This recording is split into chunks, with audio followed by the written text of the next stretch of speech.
Okay, everybody, we are starting the new feed for the second half of It's the End of the World Again. Now, in a little bit, in about a half hour, we are going to have Lizard Tia join us. She is a mad chatter who has had a terribly traumatic experience, but has turned it around to where she is helping others. And then coming up at 11:30 Pacific, 12:30 Mountain, 1:30 Central, 2:30 Eastern, we are going to welcome Margaret Travillin, the CEO and co-founder of the amazing school that our wonderful JJ went to. And let me grab that for you here really quickly. Okay, let me grab it. It's called Lawrence Institute for Education. Let me put the link up here.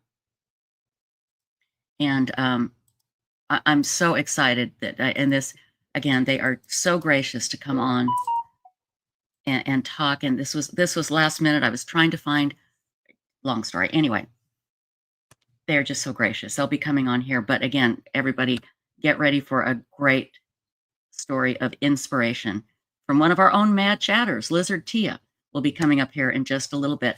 Hang on, I've got to go grab a couple of things and I will be right back, my darlings, okay? And oh, there's Stacy. Hello, darling. How are you? Good. Yeah, I don't know. I didn't have a chance to tell you. Margaret Travillin, the CEO and co-founder of JJ School of Lawrence Institute, is going to be joining us at in about a half hour. So, Nice. yeah. No, actually, in about 2 hours. Sorry, in about 2. First, it'll be Lizard Tia, and then it will be Margaret Travillin. So it is going to be fantastic. That's so nice of them. Yeah. I know. It is great. And I'm not, you know what? I've got to look. I'm sure I'm bumping into other people's times. Hang on here just a minute. Let me take a look here. Okay, so let's see. That is 30. Okay, so we have, okay. Yes, we're good. We're good. That's a perfect time. Well, let's see.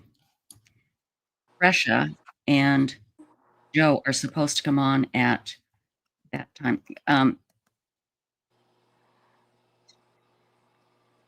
Brescia and Joe, we may, if it's okay, take you a little bit late, not too late, okay? Not too late. I just want to fit in the wonderful CEO of this school. So, and actually, you could join us. You could just come on the stage and join us. So, Let's see. but it's so hard because I have to keep track of all the time zone because everybody's in a different time zone. Mhm. So that's the problem. Let's see. Am entranced. Yes, I have my cream of wheat with my blueberries. That's all I eat now. I eat probably about at least 2 pints of blueberries a day, and it has changed my life. Also, I do take the shot once a week of, what's it called? Manjaro. Is that it? I can't remember. Yeah. Yeah, that's it. T-Max says, my husband is wondering what the heck I'm doing here all day. We do this once a year. It's the end of the world again. I do need to go take my shot, everybody, so I will be right back. And again, at 12:30, Lizard Tia will be joining us. So you're going to be so inspired by her story. It is amazing. Hang tight. I'll be right back. I do it live and show you, but yeah, you don't want to see that part of my body. Trust me. You'll never be the same. It would be horrendous. Okay, I'll be right back. All right.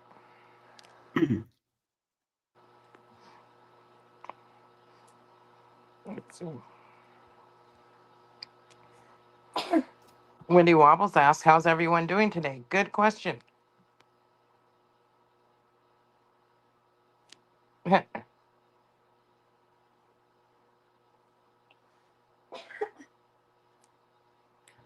So my granddaughter has a little cough. She has allergies. That's when she has that little cough like that. That's what usually is, the back of her throat, from her sinuses.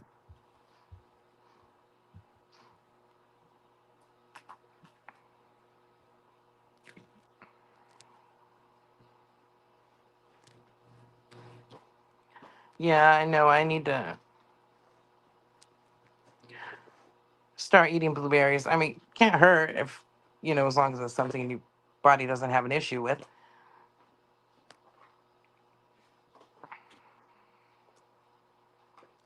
Wendy Wobble says, I was on and off all night. Probably sleep typing.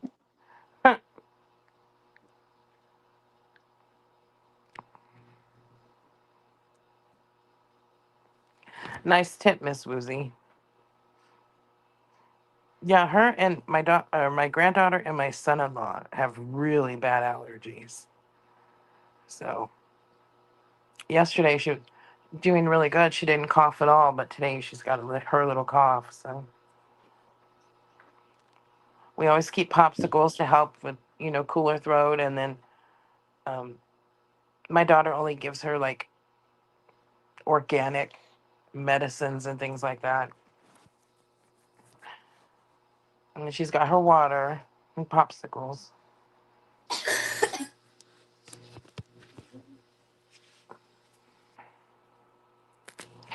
Hello, Jules. Kale is something I want to start eating again. Very good.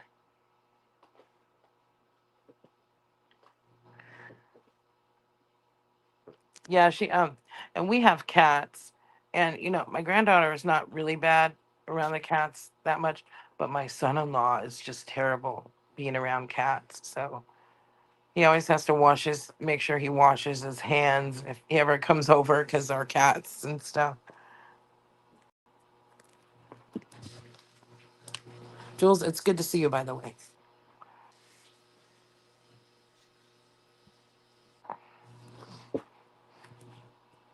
Crash says, no end of the world there. it, I'm not sure if I'm going to say it right. It says, no end of the world here at the beach in Petoskey, Michigan. I know I didn't say it right. Lunch break, 9.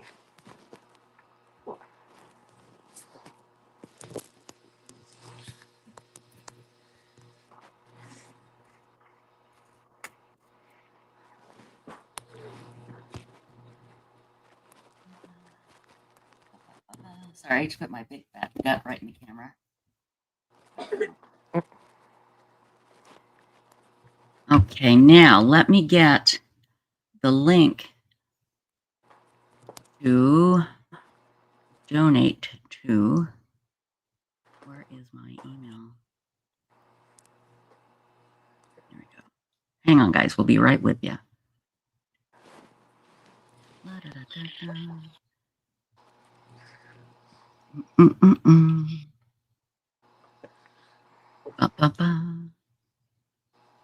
the hell?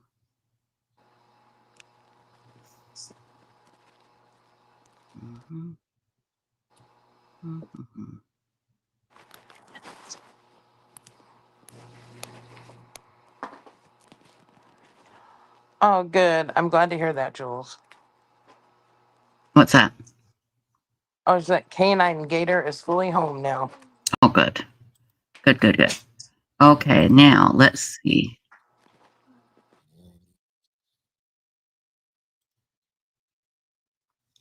Okay.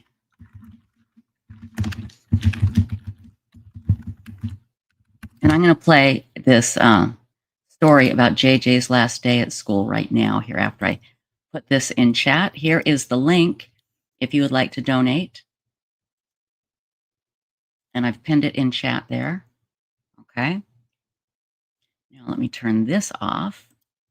And let me go over here. Where am I? Here I am. There I am.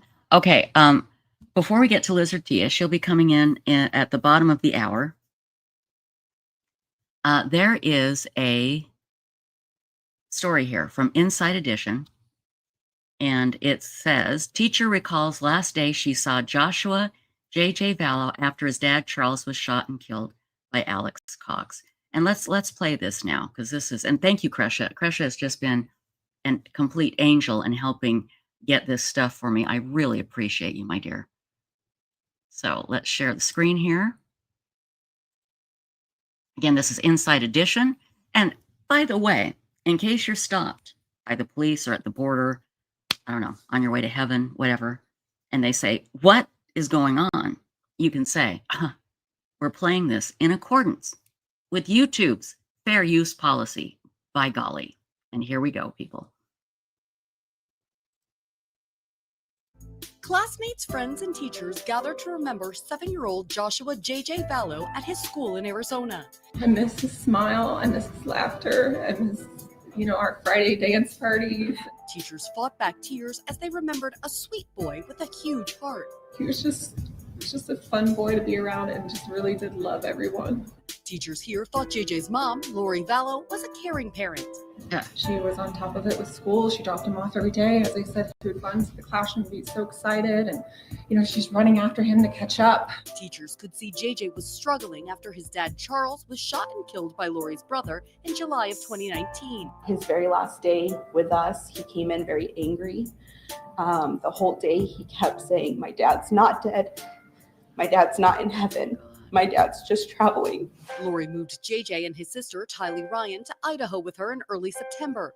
Within weeks, both children were never seen again. Lori is now being held on $1 million bond in an Idaho jail on felony charges of deserting JJ and Tylee. She has pleaded not guilty and denied all allegations of wrongdoing.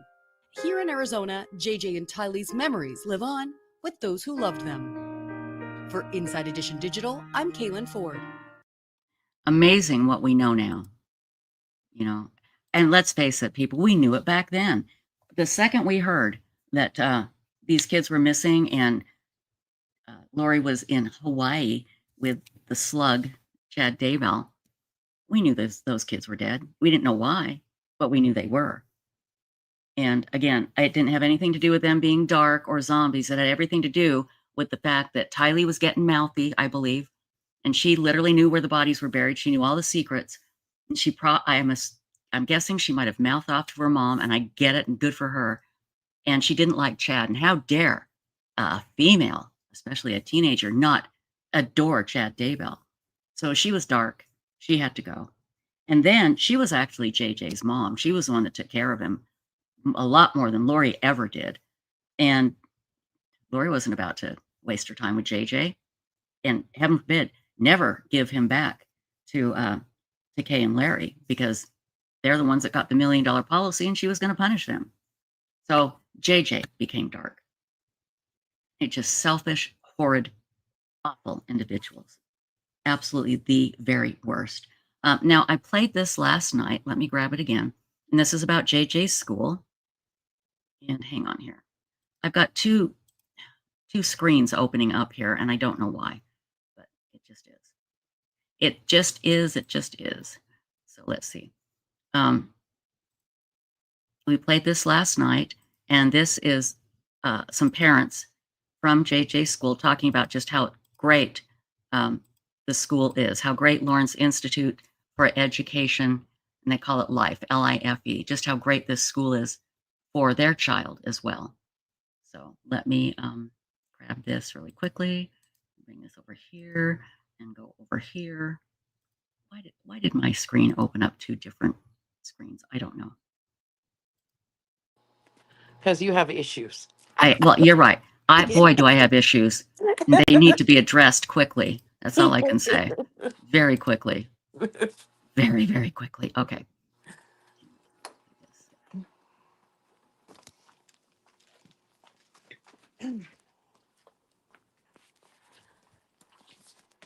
Here we go. We've noticed since we started at Life less than a year ago that her behaviors have gone down tremendously. She's really happy to go to school. She seems like she has a lot of friends here. All of the teachers like her. It makes us a lot happier knowing that she's in a good place. It's a good feeling knowing that she's in an environment that's built to support her. So I mean, Life from the Ground Up was meant to educate children with special needs, and having a child that falls in that category, it's nice to know that that's what they have in mind. That's their primary purpose. It's not an afterthought. It's not something that's being mandated by a government. It's what they do. One of the things that we love about Life is that she has all of her therapy in the same place. So she has speech and OT and PT all at school as well. So they can all work together, share notes with each other. We're not worrying about coming to get her and taking her out of school to go rush her to speech therapy to come back to school, and then she's missing something. It's all in one place, which is really unique and really helpful. And I think it helps her be successful because it's natural. And having everything here in the same house is not only convenient, but it's also it's really a benefit because there's no emails being thrown back and forth. There's no non-disclosure agreements. Everybody who's working with her knows her. Everybody who's working with her knows everyone else is working with her. So it's really easy for them to share information. They don't have to, read an email that you may have put together. It's really like having a team as opposed to having individuals. And then all the therapists and all the people here really celebrate her. They know her. They enjoy her for who she is. She's not a challenge to them. It's a great environment for her to be in. Instead of kind of standing out, she's in an environment where she absolutely fits in. And that's just something that we absolutely love.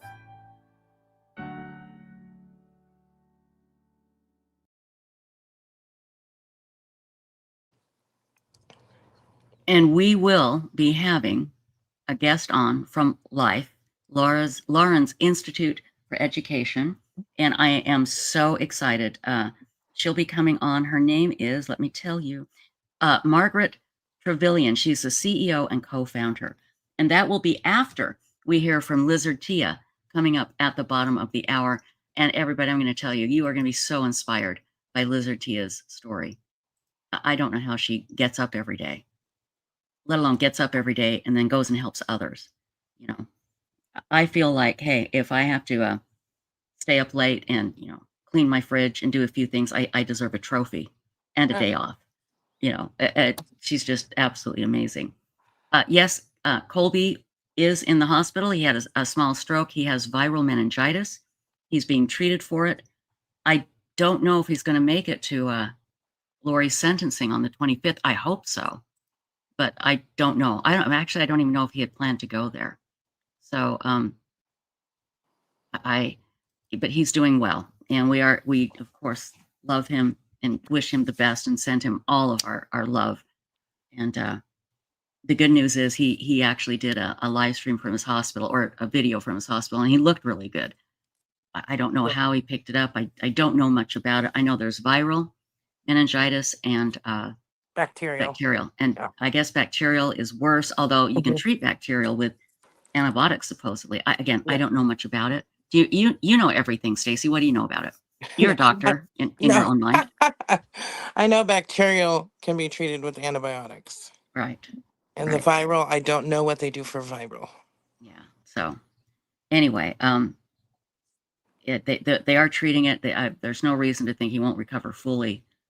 And thank God, but it can be so dangerous. I mean, Stacy, you and I have both known people who've just literally dropped dead from it. It's very rare. It's very rare, but yeah, it's very, very, very scary. So now let me tell you the lineup of guests that we have coming up. I'm so excited. It's gonna be so cool. Okay, Lizard Tia, and then, like I said, we're having the CEO of LIFE of Life, and that is Margaret Travillin. She'll be coming on, and then later it will be Kresha and Joe Schmo. And Kresha and Joe, I like I said, I may have to move you a little bit, but you can jump on with us when it's your time. Pop in backstage, and I'll bring you up on stage, because I'm sure they would love to hear from you, Kresha, JJ's aunt. So, and then after that, it will be Megan Connor, and then a little bit later, Mike King from Profiling Evil. And then Stacy, it's Tass, right? From yes, the Daybell juror, Lori's one of the jurors from Charles's trial. Right, and she's a wonderful person, and we'll be talking with them.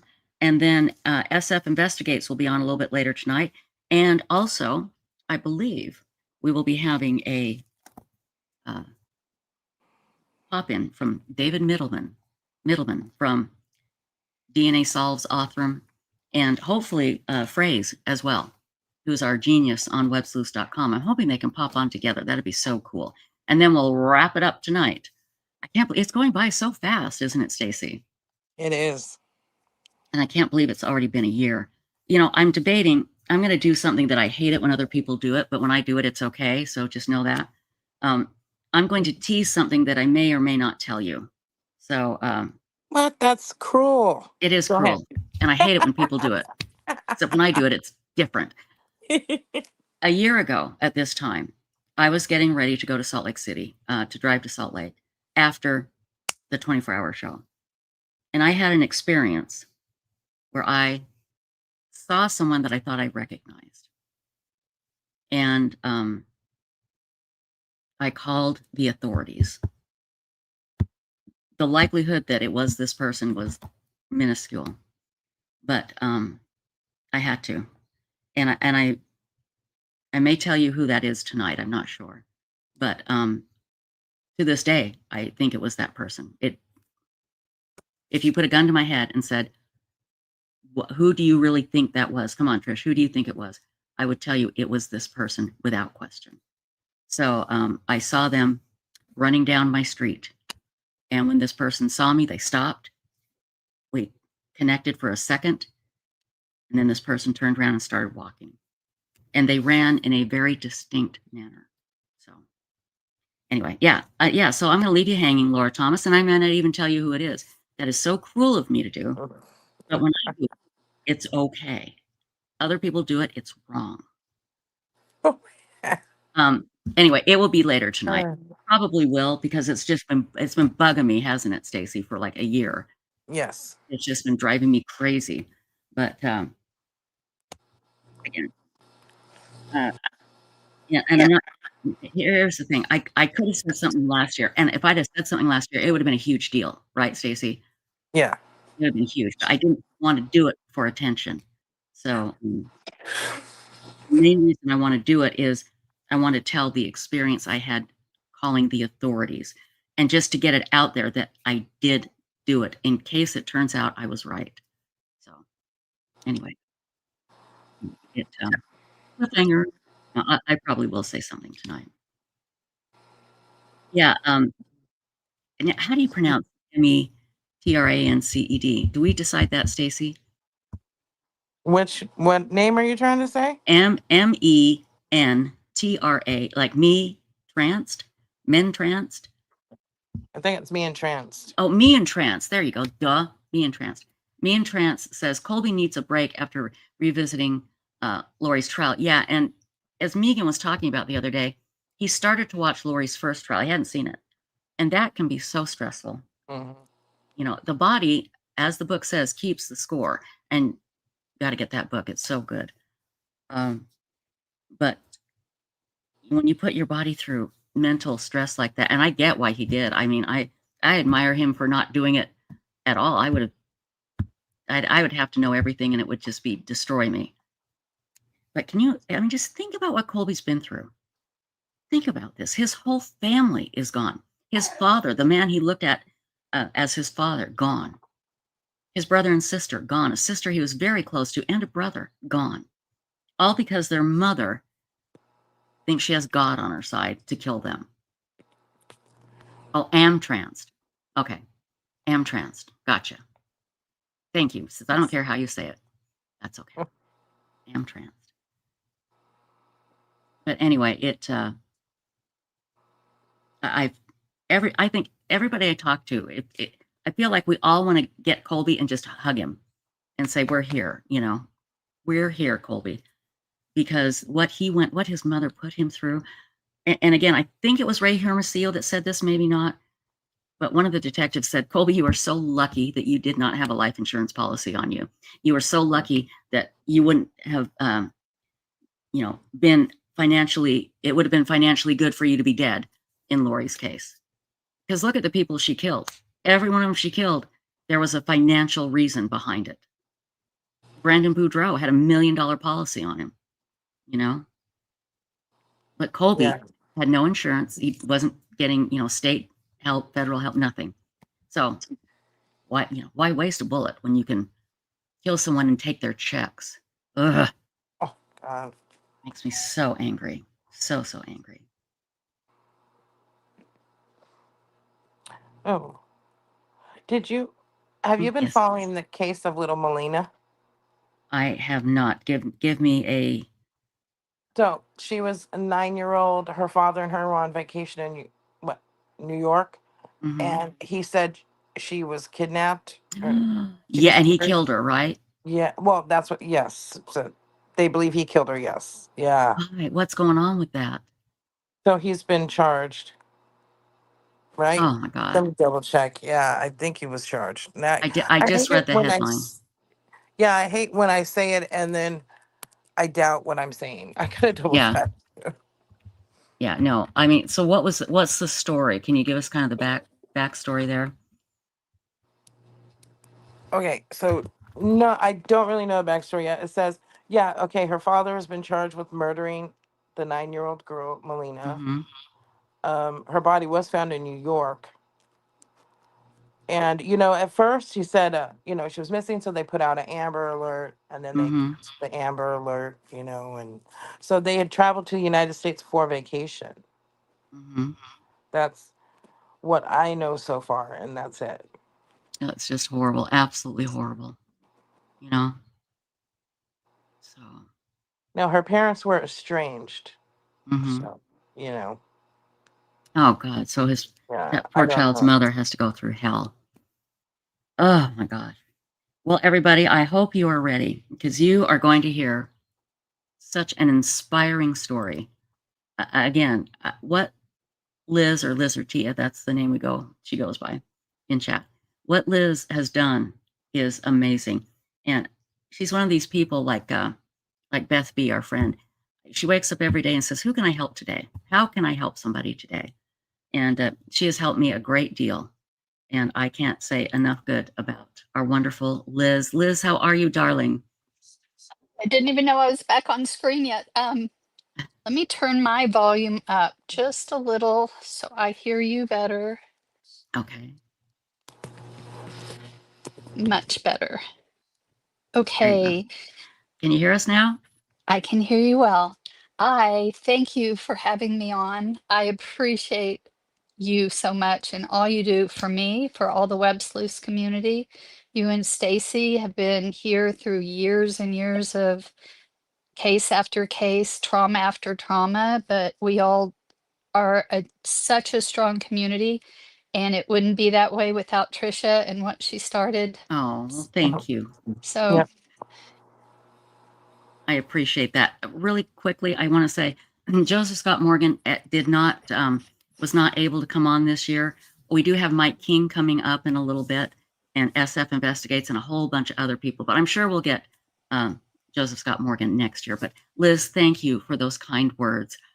Liz, you had, my gosh, you have had so many experiences, but you had a very traumatic experience happen to you in Alaska. And it happened to you twice. You were attacked once, and then the way people treated you after. But you have fought for change, and you have fought to make sure that your perpetrator was put behind bars. Can you tell us your story? well, it kind of branches off. I was held at gunpoint and raped in the sanctuary of First Presbyterian Church on the Park Strip in Anchorage when I was 20. Mm-hmm. And then I was healing from trauma, and my therapist, and this is just 10 years ago,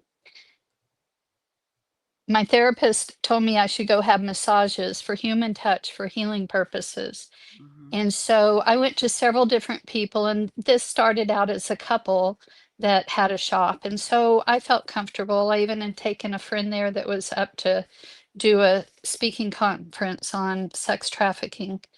And I went in and was sexually assaulted by the massage therapist. So which of the two stories are you wanting me to start with? Well, Oh okay. my God. I know there's two. Yeah, there's two. Well, Oh, let's start with the rape by gunpoint, because is that the one where you went to the church person and he said basically forget about it? Absolutely. Okay, so you I will, okay, this happened, and then you went to the massage therapist about 10 years ago to help get over this trauma, and that happened. So and that happened.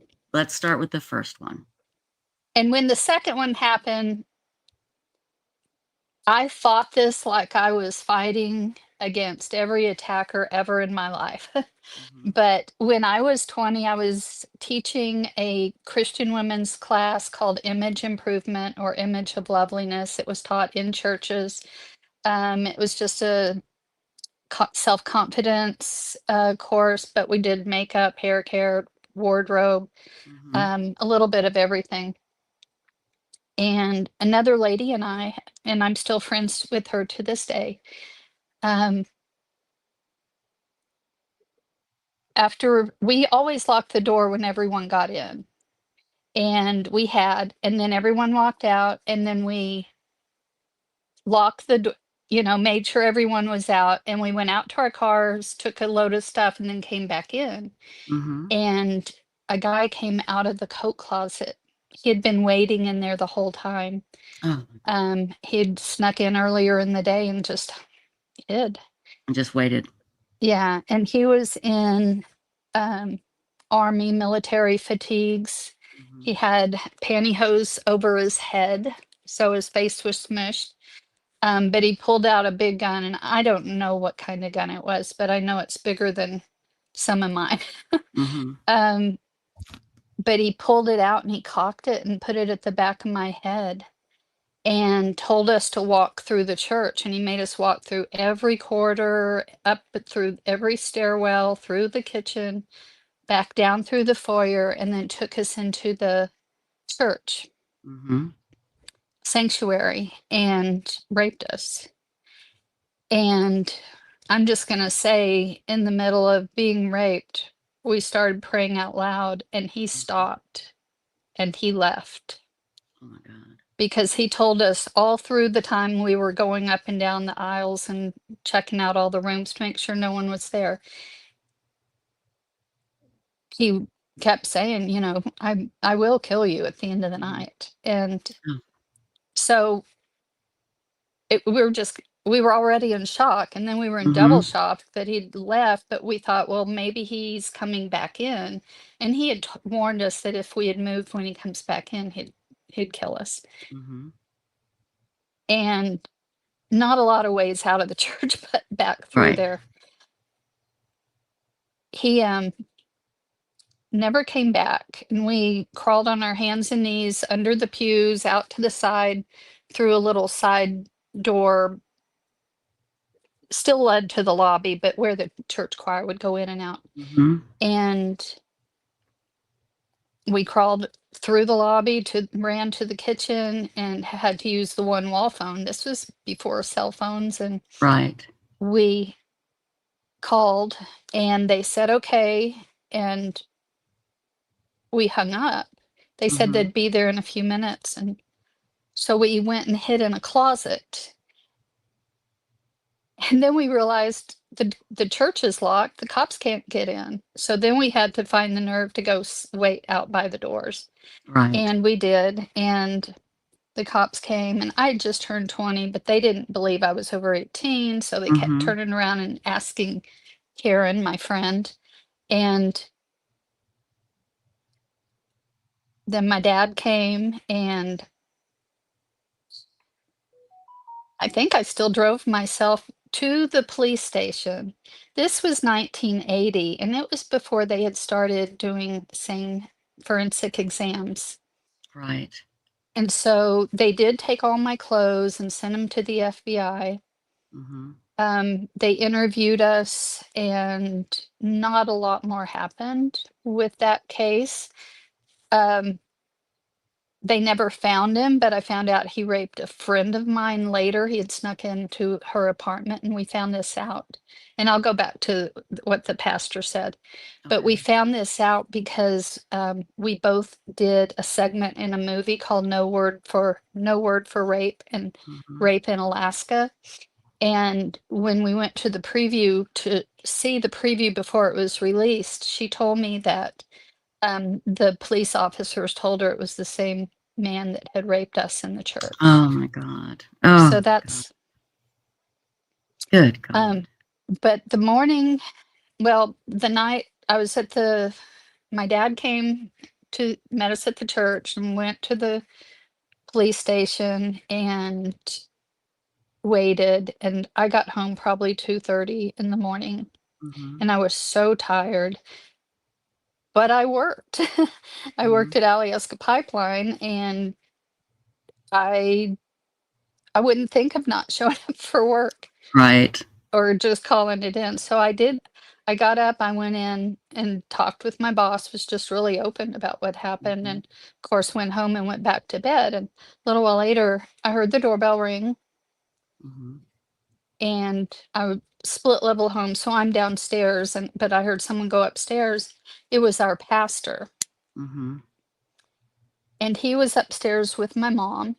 Well, first of all, I'm going to back up. When I walked in Okay. the house the night before, my mom was in the rocking chair, and Mhm. her comment was, "I just knew you were going to make this happen." Wait, what? I just knew you were going to make this happen? What the hell? Yeah. What? Yeah.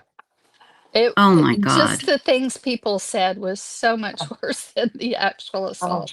Oh my And god. oh, and it's yeah, it's oh yeah, God. I don't even have words still, other than my mom and I resolved a lot of things. So Mhm. Well, when that's she passed, things were in a really wonderful place, and she acknowledged and accepted things that had happened, such as that. Um, Ah. so when the pastor came in, he went upstairs, and I was good friends with his daughter, who was like 2 years younger, knew them Mhm. well, spent time at their house. He went upstairs with my mom and was up there forever. And after a very long time, he came down to my room, Mhm. and he just walked in. And I'm not even sure if he asked how I was. He probably did, but I have no recollection of that. But within 60 seconds, he said, "Your mom needs me, so I have to go be with your mom." And What? spent Wait. Your mom? What about you? I, no, no, nope, he was there to be with my mom. good God. Oh, these people, my God. Oh, it gets better though, people. It gets better. And then a few days later, the next day, there was a little clip in the newspaper. I've sent Mhm. it to Trish years ago when I first came on Right. and shared my story. And it was basically the pastor saying, "We're praying for his soul," which, yeah, that's good too. But then he told me I was not allowed to talk about it. I'm not allowed to talk about it at church or to church members. What This was the not a hell? church member that did this. What the hell? What? That guy is no more a man of God than, than Chad Daybell, for God's sakes. To tell you to be quiet. Why? Because it might hurt the reputation of his precious church? Yes. And he made sure to say in the little article um, that what we were teaching was not a church event, as Well, if that yes, it was. mattered. Well, it should exactly. It shouldn't matter. We So had, I that's mean, we okay. had their permission. In fact, I think we paid them for the space. Oh my But God. I we were both members at the church. It wasn't like they had rented out the hall to right. somebody. The Satanists or something, for God's sakes, the way they're acting. So he, oh, Trisha, next time in Dallas, repeat that sentence, and I will fill you into some things I learned later I that would went love on to in my know. church. I would love to. We'll talk Um, about it. but so that was just like, you don't talk about it. The only time it was ever verbalized or talked about was when they did the filming for Mhm. that movie.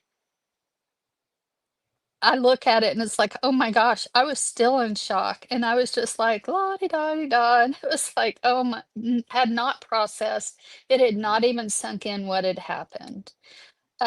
And things just went on. Life went on, and my health was not good. I'd already started having autoimmune earlier, and it just continued to get worse. Um, and so that was the beginning of all my health problems. And Mhm. nobody ever No doctor I ever went to ever asked about trauma, about anything like that. I didn't suffer from depression. I didn't Mhm. suffer from anxiety. Right. But I had all this unexplained autoimmune stuff and That's talked where it was about, coming out. That's where it was yep. coming out. Yep. And that's where you go back to the book, The Body Keeps the Score. And it wasn't until 10 years ago that I just, actually, it was 9 Mhm. years ago, when my second husband, I had decided I would remarry somebody I'd gone to high school with and lived in Colorado for 4 years. And he was not the person he said he was. He was a total covert narcissist, one of the Christian covert narcissists. Oh, And when my dad passed, he just left me in Texas and stopped answering my phones. oh my God. And then I flew back there, and he was like a whole different person, and he Mhm. was not nice. And I was in an electric wheelchair. I was on oxygen 24/7. I couldn't take care of myself, but I had to find the strength to get myself out of there Right. alive. And to me, it was kind of like a mom seeing their child under a car, and they Sure. get this superhuman strength. And it was just like Absolutely. everything. It was like, oh, it's Mhm. like he did this because he knew without my dad, I would not have um, anybody to rescue me. He Right. knew my dad would, Mhm. but he underestimated my daughters Mhm. and their families. And they helped get me back to Alaska and had me move in with them. Mhm. And that's when I started um, learning everything I could, 16, 18 hours a day. I was reading about trauma, different Mhm. therapies, understanding how this had happened to me. And Mhm. then, of course, there's the medical abuse that happens when you're in that system. And so it was just like so much. But that's when my therapist, first time I had ever had a therapist in my life. I'd been a Mhm. counselor a long time, um, but I never seen a therapist. And it was like, oh, so enlightening. And she's who told me I should go get massages just for healing, to have the human touch. Sure. And so I did. And I Mhm. went to one woman, and she started making moves on me, not physically, but she wanted to date me. Oh my God. So that freaked me out Yeah. and, crossed some boundaries. Mhm. But I found several more, and I found a couple, and she had autoimmune, and she specialized in understanding trauma and the body. And so I went, and Mhm. I'd been probably 10 times there. And Right. I was on the table, and my son-in-law, and I still live with my daughter and son-in-law. Mhm. We've talked many times if I should move out, and it's like, nope, this works for all of us. That's I wonderful. get to That's be great. with my grandsons every day and Mhm. interact, and we just do things together. It's been very healthy and healing for me. Mhm. Um, but he's a chef. He was the executive chef at the Hilton in Alaska, but he was always looking at for properties to maybe open a little restaurant. Mhm. And there was a place next door that had a rooftop balcony. And so he had said, hey, ask to see, what's over there. So when the massage started, I did ask that, and he Mhm. said, "Oh, it's vacant. There's nobody there." So I knew there was nobody next door. Okay. I didn't know I needed to know that yet. Right. But anyway, and so throughout the massage, he just kind of pushed things a little bit to where it's like, "Oh, is he really doing that? Mhm. Just the way he would move the drape, it didn't feel right. And so I lift my head up and look, and then he knocked the drape off my breast, Mhm. and I put it back up, and I could tell. And then when I was face down, the way he was massaging was rhythmically weird, Mhm. and I could feel him kind of touch my hand with Right. his pineapple. Okay. And Oh my God, that must have freaked you so out. I would move my hand. Mhm. And then when he went around to the other side, I was face down with my hand up, and the sheet was over my hand, Mhm. but he put his penis in my Pineapple? hand, Oh my pineapple in my God. hand. And Oh. I just kinda, I know this is gonna be weird, I just kinda went like this with my hand just to Mhm. go, "Is this real?" And it was like, "Oh my god." And I thought, "Okay, on 3, I am going to grab and dig my nails in and do damage, Good. serious damage." Mhm. And I counted, and on 3, my phone rang, and my phone was in my purse. He Mhm. turned super quick away from me and literally got my phone out of my purse.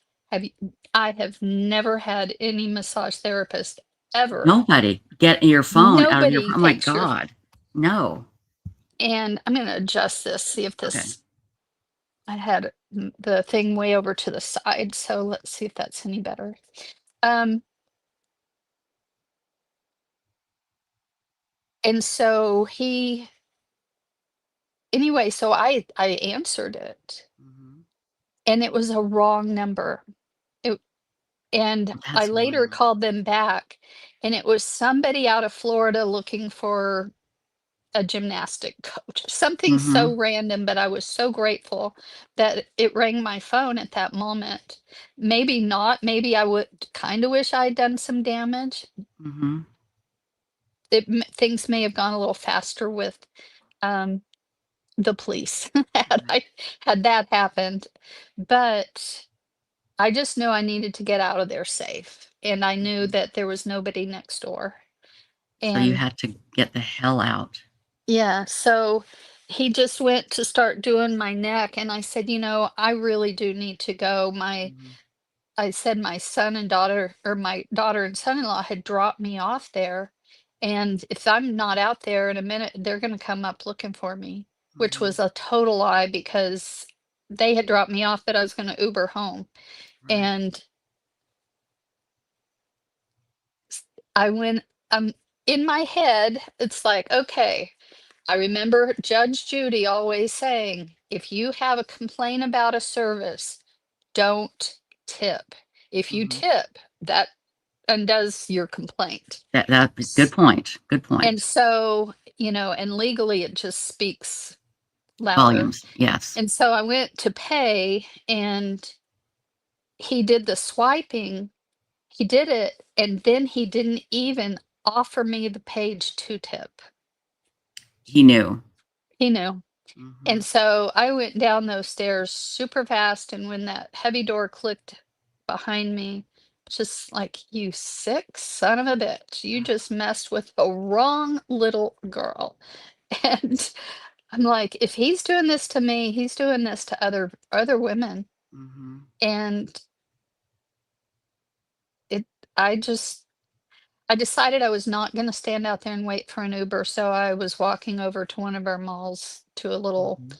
coffee shop just to sit, and before I called an Uber. And one of my close friends is retired from 20 years on the Anchorage Police Department, and I just started texting to her Mhm. just to get details and everything.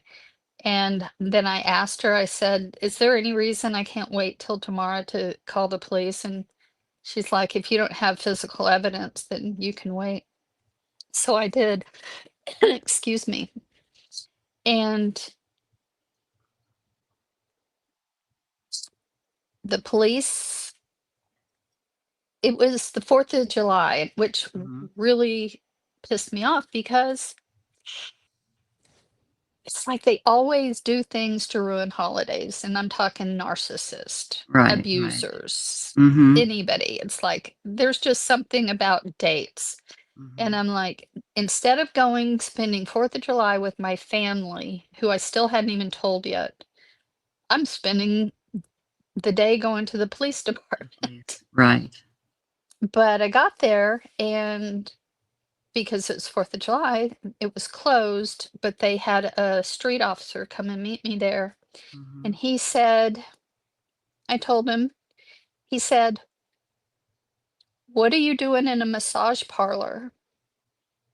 What? Did he And think it his, was like a massage, like the other kind of massage parlor, or what?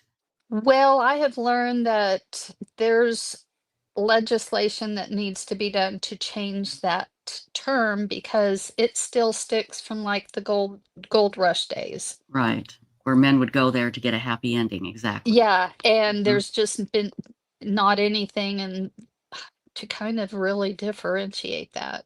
Mhm. We know there's a difference, but Right. anyway, and then his other question was, well, why did you take off your clothes? 'Cause that's what you do at a massage therapist. That's what you do. Oh my god. I just knew I was speaking to someone really stupid and Mhm. was like, so I just told him everything and said, if he's doing this to me, he's doing this to other women. And apparently he went day and talked to Travis and asked Travis if he did anything to me. And Travis says, no, I would Oh, of never course do not. that. Mhm. And so he closed he closed it. And so I started calling and I got to talk with one of the, what do you call them? Oh my gosh, sex assault Yeah, a officers. victim's right advocate, or yeah, a And SUV. Yeah. and SVU, I mean. yes, and I know they call it different here than they do in Alaska. I just can't remember what they call it, but so the ones that actually investigate the cases. Mhm. And went in, did an interview, and a week later he called and said, well, we've asked the guy. He said he didn't do anything, so we're going to close your file. And I said, well, you just need to leave it on your desk Mhm. because you're going to need it because you'll get more calls. And Right. a week later, I got a call and they said,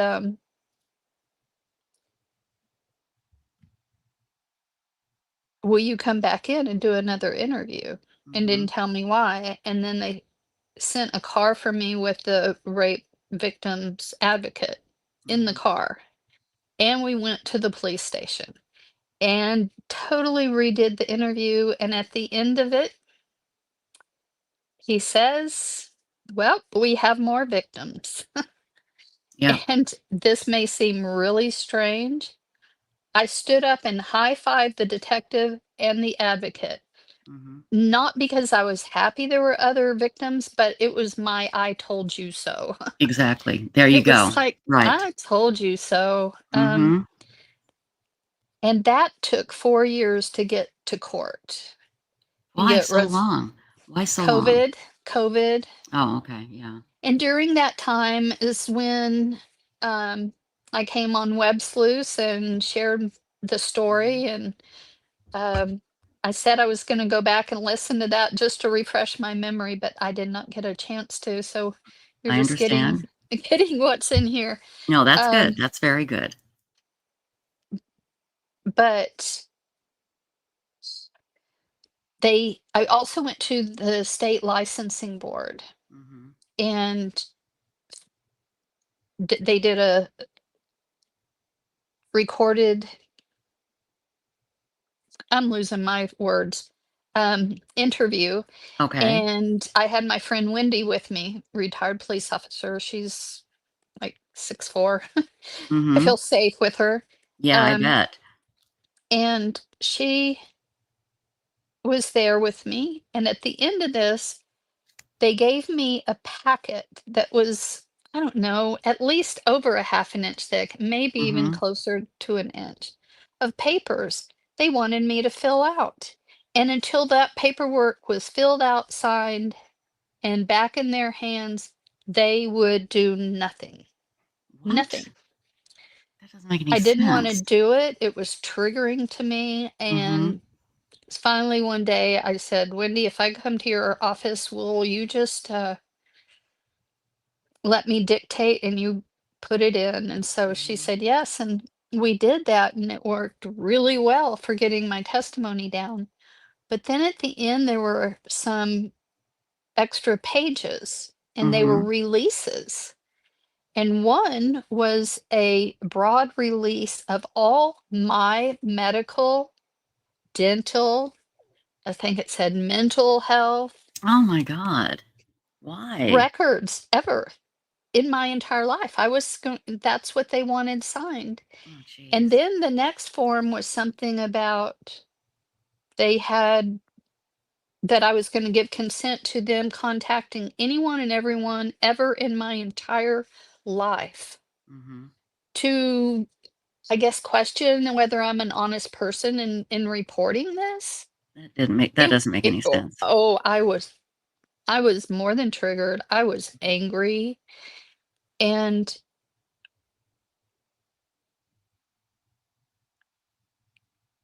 Wendy, my friend, just kept saying, "Oh, it's just procedural. You just do it. It's just what they need." And I was like, "No." No, All the no. years I was in and out of hospitals, I was Mhm. always told you never give a broad consent for anything Right. ever. It has to be specific. Exactly. So, um, we butted heads. And then Mhm. I went home. And I mean, it almost ended a friendship totally because Oh, it was no. just like, I'm not doing this. So Mhm. the next day, I went to the Attorney General's office and reported it. And by the end of the week, those forms had been pulled from those Oh, packets. God. See, you made such a difference already. You talked to somebody that got it, thank goodness. Well, when there's right or wrong, you're just not gonna tell me, "Oh, it's nothing." It's like, Right. no, Just fill it out. this is something, and yeah. Oh my God. But you finally were able to get to trial. Yes, And what happened to that? well, there was the first grand jury, and there were, I think, 4 of us. Mhm. And we got a true bill that came back. They had already arrested him, and he was no, they had not until grand jury came in. Mhm. And so then that weekend they arrested him, put him in jail. I think he had $10,000 bond. Couldn't make it. Um, his girlfriend was so in love and so entranced. So when at all the hearings I went and to attend, and when at the one that he wanted to ask for less bail or bond, Mhm. I stood up and I spoke, and I'm like, no, and I explained why. And so Mhm. they didn't. And he stayed in jail that whole 4 years until it finally went to Good. trial. Good. Good. And after after he was indicted and they put him in jail, and that first hearing, I went to the news media Mhm. and spoke up and did an interview that was played all over Anchorage and Alaska. And they got more victims that came forward. And they Wow. had a lot more, but they only took the 3 other strongest and added them. And Mhm. so there were 7 of us. And That's plenty. yeah, it took 4 whole years, and then finally he accepted a plea deal. All of the other um, victims wanted a plea deal. They did Mhm. not want to have to go deal with court or trial. Right. I wanted to. Yeah. I was like You were ready. ready, You were but ready to show but up and tell the story. in the end, um, my friend Wendy said it's the strongest parole rules and stuff when he does get out, that there's almost no way he won't be back in. Just they will be testing for drugs, for alcohol, for mental illness. They will be testing to make sure he is taking his drug medications that he's supposed to. He can't be a caregiver, which he also had that he had a caregiver's license at the Oh, time all no, this no, don't tell happened. me that. Oh my God. And yeah, it just Can you and hang his on just, girl can you hang sure. on just 1 second? Let me, I apologize. We've got a bit of an issue here. Just a second. Can you use Google and, sorry, we have an issue with one of our guests. I'm sorry. Hold that thought, okay? Not Safari. I am so sorry. This is a JJ school. So again, I apologize. How do you spell Safari? A-R-I, I guess. Let me try this really quickly. Hold that thought, because this, I want to get to the girlfriend too. I mean, like why she was supporting him, you know, why she was doing that. I just don't understand that. Oh, that makes me so mad. You didn't have any trouble getting in, right, Liz? I remembered last minute that I've had trouble getting in on my laptop before, which I do use Safari, I think. And Yeah. so I'm just using my phone and it's kind of here and I can't really see what I'm looking at. Okay. So if I'm kind of spaced around, that's because I don't have anywhere to really look. Right. Yeah. Yeah, I have iPhone, so I open it, it opens in Safari, then I click, another browser, use another Right. browser, and then I'm fine. Okay. Use. Well, I will do that next time. Yeah, but browser. Safari doesn't work. I should have told them that from the I beginning. think I knew that. How do you spell Safari? There we go. Okay. Okay. Anyway, so let's get back to what you're saying.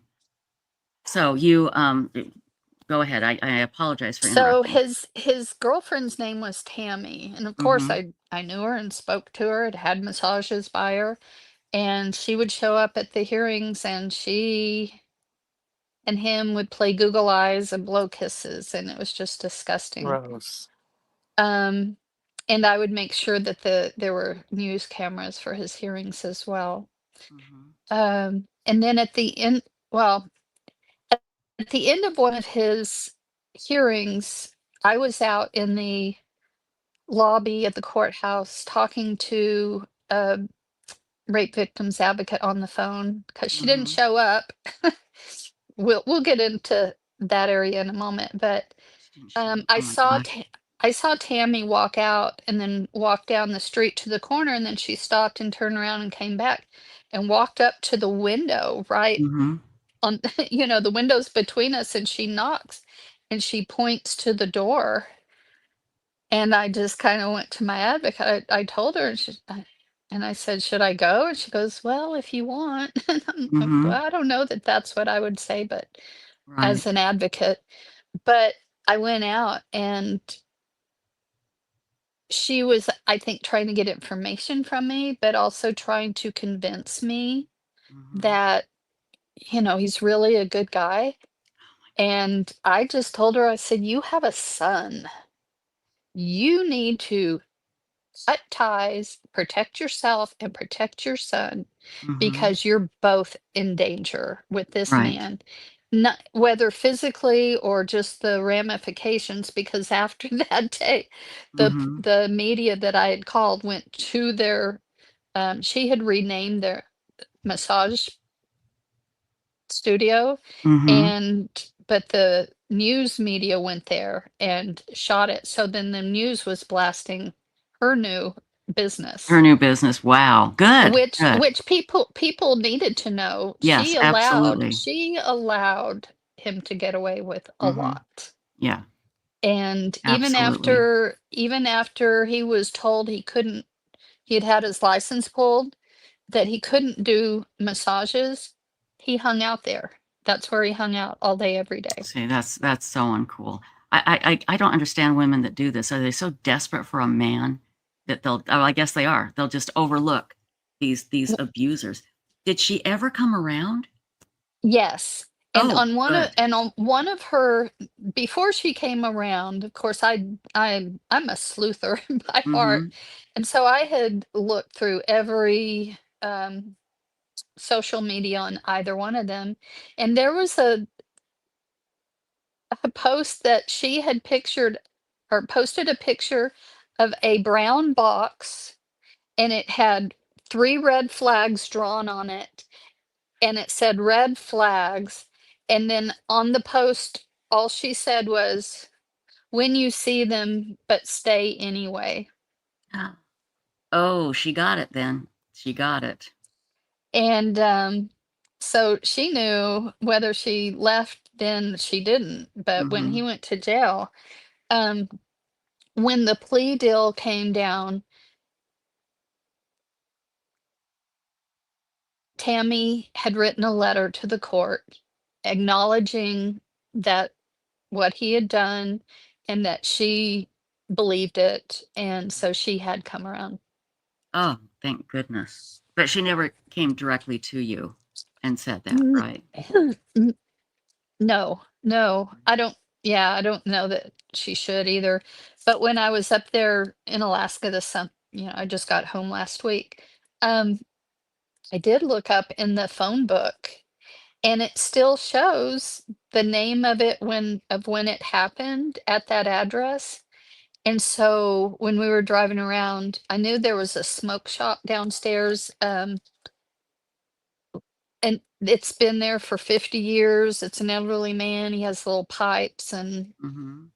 cigars and stuff, the old school kind. And so I went in and talked to him to make sure that she wasn't still up there, and she said no. And but I showed him where it was still in maps, and so he reported it and I reported it. Oh, So good. hopefully Hopefully they'll they've take it off, changed yeah. it. But So I considered calling her, but just yeah. I'm glad she finally came around. Now, if you're just joining us, we're talking to Liz, Lizard Tia in chat, and talk about, you have every reason in the world, Liz, not to go out of your house again. I mean, my God, you're in your church when you're 20 years old. You're having a meeting. You are raped at gunpoint. Your pastor tells you you can't talk about this. Don't say anything to anybody. Basically, get over it. And I apologize. They did catch this guy, or did they not catch him? They never caught No, him. they never caught him. Right. So, um, your mental health advisor says you need to go to a massage therapist. You need this human touch. So you go to a woman massage therapist, I think is safe, and she's putting the moves on you. You're like, well, I'm not going to go there. You pick another legit massage therapist. Nothing at all to indicate that there was any problem whatsoever, and you go to him, and he sexually molests you. I mean, Liz, why do you get up? If I were you, I would just stay in the house and go, I'm not trusting another human being as long as I live. I don't know how you do it. Well, I'm a fighter, and I would be miserable if I cut myself off from the world. Hmm. And when I learned everything that I learned, and I did the work, and I mean, that's where I don't know if Megan Connor's in the chat or not. I feel like she could be my little sister, my much Hmm. younger little sister, because understanding the narcissistic abuse from childhood, sexual abuse in childhood, just major traumatic events as an Hmm. adult, and then understanding how trauma affects you and doing the work enough so that you're healed to go outside of yourself to help others Right. understand. Because if they don't understand this is what's going on, they don't have a chance. So it was that ability to go, I need to go out and tell the world about this and educate the world, that was your inside that got you up and moving again. Absolutely. And I was fighting for my life. I Hmm. came from being bedbound unable to do anything, With oxygen, and wearing with oxygen oxygen 24/7. 24/7. Mhm. And it's been one day at a time, one step at a time. I just keep looking forward and I go.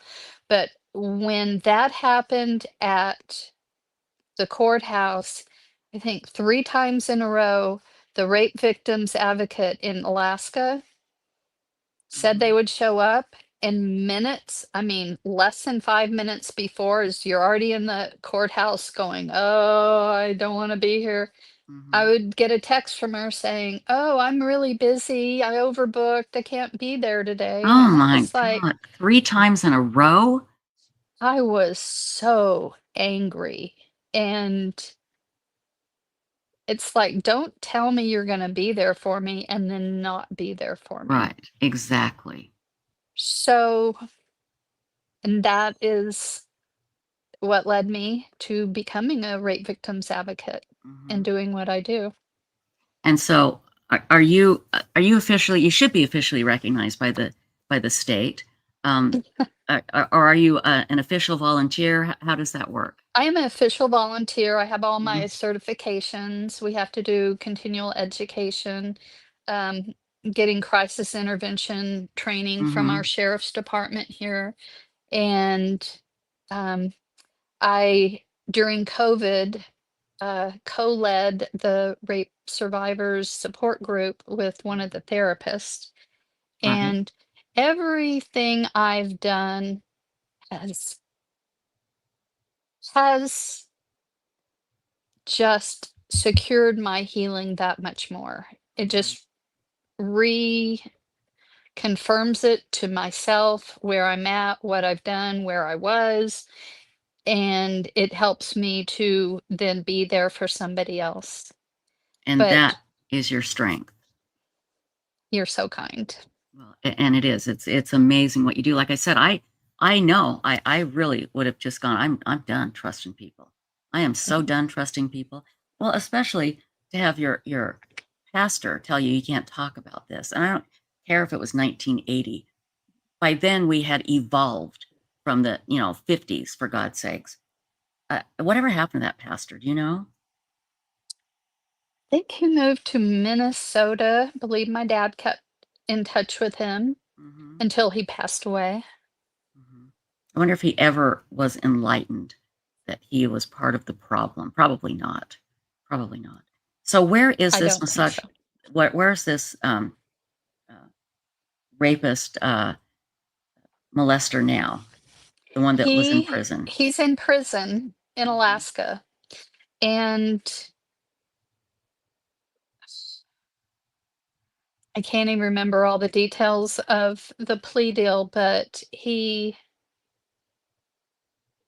has very strict. When he does get out, he probably won't stay out. Because he won't be able to control it. I'm just very glad that his girlfriend was able to break away. I hope her child, was it a little son she had? It was a little Yeah, boy, and there in his social media there was a picture of him taking a picture of the little boy on the playground while he was in from the bathroom. He said the picture caption was something like, "I love my view from my bathroom." And I just am like, okay, that's a little creepy. That would yeah, scare, that would worry me. Like, why is so he if, looking at kids from the bathroom? That's, yeah. You have to you wonder know, what happened. What why don't you go happened? to the other window? You Yeah. know? Take a picture So, from a picture window, for God's sakes. Yeah. yeah, Huh. Wow. Again, Liz, I don't know how you do it.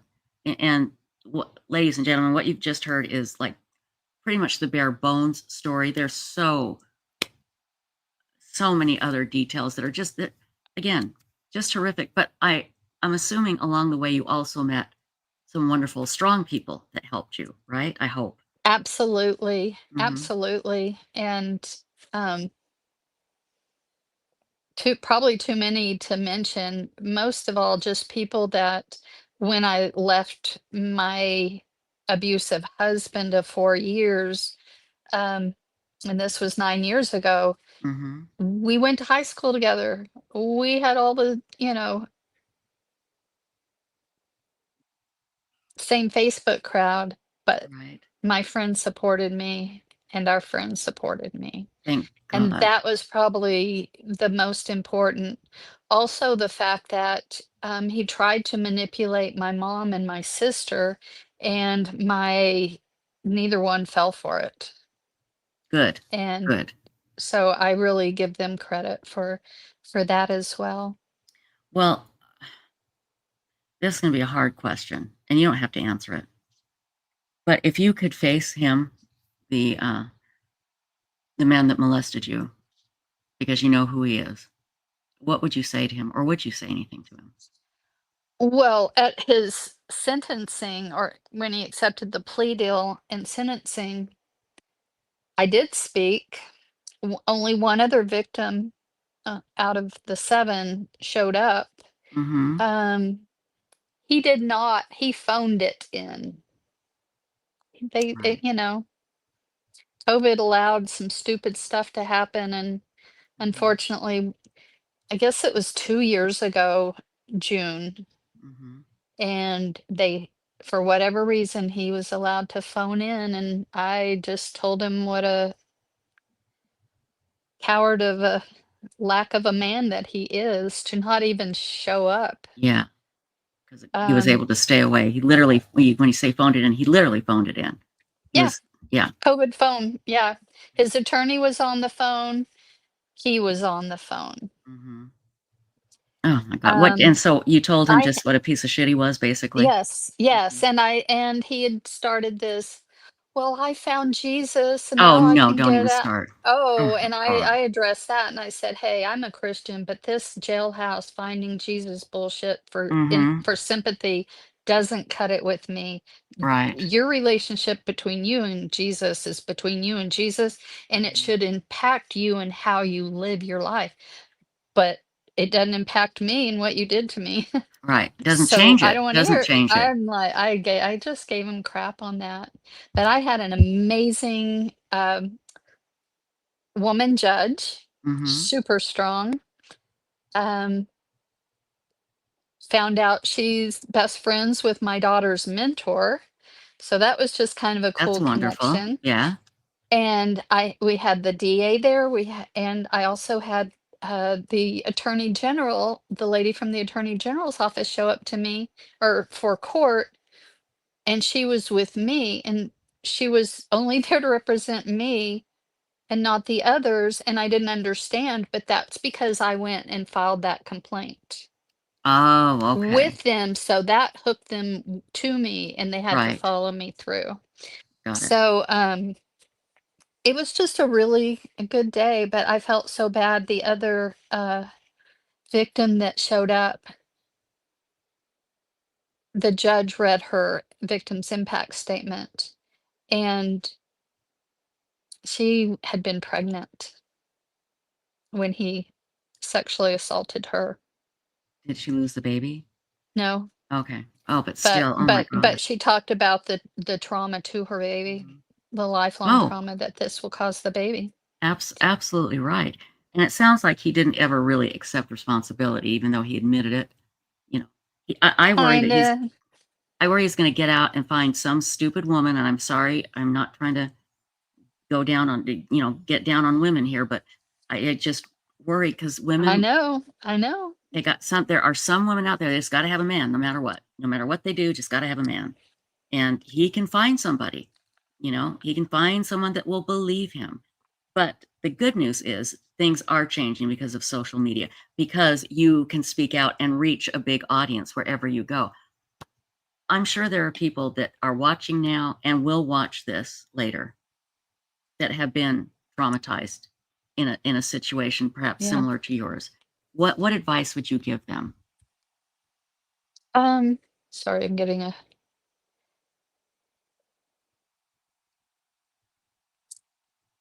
find help. Mhm. Find a friend you can trust and talk to start with. Right. Find a trauma therapist, somebody that understands the effects of trauma on the body, on the mind. Part of what I love doing as a rape victims advocate, I do hospital. I meet them kind of as a first responder at the hospital for their Mm-hmm. SANE exams, and I go through that with them. But I get to give them resources and I get to encourage them in getting therapy. At Mm-hmm. least at our rape crisis center, you can have free therapy for sexual abuse or trauma or rape, even if it happened 80 years ago when you were a child and you never reported it. There are resources Right. available. And that's just it. I don't think it's ever too late to get help. And No, so many women, like you said, as a child, were traumatized and they were never allowed to talk about it. And it's just not too late. And your trauma affected you physically, and you were yes, able to get out of your wheelchair, to get rid of the oxygen because you fought back. And I think, yes, again, your story is so compelling. And it's something that I think men and women need to hear. And men get it, abused as well. And yes. we don't give them.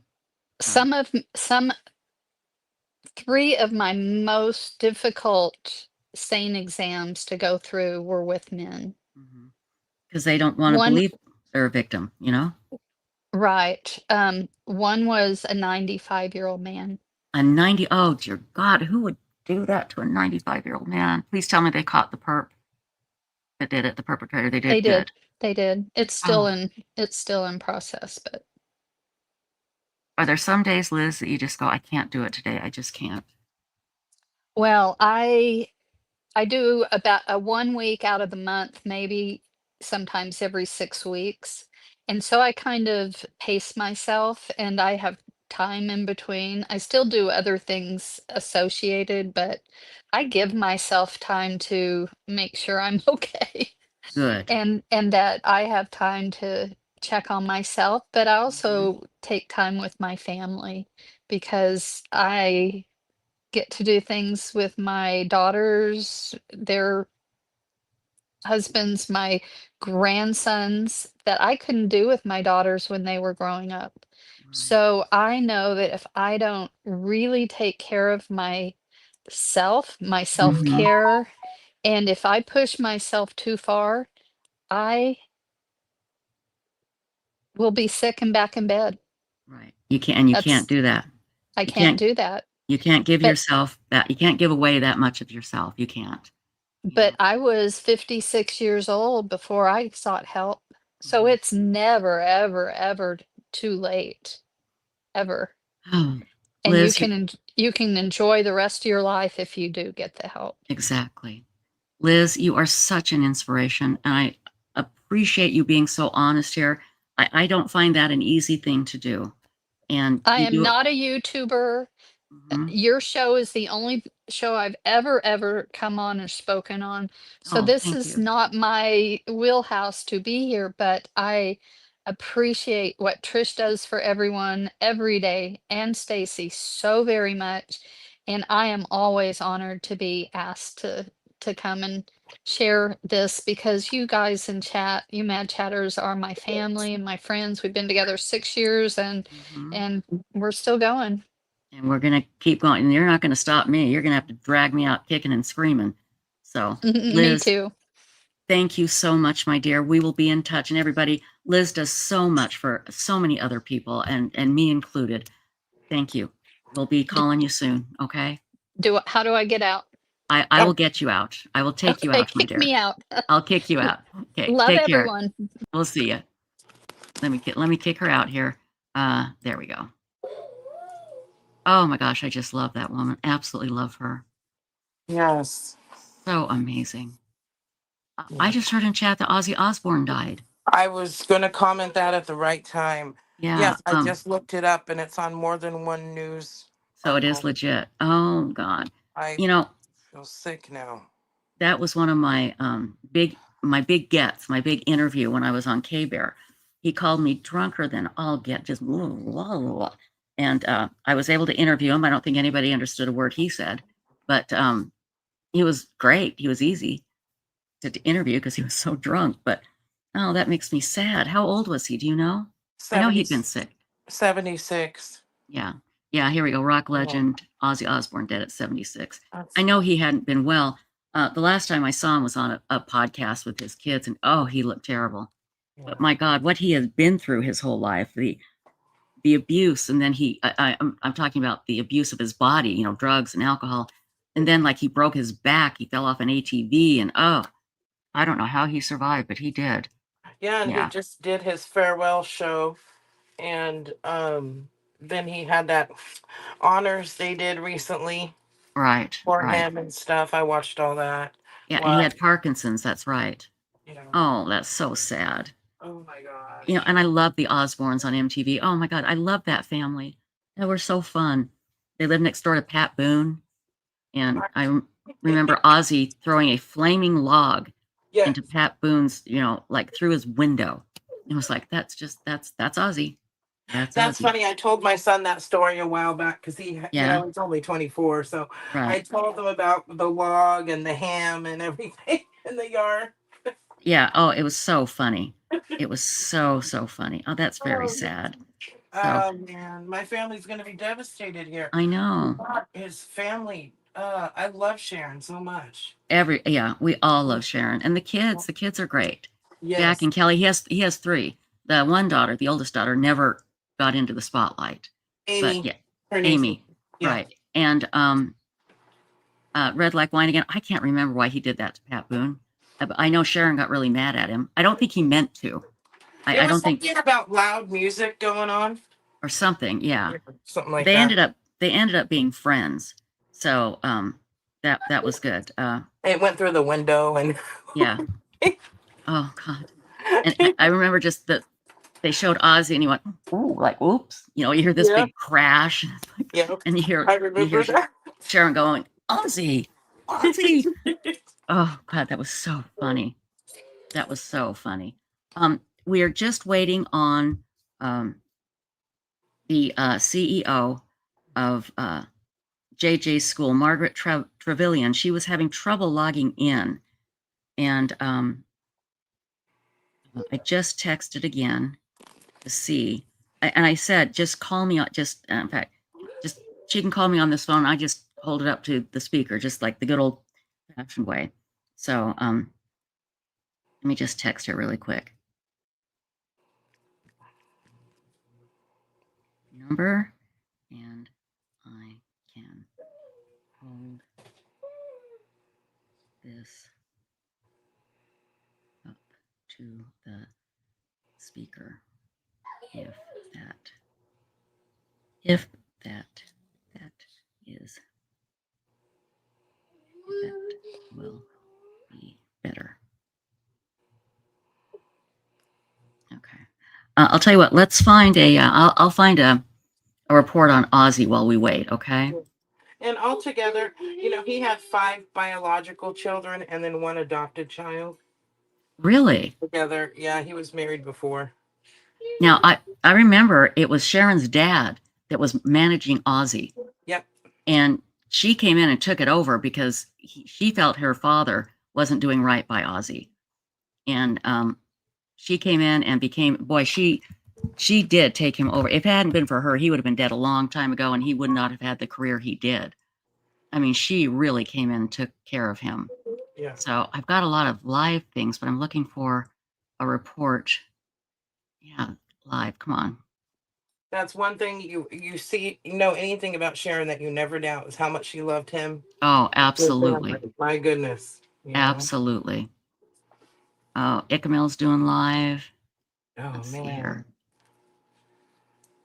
That's like, wow. Let's see. Hold on just a second.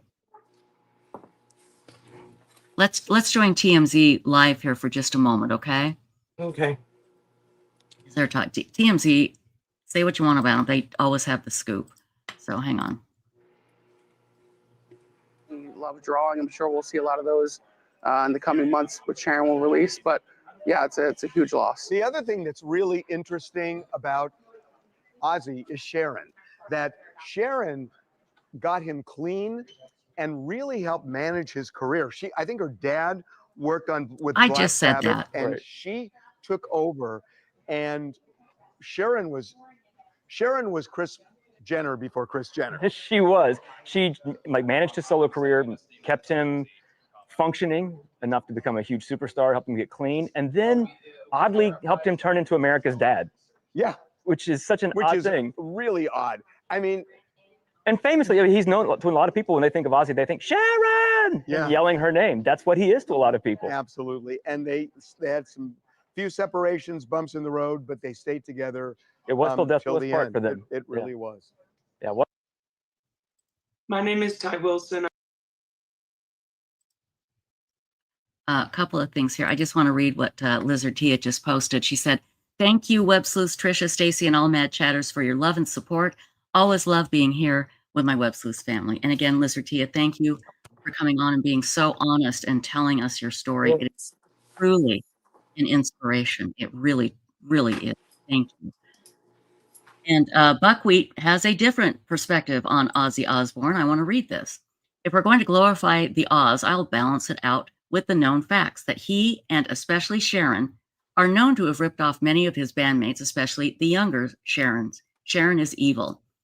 Well, I think we'll hear some of that too. I don't. I'm just going by the superficial part that I know about Ozzy and Sharon. So, Well, talking the business aspect is different. guys, hang on just a sec. Hi, this is Trisha.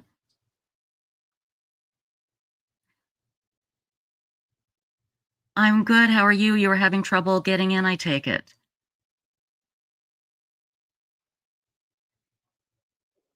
Oh. That's okay. We can, we can just do it like this. This is no problem. Okay. Okay. So hang on one sec. I'm going to put you on speaker. All right. And are you okay to go live right now? Is that okay? Okay. Hang on. Okay. Just a second here. I need to get my little headset in. No worries.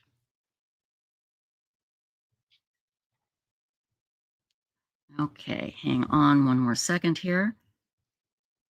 Hang on just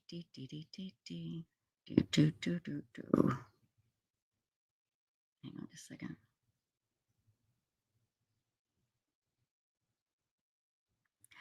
Everybody, I want you to welcome Margaret Travillin. She is the CEO and co-founder of the school that we have been talking about. And that is the amazing school of JJ's. I just call it Lawrence Life School. Is that the Lawrence Institute for Education? Is that correct? That is correct. So yeah, LIFE is our acronym, which stands for Lawrence Institute for Education. Thank you very much for having me.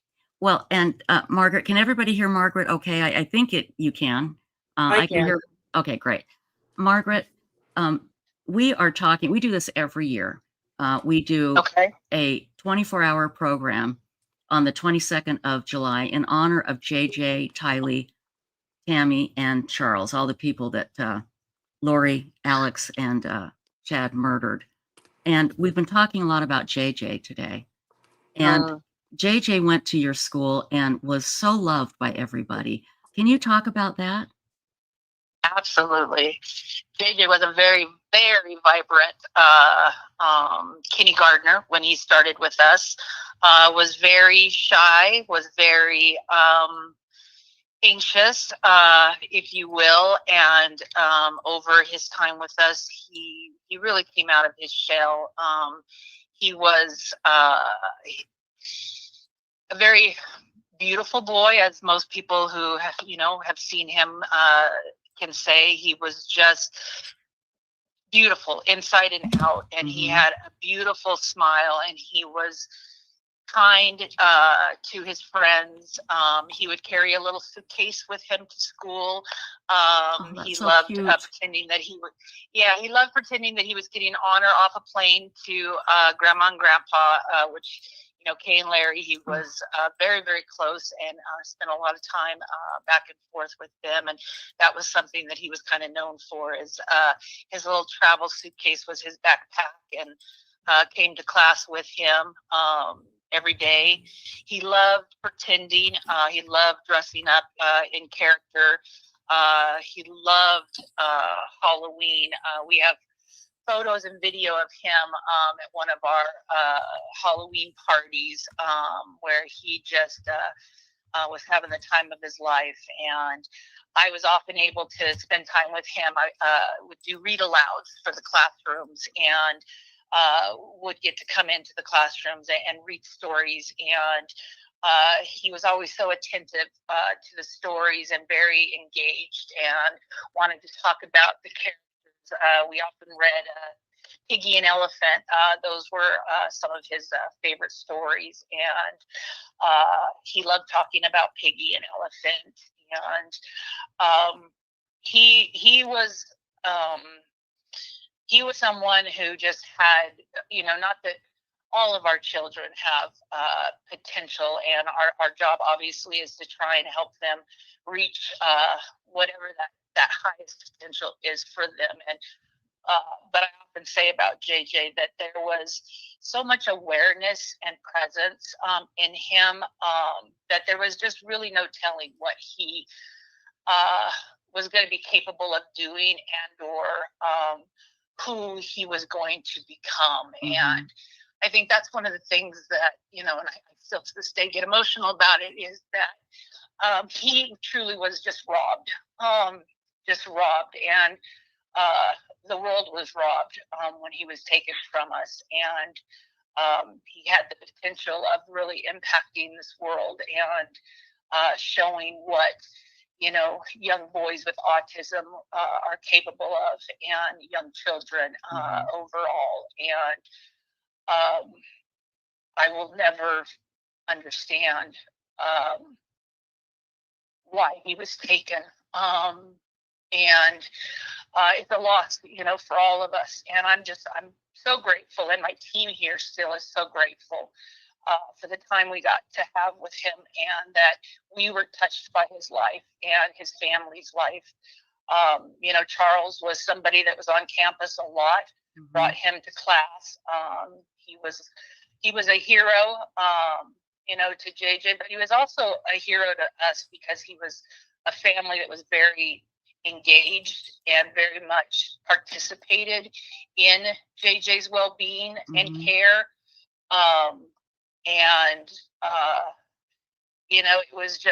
It was a crazy day. Lori came on campus and shared that Charles had committed suicide. Oh, God. And that was kind of her explanation, which when we were told, it just didn't sit right. And so one of my staff members got, on the internet and Googled, his name, because we were like, how is that possible? But we weren't contacted. How did that happen? We didn't know about that happening. And that is when we learned that he actually was deceased, and had been deceased for 2 weeks prior to her even telling us. And it just, everything happened so quick, from that time on. And it was like a light switch. It was, one day everything seemed normal, and then the next day it just wasn't. Charles had, shared that he had concerns. He was worried that, Lori was going through a religious phase, if you will. Right. But, other than that, it was just, Lori was somebody that we thought we knew, and then she was somebody that we had no idea who she was. And, Exactly. And it was when she told us that, she was taking JJ out of school and they were going to California, which was another lie, that we, that she felt like it was just too much for JJ being here, and that he needed to change, and that, she was taking him and moving. And, we were sad, but, it was, again, not really knowing all the facts. It kind of made sense, because we didn't obviously know the details of what happened to Charles at that time, and knew that he was somebody very, very important in JJ's life. So, And that was roughly September. And then I got the call in December from detectives in Idaho, basically asking about Lori, asking about the kids. And, you know, I remember asking, what do you mean? You don't know where Lori is? Right. And it was, no, we know where Lori is. We don't know where the kids are. Oh, God. And I just, you know, all those memories are so vivid because it was so traumatic as it was unfolding. And, you know, from that day forward, you know, we hung ribbons on our trees. We had blue for JJ and purple for Tylee. And we never, you know, we never gave up hope that, you know, they were somewhere with family. They were being hidden. And, you know, and our hearts just bled. And the day that, you know, we heard what had actually happened. And it was just devastating. And, you know, and it still after is that, we fresh today. I'm I can sorry, go tell ahead. it still is fresh today. It is. I can tell in your voice. I mean, you and the teachers that experienced the wonderful love of JJ, because it was such a useless tragedy. And that's, yeah. Yeah. Yeah, words can't, you know, express enough. Just any loss of a child is tragic. And but the cruelty and the of the it didn't have to happen. And I guess that the part that he had so many people that loved him that would have spent the rest of their lives caring for him. Exactly. And I'll never, you know, understand the thought processes or what became of you know, Lori's mindset for this to have happened. And you know, it makes us watchful. I'll never forget when, you know, Kay and Larry, they came to the school and they wanted to see his classroom, and we had set up the kind of we had done a memorial for them here, and then we kind of reset up the memorial for Kay and Larry. And I just watching them sit, you know, in his classroom and watch the videos that we had playing and look at all the pictures. And I, you know, I just laid my head, you know, forward with Kay and Larry, and just felt like I had to apologize, because I felt like, how did we let this little boy go? No, there was nothing you could have done. Nothing you could have done. But I understand, because obviously everybody at Lawrence Institute for Education, you're all very caring and compassionate, and you know, short of tying Lori up and kidnapping JJ, you know, there was nothing you could do. There's sometimes there's so much dark and evil in somebody that you can't stop them. Everybody, we're talking with Margaret Travillin. She is the CEO and founder of Lawrence Institute for Education, the school that JJ Vallow loved so much. And Charles, his father, was a very active part of his life. And we have somebody from Europe who is saying, how can people from Europe donate? I've been putting the link up, but I guess it doesn't work in Europe. Can they give you a call, or can they email you perhaps, Margaret? Oh, absolutely. My email, well, it's a doozy, but it's my first and, okay, so I'm sorry, that's our president. Carrie is saying, let's go ahead and email her. It's Carrie, CARRIE dot Reed, REED, at Lawrence, that's LAURENSAZ.org. Carrie.Reed at LawrenceAZ.org. Okay. Stacy, can you write this down so I can post it later too? Okay, hold on. Yeah. So I make sure I got. And thank you to that individual. That's amazing. And again, an example of how JJ's life, you know, it really impacted the world, because absolutely of how tragic, you know, him being taken from us was. And so I appreciate that very much. And Can I read the email back to make sure I have it properly? Yes. It's CARRIE.REED at LAURENSAZ.org. That is correct. Okay, great. There we go. Okay, and I've been putting the link up in chat for the donations to the school, to JJ's school, and it's actually pinned at the top of chat here. But Margaret, nobody can be prepared for something this horrific, something this evil, this dark. How were the other children taking this? Were you able to explain any of it to them, or how did that happen? That's a great question. No, we obviously in having the memorial here, we opened it up to our community, to the families. We shared on email and our communication systems with the families with regards to the purple and blue ribbons. So the families were aware when the news hit. We shared it with the families, and then felt that our place was to allow the families to share what they felt comfortable sharing. Mm-hmm. For us, when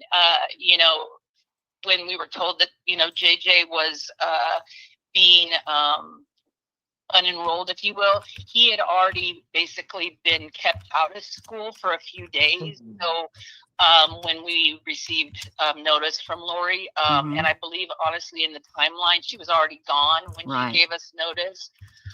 So we didn't even get to have what we would normally do as a farewell party, for the kids to say their goodbyes.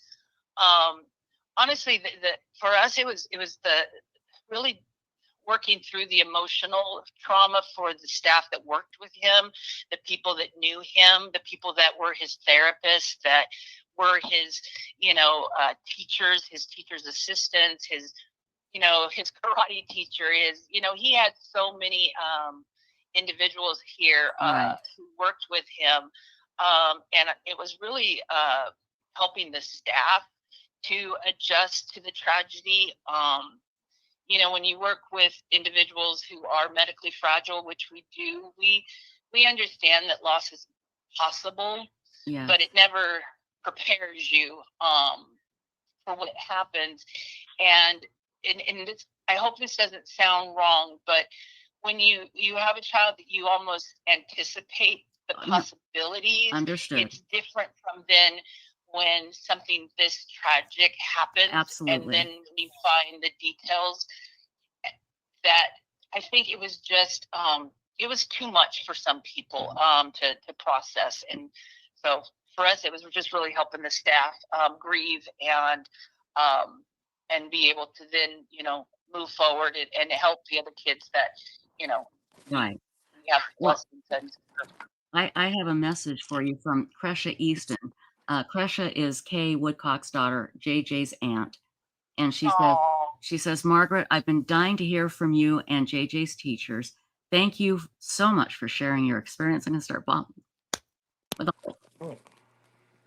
Cresha, you can jump on if you want. And talk. And we do have a question. Was JJ high functioning with his autism? Would he be considered high functioning? Yes, for us, absolutely, he was what we would consider high functioning. Mm-hmm. He had amazing language skills. He had highs and lows with his emotional regulation. Yes. There were days where JJ was full of frustrations, and you knew it. But then most days he was full of just bubbling energy. And but he was absolutely able to express wants and needs and express things that he liked or didn't like. Right. And yeah. And honestly, I think that's one of the things that's so tragic is when you think about what was done to him and you think about what he was cognitively aware of. I know. That's the thing that's so, scary in itself. And I always think and I pray that, he was just asleep and at peace because he was so aware of the world around him. Oh God. That's what we're hoping too. We've always hoped that he was just drugged. Yeah. he was treated differently than his sister Tylee, who I think just terribly suffered at the hands Yes. of Chad and Alex. But I think it was different with JJ, and as little solace as that is, I think we need to hold on to that.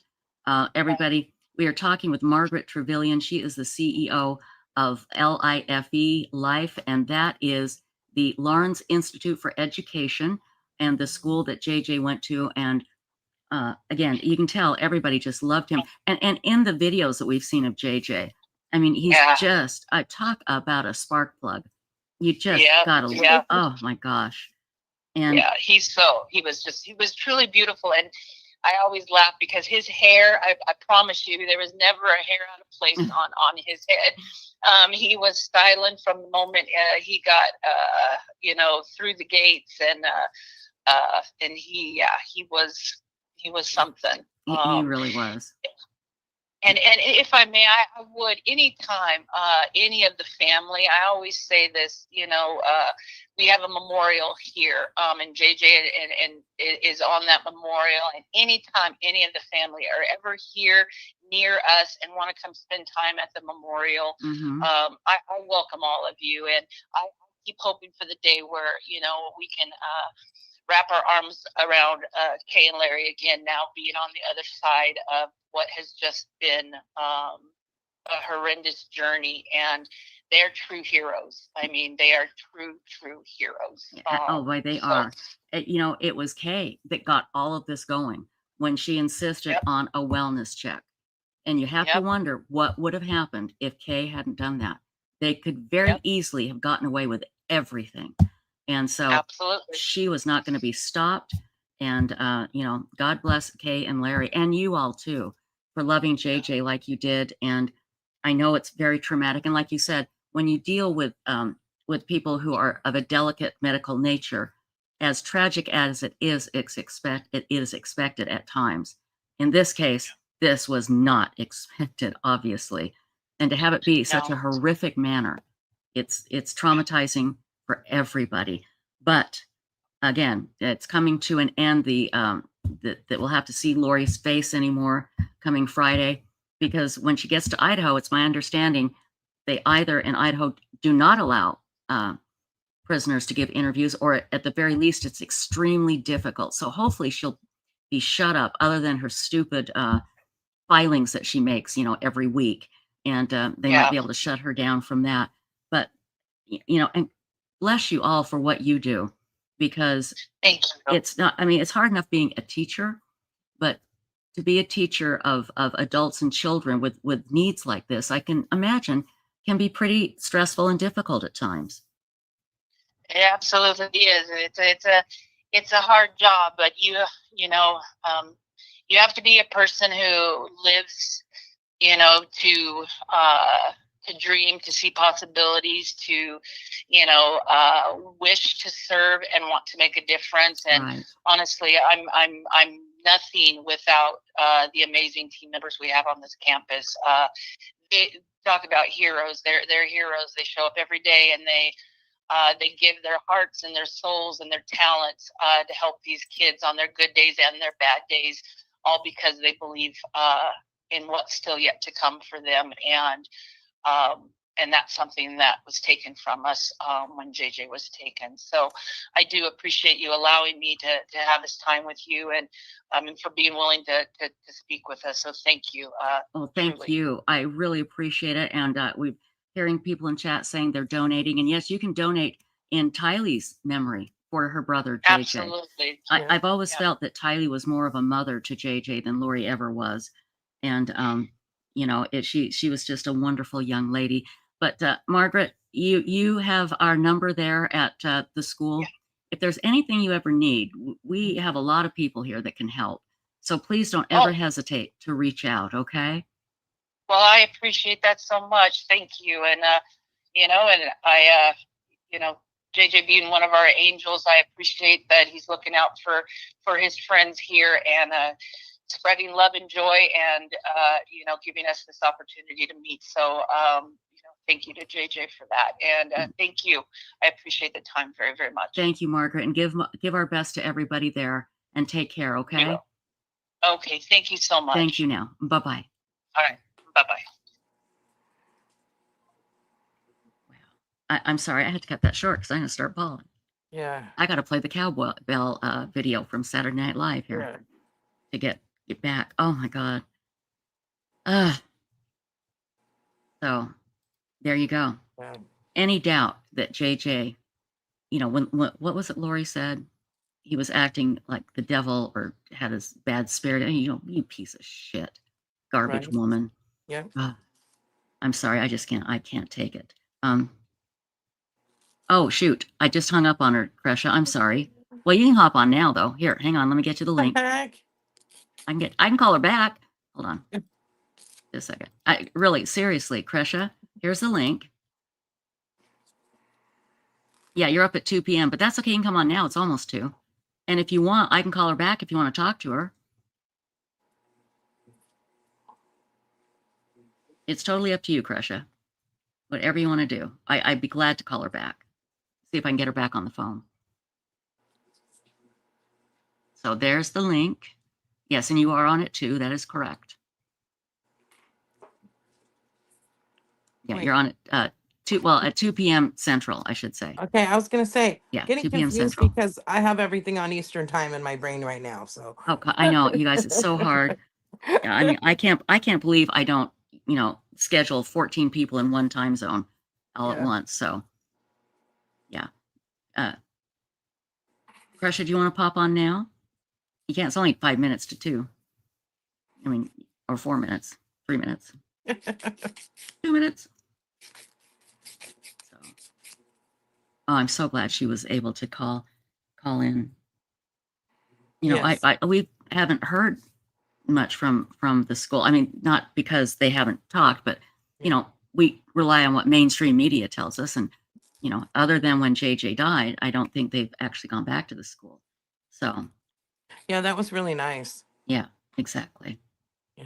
Exactly. So I'll tell you what, everybody, get out your lighters. Crash up, crash up, crash up. I need to make a little pit stop. Can you take over chit chat for just a moment? Yes. Okay, and I will be right back. Okay. Thank you. Thank you. Oh, that's nice, Uda. Uda says a legacy of joy honoring Joshua Jackson, JJ Vallow, and Tylee Ryan. Let me see.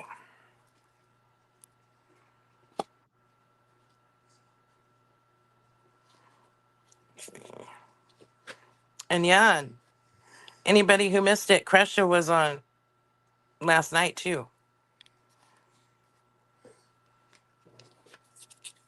Oh my God, Moonlight, you can hear that? I'm gonna stop.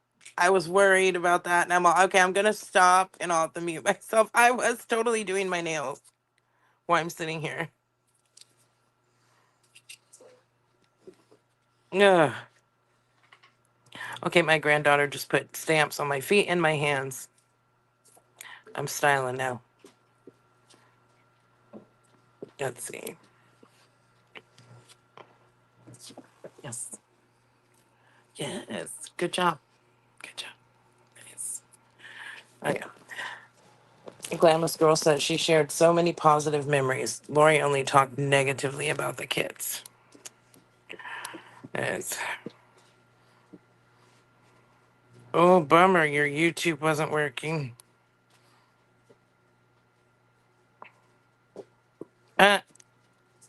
Jermaine says, I expunked the like button. What?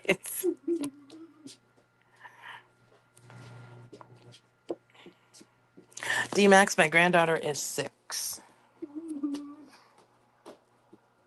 And she was born deaf. So she goes to UCLA. They did surgery on her when she was a year old and put in, cochlears for her. But she does not like the cochlears. And so we're hoping when she gets older, maybe she'll adapt to them or want to use them. But, she wore them for a while and then completely stopped. So she's completely deaf and she does sign language. But, yeah. And then we found out last year she is autistic, but she's high functioning, which is hard to tell because she's nonverbal in general because she's deaf. So no, right now she doesn't speak. Well, she makes she gets our attention with sounds. Like you'll hear her do these kind of Chewbacca sound things. She knows if she makes a noise that we'll turn around and look when she's trying to get our attention. She's said mama and papa, but on more than once, but we don't know if that's just a coincidence or intentional.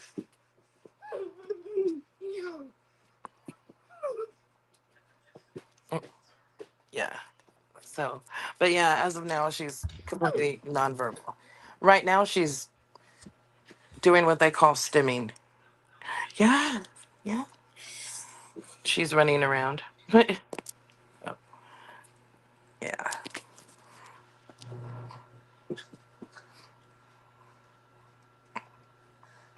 At Moonlight View says she was buffing her nails too. Women of Steel, that's such a good question because now they've adjusted them many times for different levels for her. Because UCLA does it to see how she reacts, but she just does not like wearing them at all. Your granddaughter is so cute. Oh, there's Cresha. Hey, Cresha, do you want me to try and get Margaret back on the phone to talk to her? No, I was getting ready. And so I was like, I can either drop what I'm doing and not be ready for 2, and jump on. And then I was like, because I caught her, I don't even know how long she had been on. So I want to go back and listen. I've been dying.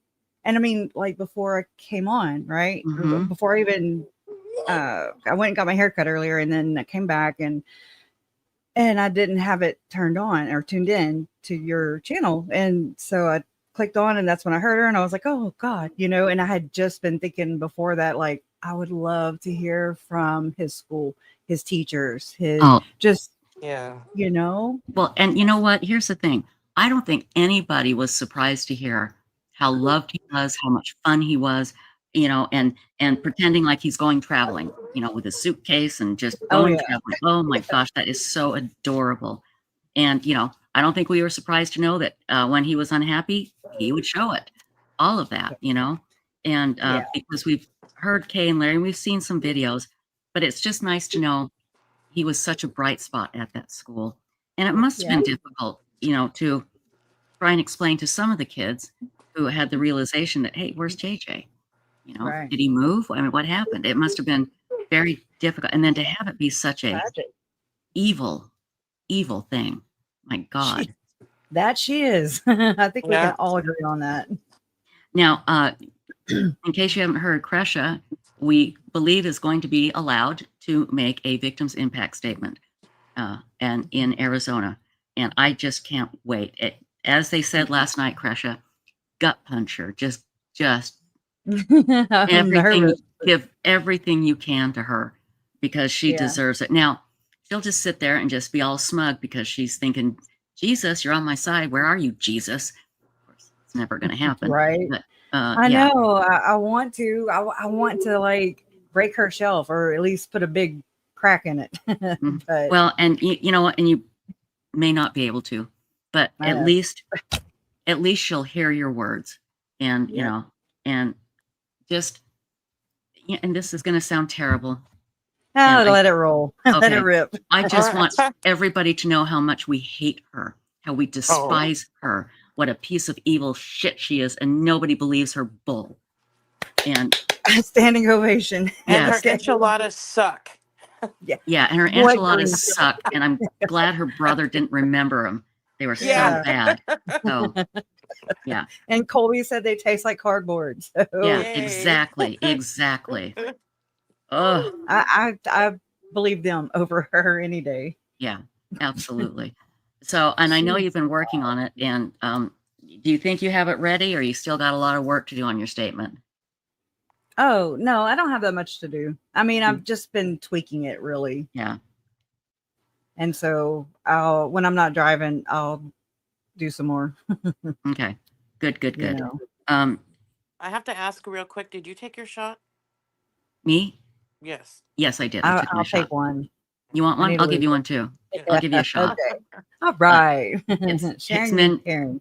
it's Manjaro, the shot for diabetes. It has changed my life, you guys, and doesn't work for everybody. Check with your doctor, but it has absolutely changed you can take a look from last year to this year on my videos, and you can see the difference in my face, everything. I can tell. Yeah. And I mean, you feel better, you know? A million times better. And I don't overeat anymore. I eat mostly blueberries and cream of wheat, and it's made a huge difference. Everything. And again, it's not for everybody, but I did take my shot. So it's all There you good. go. Hey, guys, I'm here.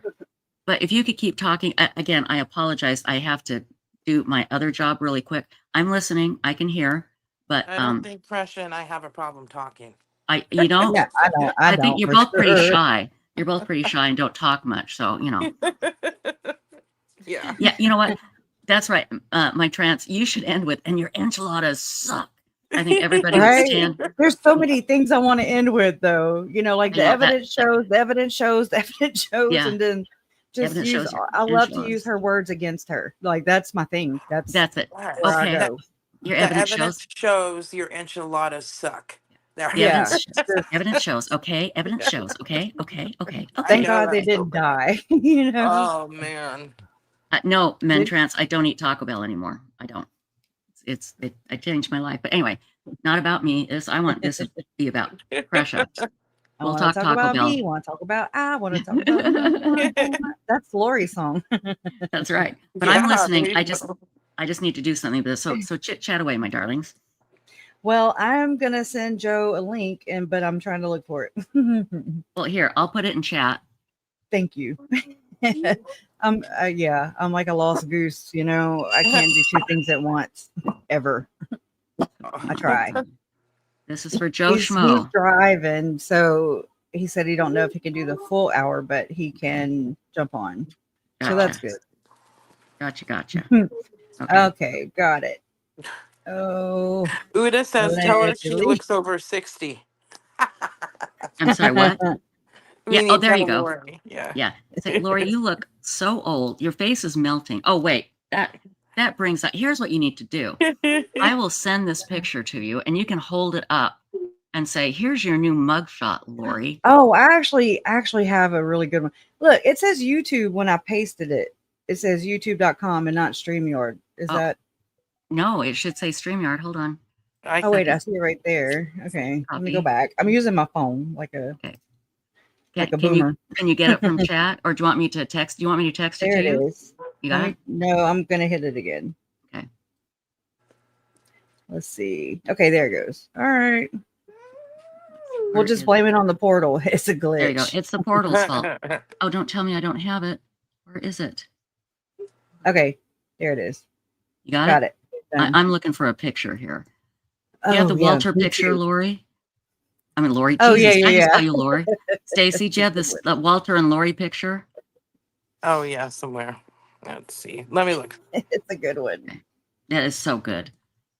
In the meantime, I'll put. Oh, I've got it. Never mind. I found it. Okay, here we go. Here's what you should show and say, look, here's your new mugshot, Lori. There you go. Oh my God. She needs to be the character. I kill you. Silence. I kill you. Because that's her MO. There you go, Stacy. Made you laugh. Good Lord. Oh, yeah, there you go. And then there's this one. There's her. Ahmed. Oh, Ahmed. Yeah, that exactly.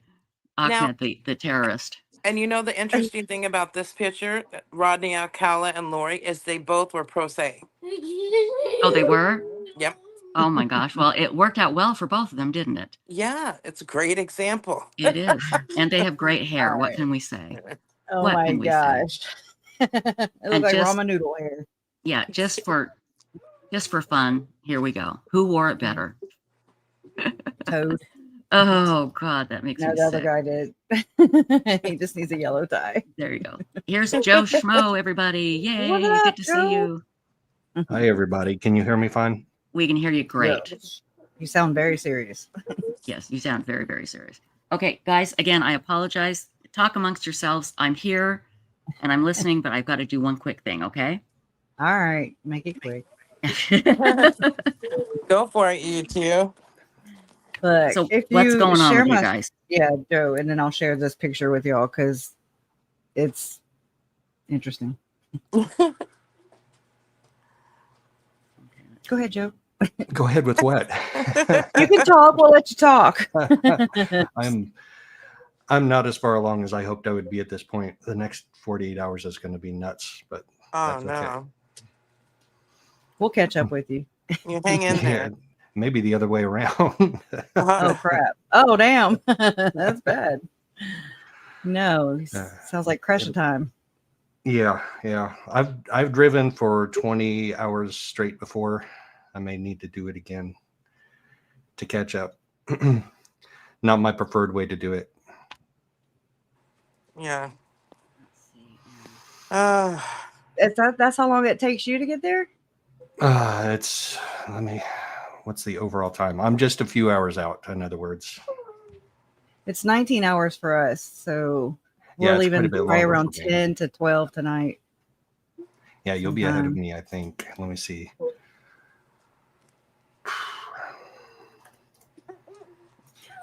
I plan on, I don't, I'm gonna wake up and be like, where are we at? Texas.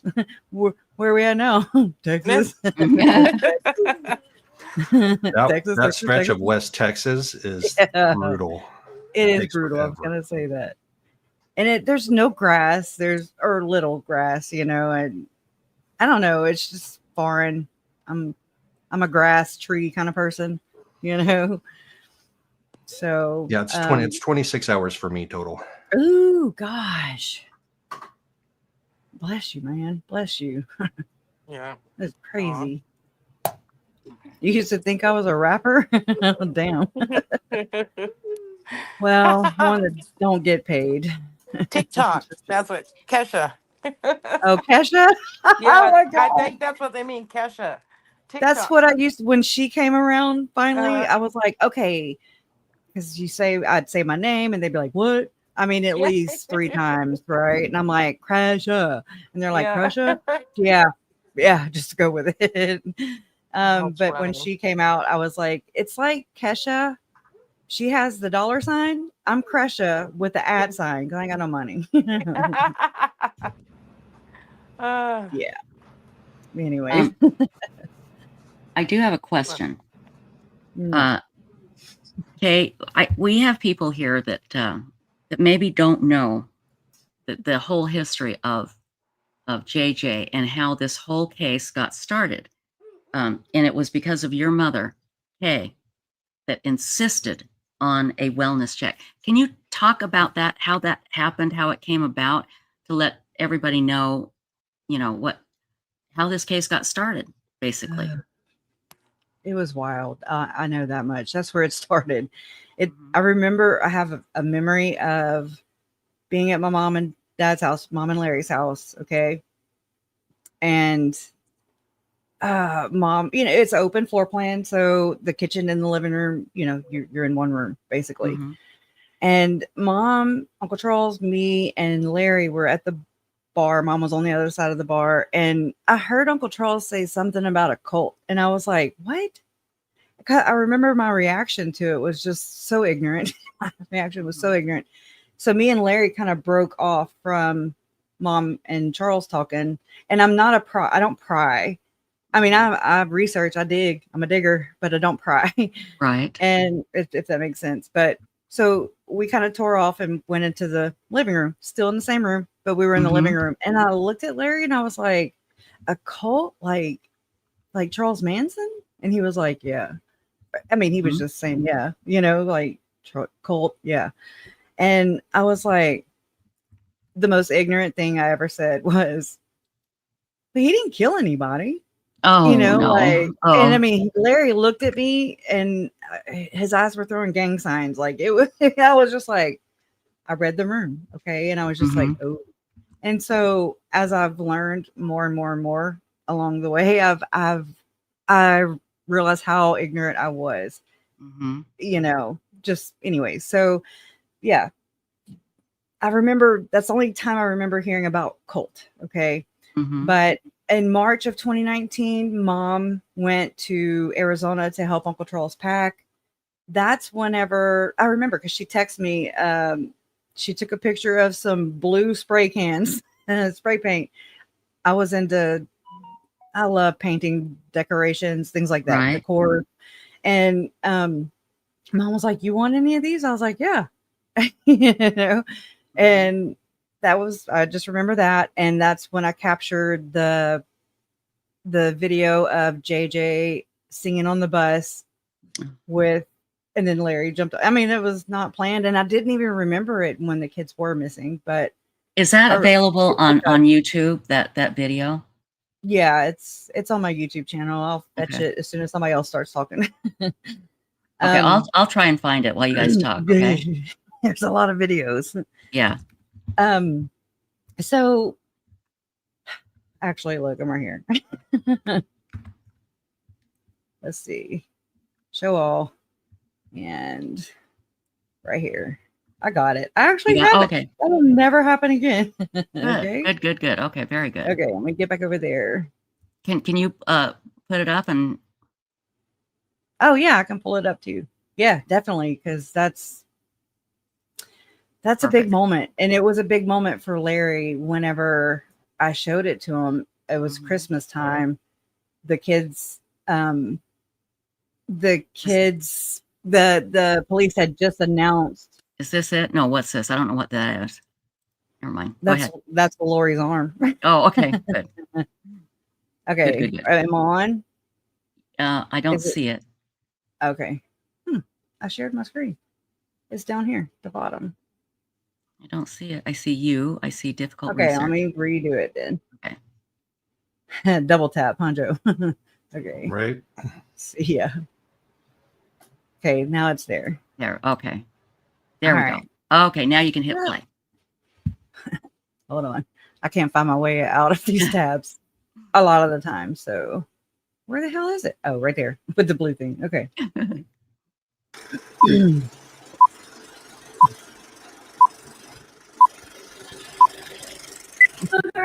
Papa, telling lies. Papa, open one. That's my bonus line. The bus is coming. Passengers, and we're getting fuel up all the time. Along the ones of I got it, and we're taking off the coastal cruise. Thank you for riding. Okay. Oh, look at this. Oh, this is so adorable. All right. Coastal cruising. Welcome to Coastal Crew Change. Welcome to Coastal Crew Change. I'm your bus driver, JJ. I'm the bus driver, Papa. And I'm also your MC.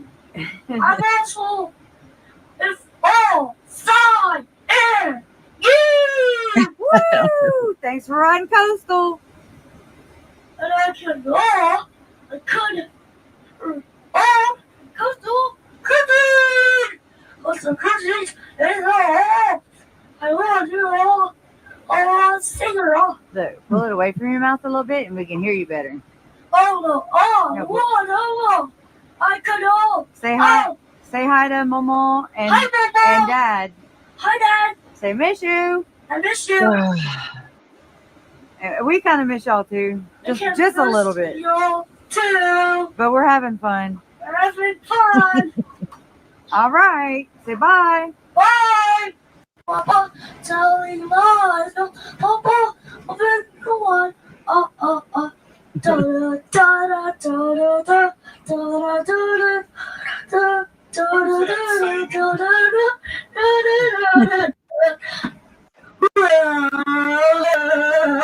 Say welcome to Coastal Crew Change. Turn out the lights. The party's over. They say that all good things must end. Call it a night. The party's over. You need to go on American Idol. Johnny as Papa.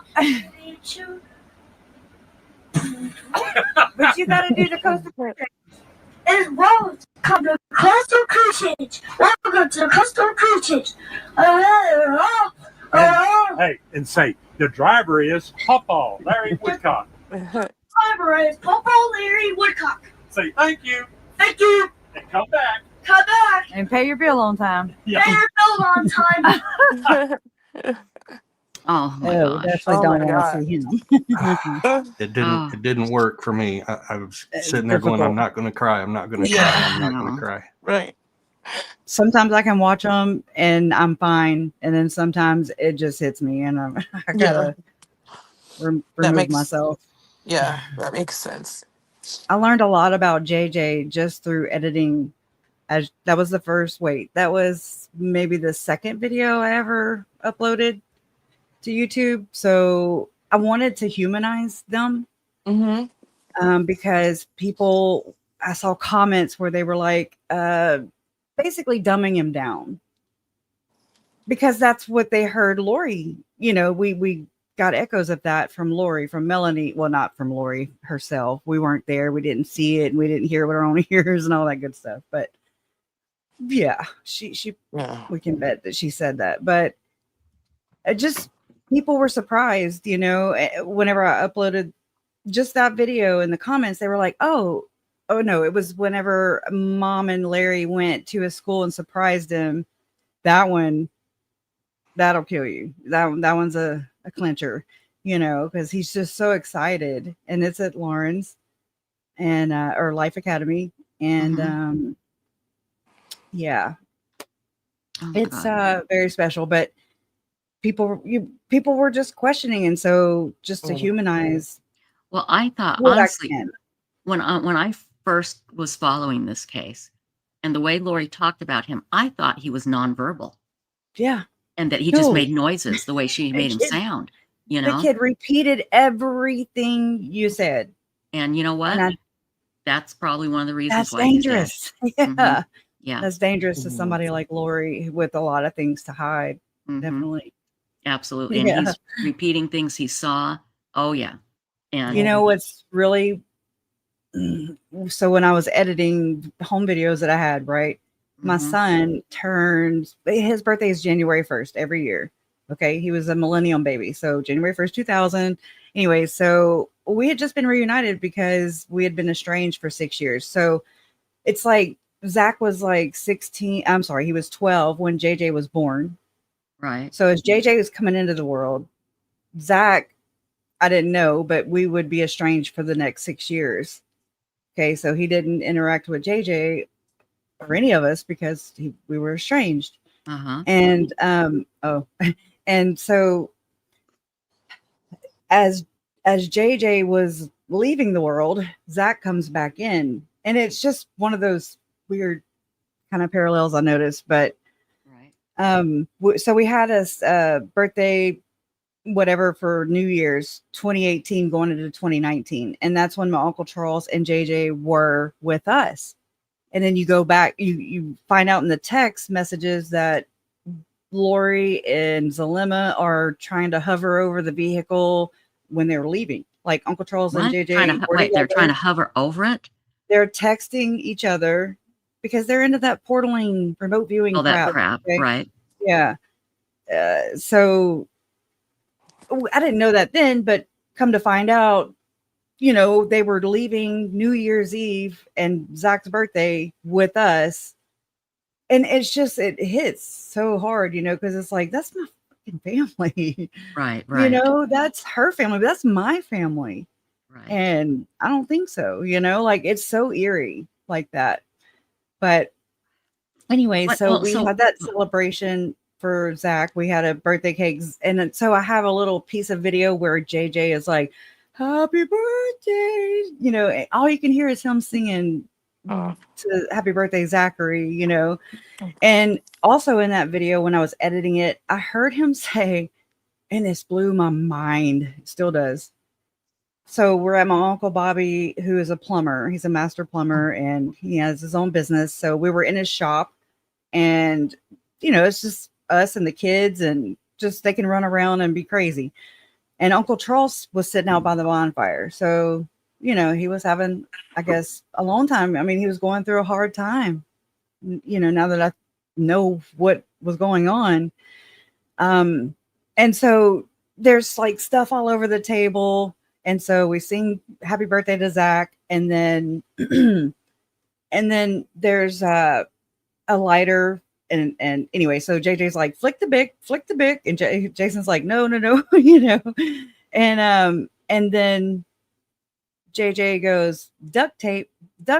And I'm just, I mean, my jaw hits the floor because he's just seeing things on the table and he's saying duct tape, not knowing that a year and a half later or however long later, you know, he would be bound in duct tape. You know, it's just really eerie. And actually, my daughter showed my Uncle Bobby a bruise on her knee, and he's dramatic. We're all dramatic. And he was like, oh, you're going to die, you know, and he was just picking at her. And he said, pulmonary embolism. And I was just like, oh my God, there's so much packed in this one little video, you know? I mean, you don't know the freight train that is heading directly for you and your family. Like you don't. Wow. Jeez. Oh, you're muted. That's Muted, why. Trish. I'm like, I want people to know the background of this story. Sorry. When you saw Lori interact with JJ, and I don't know if you saw that happen very much. not much. No indication that she was a horrible, evil piece of crap human being at the time. No. No. Nothing. I mean, I know. she was It's very, crazy. It's crazy. love bomby. You know, now I know that. I know that. But looking back, you know, we first met whenever Uncle Charles and Lori got married in Vegas. They got married in Vegas, and then they invited our family, the Vallow side, with the Cox side of the family, and we went and stayed at this. I've always called it a $10 million ranch. Okay, I don't know. It could be $1 million. It was I'm trailer park right here. Okay, straight up. So I'm just saying it was very nice. I just had my daughter in 2005. Tylee was 3, so I don't remember everybody's ages at that time though. So it was like 2006, and we all went up for the weekend and we stayed in the guest house on this property. It was a friend of my uncle's. The lady had just gone through a divorce with her husband, and he had something big to do with Microsoft, which is interesting. But anyways, story for another day. Yeah. Okay. And so we stayed at this guest house that's huge. I mean, guest house, you know what? I mean, it was my dream house. I even took pictures of every room because it was staged so beautifully, you know, and we rode horses and rode 4-wheelers, and just the boys, like all our boys, because I mean, we had a lot of boys, right? Colby, Zach, Cole, the boys. And they had this where they would put the side by sides. They had like an apartment kind of built on top of it, above it. Okay. And it was really decked out, had every game station. It was bunk beds made out of real bark and stuff. It was really a lot. We didn't hardly see them at all. But they had a blast. We had a blast. And I was in the same house with Janice and Barry and Lori. But first meeting Lori that first night, and I mean, it's the Catholics meets the Mormons. Okay? Right. So it's like, whoa. But Lori always looked down her nose. That has not changed. Like, I bet. Yeah. I don't know, besides just being stuck up and full of herself. I don't looking down on everybody. I remember her parents the same way. I remember them like that. And you know, you can kind of tell, but every time, like, she'd say, okay, I'm going to go for a walk. And they would be right behind her. Like, just follow the leader, you know? And she went walking like 2 or 3 times in a day. And I was just like, okay, you know, I'm all chunky. She liked to exercise. Yeah. Right. Yeah. Or go plot. She's probably plotting.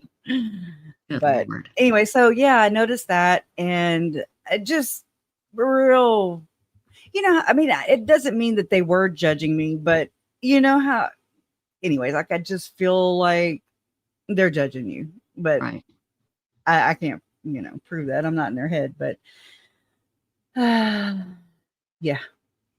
I just, again, I think it started after Colby's dad. I really do. Yeah, it probably did. And again, so ahead, it Joe. was so interesting coming into this and getting to know Kresha too, because I'm at the opposite end of the spectrum. I barely paid any attention to the first trial. Mm-hmm. And then, of course, we saw her, statements at the end televised, and that's where I really first started paying attention. And for me, it was just another one of those crazy Mormon cult things going on. Right. Yeah. Just another one, Whoa. stories we've heard before. Right. And then Chad's trial was televised, so I watched almost all of that, paid a lot more Mm-hmm. Oh, attention wow. to that. I didn't know that. But then coming to both of these trials and the pretrial hearings and being like within 5 feet of her and seeing the way that she acts in court, and I cannot imagine how she acted besides that. But then getting to know all of Kresha's research and her bringing JJ to life for me has just been such a blessing. It is. I'm so That melts my glad, heart. It melts my heart. Kresha, that you have those videos. Because again, we always talk about the perpetrators because that's who we're trying to figure out. That's what we're trying to find the story. But it's so important to remember JJ and Tylee. And I wish we had more video of Tylee. I know. I don't. I know, but yeah, exactly. I mean, I've gathered some, of course. I have her and Visaya swimming. Right. Look like they had the time of their lives. I have Tylee's artwork here. Can you show any of it, or is it too hard to look at? I mean, right now, yeah, I would have to find. I mean, was she a good artist? Was she a good artist? I mean, it was just like a white, plain white paper, a pad though, and it was her and Visaya, and it was like 2016 because they block lettered it, but yeah. I mean, just like one of the things on it, they said pictures or it didn't happen. I mean, because they're like, okay, like a bucket list, and it's eerie, okay, because I mean, 2016, oh my God, that girl is so young and has no idea what's coming for her, happen. And the way she died was so horrific. Yeah, it's just so inhumane and cruel, and Lori wanted to delete her, erase her, exactly, burn her up till there's nothing left. Is what she wanted to. I just said there's nobody more evil than Lori and Chad, I swear to God. And Alex. She makes it like she did her a favor. Yeah. She's ridding the world of zombies, and I'm just like, you're the zombie, you and your old, why don't y'all go do us all a favor and just drink some of that Kool-Aid. Yeah, exactly, drink some of that Jonestown Kool-Aid.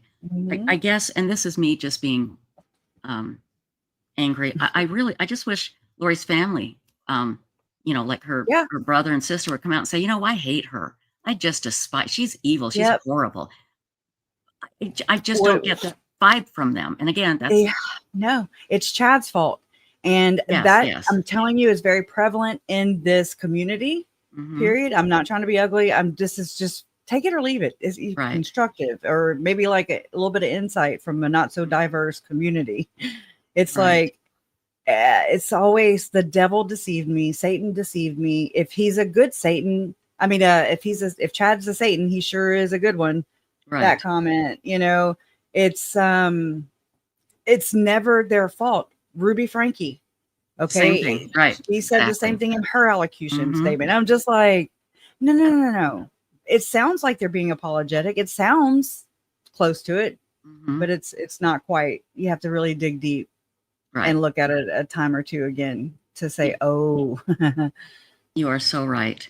And it's again, really just slick talk or something. You're right. And Friday can't come soon enough for you, I'm sure. And for us watching, because we're just so angry. I guess I just haven't heard the anger. I've heard the anger from Colby. Absolutely. The anger. I have no question from Colby. Yeah, poor thing. Yeah, I know. But not like, I haven't heard it from Summer. I haven't heard it from the mom. Right. They said some really rotten things about my parents. They did. And about Charles and about our family and about JJ. He didn't need his service dog. That's Charles. That's Charles. Okay, Summer. Not trying to start a fight right here, but come on, Summer. Right. you know, and I mean, Accept that's why I feel like it's more of a family tradition to do Right. what they did. Maybe I feel this is just my feelings. She can sue me. She can hate me more, whatever.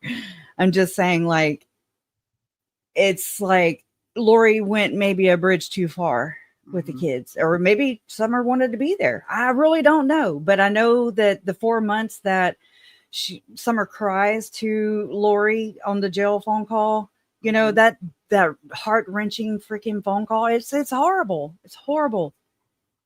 And you get it, but when you read the words, when you go back and just read the words, she's the 4 months that she's like, you shut me and mom out for 4 months, you know, and she's angry about that. But then you think, okay, no, but you go back and look at the FOIA docs. She was in communications with Lori and Alex the day of Charles being murdered, before Charles being murdered. She texts Alex the day of the murder and says, anything yet? Anything yet? And then she flies to New York, and then, you know, and then October 7th, she texts Lori and said, have you heard about the Tesla incident? Lori's like, the Tesla, the company, or, you know, what are you talking about? Yeah. Brandon, you know, the shooting at Brandon. And she's like, oh, I think they're trying to set Mel and Al up.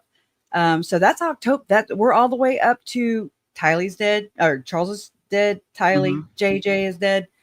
Brandon just got shot at. This is October 7th now. And then Tammy, 2 days later, they shot at her. And then on the 19th, they successfully murdered her. Right. And so Summer is talking to Lori at the most crucial times. Okay. Janice, she actually vouched for Lori. Shocker. She vouched for Lori on October 1st, even turned in a phone bill, a copy of her phone bill, to prove that she talked to JJ on October 1st. Now the kid's dead and cold in the ground, just like his sister.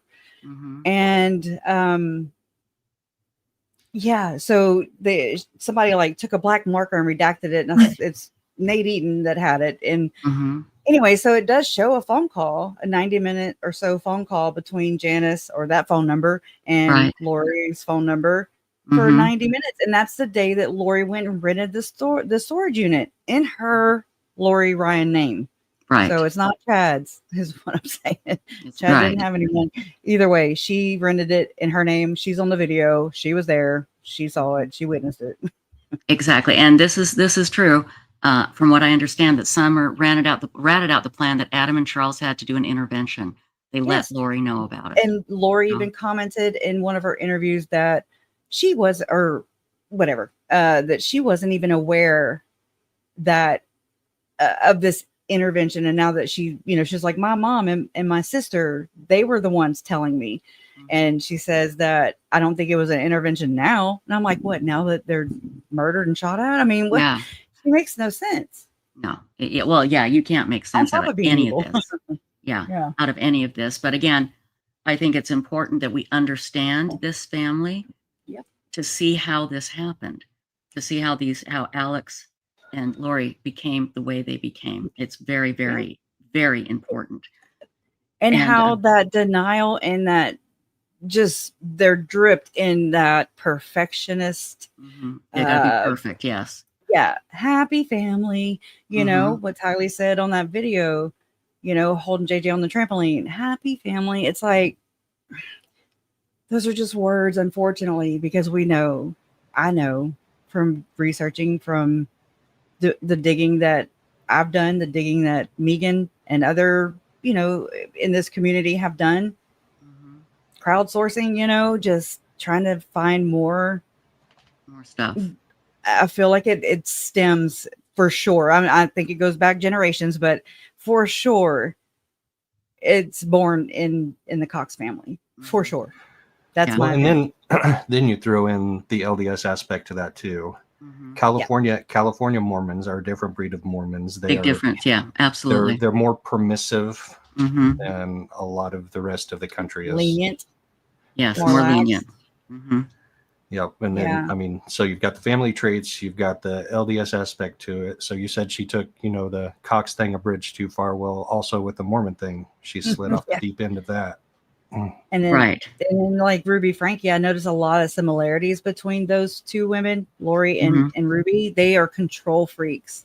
Yeah. Oh, that's Like, for sure. Yeah. it's like Ruby gave the judge permission to sentence her. Mm-hmm. She was like, okay. Like she gave him permission. If you just got to go back and listen to it. And you're like, wow. Yeah. I'll let you here, judge. I'll do whatever sentence you want me to do, whatever for my part of the crime. It's like, and really in actuality, we found out that Ruby just wanted to be not as guilty as Jody. That was it. Yes, you're exactly right. And be the best criminal of her children. I don't know. It's very well, weird. she wanted to blame Ruby wanted to blame her for everything, and she was deceived. But Ruby was evil before Jody Hildebrand Oh showed my up. God. So evil and mean.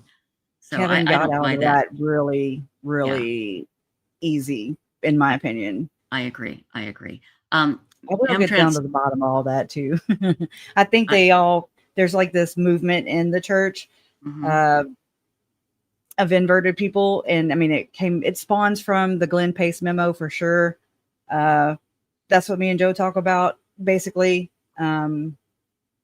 about how Glenn Pace back in 1989, 1990, he had interviewed 60 members of the church, no outsiders, all members of the church who were claiming that they had been ritualistically abused in the most heinous ways. Like 25 of them had witnessed actual human sacrifices. I'm like, Trish, how many have you witnessed in your life?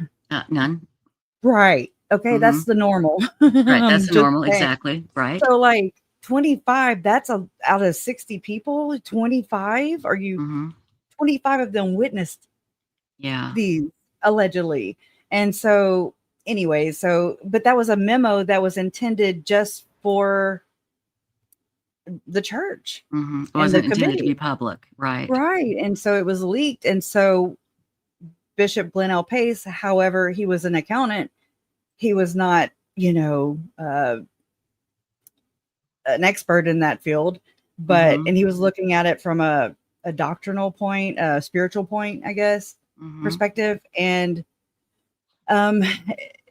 he said that, and now he was an accountant. So I take him up on this. Okay. He was like, with however many victims he had interviewed, he could have interviewed more. And he actually did after that, report. But he said that he suspects that there were about 800 or so active coven members practicing Satanists up along the Wasatch Front. And I'm like, man, that's prime zone. Yeah, that's right there, Springfield, St. George, those lower counties right there for sure, where I've seen other reports come out about this very thing. So when they found Tylee and JJ in the conditions that they were, buried like they were, and where they were, it was like, and then I saw that news story in Utah, and I was like, no, that's so close with the manner, the condition of the crimes, the elements, they match so much. And so it made me dig in there, because, and I've learned so many things that are very uncomfortable, but they're necessary, and this was y'all. That was what, 1990, 91? Still not prosecuted, nobody held accountable, and since in 30 years, just same old nothing to see And here. well, and the church kind of is too. I mean, at the top of that, so that was typewritten, and at the top of that, handwritten, was "Do not release." Do not copy. Right? Do not copy. Yeah. And so it was turned over to the Tanners, Sandra and Gerald Tanner. They've done a tremendous amount of research, and that's what me and Joe have been digging into. Just, there's a lot of similarities this is the main one. Whenever, and this is reported by some alleged victims of an alleged perpetrator Okay. in the church. And she says, and they actually corroborate each other's statements too, which is one of those weird things, you know, where you can't implant things because, Right. anyways, but they say that whenever they are in the public, and when they say Jesus or Lord or Christ or Son of Man, Son of God, all the things, okay, just all the words that you use for Christianity's being, deity, okay, they say the same things too, but they're really worshiping, and they say that worshiping Satan. And they even have opposite day, and they have, I mean, it's just like it's like a psychological hornet's nest, just like Stacy Cox Cope alleged, as far as Steve, her husband at the time, in his paper, his court filings at that time about what was going on with him and Stacy's marriage and the Cox family and yada yada. And he said he wrote that Stacy had told him that her family is like a psychological hornet's nest. And I'm like, okay, chaos. It continues in this case over here too. And so it's the same playbook. And So it's like can I people just, that are go ahead. yeah. Can I just say, so basically what you're saying is the people like Chad and Lori, you're finding there are other people that believe like they do, is what you're saying, basically. Absolutely. Okay. And one of the alarming things is I talked to an investigator who investigates that case I'm talking about. He was hired to investigate it and to pull and corroborate geographical locations. You know, if the girl said that the abuse happened here and this neighbor did it, then he has tracked that down and corroborated. And he's not found any discrepancies by the girls yet, or he'd be the first one to tell you. He wrote a 490-page report on it. They have been trying to pass that bill in Utah for them to recognize ritual abuse. It almost made it. It fell by one vote. And so maybe next time. But I mean, that's how close Utah is to recognizing ritualistic abuse as not a phenomenon and a real thing. As a real thing. And so you say this detective, when you say detective, you mean police detective? Was he working for the police No, force? I mean, he's just he's an investigator. I talked to him before because I follow his work. And I mean, because that's when I latched on, and I would just read everything, but mainly from the girls' own reports, okay? Their own victim statements that they turned in under, it's a grandma release from Utah, which is like a FOIA, but it's the Utah version of grandma. And like, people have been intimidated, myself included. I have a whole case file, I have videos, audios, all kinds of things, that interviews, but they intimidate you. They come out in full force. Well, do you mind talking about what they've done to you as far as intimidation? I mean, because I've been very careful. I've had one, that's all. I've had one show up on my Facebook messages, which I'm hardly on Facebook, but I saw it and I was like, oh my God, I know that name. Oh my God, And, like Tim Ballard, he actually blocked me on Twitter or X or whatever. So I was like, wow, now I have all the time in the world, buddy. Right. But, well, the church helps to hide them too. The church refuses to come out and publicly denounce them. Yes. Or say that there's a problem. There was a problem back in, this is 89, 90, and they dubbed it as a satanic panic. Or if you're Mormon, LDS, then it's a secret combination. And I learned that probably about a year ago. I was like, are you kidding me? So when a Mormon hears secret combination, it's like a satanic panic to us folks. So it's the same meaning in Mormon speak. Yeah. So and Melanie actually said that to Nate Eaton, and in a 6 or 7 page letter she wrote to Avow that this is a secret combination. Their message, the doctrines of devils is what she calls it. And then I'm just like, and I mean, there's so many inferences. The recorded phone call, Melanie Gibb, Chad, and Lori, and she says you were messing with all that dark junk. She was right there too, though. So right. Well, she was. Yeah, that's what kills me about that phone call between the three of them. She was all in it. all in it until they used her as And then as an excuse. And then she's like, "Oh no, CYA. yeah, exactly. That's what got her upset." Well, Yeah. you and Joe talk about this like you do this at least once a week, right? We try to. I live it every day. Like I'm reading something every day for the past 6 years, or since 2021 for sure. And it's hard when you hear it. It's bad. hard to grasp because we look at Chad and Lori as this is just these weirdos. There's But just they were there's influential. people, right? There's a few people like them. There's people that still follow them, which is scary, but it's not a huge thing. And you're saying it's bigger than what we can imagine. Yeah, I don't know if it's really a following of Chad and Lori. I think it's more of this belief system is way more Bigger than Chad. widespread than we. It's when- more widespread, I mean, and so- Chad and Lori weren't yeah. the leaders of it, is what you're saying. No. I No? mean, Okay. Tom Harrison for sure. Visions of Glory he wrote, and I mean, you've had Kit on here from Wordwise, who is I freaking love her. She's the Okay, best. like I want to. I'll dance at her next wedding. I'm Mhm, just yes, I hear you. You know what I'm saying? Like She's great. I love the way she digs in, and it's her profession. This is what she does, and she's not from that community, so she's looking at it as a Nevermo, Right. and just kind of analyzing it that way. And to me, it's like she, just like Dr. John is to the psychoanalysis of Lori and Chad and all Mhm. the people. The same thing I think about Kit, how she's psychoanalyzing or helping us She's doing psychoanalyze great. Chad's writing. She's great. Yeah. In fact, I'm going to And put her. Margaret's Chad. I'm going to put her link up to her She's amazing. channel. She I love reads. you, Kit. Yeah, she reads Chad Daybell's books and other crazy books, and then it digs deep and gives you the explanation. And oh my gosh, she's just brilliant. And the name of her Yep. channel is Wordwise. Let me grab it here really quickly and put it in chat. She She's really amazing. is. We've had And her I on think before. She's great. Going Go back, ahead, going Joe. back to your original point about Chad and Lori Mhm. being wackos to the rest of the world. Krish and I've talked a lot, and the way that I put it is, they just slid a little bit off the deep end of the Mormon religion and They just doctrine. got caught. Right.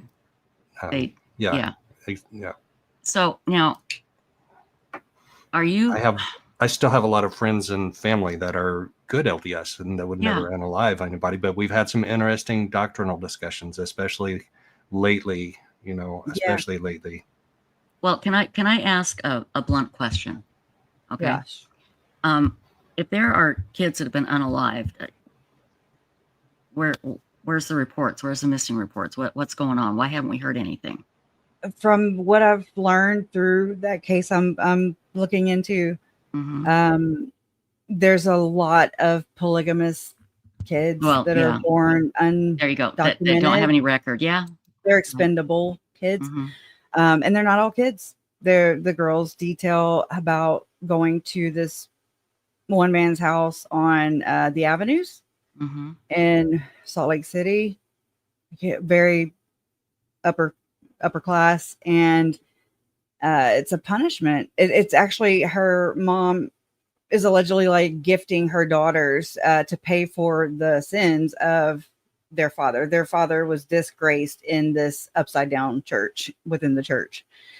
And she just one of the victims describes being led out to this shop, and there's okay, trigger warning. Okay, there, and I mean it gets you. It's just one of those stories where you're just like, what? Prove it. There was a man hanging from the rafter. Okay, and then there were skins, human skins, and they were stitched together, and they were made to put some of these on. Some of them zipped, some of them buttoned, and some of them had hair still on them.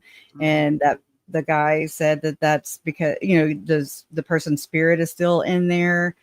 They were R-worded, just severely. It's severe child abuse is what it is. Mhm. Okay.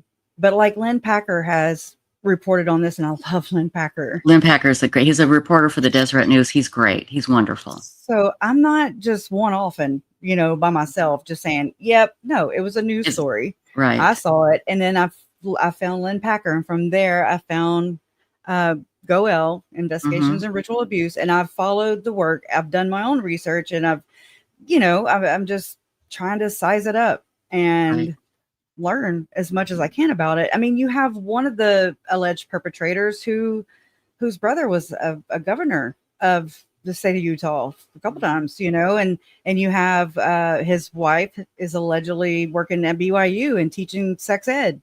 And it's just like, what the hell? And they went and bought a castle in Scotland, and it's just crazy. They're chasing down this other guy, Nicholas Rossi, aka Arthur Knight. It's a wild ass story. And it's like, and he was, Nicholas Rossi, I want to say, was involved with Boys Town.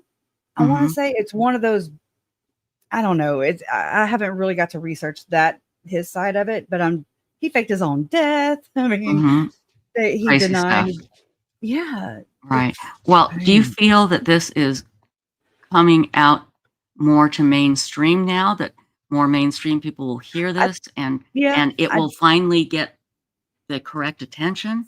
I believe so because of, and I mean, this is before my time in this field, this area of study, because, you know, there's Jeffrey Epstein. I didn't even know really, I didn't care who that was. Right. It whatever. And so now I can see where Jeffrey Epstein opened the door.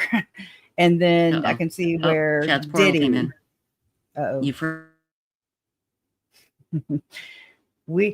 You fluff your pillows or whatever. Am I frozen or are y'all frozen? There we go. We froze for a second there, Kresha. Damn. Chad's portal got us. Yeah. Well, I you know, again, it's Kresha, you are an amazing researcher. And what you're telling us is terrifying. It is absolutely terrifying. And I want it to come out. I want the truth to come out. And who's ever involved in this crap needs to be held accountable. Right. And I hope it comes out soon. I really do. I pray it does too. And so I know it's uncomfortable. This is what I'm gonna end on. Okay. I know it's uncomfortable. And what I do is I always send her back to Tylee and JJ. Okay. Because they weren't made in a vacuum. These crimes didn't happen in a vacuum. Okay. Exactly so right. many things contributed to this murderous rampage. Okay. And they're not the first people. Okay. There's a whole long line of people who've done this very same thing to follow the Church of the Firstborn. This idea of the Church of the Firstborn is not real. I have my theories, but anyways, just if victims are saying this kind of stuff, if it's that hard for me to read it and Joe taught me about cognitive dissonance, and it's real. Okay, it's real. And I'm skeptical too, but I'm not skeptical I am too. of Tylee and JJ. Right. That's I can evidence in my family. You know, And they're I no agree with longer here. And so I get it. And it's good to have a healthy dose of skepticism, right? Absolutely. But I believe people until they give me a reason not to. Right. Okay. True. Good point. I do. I don't have, there's no sides. It's not political. This is a world humanitarian problem. This is children who are just falling through the cracks because of all the politic and stuff, you know, and it's not about that. Strip that away and just think about if it was your child, if it was your niece, nephew, cousin, you know, student, whatever, just be aware. There's nothing wrong with learning about these things. Yeah, it's hard to listen to, but can you imagine having to go through it and then not being believed? Not being believed. And that's what I'm saying. With your research, you are. I want to talk to my. You're getting this. Well, you're getting this information out. It needs to be out, and if true, people need to pay, and people need to come down hard and get to the truth. Absolutely, 100%. And JJ and Tylee were real, and we saw what happened to them. Saw And what we happened. saw what was going to happen to Ruby's kids. Kids, They and they were were gonna on the same chopping kids. block. Yep. They would have Nani been killed. Boudreaux's kids, they were in danger bad. Yes. They would have been Bad. dead. Absolutely. Absolutely. And And the Thibodeau right. kid from Arizona Same also. Blake thing. Thibodeau. Yep. Thank God he got rescued too. I know you gotta go. No, you guys gotta go. That's the thing. You guys, I know you've got a lot to do and get ready because you're gonna be driving here Yeah. soon, right? So Yeah. Listen, Kresha, thank you so much. Good luck. We're with you on Friday. We are cheering you on. Joe, thank you for going and being there for Kresha and just for standing up and cheering the victims on. Both of you, we can't thank you enough for everything that you do. Thank you so much. I'm gonna go back and thank you listen for to having us. Margaret too. Okay. Yeah, Joe, we'll meet up. Maybe have a gumbo or something. All right. Yeah, Okay. and don't forget, we're going to be discussing this more. We're going to continue our Tuesday Yes. night series next Tuesday night. For Next all Tuesday. you See you skeptical next people, come Tuesday. and watch. Yeah. Send me the link and I'll post it. Okay. Send me the link because I want to hear more. I really do. All right. So thank you. Thank you guys. Bye, y'all. Bye-bye. Bye. Bye. And look who we have.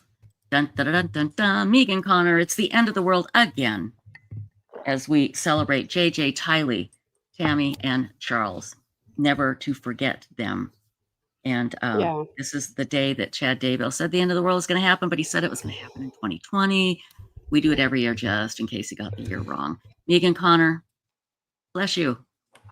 Thank you. And Megan, you are so generous with your time with us. I really appreciate you. And Well, I love you guys, and I love being here. It's always a welcoming space, and it gives me a place to vent sometimes. I appreciate that. you can always vent here. And I appreciate Joe and Kresha. They're talking about a very tough subject, you know, and again, I'm it's not that I don't believe them. I do. But I'm also skeptical of everything. I want to see the proof, but I believe Kresha and Joe. I absolutely believe them. Yeah. And I just hope it comes out strong enough that something can be done about it, because we did see JJ and Tylee. We did see what was going to happen to Ruby Frankie's kids. These aren't made up people. This was happening. And what they're saying, I'm not trying to put words in their mouth, but what they're saying is it's going on in other places too, all over. Yes. And that's what they're absolutely saying. is. So yeah, and I why wouldn't we believe that? Why wouldn't we believe that? I get it, absolutely. Yeah, So, and I've talked to Kresha a little bit about my experience. I was trafficked from the ages of 7 to 11, and it was a neighbor babysitter, and it was photos and videos being taken in the basement of that house of myself and other neighborhood kids as well. And when I told her just a little bit about it, she's like, yeah, I mean, this was big in that part of the country in the time frame that you lived there. So I've done some research into it. In fact, I really started digging deep into it excuse me, right before I went to Salt Lake to do the Ruby Frankie episode with Mormon Stories, where we talked about Sherry Frankie's book. And I will never forget, I was on the train on the way from Salt Lake to my sister's house where I was going to stay.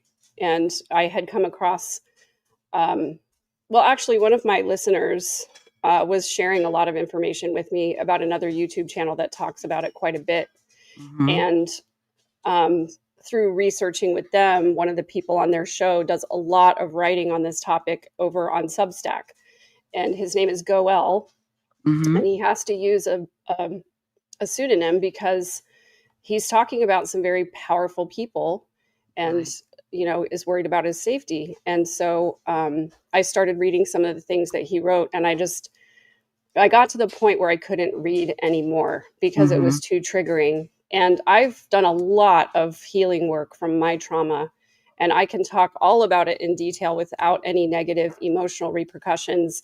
But reading about other people going through it really was hard for me. And I Yeah. told Kresha, I was like, I'm on this ship with you. I want to study this and research it with you, but I have to be really careful about protecting my mental health around that issue. So I haven't been able to do anything with them. I'm just hoping that when this is all over on Friday, I'm hoping that will open up some emotional space for me. I hope so too, for your sake. And I know you're being careful. For us, please be careful. We need you, Megan. So be very, very careful. Anyway, I just, boy, it's just been an emotional day. I don't know if you heard, we had JJ's, the CEO of JJ's school on, and what a wonderful woman. It was just very, very emotional. Yeah. And wow, I just, and we saw Kresha played the bus video of JJ, and you look at that young man and you think, how could anybody hurt him? How could anybody look at him and say he's dark? I just, and this isn't healthy, but I don't have enough hate in my heart for Lori and Chad Ballot right now. I wish I could hate them more than I already do. And no matter what is said on Friday, I don't think it's going to affect Lori, and that makes me even more angry. Right. Because I want Kresha to rip her guts out. Yeah. You know? None of this is healthy, guys. I agree. But go ahead. I was actually talking with Jerry Vallow shortly after Brandon's trial was over. We were talking about his victim impact statement, and he was, we were just talking back and forth about what we would say or should say or whatever. And I said, the thing that's infuriating, just exactly what you just said, Trisha, is that no matter what you say, it's not going to have an impact on Lori. So you say the things that you need to say, and you say them out to the world. And Lori's listening, but this statement is not for her. It's for you, and it's for Charles. And, I know Jerry wishes that he could just say whatever he wants, but obviously there are guidelines. So yeah, I'd love to hear what he really wants to say, because I would cheer that on. He has agreed to come on my channel afterwards. We haven't talked about specifics, but I would love for him to say what he really wants to say. Yeah. We'll have to demonetize that video. That's the best thing to do. That's one of the reasons I'm very happy we're demonetized. People can say whatever they want. Right. We don't need to worry about it. So I forgot. You're not going to Arizona, are you, or are you? I forgot. I am. You are? Yes. Okay, great. I will be there. Okay. And you're flying in. I am. Are you going to do any live broadcasts from there? Absolutely. Good. Yeah. I'll do one. I'm leaving on Thursday evening. I wanted to make it as quick a trip as possible. So I'll do a live stream on Thursday evening after I get there. It'll be pretty late. But it'll be good for some of our European friends who will see it the next morning. Right. I'll be the voice of the past. And then on Friday morning, I'll do a live stream on Friday morning as well.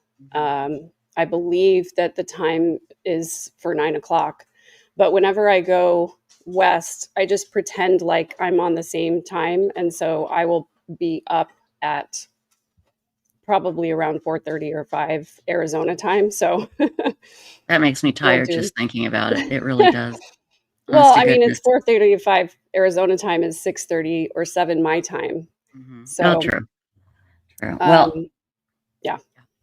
So I think it was Kresha that was saying, somebody was saying that you should be allowed to give the victim's impact statement, because no, you didn't know the actual victims, but Lori's actions have affected you greatly because you grew up with her. You were very close to her. And, again, it's a ripple effect of throwing a big rock into a still lake. Those ripples go far and wide, and they hurt so many people. The victim that I represent is our family. Exactly, the family. She killed our family too. Mm-hmm. Absolutely. What do you think you would say? Do you have any idea what you'd say in a victim's impact statement? I've thought about it a little bit, but I'm sure that I will write one. Mm-hmm. And I don't know yet if I'll share it or not. It depends on how I'm feeling when I write it. One of the ways that I release my anger is that I write as angry as I want to be. I say everything that I want to say, even if it's terrible, and then I burn it. That's a good idea. It's I a very just good idea. release my anger with the smoke, and it's a good little ritual for me. So I may have to do that. Right. But if I'm in a more generous frame of mind, maybe I'll share it. I obviously we'd love to hear it, but you know, we understand if you don't want to share it, but we would love to hear it. So I just saw you were with the Latter Daily Saints. Is that, yeah? Latter Daily Digest. Latter Daily Digest, yeah. Yeah. How are those guys doing? I love those guys. They're They're great. doing great. I saw Randy on your channel earlier this morning. I was in the chat because, can you believe it? I got 2 flat tires. Wait, now how did I that mean, what happen? kind of luck is that? I had a Well, slow leak in one of my back tires, and then like ran over a screw. Well, that's my Lori and God. Chad. That's their power. That's I their just have power. like, You know, I what can you have say? just terrible luck with cars. But anyway, so I was waiting to get my tires fixed, and and I heard Randy this morning, and it reminded me that I forgot to release the episode on my channel where he came and told the story of the haunted Garden of Eden's day spa. Oh, good. Oh, so that's what was released today. That's okay. Yeah, and you were Great. looking for the video, and I was like, shoot, I don't think I posted it. The thing is, I scheduled it, but I had the wrong month or something. I mean, this is just my ADHD. And so I just went in there and went ahead and played it just right before I came on, and then most of my audience came over here. Oh, good. Because I really want to hear that. I'll tell you what, Randy C. Watts has really helped me a lot, because I have a real hard time believing what happened to me, and he has helped me realize that I am not crazy. I'll just real briefly, I got a text from my dead girlfriend who had died the day before, and she texted me, and and Stacy knows this. I have been researching, trying to figure out a way that this could be explained logically somehow, some way, and there is no logical explanation. She texted me. It wasn't pre-scheduled. Nobody else had access to her phone. Nothing. I had her phone on my coffee table. And he helped me realize that, you just got to kind of accept it. You can't explain it, but it is real. You're not crazy. There's not a logical explanation. Not now. Maybe in 150 years, 200 years, we will, but not now. And there was a very good reason why she texted me, I have decided. And someday we'll tell that story, but he really, really helped me because I was really struggling with that because it's just not logical and I can't explain it. And the thing is, it's not like, seeing something that, I can say, oh, that was a ghost. I mean, this is tangible. This is a text message that I heard the text message come in. She had an assigned sound when she texted me, and it had a specific message, and she was dead. And I had her phone. Nobody else had it. And I hadn't touched it. It was on the coffee table.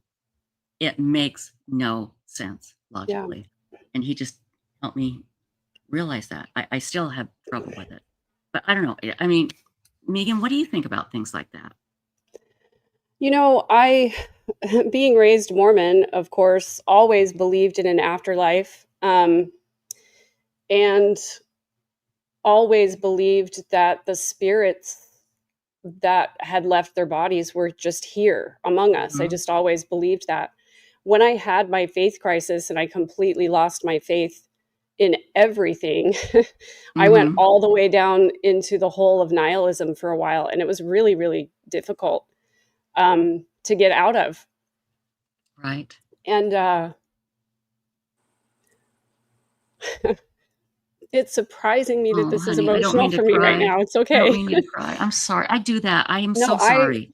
It's okay. I'm a crier, and I just want to normalize having normal emotions. It's normal to feel grief over losing your faith and changing beliefs and everything. But so for a while, I just didn't believe anything. But I think I've started to sort of correct back to the idea that what I was taught was corrupted, and what I really felt about spirits existing and being here with us, I think is true.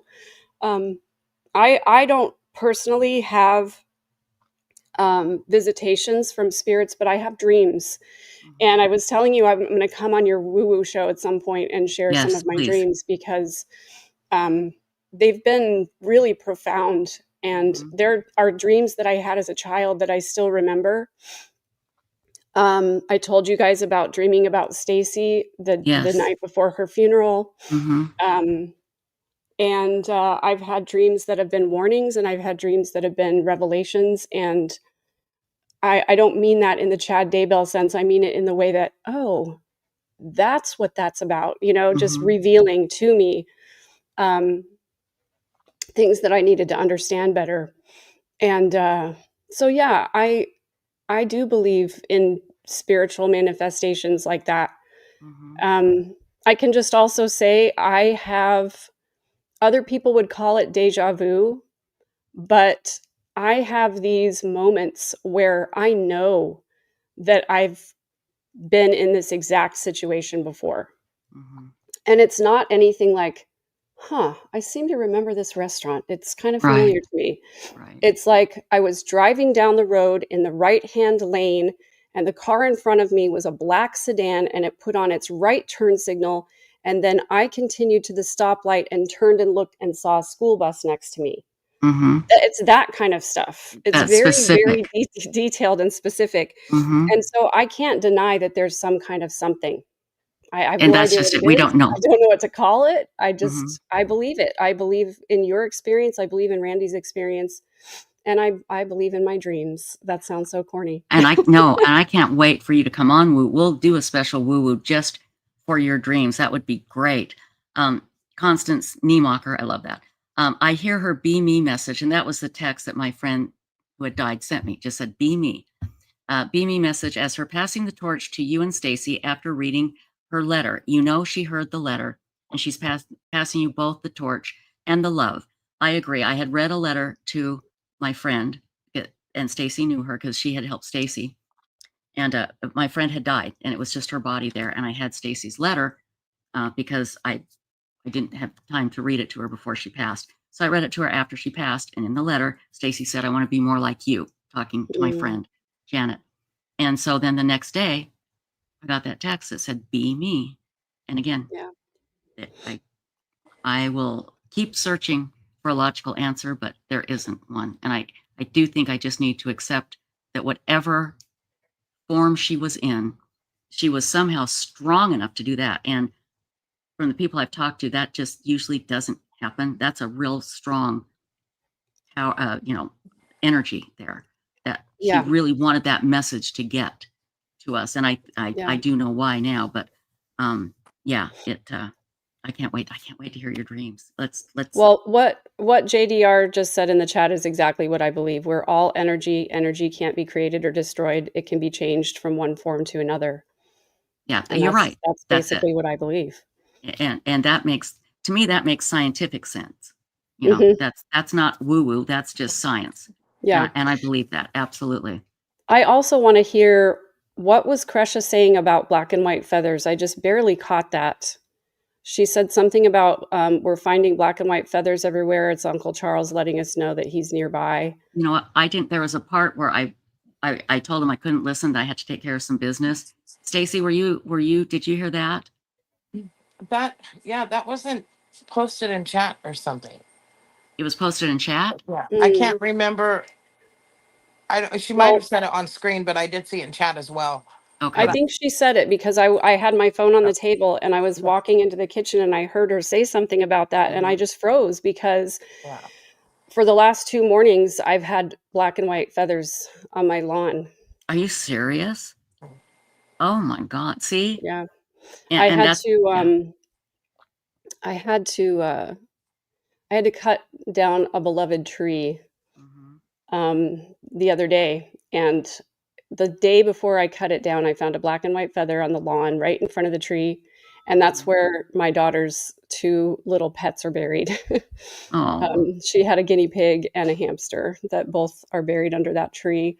Mhm. And it unfortunately got attacked by carpenter ants, and Oh. so it had to come down before it fell down. Mhm. And the day after it came down, I found another black and white feather You got to wonder, you know, right there. Oop, you've got to wonder. the Again, portal got me. they did. I know Chad's portal. I mean, he's a busy guy. What can we say? But yeah, they say that birds are a big sign of this, and yeah, Prussia just sent me this. there. Oh my gosh, look at that. Are those the feathers she found? I mean, those are very specific. What kind of bird would that be from? Probably Any an idea? eagle of some kind of Yeah, it'd be a eagle, I big think. bird, right? Yeah, or else it could be. I'm trying to think of what are those big. I don't know. I'm gonna have to look it up. But yeah, I didn't touch the feathers because I was like, I'm just gonna leave them there. I'll have to go out and see if they're still there. Right. But yeah, that was wild. I've never seen a black and white feather in my yard, and I've never seen a black and white bird. I used to have a hawk that lived in one of my taller trees, but it's not here anymore. It's been gone for a couple of years. So, You guys, this is giving me chills. I mean, and yeah, you're right. You just got the reason why it's hard for me to accept, like somebody posted in chat, it hasn't been my logic. It hasn't been what I've known to be logical. And maybe I just need to decide this is logical. It's just different. You know, yeah. just different. It's not woo-woo. It's just different. Anyway, hold on, let's see. Yeah, I don't think Prussia and Joe are live right now, are they? I don't think so. They're gonna go I don't live think so. I live think tonight, tonight. right? Yeah, They tonight. usually, Tuesday nights is usually their thing. Right. Oh, also, do you like my mug? Oh my God, where'd you get that? We've got to get I did those. a little pop-up shop to raise money for my nonprofit that pays for therapy services for people who can't afford it. And we had this mug, and then I'll have to show you my t-shirt. Let's see. I can't read it. It says, what does it say? It says nonchalant, but the non is crossed out because Uh-huh. I wanted people to know that it's the opposite of Lori. If Lori's nonchalant, then I'm the opposite of that. Then you're chalant. I Oh, care. I I'm love chalant. that. I care. I love that. Do you have a link to your shop, and we'll put it up? It was just a pop-up shop, Oh, okay. and it's not up anymore, but there are still mugs available. And I honestly don't know. You know what? Let me go check my email really quick and see if Okay. I have a link What in did there. what did the mug say? I missed it. It says, It "Are said, you done?" Are you done? That's the judge. Are you done? I want Are you And done? then the other shirt that we did says, "I'm going to take a pass on that." Come see me in jail, Judge. Come see me in jail. You could come down to the jail, check on me. You sound just like her. Oh my God. Just like her. It's weird. I love it. Yeah, I think she's going to say something on Friday, don't you? I don't think she could pass up the opportunity to talk about how Jesus is going to save her. Yeah, she can't help herself, you know. To be a little bit crude, you know, it's I heard Dr. Romney actually describe this. So I got this from her. This is not my original idea. But she said people with these narcissistic traits, they cannot help themselves. Right. In the way that they behave and what they say and how they act. And she said, it's like when you have diarrhea, there's nothing you can do to stop it from coming out. And that's exactly what Lori is like too. That's a very good point. Diarrhea of the mouth. She can't stop. Her brain is just going straight ahead. Well, I think we're going to hear the same bull that we heard before, that it was a family tragedy. That's going to be the big thing, And she didn't, and they didn't. I didn't have anything to do with Brandon.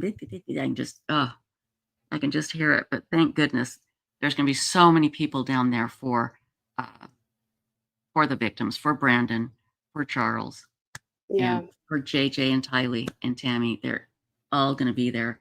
Again, I get so mad because I want Lori to feel the hate. And I know that's probably wrong, but I really want her to feel it. I really want her to know that she is hated by everybody. Well, here's the secret. She does know.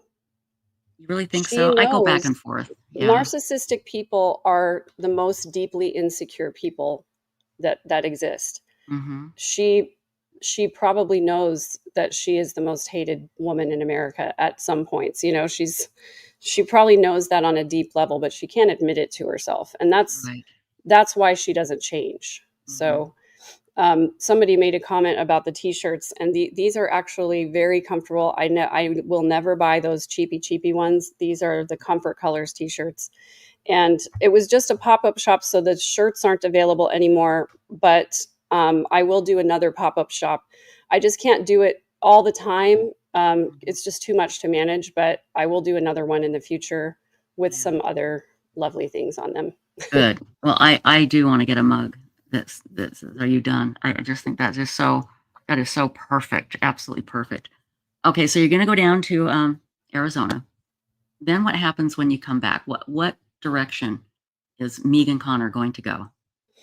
Well, I've been talking about this on my channel a lot. You know, anywhere that there's an intersection of narcissism, true crime, high demand religion, I'm going to be there for all of those things. I'm really interested in the dentist case that's going on right now because I was going to say that's just the one I was going to bring up, the one in Colorado. Yep. Yeah, and James Craig. James Craig. I couldn't cover all of it because I just have been so swamped with other things. Mm-hmm. But when I reached out to John DeLynn at Mormon Stories, originally it was because I was like, oh, hey, they're covering my family's case. And I was like, I can answer that question. So I reached out to him to say that I could add something to the conversation. And we kind of messaged back and forth a little bit. But when James Craig's case broke, I was absolutely furious. And I texted John and I was like, please, we have to start talking about this, how this religion warps people into these weird ideas that make them think that it's okay to kill their spouses. Like, it is just absolutely crazy. And I think it was around the time, I can't remember if Corey Richins was around the same time. She's not Mormon, but I think her husband was raised Mormon or something. But anyway, I was so angry and upset because, it was not only him, but there was that father who killed his entire family and then killed himself. And they were Mormon. Right. And in the obituary, all they could talk about was what a good Mormon he was. Yeah. And I read that and I was furious. Like, really? Is this what good Mormons do? I don't think so. So anyway, I'm going to continue to talk about these things. Mainly, you know, Midlife Revolution was born to talk about small changes that become revolutionary. And we've incorporated that into almost every interview that I've done, no matter what it is, because the whole point is to help people imagine that their lives could possibly be different than they are right now. And, you know, I talked about the flooding situation in Texas and how so many mistakes were made and so many people lost their lives because of bad decisions. And I want to talk about, you know, extreme weather events are on the rise and people need to be prepared for them. And they need to be aware of, like, am I building my house in a 100-year floodplain? I mean, usually if you're getting a mortgage, they make you get insurance, flood insurance, if you're building in the floodplain. But why are we building in the floodplain? Why are we anybody who rebuilds their house along the river, anywhere close to where the water came up, it's nuts. Don't rebuild. The weather is getting worse. And I read a report the other day. I did a video on emergency preparedness, and I came across a blog from a guy who was a meteorologist for like 20 years. And he said that the two weather events that he is the most terrified of are, first of all, lightning. And I don't think any of us are scared enough about lightning. He was talking about how lightning can strike 25 miles ahead of a storm. And really? then, I didn't know that. Wow. Yeah. And then the second one was falling limbs. Yep, And that's I the big pointed one. I out that agree.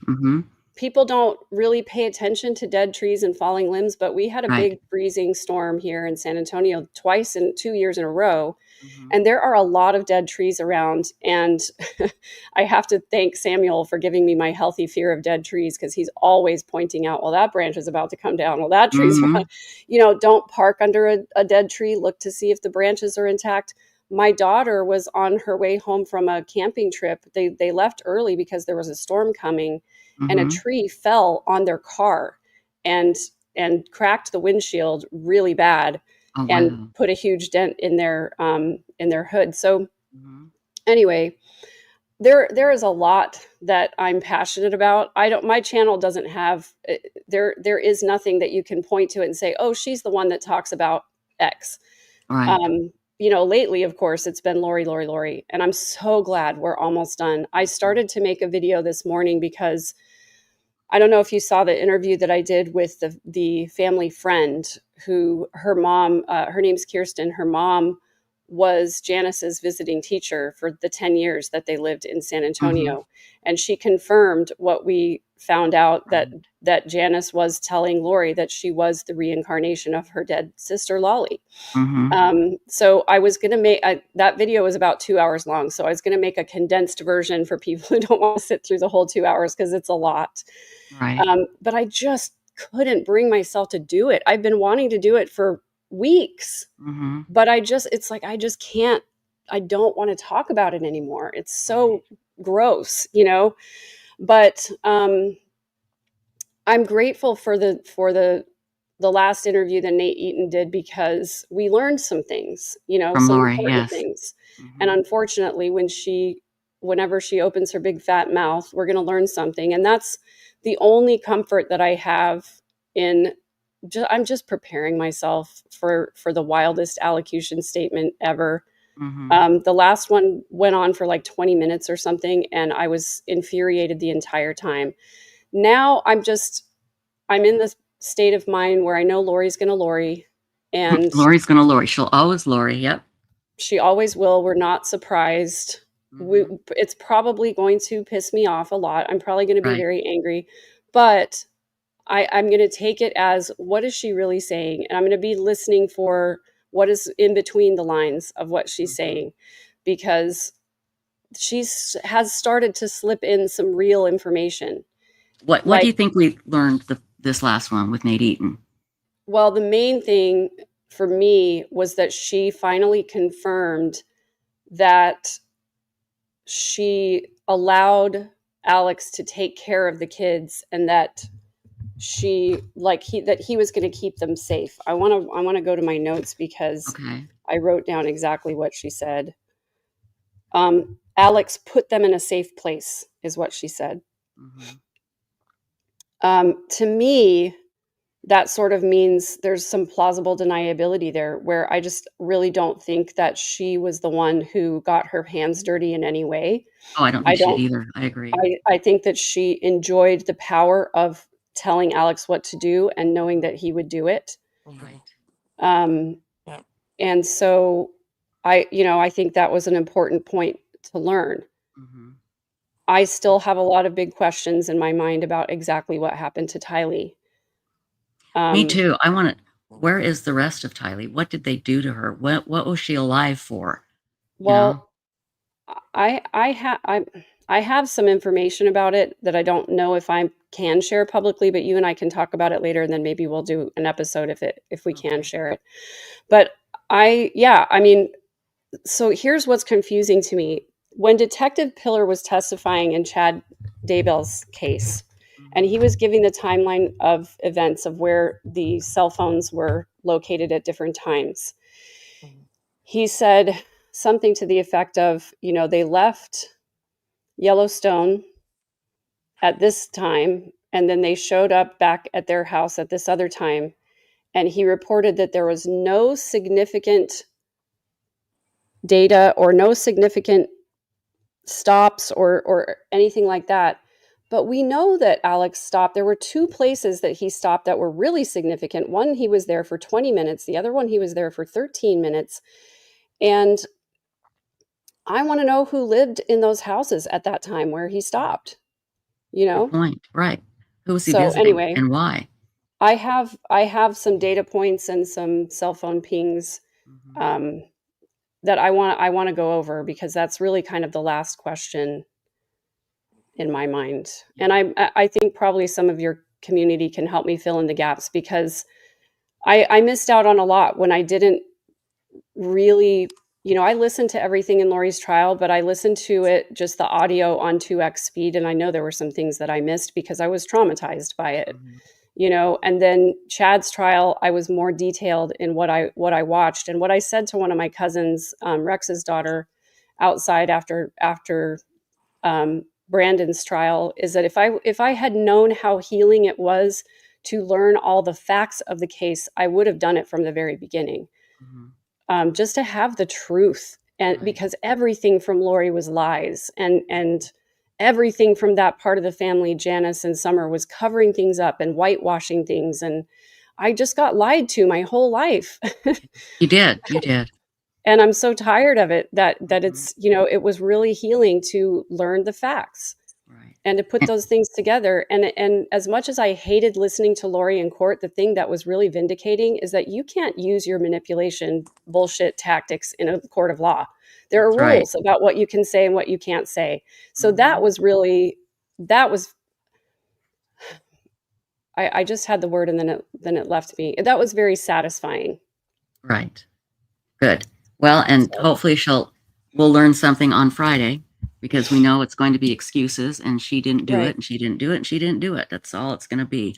But then we're not going to hear from her except for her filings, I think. And that's going to kill her. And again, I'm going to predict she's going to get fat. I believe we're going to see bloated tick Lori at some point. I have a question for Megan. Yes. There are some places we know. Do you have any of the places that Alex stopped on the way back from Yellowstone? I have some of them. I have all of them. Okay. Just not the two that you were wondering about, or? Well, no, I have the GPS locations, and I've gone onto Google Maps and I've looked at those spots. Yeah. And Lauren Matthias even went out there physically to a couple of the spots. Nice. This is a good question. Megan, what was the purpose of Yellowstone? Was there a purpose? Was it to give them one last hurrah, the kids, because they knew they were going to kill them? Who knows what went on in the bag of cats that is Lori's brain.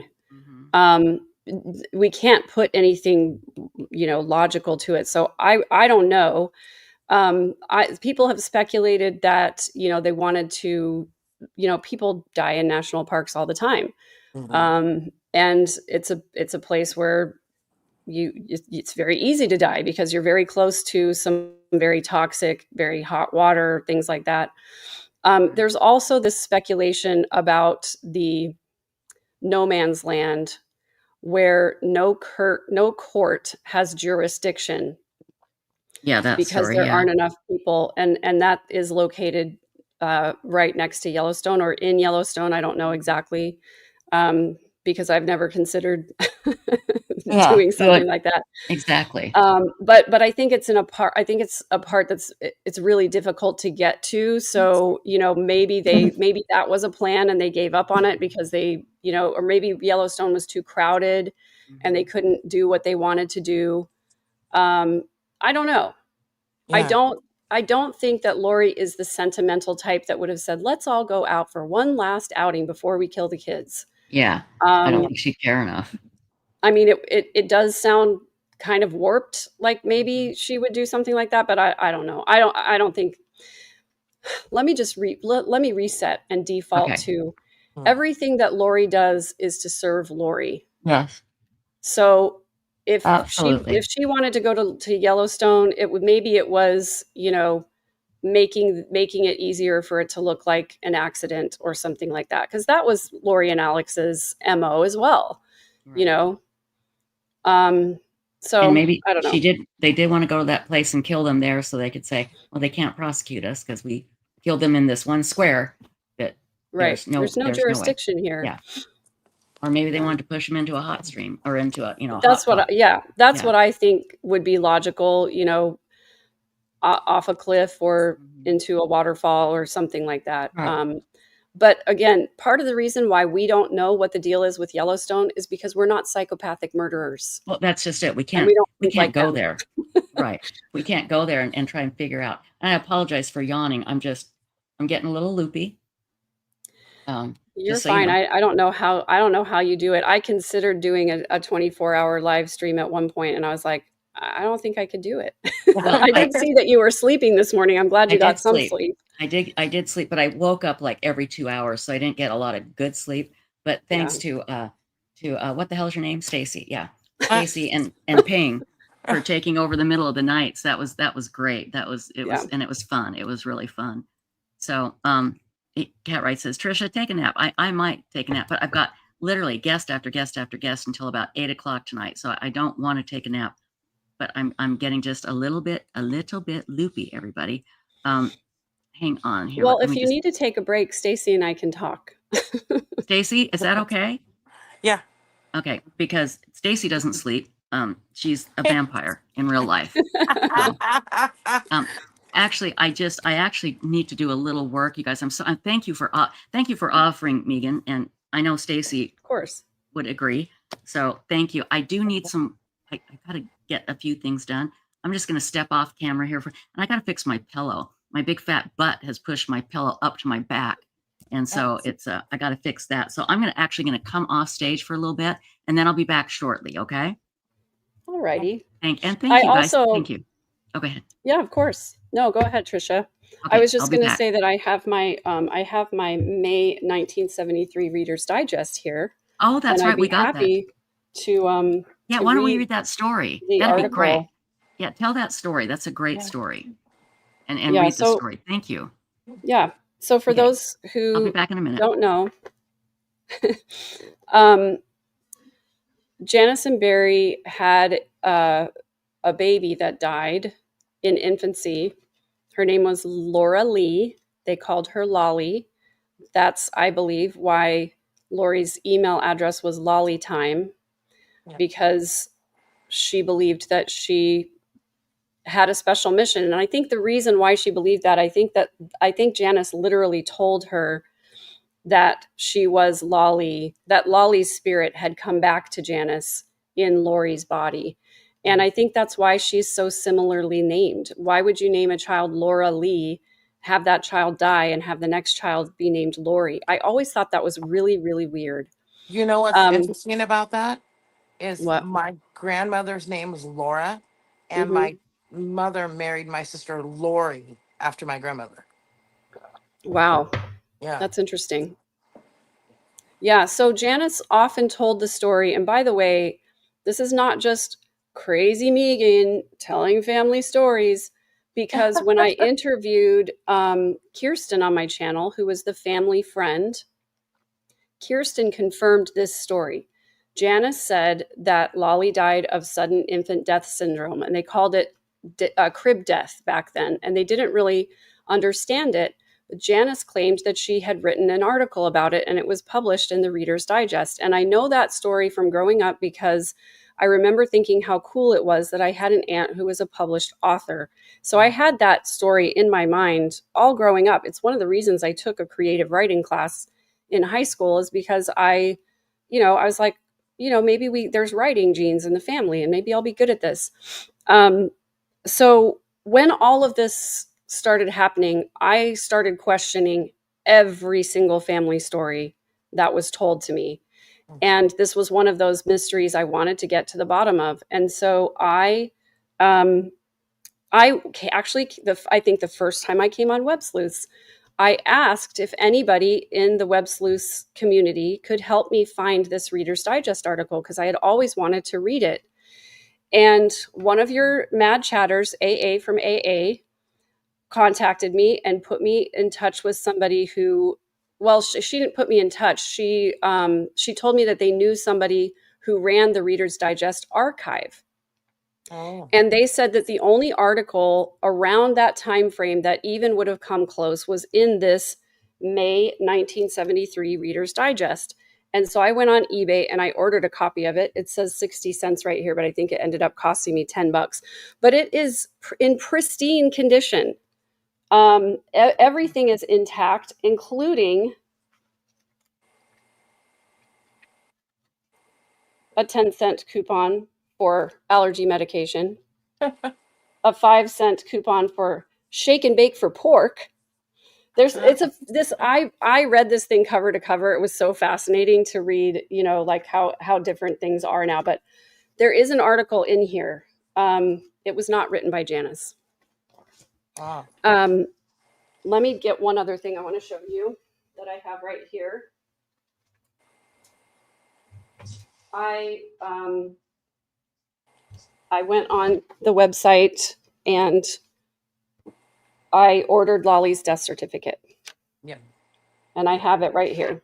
She died of a congenital heart defect, not of sudden infant death syndrome. So this is the article that it's called Battling Mysterious Crib Death, and it's in the medical opinion section. And when I saw it, I thought, oh, cool, maybe the doctor who treated Lolly wrote about her case. Well, no, that's also not it, because this is a doctor who said that he had a long career in medicine, and this was one of his very first cases. So this case would have been back in the late 50s or something like that. So the case isn't even about Janice. But I will read you this article. So it's called Battling Mysterious Crib Death, condensed from medical opinion by Frank N. Medici, MD.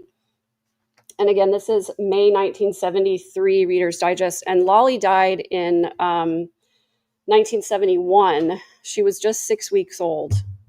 And she was born June 24th, 1971, and she died August 5th, 1971. And it said that she died at 4:25 p.m. So that probably would not have been a crib death. Now, some people have said, oh, she could have, the heart defect could have caused her to die in her sleep. Well, sure, that's possible, but it's not the same thing as sudden infant death syndrome. And they would have noted it differently on the death certificate, as far as I understand. Now, I could be wrong about that, but what I'm not wrong about is this article. So this says, mysterious crib death is the number one cause of death in infants after the first week of life, yet only recently has it been recognized as a specific disease for which preventative measures must be found. So Frank Medici, MD, writes, fear of losing a life entrusted to his care is a nightmare that haunts every young pediatrician when he first hangs out his shingle. For me, the crisis came in 1966 and centered on Susan, one of my first patients. I examined her the day she was born and thereafter at regular intervals. I well remember her 6-month checkup. Her weight and height were proper. The contour of her chest was good. The soft spot on the top of her head was closing nicely. Her heartbeat was strong and regular. Her development is right on schedule, I told her mother. She is in excellent health.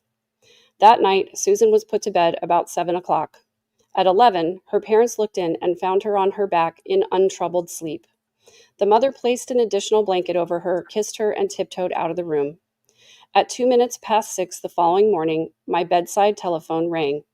As I came groggily awake, I heard Susan's father saying, his voice high and strained, "We can't wake Susan up. We can't wake her up." Fortunately, they lived only a block away, and I ran the distance. Susan lay limp in her mother's arms. There was no heartbeat. Instructing the father to call for an ambulance, I injected adrenaline directly into the baby's heart and then began to give her mouth-to-mouth respiration. All my efforts were fruitless. The tiny body had been cold when I took it from the mother, and at the hospital, Susan was pronounced dead on arrival. The young parents, overwhelmed by feelings of guilt, consented to an autopsy. The 24 hours of waiting for the medical examiner's report were gloomy for me as well, for I wondered what it would reveal about my own incompetence. At last, the report arrived, and I read it through quickly. Then, unbelieving, I read it a second time. The medical examiner could find nothing to indicate the cause of death. There was no evidence of lethal disease or injury. It was, I realized, a case of crib death or sudden infant death syndrome, something I had heard of in medical school, but never seen firsthand, for its victims are not sick children to be found in the hospital, but presumably well children who die suddenly at home. When I showed the report to the baby's mother, she stared at it, then said in a flat voice, "I killed my baby. I put too many blankets on her, and she smothered to death." I assured her this was not the case, for the coroner's report ruled out suffocation, but she wasn't listening. A few weeks later, the young couple moved out of town, probably hoping to leave their feelings of guilt behind.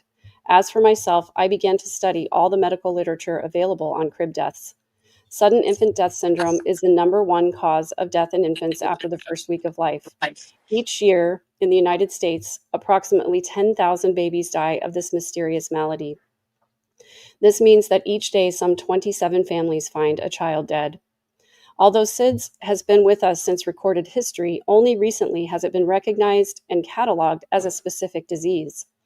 These deaths seldom occur before 4 weeks of age, rarely after 7 months, and there is an immutable pattern to them.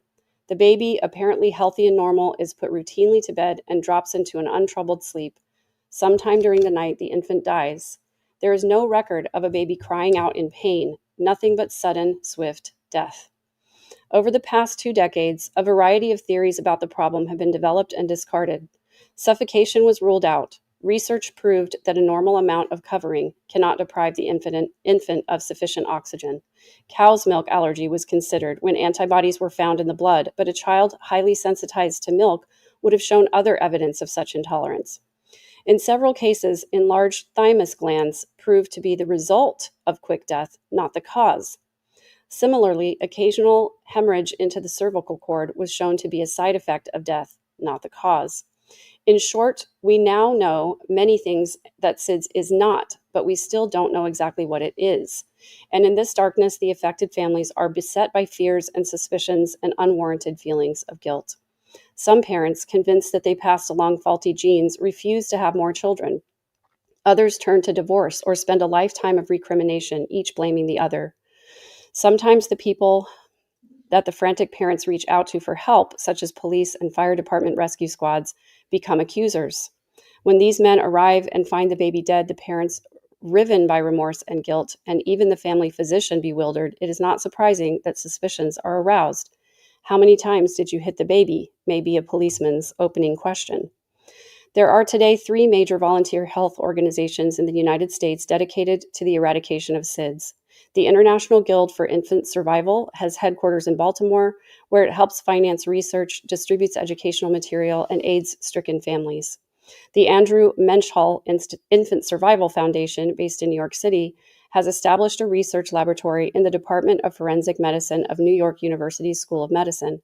There, forensic pathologists probe for the secrets of SIDS under the direction of Dr. Milton Halpern, Chief Medical Examiner, City of New York. The largest of these health organizations is the National Foundation for Sudden Infant Death.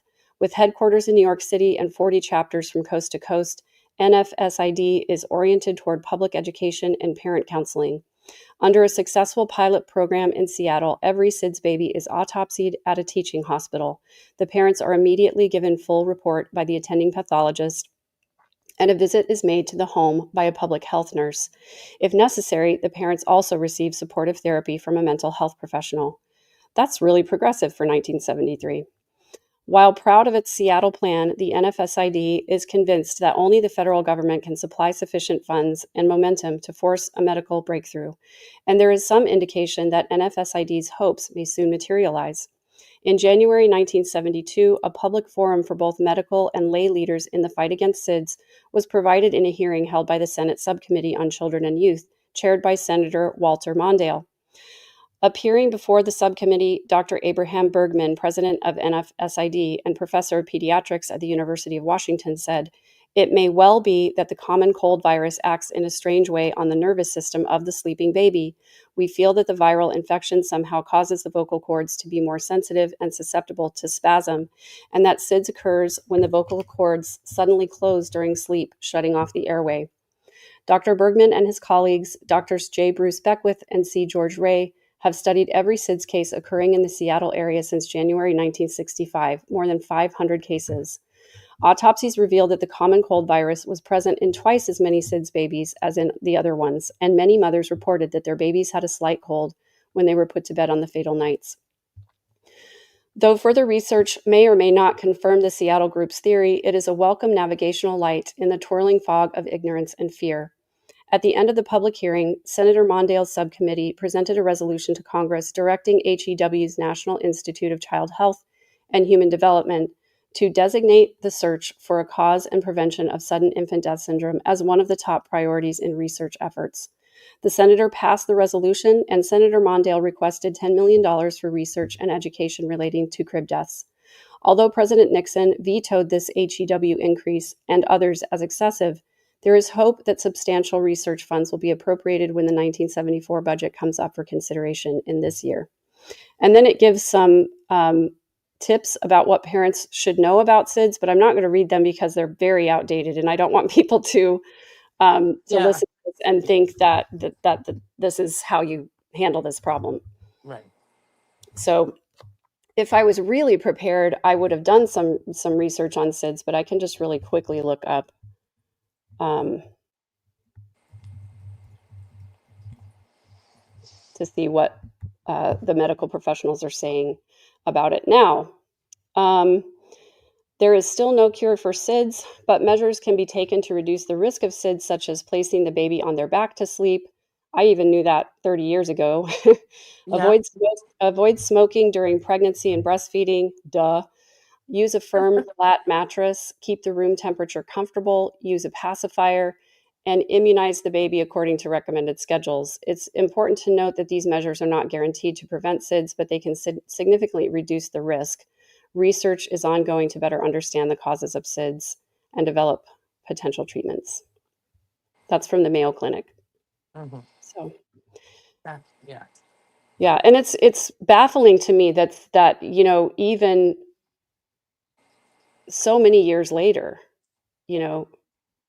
it's just baffling that they still don't have 60 years of medical advances. We've come so far in so many ways.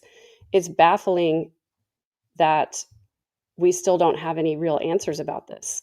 And I was terrified of this as a parent. Yeah. And I can imagine, and I speculated a little bit about this with Kirsten when I interviewed her. I can imagine that Janice was probably consumed with grief over that. Having a baby die and not really knowing that they had a congenital heart defect. There was, no testing for those kinds of things back then. And even now, it's hard to know when to do those tests. Yeah.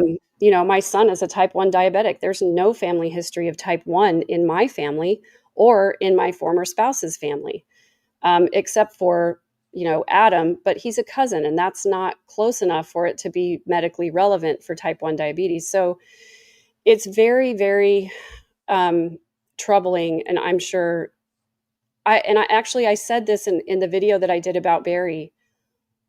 My parents and I went to California when my dad's stepdad died, and Janice and Barry were there because he lived just a block away from them in California. It's actually very sad. My dad's parents, Janice's parents too, died very, very young. Both of them did. My grandmother was only 52 when she died, and she had a brain aneurysm. Oh, jeez. And here's something woo-woo for you. Uh-huh. She had a dream that she was going to die. And she prayed and she begged God to let her live until Rex graduated from high school. And she did. She died about a year later. And then my dad's dad was a colonel in the Air Force. He was a World War II flying ace. And he went down behind enemy lines, was in a POW camp. He was able to escape when the camp was abandoned. He and 3 of his Air Force buddies escaped, and they had to find their way to the front lines. And they found an abandoned rail car to sleep in. and it was full of food in various stages of, some of it was spoiled, but some of it was still good. And my grandfather just said he just couldn't eat. He just couldn't bring himself to even eat the good food because he was so afraid it was going to be spoiled. And the other men did, and they ate so much that their stomachs burst and they died. Oh, wow. So my grandfather was the only one to survive. And I can't imagine how that must have affected him. But by many accounts, he was a very heavy drinker, and he and my grandmother divorced. And then he remarried, and he was in the hospital for some kind of a routine surgery. It was either, I don't think it was appendix, but it was something similar, kidney stone or something like that. And the nurses who were caring for him failed to change his catheter bag, and the urine refluxed into his kidneys, and he went into kidney failure and died. Oh my God. And he was only, I want to say he was only like 57 or something like that. I mean, he was young. Oh. So Janice didn't have any parents when she became, so her mom died when I was a baby. So she had she had at least 5 of her children. Lolly had already died. So she had 4 living children when her mom died. And, she was a young mom. She had lots of kids, Stacy, Alex, and Adam were all born within 3 years of each other. And then Lolly was born 2 years later. So, she had all these kids. She was really young. And I can imagine that back in those days, Barry, probably could have maybe, blamed her for what happened to Lolly. But what I was going to say is that when we went to go bury my dad's stepdad, who had remarried my grandmother, Janice and Barry lived close to him, so they were close. And so that's why it was just Janice, Barry, my parents, and me. And Lolly's grave was there. And Janice had brought some baby wipes with her to clean off the headstone. And Barry said, he told us, the story of finding Lolly, and she was already cold. And he said, nobody on earth can imagine that grief, even after all these years. Oh, gosh. It's so awful. And So I'm just imagining that scenario of having a baby die. And then, Janice was happy to get pregnant again and have another baby. So when Lori was born, I think almost from the time she was born, she was probably told that she was Lolly's spirit, and that Lolly must have had a really special mission for her to be able to come back a second time. Right. And that's why when I heard that her email address was Lolly Time, I think she activated that email address when she was like, okay, it's time for my special mission. That makes sense. That makes a lot of sense. Yeah. Wow. So can you imagine growing up? It's almost like she didn't even have her own identity. She didn't get a name that was just for her. She was told that she was someone else. Like you're not Lori, you're Lolly. You just Right. came to a different body. I can't imagine growing up with that kind of idea in your head, and how weird it must have made everything for her, Yeah, and then that kind of primes her for the easy to believe that she's something special or a goddess, for example. Right. Right. And somebody in chat said maybe Alex killed the baby, not trying to be weird. I honestly had the same thought. I had to go and look up and see, like, how old was he at this time? Because I remember my mom telling me a story about my brother getting in my crib and sitting on me, because he was kind of not happy that I was Oh my around. goodness. He was jealous because he'd been the baby, and then now someone else is getting attention. He was jealous, and so he sat on me.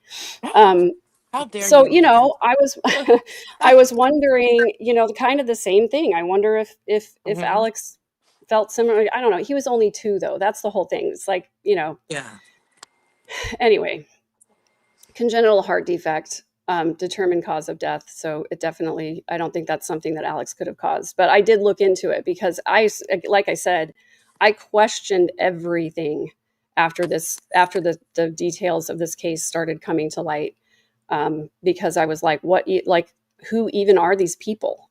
These are Right. not people that I thought they were, you know? Oh yeah, you'd go back, I can imagine, through everything and question everything. Hmm. Literally, like you're saying that.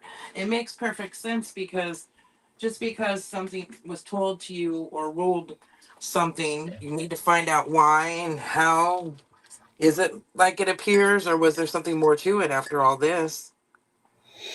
Jeez. Yeah, yeah. And I have a really, really vivid memory.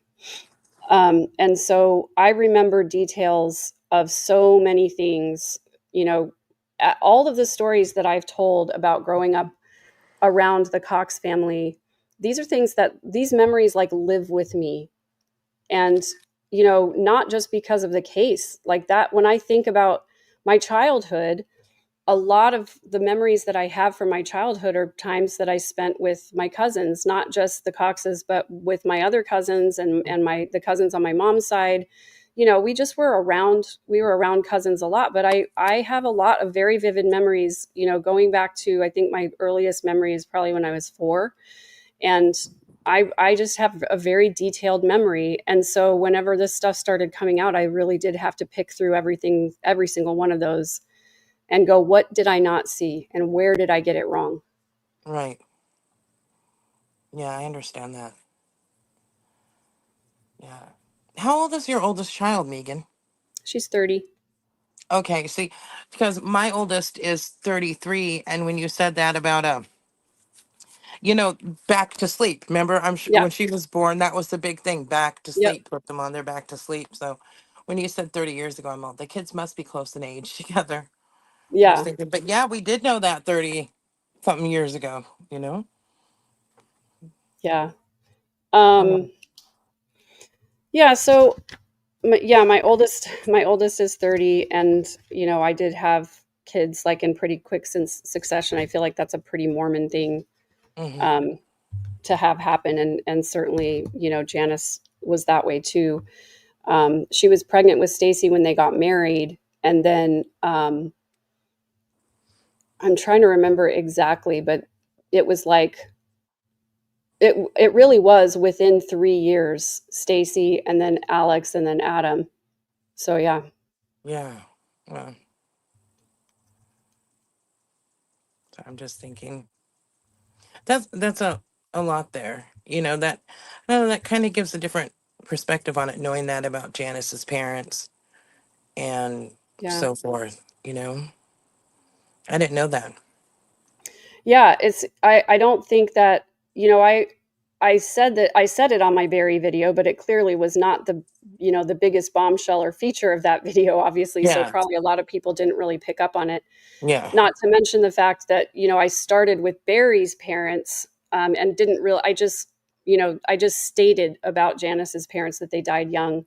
But just remembering, or thinking about how she must have felt, Mhm. as a young mom with no mom and no dad. So Right.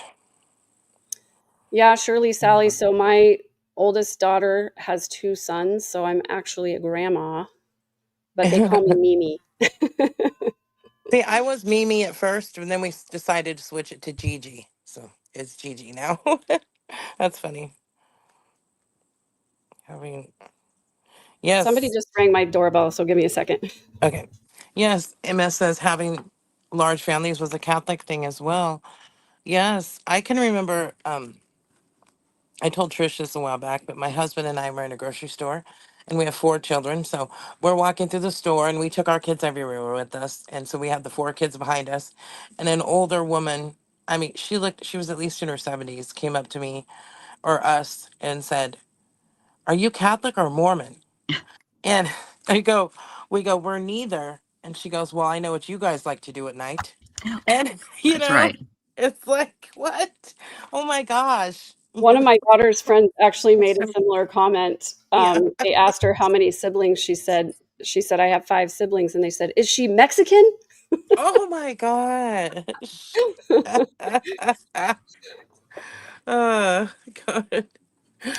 Yeah. Megan, Yes.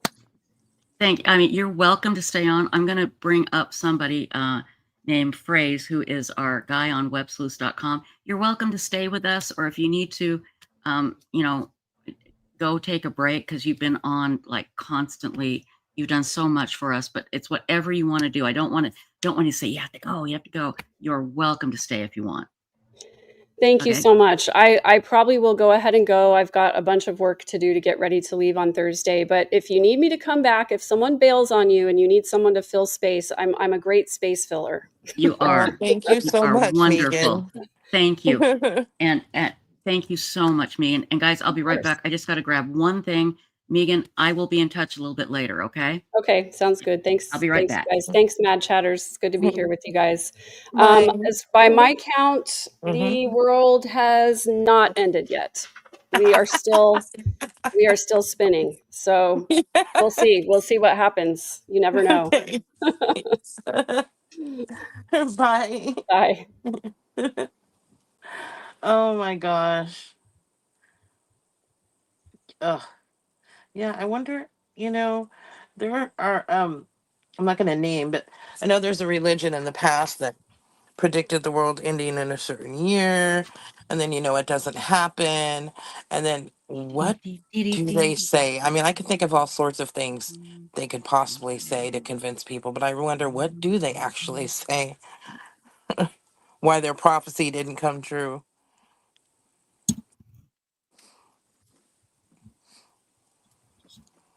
Stacy, how are you doing? Are you doing okay? Yeah. You sure?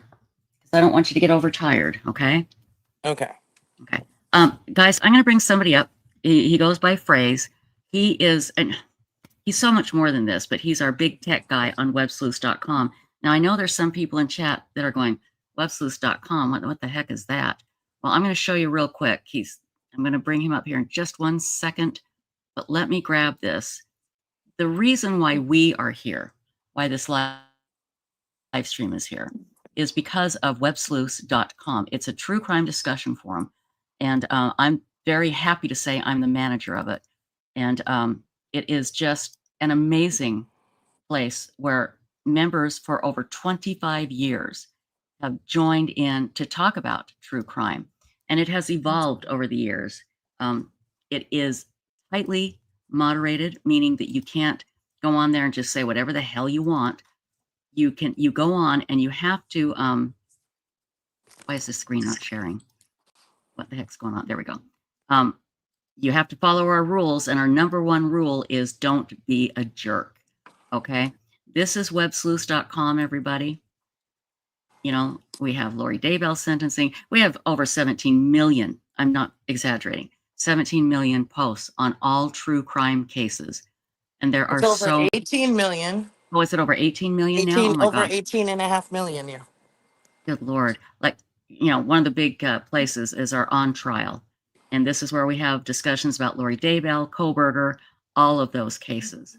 The Angela Craig case, James Craig, that Megan was just talking about. And I want to bring up a gentleman now who is part of the DNA Solves Othram Websleuths family. And here he is. His name is Phrase. And I've actually turned off my ring light for a while because it needs to cool down. But Phrase was so kind to come in a few weeks ago and set up my new YouTube look. And now I don't look like I'm in the dark and I don't sound like I'm underwater. So it is fantastic. But microphones and lighting. It's all about microphones and lighting. But Phrase, I like to talk about Websleuths every time I do a live stream, because Websleuths has really, it changed the way people looked at true crime. It's a place where media comes, law enforcement comes, everybody comes to read. And you have been a huge part of this, because you have made Websleuths.com a much easier place to navigate than it used to be, and it's much more user friendly. And just talk a little bit about that. And then I want to talk about the Websleuths Guardians, and then we're going to talk about DNA solves. So I want to talk about these two things right now, but just talk a little bit about it while I bring up Websleuths, and then we're going to talk about the Guardians, okay? So yeah, I have the memory of a goldfish. So you're gonna have to remind me what your first question was. It was about Websleuths. Just websleuths.com in general. You've joined in here, and you have gotten to know us. Again, you're so much more than an IT guy, but you're the guy that we go to with all of our technical problems. And now I'm turning to you as my psychiatrist. I mean, you are just wrapped up. You have it all. You have it all. Yeah. So I joined Websleuths in December of last year. I spent the first couple of months just sort of looking around and poking at things and looking at the code and trying to understand the enormous potential that this audience has. I mean, you really don't. No one has a clue, let alone the people at Othram that I talk to on a regular basis. When I tell them that Websleuths gets about 2.5 million page views a month, they have 164,000 active users a month. Those numbers are enormous. So I have a feeling that the folks in this room understand, or they know who NamUs is, namus.gov. Yep. Right. That website gets less than a quarter of the traffic that Websleuths does. It's insane. Wow. Yeah. So really, there's so much potential in this platform to do good, to reach people, and to support victims and victims' families especially. But running these websites and paying everybody's salaries is not cheap. So we have to. One of the things that I was tasked to do was to figure out how we can generate a little bit of money so that we can be self-sustaining. Like we've been, frankly, we've been a bit of a drain on the boss's wallet for a little while, and he's happy to pay it, but he'd rather not. You know what I mean? So looking at the audience and looking at the people that visit the website and love it so much, we've tried a few things. We tried selling merch. We've tried getting people to donate to causes that we would otherwise be supporting elsewhere. And we thought, okay, well, if we can show that we're supporting causes, then we can show that we don't have to pay that money elsewhere. So if we support it, then that's less money that we have to cover. And the only thing that really worked, the only thing that we found that the audience really gets into is supporting Websleuths directly. So we came up with the Websleuths Guardians program to pay $3 a month. And the one thing, when Trish and I were talking about this, the one thing that we both agreed on was we were never, ever, ever going to take the functionality that people were used to away and put it behind a paywall. That was not going to happen. The only thing that we would do is say, okay, well, what perks can we give people who donate money? What kind of upgrades can we provide? So if you've been going to Websleuths for 25 plus years, and you don't want things to change, they won't. They'll stay the way that they always have. All the access, your ability to post, everything that you read, all the search, everything will remain as it is. But if you do decide to donate, and $3 a month, that's one coffee out a month.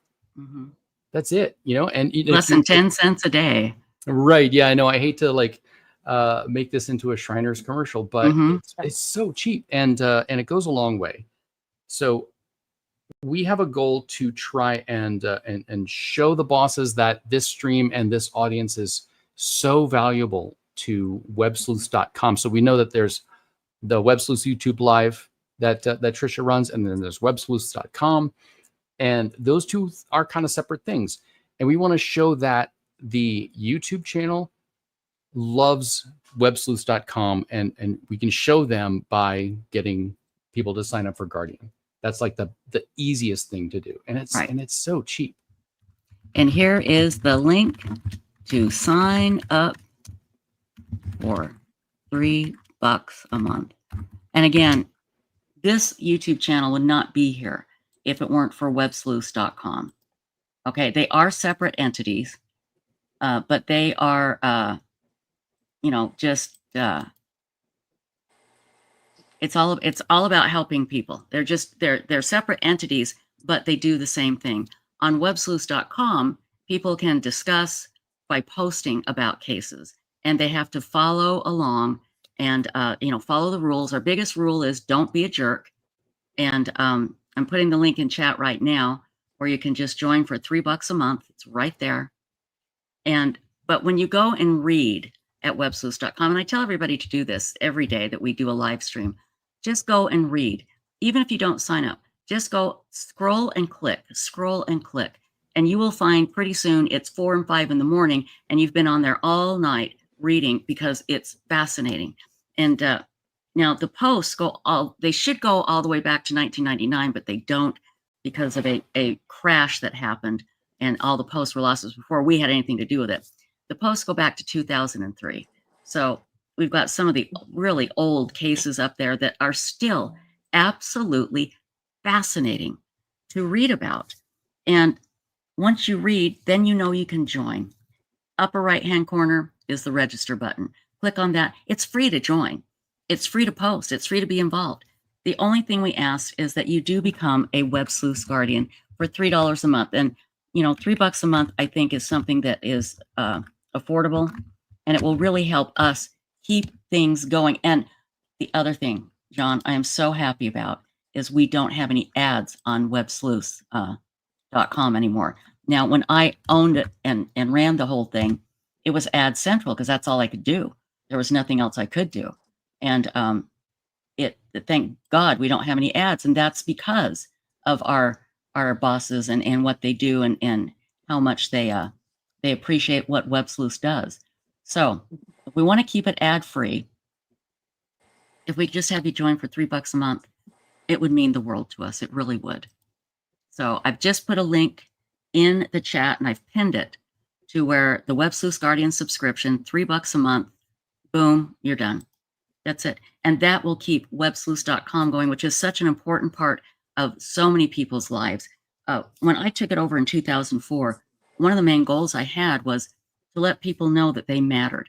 Because one thing I found out digging in the true crime world when I started during the JonBenet case was there was a lot of people in the world, in the US and all over, that felt like they didn't matter. They were alone, they didn't have anybody, and they just felt like they didn't matter. I want everybody to know that you matter. You matter. Your ideas are welcome. As long as you follow our rules, your ideas are always welcome, and we want to hear them. Websleuths.com is a true community of people, and it becomes a way of life for a lot of people. So if you could, it would help us keep it ad-free. It will help keep this YouTube channel. We are no longer monetized. We don't ask, you know, for donate. Like, remember before when I get on there and beg, and it would be so obnoxious, and people would go, "Good God, woman, get a job." And I'd be like, "Well, I have 2 jobs and this, and I'm still not making it." So we're just very, very lucky that that we have what we have. So I love it. I love the fact that, Phrase, that you came on, and you weren't familiar with Websleuths before you came on, right? No, that's the funny thing is that my background has always been in product merchandising. So I used to make merch.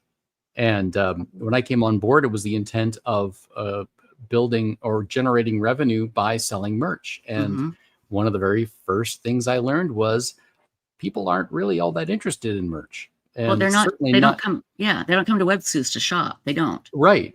Yeah, they want to support the victims. They want to find the perpetrator. That's that's what motivates them. And being part of this community helps them do that. And a T-shirt with a Websleuths logo on it is not the way to do it. I mean, if you guys want, I'll make them. There's no problem. But I know I see Lorena the Red in there, and I know that Lorena the Red wants some new merch. But yeah, I immediately wrote myself out of a job as soon as I started. I'm like, well, this is not going to work. But I do know how to connect a passionate, focused audience towards a goal.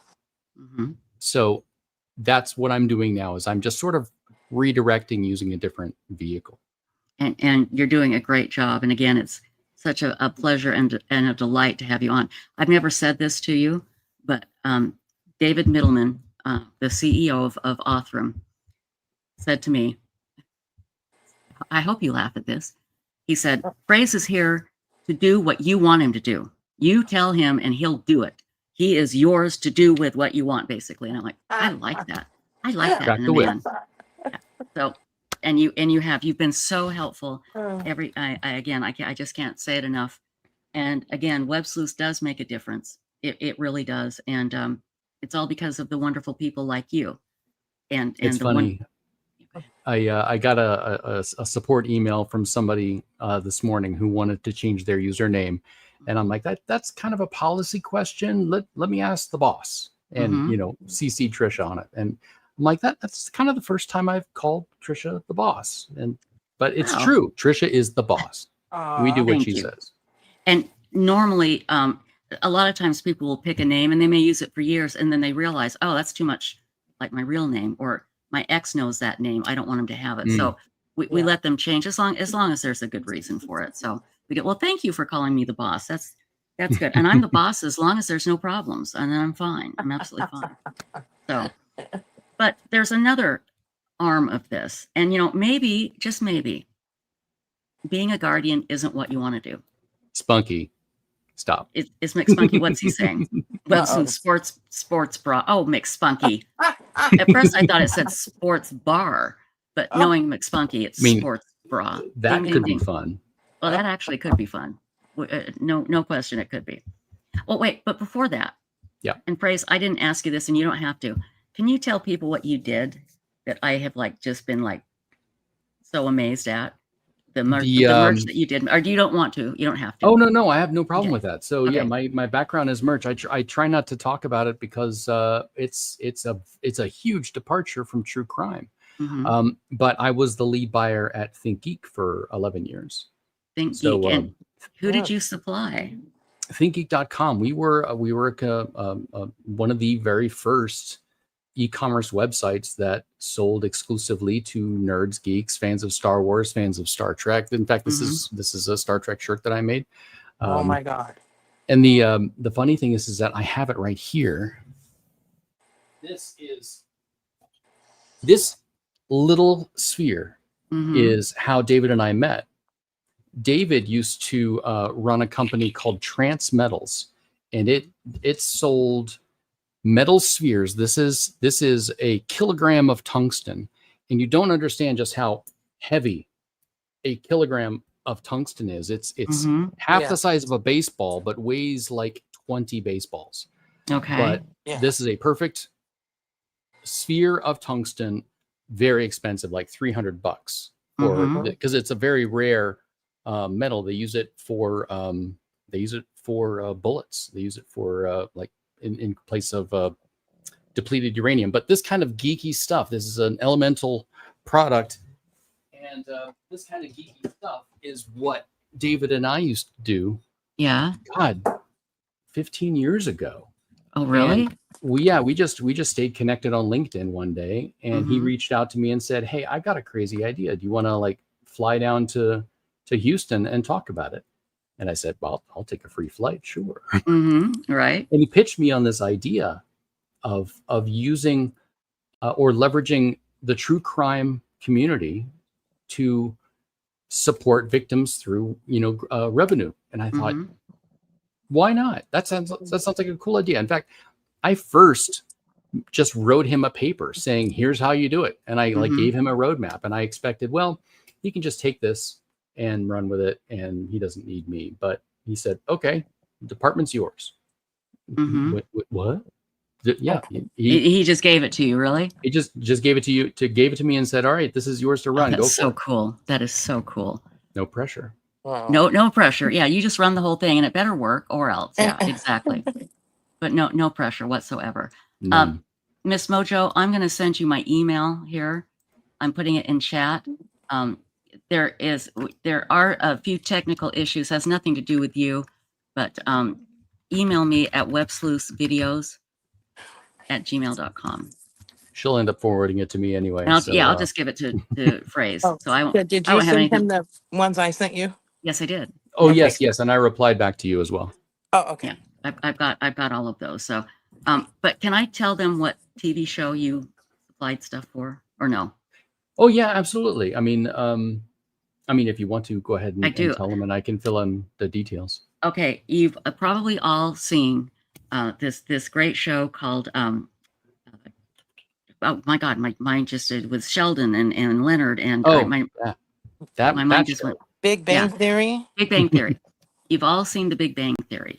I mean, do you remember Leonard in the shower with his girlfriend Priya, and they've got the elements on the shower curtain, and there's this, Rubik's cube. There's a Kleenex box that's a Rubik's cube, and all these things, and Raj with his shirt that played, the dun dun dun, and the theme from Law and Order.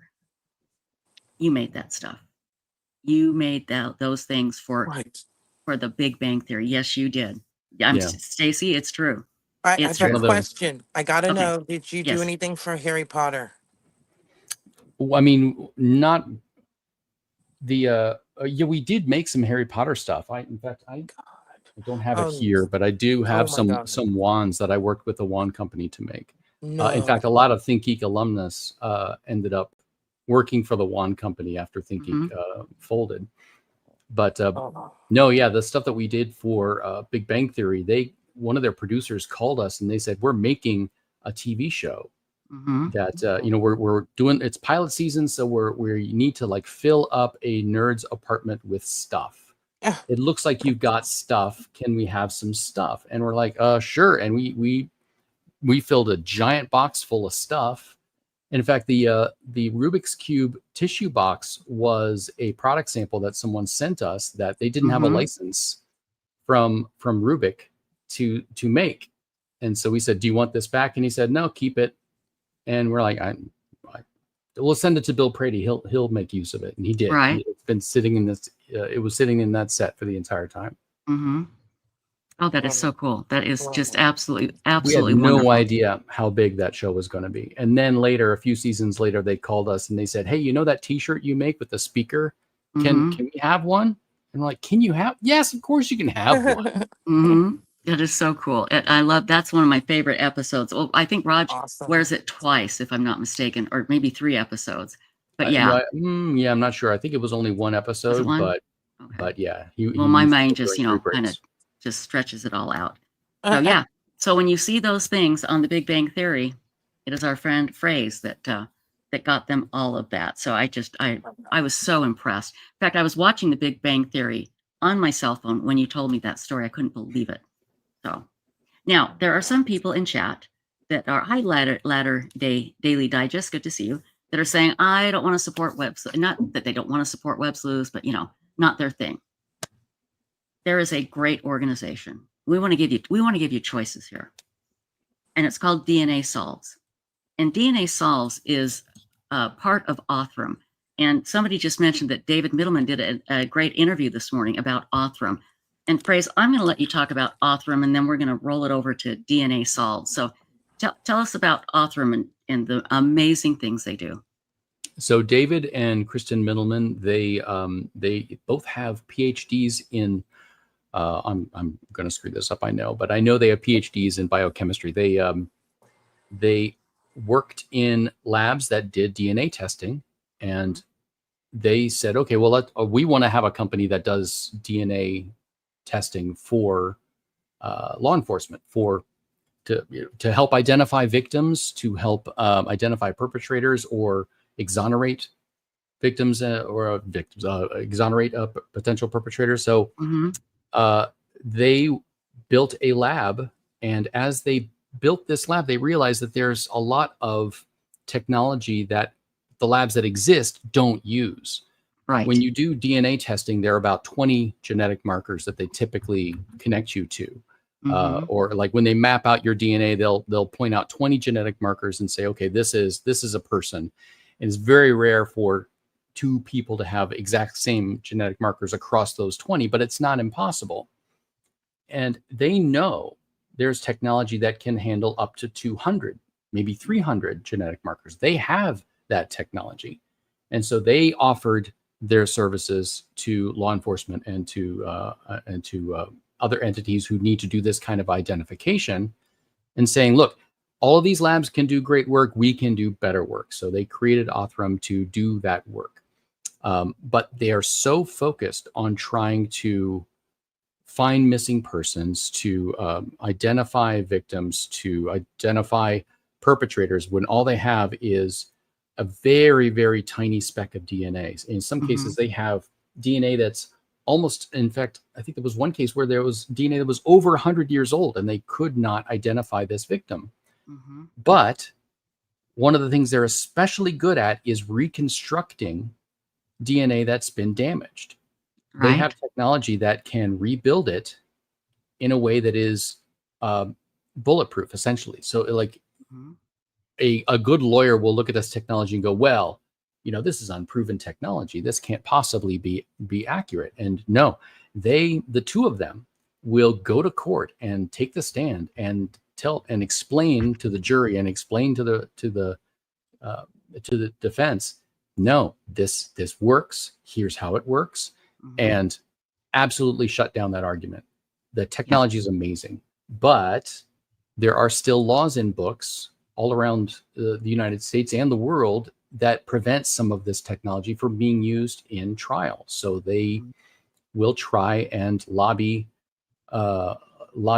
states, senators, and representatives and congressmen to pass laws to allow this technology to be allowed.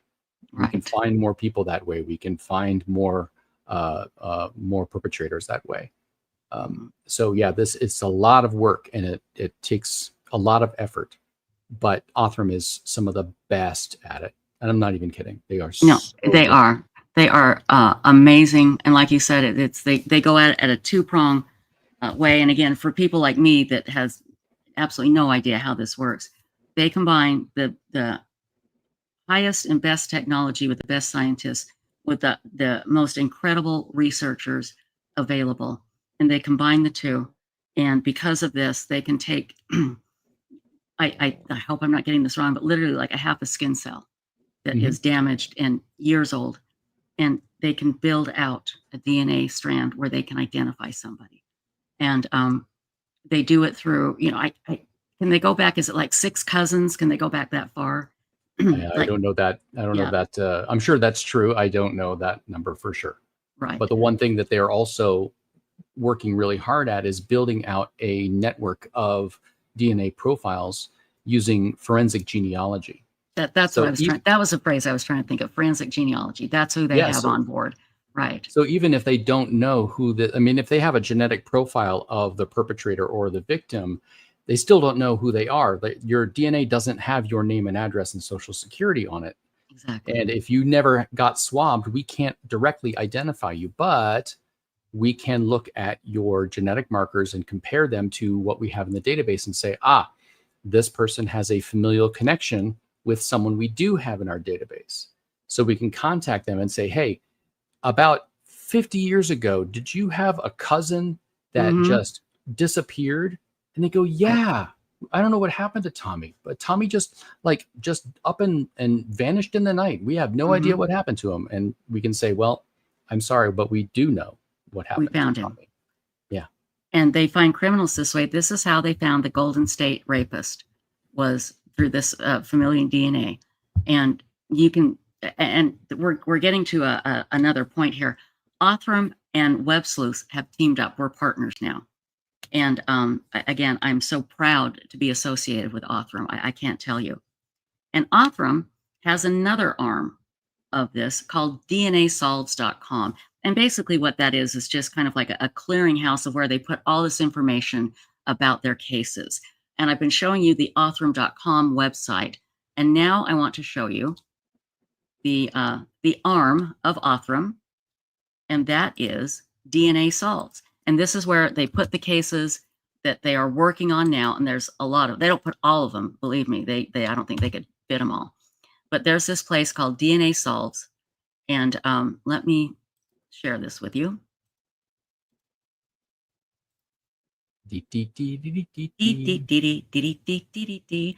This is, again, a part of Othram, and it says, help families get the answers they deserve. And it is amazing what they do. Okay. Now, and we've talked about this before. Each one of these DNA tests that they do starts at $7,500. That's just for the test.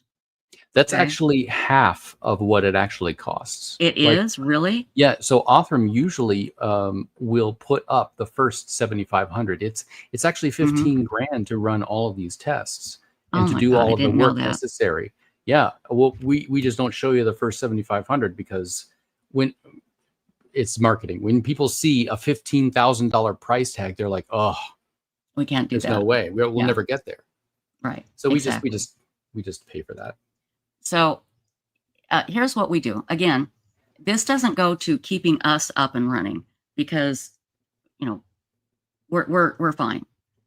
But what this does is it helps keep Othram up and running, which in turn helps keep Websleuths up and running. And so if you're not into the true crime, if you're not, into the true crime discussion and that whole thing, why don't you check out DNA Solves? And let me put the link, I just pinned it in chat. Let me put it here. And what you can do there is you can go and you can find a case that maybe you want to donate to. Maybe there's a case in your, in your neighborhood, in your state, or you can become what is called a subscriber, and that is make a monthly donation. And even like $1 a month could make a difference. And there are hundreds of these cases. Metropolitan Nashville Police Department and Othram team to identify a 2004 John Doe. Well, they've only raised $271.98 of the money needed. Here's one that's solved. Tennessee Bureau of Investigations, Knox County Regional Forensic Center, and Loudoun County Sheriff's Office team with Othram to identify a 2019 John Doe. After 6 years, Tennessee Loudoun County John Doe is identified as John Troutman.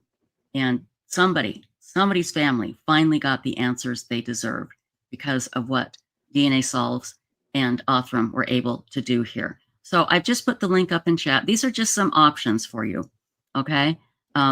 If you like supporting the Websleuths.com true crime family, we have the Websleuths Guardians for $3 a month.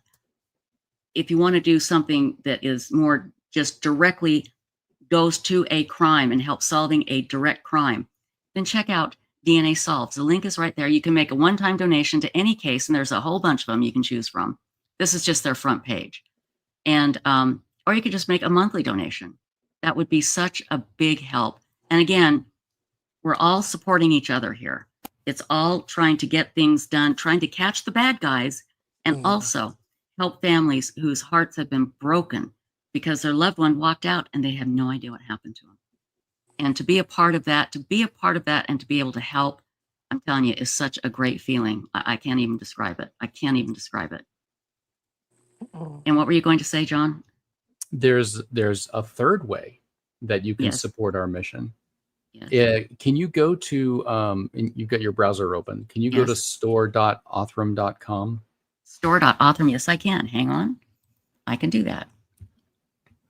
Store.othram.com.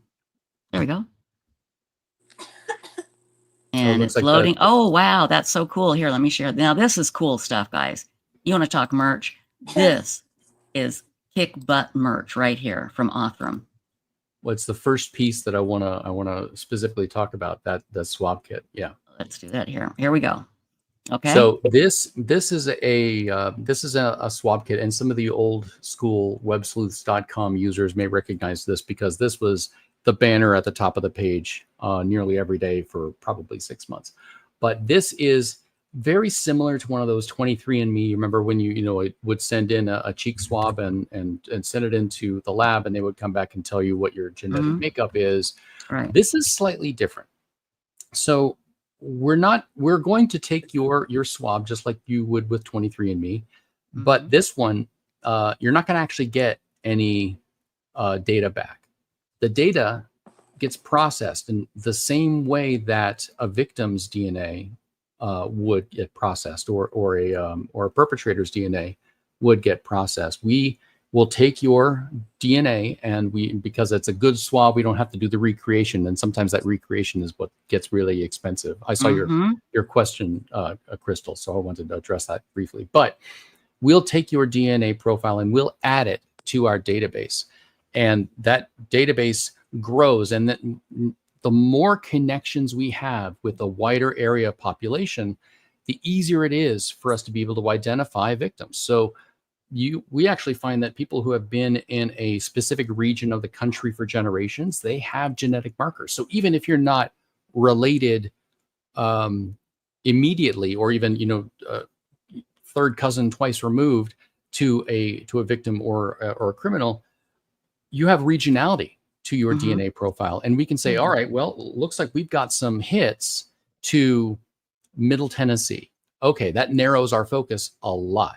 So having you in our database, we can say, okay, now we have a clear picture of the victim, and help us identify them. Or in some cases, we do have familial connections, an aunt, an uncle, a cousin. We can say, hey, you share a paternal ancestor with our victim.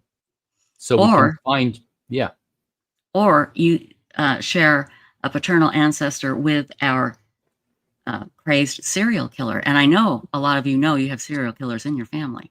We can find them. Constance, you're wrong. You have no idea how wide the net is, but we need more samples. We need a lot more samples to get a more complete picture. The more samples we get, the faster we can solve crimes. Yes, $50 gets you 2 kits. So you can take a kit for yourself and give the other one to a friend. You can also swab your other family members, but believe it or not, that's less helpful. Give it to someone you're absolutely not related to. That's way better. Right. Exactly. So Penguin says, when I was at Othram, that DNA solves to make it, I'm assuming that's what you meant, to make a donation. There wasn't a lot of cases. Penguin, I think you need to go to DNAsolves.com. Yeah, on Othram, there wouldn't be. DNA Solves, DNA. Here, in fact, let me put the specific link up here for you. And you'll see that link goes to the donation page. But if you go to just DNAsolves.com, you'll see I'll show you around a little bit. Yeah, hold on. I'll pull that up. Let me just write this down here real quick. Okay, hang on. And thank you all for sitting through this. I know you probably want to talk current cases, but man, this stuff is fascinating to me. Well, and it's important. You can tell. Well, and it's important to us because this is, you guys are our partner. And, we're here, we're able to do these things and not have ads and not have, constant send money. So I really want to do this because it helps us. In the end, it helps everybody. So hold on, let me pull this up here. And we are going to be talking true crime here in just a minute with Mike King, DNA Solves from Profiling Evil. I'm holding up I'm sorry, or Ping. Hold on one second. I think just go to DNAsolves.com, you say? Yeah. Okay. And I will show you a couple of really cool features of the site. If you scroll to the top where it says cases. Yeah. Click on that. Click on Map USA. Okay. So when you were asking like what's happening around me, so you can click on the state that you're from, and it'll show you all the cases in your immediate area that are unsolved, need funding, or even solved. If you want to read a story about a solved case, you can scroll down and see cases that we've funded and solved and are still open. So thankfully, it doesn't look like we've got several cases that are funded and a lot of cases that are solved, but nothing that needs funding at this time. So that's fantastic. For Texas, yeah. Let's check California and see how that's doing.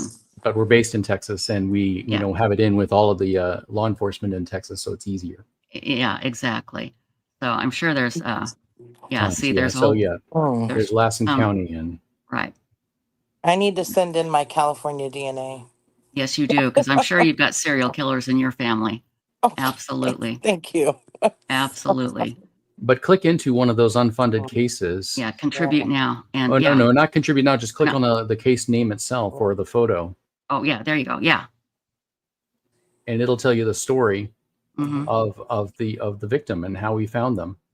Yeah, I'll tell you the whole story. Yep. And see, there's the real picture of her, and there's Yeah, the there was the reconstruction. reconstruction. Yeah. And so this stuff is absolutely fascinating. So yeah, just go to dnasolves.com and then click on cases and click on map. And we have it looks like you have a Canadian map too. Mm-hmm. Let's take a look at Canada. Let's see what our friends in Canada are doing. Let's take a look. I don't know what province this. Oh, Ontario. Let's see what's happening in Ontario. And if I'm not mistaken, Phrase, David and Kristen are constantly going all over the world because law enforcement wants their help for things, right? Mm-hmm. It's constant. Oh, not too many in Ontario. But again, they are just always busy. I mean, and David is going to try and come on tonight. He was going to try and come on last night, but he had to catch a red eye out to somewhere. And so Yeah. he's going to try and come on tonight. I hope so. And I hope Kristen is with him. So, but yeah, I mean, believe me, there are, and if you click on browse, I'm assuming that pulls up cases. Yeah, so at the top, if you scrolled immediately, but there's that drop down there that says show any featured cases sorted by magic. So you can change that to unfunded, or if you just want to read the good news, you can click on solved. Mm-hmm. And then it'll show you all the solved cases sorted by the most recent ones. And then if you want to click on cases that are, let me pull this back up here. Come on, baby.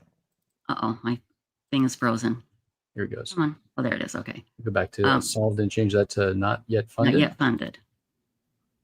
And they're all the ones that are not yet funded. That need help. They all need help. So if there's one in your area or one that is close, like that one right there is actually our closest one. That Campbell Which County one? Sheriff's Office one. Say that. I didn't hear you say what? The one right in the center, the Campbell County Sheriff's Oh, yeah. Office. Yeah, that one. Okay. That one's close. It's close. It's getting there. And sometimes too, you know, when it gets close, sometimes one person will come in and just fund the rest of it, which is great, which is absolutely wonderful. So again, that's at DNA Solves. So it, and you guys have met Michael Vogan. We've had him on our show at least twice. Great guy. And all of these cases represent a family whose heart is broken, wondering what happened to their loved one. I mean, imagine the person you love the most just vanishing. I can't. And I've said this before. My son, I lost him on a Mexican beach when he was 7 for 45 minutes. I could just start bawling about it right now. I can't imagine that happening in, you know, on a regular basis. I can't even. And donating any amount is good. I mean, we default to $25 a month, but if you can just give $1, that is helpful. Yeah, exactly. The thing, just showing, like, what I want to do is, if you can't afford $25 or even $3 a month, that's fine. Give $1, because it's sometimes it's not about the money. It's about showing that there's a mass of people who that can really do that. want That can this help. crime solved. Yeah, Right. that can help. Yeah. Exactly. So when you look at the donation page, you can change it to other, and you can set it as low as $1. All I want is people. Money would be better, but people is great. Right. It's a great message to send. Right. Exactly. Yeah. You don't need to. All you need to do, Penguin, is just go to dnasolves.com. All right. And then you see it says here cases, and you click on that. Whoops. No, the wrong one. No, you got it right. I got it right. Okay. Yeah.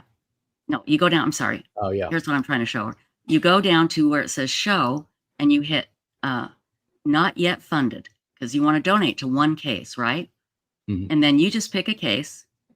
Let's say this one, and you say contribute now. All right. Well, you go down here and you can just click on contribute once. All right. And then I think what happens is you do this, and then you can change it, if I'm not mistaken. Yeah. Click other on the right. Oh, other. It says Oh, there we go. 25. Oh, there. Yeah. I'm sorry. Click on other. Sorry. Click on other. And then you can just change it to $1. Yep. Okay. There you go. $1. Then I push once. subscribe to Websleuths and DNA Solves. I'm a Good. Actually, monthly subscriber. I love it. I have you. I have access to the back end, so I see your name in it every single month. It makes me so happy. And see payment details, $1, and then And boom. you Trisha, just- I do see your name in there too. Yeah, I'm absolutely. So see, just once, and Don't and that's click it. that because you'll start showing everybody your Yeah, your all credit my card numbers. yeah. Well, they can have it because it ain't worth that much. And if you want to take over it, feel free. So, does anybody have any questions in chat? Because we are happy to answer them. And again, this is all about helping these families get the answers, as they say, that they so greatly deserve. And getting back to websleuths.com, to the True Crime Discussion Forum, you think, well, how does discussing a case help? It helps. Even, especially if you're discussing a case of like the missing and not forgotten, a case that hasn't had a lot of activity. Go on there, make a post. I'm thinking of you and your family. That can mean so much to a family. And again, you have your choice where to go, what to pick, how to post, which case to post on. Number one rule, don't be a jerk. And we are moderated heavily for a reason. And that's why we've survived so long. We don't allow drama. We don't allow name calling. If somebody comes on and says, well, I think that idea is pretty stupid, boom, that's gone. We don't allow that. You can say, I disagree, and here's why. Okay? Just don't be a jerk. That's the main thing. Yeah, the elevated conversation is the differentiating factor for Websleuths. You can go on any stupid web forum and shout at the void all you like, or talk about rumor over fact, but we are always fact over rumor, and that's what sets us apart. That's what makes it so that the so law enforcement takes us seriously, because we police. Forgive me the pun, but we police the forums so much. We do. And here's Mike from Profiling Evil. Yay! All right. I will fade into the ether. Well, you're welcome to Mike stay, can join Phrase. us. You're no. Wait, he says no. Why Oh are no, we he's saying not ready yet. Oh, I'm or looking I at him think on he's the stage. early. You're early. Let me look. He's going. Is Yeah, this boat safety, Mike? I don't know what you're saying. Well, I'm going to And bring you Power up for just a 64 second. Just a second. I'm going to add you to the stage. Hi, Mike. What were you saying? I'm sorry. Hey, I'm just saying, Phrase, don't leave. I got nothing, man. I'm just thrilled to be on with everyone. Hey, let me tell you, Mike King from Profiling Evil always has something. Always has something. And you have been talking about a case we've been talking about, Mike, and that is the James Craig case, the dentist in Colorado that's been poisoning his wife and eventually killed her. Phrase, you're welcome to stay. We'd love you to stay. Be a part of Please it. do, Phrase. I will hang out for a little bit. I do have work, but I will mute and pop in when I am needed. Tell David that the boss said you could stay. Okay, he called me the boss. The boss says I can stay. No, I'm I will answer some questions in chat while we're okay. while we're How's here. that? That's great. Profiling Evil, Mike King. How are you? First of all, my dear. Doing well. Thank you so much. Hi, Stacy. She's here. Hi, Mike. And I can see you're in a lovely area, Mike. You're relaxing, having a good time. I've been in LA for a couple of weeks off and on, and the first chance I got, I escaped to Summit County. Summit County, my hometown, our home county. It's beautiful, absolutely beautiful. But Mike, you have been, I've seen you talking about this case of James Craig, and I'm going to put up the discussion forum on James Craig that we have going on websleuths.com. Give us a little bit of background, because we have a lot of new people here that weren't here when we were talking about it earlier today. He's a dentist, and he's basically a scumbag, but go ahead. Well, he's an alleged killer. I'll start with that. Okay. And yeah, he's a dentist. He's been a dentist for several decades. Apparently, according to testimony that's coming out, has had a pornography addiction, or at least a sexual addiction of some kind. I've heard some media reports say pornography. He in his past, according to media reports, has had a number of relationships outside of the marriage. He and his wife have 6 children, and she suddenly started becoming ill, and all the evidence, especially from the state's perspective, is pointing to the fact that he started a campaign to poison her. And we kind of see this evolution of behavior as he goes through this process, starting out very organized and then toward the end becoming disorganized. And thankfully, those are the kinds of things that lead to tips and clues that you can impeach someone on. Right. And boy, did he start to get disorganized. He did some crazy stuff, but it just shocks me that he thinks he could get away with it. Can you tell about the AI video that he wanted his daughter to make and what he wanted her to say? Yeah, that's kind of an interesting thing, because as we've all seen, it's getting more and more difficult to, on first blush, determine whether something is real or not. I mean, I watched Right. a movie the other day on a news clip, and it had gorillas doing something, and all of a sudden I caught myself and I thought, well, what are you doing watching this? Because it was clearly made up, and that's exactly Artificial what he intelligence. wanted to do. He Right. wanted to create a video, and this is really interesting that he would throw his own child under the bus for something like this.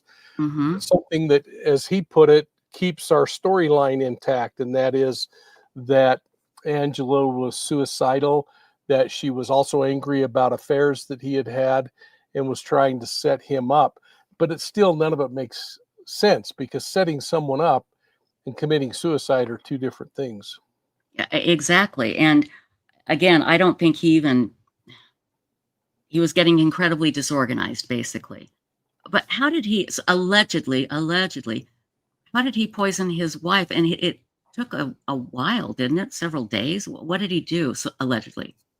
Yeah, I mean, from all accounts, it looks like it occurred over a couple of week period of time, but more specifically about 8 to 10 days, in which she made those 3 hospital visits.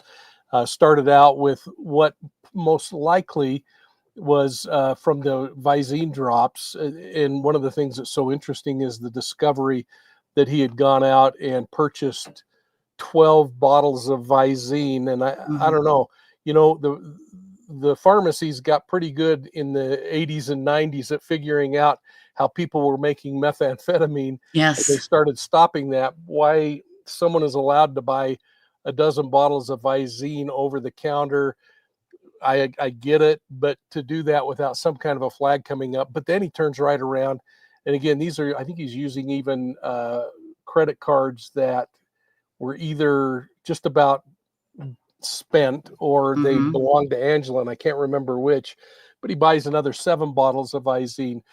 And there are just so many accounts of where Visine and the chemical inside of that is causing fatal reactions or near-death reactions. So the question becomes, was he purchasing 19 bottles because he really wanted, and again, if in fact all this is true, that he really wanted to just have a sudden death occur?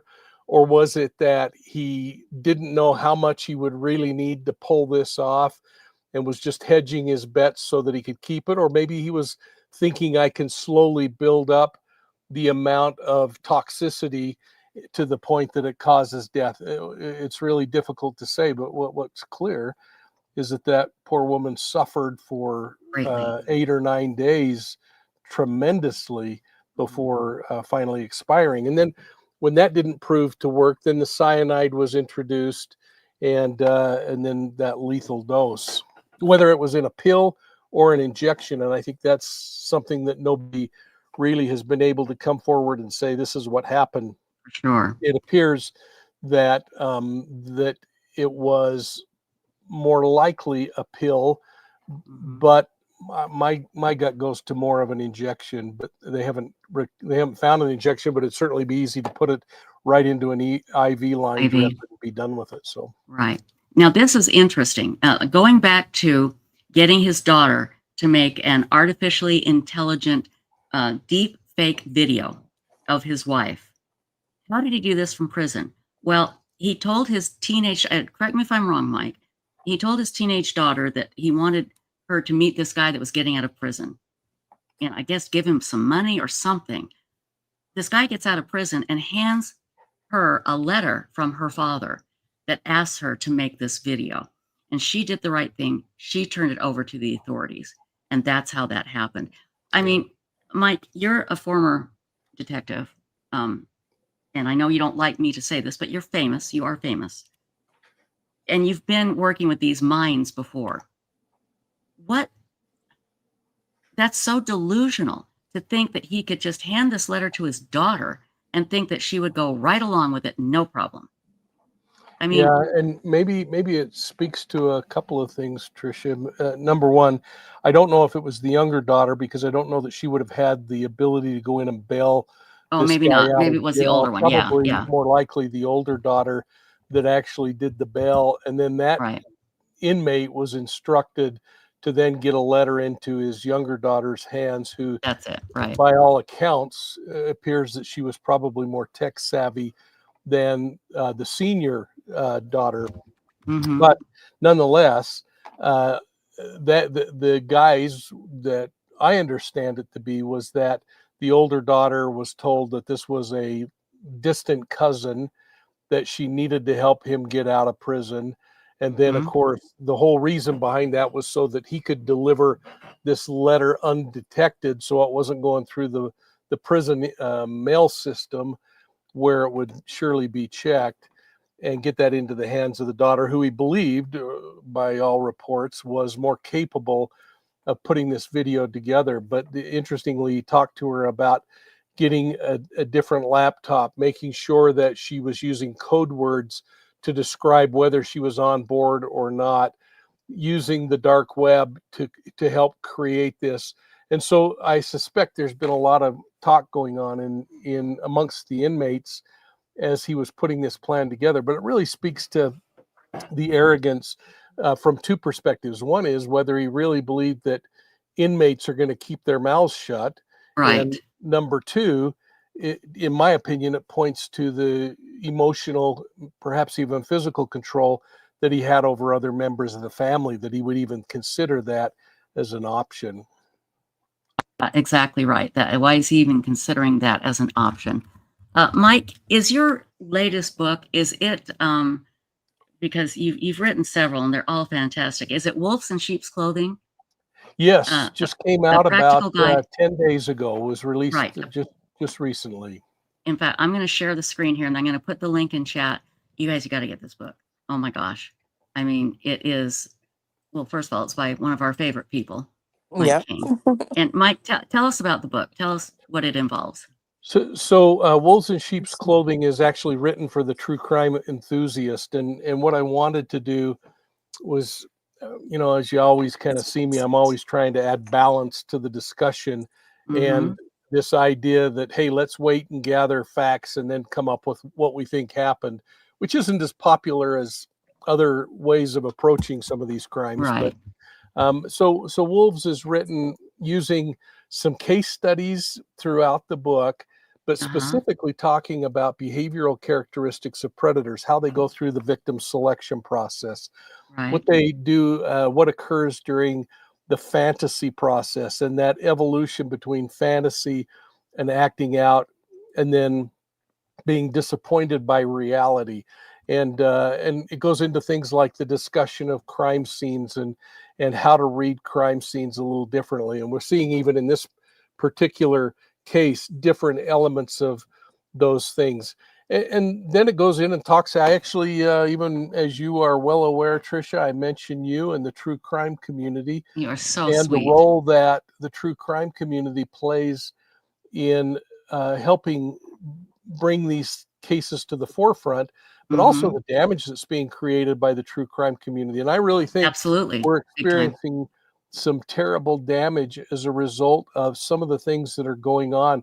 When we start seeing judges shutting down the process of allowing cameras in a courtroom and allowing the reporting to happen in real time, to me, that's all a direct response to the inappropriate reporting that's going on and the theorizing that's going on, or the sensationalizing that's going on, just to hopefully get another click or maybe another video to You know, play. you're And, absolutely right. And we're all guilty of wanting to have that revenue coming in, but there's a right way and a wrong way, in my opinion.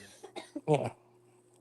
And unfortunately, in the YouTube world and like Facebook and other places, you have these people that will do anything, like you said, to get the clicks, to get the subscribers, to get the whatever, and that makes it difficult for people that and places like Websleuths.com, where we are very stringent in making sure that we are responsible when we discuss true crime. But again, like you said, judges are shutting it down, saying no more, no more. We can't have any more cameras in the courtroom because of these idiots out here that are causing problems. There's a big problem. There's been a big problem in the case of missing Sebastian Rogers. You know? I mean, again, and that's just from, we call them bad actors, and they are bad actors, and it's very frustrating. It's very frustrating. Well, and at the risk of now being ostracized by a group of people, I'll mention the Karen Reed case, where there was such a divide between one side versus the other. And, you know, I mean, I'm fine with how this thing ended, but I don't think it was a fair trial. I don't think it was a fair lead up to a trial. I don't think that a lot of things were unfair, and much of that was created by communities that have a social media presence, and that's pretty frightening. It is, and I think in about 50 years from now, Mike, they're going to look back at this time and go, wow, I can't believe it was the Wild West. Look at what they got away with and what they were able to do. I really do, because hey, back in the 90s, Congress enacted, I think it's called Bill 230. And what it did was it gave special consideration to forums like Websleuths that said the owners of these platforms are not responsible for what people post on them. Well, that's like saying the New York Times is not responsible for what the reporters put on their platform. Now, you know, the New York Times can't just go out and say whatever they want about innocent people. There would be lawsuits all over the place. But because of this law, it protects people. Now, as the former forum owner, I liked it, but I also thought it created a lot of irresponsible posting. And you should have some responsibility. You should be able to have a way to monitor what is on your platform. And if it is illegal or whatever, you should have an opportunity to remove it.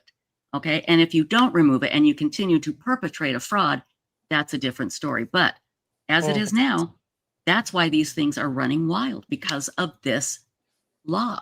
And that needs to be changed, I think. It really does. It's shocking. And I mean, we could tell you about cases that had just horrible things said about people that were absolutely not true. But they got away with it. And the people running, and I'm speaking of specifically a few YouTube channels, they made hundreds of thousands, if not millions, off these cases. You know, and it's just shocking. It's absolutely shocking. So you're right. You are absolutely right. Now, Mike, I know we don't have you for very long. I want to know, now we're going to keep putting up your link to your new book and to your podcast, but what have you got going now? You always have some big iron in the fire that is. Oh, well, first, I couldn't tell if Stacy was trying to weigh in on something, so I wanted to. Stacy, were you trying to talk, or am I just babbling over you? Oh, no, I was just agreeing with what you were saying. Yeah. Thank you, Mike. Well, so yeah, I've been pretty dang busy. I just wrapped another season of filming on a little project that I've been working on. It was my 4th season with them, and just wrapped that up. And they told me, even though everybody knows what it is, but they told me I couldn't say it until it comes out. And then in about 2 weeks, I'll be heading to Australia to do a documentary over there. And I'll spend a couple of weeks on that project, and then CrimeCon in September, and I'm going to be speaking on cults and primarily focusing my comments on the FLDS and the polygamy issue and coercive control within closed societies.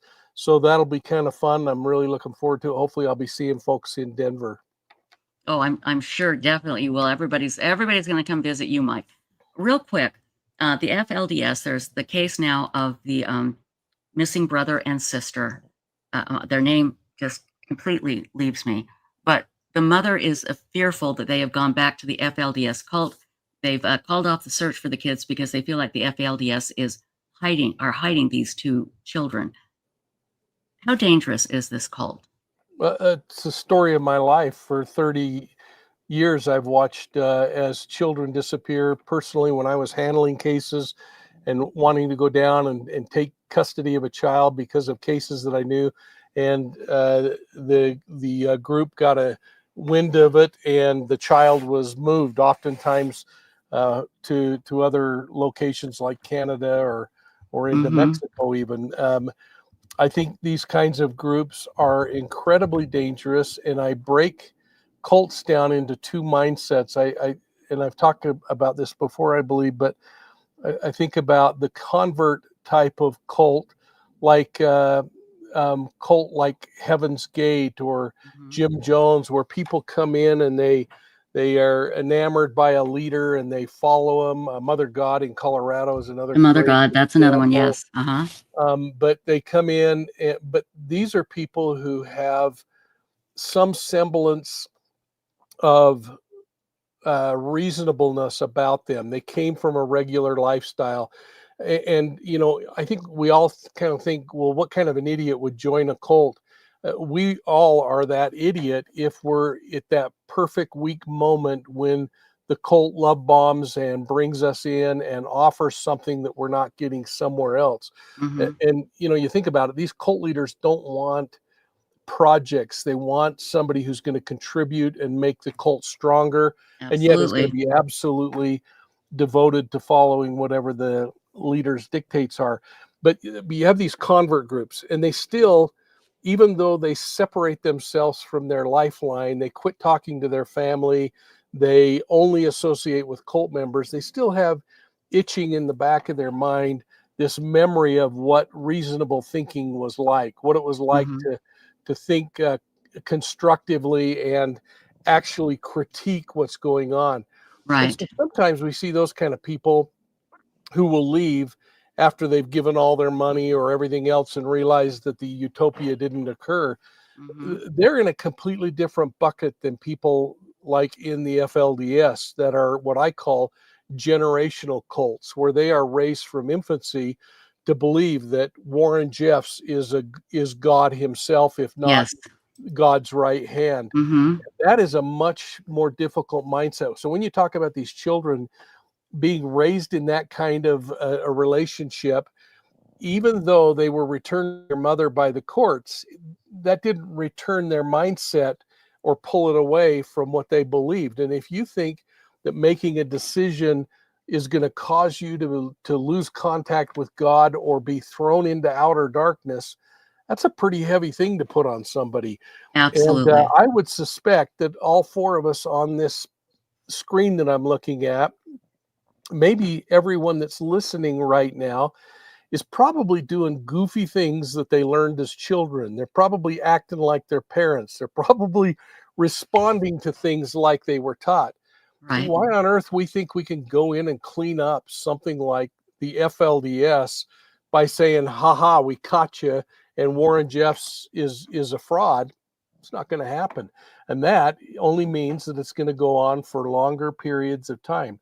And so, you know, if people get a chance, go to the story map I created on the FLDS, because I actually mapped out the location where they have started to send tentacles out. And they're in 11 major areas across the United States where they're putting strongholds in place.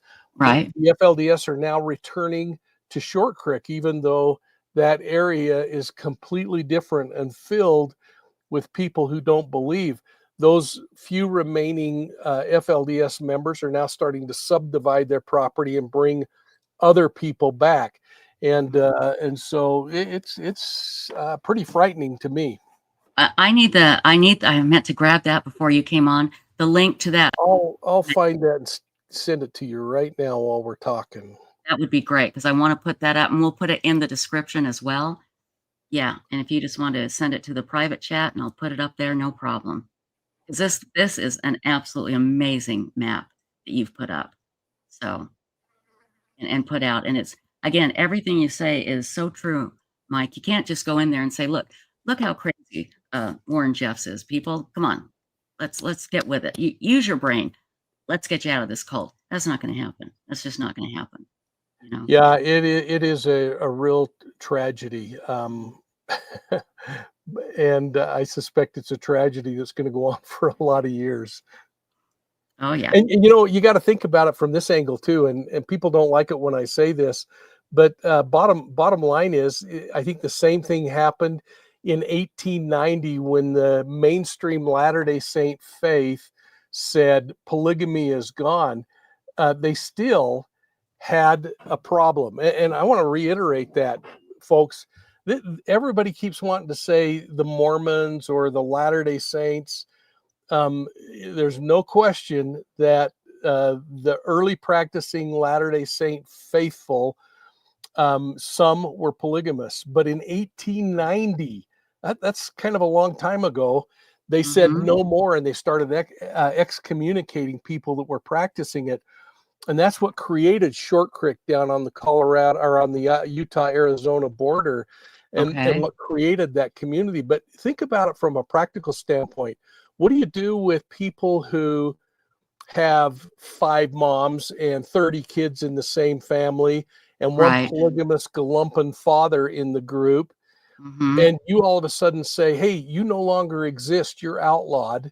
Well, what happens to those families? And how do those families reintegrate back into a community? And so these issues are so much bigger than we'd like them to be, because we just want to wash our hands and move on to the next problem and show the world how good we are because we've solved them. Yeah, and that's not going to work. I'm having a little trouble technically wise here. I've got the link to this amazing site that you have created that shows all of the what the FLDS, what they're doing here. Let me see if I can pull this up again. Oh my gosh, what is wrong with my dang internet here? It's just taking Let's see, I think forever. I can pull it up. I can pull it up if you want me to. Yes, if you could, that'd be great, because I'm having trouble here with my internet for some reason. All right, can you see that? Hold on, I can't get to it. Just a second here. Let me do that. It's not responding. Uh-oh. I think everyone can see it on the screen. Can you see it, Stacy or Phrase? Yeah, I did that. Sorry, Trisha. Yeah. Okay. Yeah, So, I can't. so this is guys, I'm having trouble. I can't see it, but go ahead. Okay, well, this is the story map, and it's just made to just be kind of a way to consume information. But so you can flip through that by just scrolling down, and you'll see all kinds of cool things happen while you're scrolling down. If you want to go back and look at that 1890 manifesto where the mainstream Latter-day Saint people said no more, you can go in and you can read that. You can go in and listen to people talk about that. But then I go into showing some things like maps of Colorado City and Hilldale. I show aerial imagery that I've taken my drone over the area. I go through and talk about the leadership in the FLDS and who became leaders at what time. You can even listen to that sickening recitation by Warren Jeffs of him reciting a poem he wrote about Zion. But this is really cool. This is just a little chart that talks about the timeline of events for the FLDS, when they did what they did and when groups broke off, and there are just a batch of groups. So you can go in and explore all that. But then what really is kind of cool is I've gone through and I've given a complete tour of Short Creek, and I start with one video after another. I did this over like about 15 videos. And if you're interested in the baby cemetery, you can go in and learn about the baby cemetery. You can learn about how Warren Jeffs was captured, anything like that. So it's kind of cool. And then you can go in and look at things like Warren Jeffs' home where his 87 wives are, or as you can see on this map now, it has everything of importance within that polygamous community. And you can go in and explore the map and look at different kinds of things and go in. So hopefully it's kind of an interesting thing for people. And then there's a map in there that shows where the folks are migrating to and where they're going. So anyway, it's kind of a fun map to learn more about the environment and what's going on there. And here's the thing, everybody. Mike King saved children from the Zionist cult. And you have a book about that. And I'm going to put a link up to all of your books on Amazon. And so this is what you know. This is in your heart. And you know these people. Again, it's the kids we need to get out of there. And I don't know how we go about it. I don't think there's enough power in the government to go in and get them and to change their minds. Like we said, the two kids that were taken from the FLDS, taken by their mother, she got custody, and they've gone back now, and they're hiding. Yeah, them. you're absolutely right. And I'm going to just brag for 1 second. Please do. We please. opened the brand new Children's Justice Yes. Center about a month and a half ago. And folks, if you buy Deceived, all the money that has come in for Deceived has been going toward this new Justice Center. But we had a batch of kids. These were children who were 10 to 15 years old at the time of the raid that came to be part of that ribbon cutting. And it was just a lovely event. And I just want to show a picture of my wife and me with the survivors. Would you please? That would be great. That would be wonderful. So hopefully, let's see. Did it pop up? Just a second. Oops. Oh, it says I'm sharing. Let me stop that. You know what, Tricia? I'm going to just stick this in a text to you, and you can put it up. I don't know why. I can do that. So that text just came across. I don't know why that didn't pop up, and I'll try it one more time to see if. But it might be faster if you do it that way. And let me check here. I don't get bore people to tears waiting for this. Tell me if did any chance that came up? What came? Yes. Here, let me send this. Let me get it up there. Oh, I see. Yeah, it's just in there and hasn't been. There you go. Oh, there it is. Yeah, there we go. So anyway, let's see if I can zoom in on that. Maybe it doesn't matter at this point. Let's see. But, is that a little bigger? Oops. There we go. That's good. Anyway, we had a batch of the kids come together for the ribbon cutting, and they're just such beautiful adult people now, and it's just really fun to see. And there's Mike. There's Mike's smiling face. Look at that happy man. Those are my kids. Oh, that's so cool. That is so cool. And yeah, you literally went in and saved them, Mike. And everybody, pick up the book Deceived. Again, I'll put a link. In fact, I was just making a link here in the tiny URL. And you can get it and get, like you said, all the proceeds go to the Children's Justice Center, correct? Correct. Well, no, not now. Now it's built, and now the state of Utah and the county of Weber are responsible for all the bills. So I'm not giving any more money to them, but we're using the money to give to Weber State University or others. Now, if you buy wolves in sheep's clothing, I'm buying Dr. Pepper with it. So good. Let's get him some Dr. Pepper, people, shall we? Let's do it. Absolutely. Michael, I don't know why I called you Michael. Mike, thank you so much, my dear. To be with you. It is great to be here. And I know I'm still on screen, but there I am. Okay. Sorry, I'm having so many technical difficulties here, and I've had very little sleep, so I'm a little loopy. Please forgive me. But we will get all of your links in the discussion, Mike. And I'm going to buy wolves in sheep's clothing. Thank you for the mention and for the kind things that you always say about Websleuths. We really appreciate you, Mike. And we'll see you at CrimeCon in Denver, okay? Yes, you will. Thank you so much. Take care. See you, Stacy. Thanks, Phrase. Thanks, everyone. Bye-bye. I mean, don't you just love that man? He's the best. He's the absolute best. I do. I can talk to him forever. Oh, you're breaking up. You're breaking up. Yeah, okay. You're in the Chad's portal came and sucked you out, my dear. I blame sunspots. It's the end of the world, guys. Oh, that's right. I forgot it's the end of the world again. Oh my gosh. Here we go again. We're gonna blow up and go straight to hell, everybody. Get ready. He's gonna Mike is going to be at CrimeCon, and we'll see him there. But yeah, gave us such a sweet quote in Wolves in Sheep's Clothing, and I'm having trouble with getting my search engines to come up here. So I will put these in the description when we're done with this, probably by tomorrow.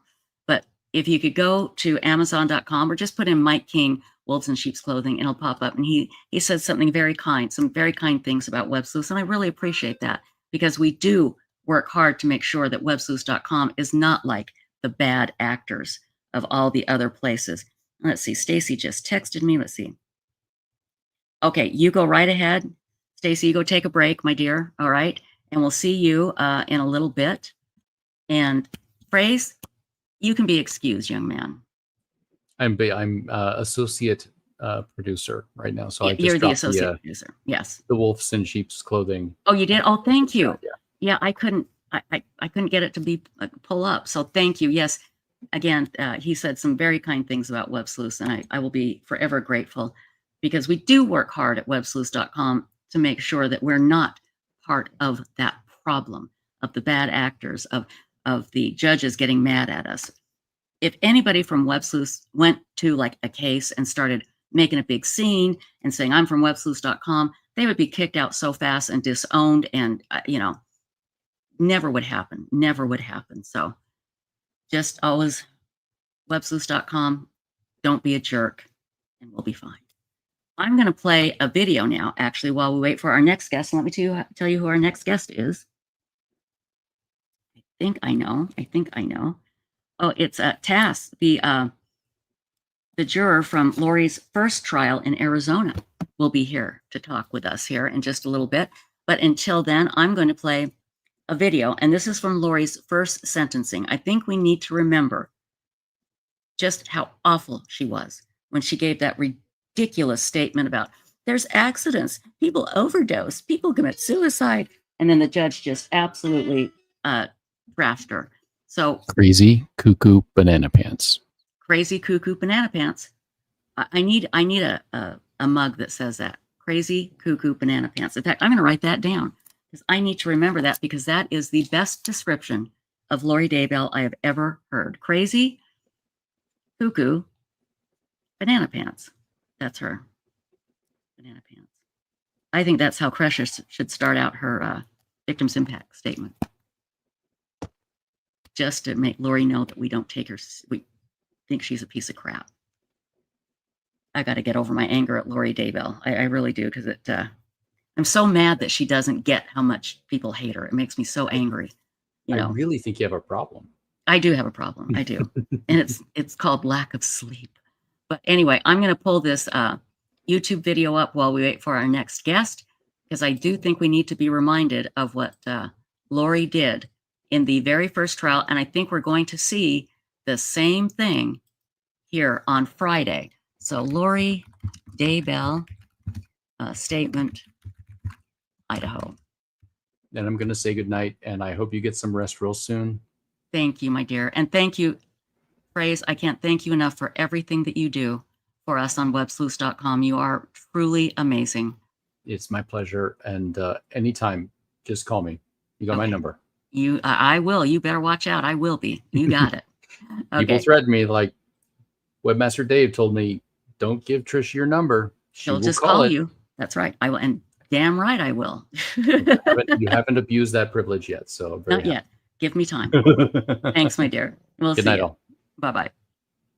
Okay, I'm going to try and find this video. I had it on my other thing here. Hang on, guys. Hang on. Let me see if I can find it here. I don't know why my dang thingamabob is going so slowly. I can't get it, you guys. It's not working. It's not working. Hold on. Oh my gosh, you guys, hang on.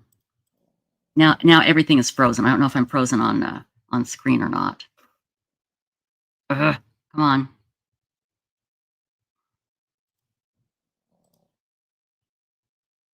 There we are.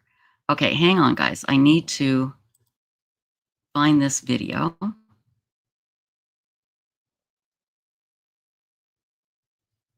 Oh, thank you, Carolina Hurtado. Yeah, that stemmed from the very first year I did this live stream, and I had no, I couldn't have any guests on because my internet was so poor. And what happened was I had to sleep, and I didn't have, like I said, I had no guests, and I had to sleep. And I don't know if y'all remember Levi Page. He came on, and he thought I was like dead, and he was going to call 911. He was like trying to figure out my address and all of that. And I thank God he didn't, because I would have been so embarrassed. But hold on. But he didn't. So ever since then, whenever I go to sleep on this 24-hour deal, I always put up a banner. Don't call 911. I'm just sleeping. And I do sleep in the night, whether Ping or anybody can come on or not, because I've got to get some sleep. But here, I'm going to play this video, and I think this has Lori in it giving her statement, or maybe it's just the judge.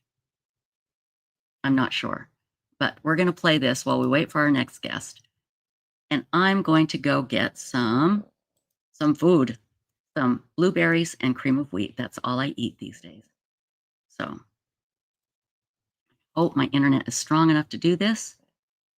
So here we go, my darlings. This is from the first trial of Lori Daybell. Here we go. Proposed sentence, if you choose, you may address the court. This is known as the right of allocution, which permits you to make a statement on your own behalf or present any information in mitigation of the punishment for the crimes you've committed. And let me inquire at this time, do you wish to address this court? All right, very well. You may make your statement.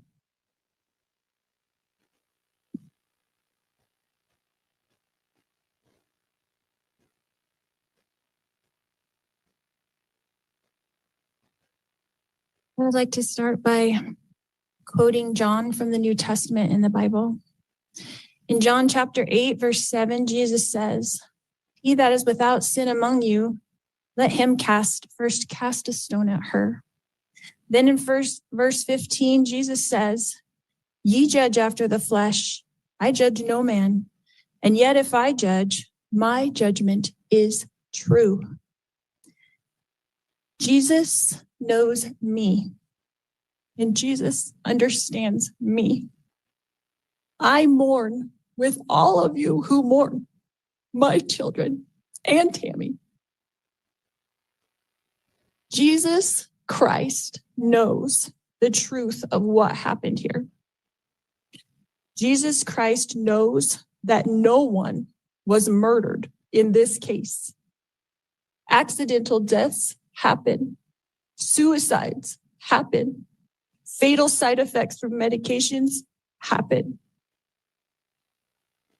I have a different perspective in life because in 2002, when I was pregnant with Tylee, I died in the hospital while in labor with her. They tried to stop my labor. They put me on the table and they put something in my IV, and I felt my spirit falling to the floor. I was standing near my pregnant body, watching the doctors try to revive me, which took them a few minutes. In that time, my sister Stacy was standing to my left. I turned to hug her and was surprised that her spirit was as tangible as a physical body, because I knew I was in spirit and she was in spirit. She said she needed to show me some things, and we went to heaven. I later returned to my body. Because of this experience, I have access to heaven and the spirit world. Since then, I have had many communications from people now living in heaven, including my children, Tylee Ashlyn and Joshua Jackson, my sisters, Stacy and Lolly, my aunts and my uncles, and my grandparents. I have had many communications with Jesus Christ, the Savior of this world, and our heavenly parents. I have had many angelic visitors have come and communicated with me and even manifested themselves to me. Because of these communications, I know for a fact that my children are happy and busy in the spirit world. Because of my communications with my friend Tammy Daybell, I know that she is also very happy and extremely busy. I have always mourned the loss of my loved ones, and I have lost many in this mortal world. However, I know them more than most people. I know where they are now and what they're doing. I know how wonderful heaven is, and I'm homesick for it every single day. I know we all lived in heaven before we were born on earth, and we were all adult spirits in the heavenly realm. We chose to come to earth as mortals. Heaven is more wonderful than you can possibly imagine.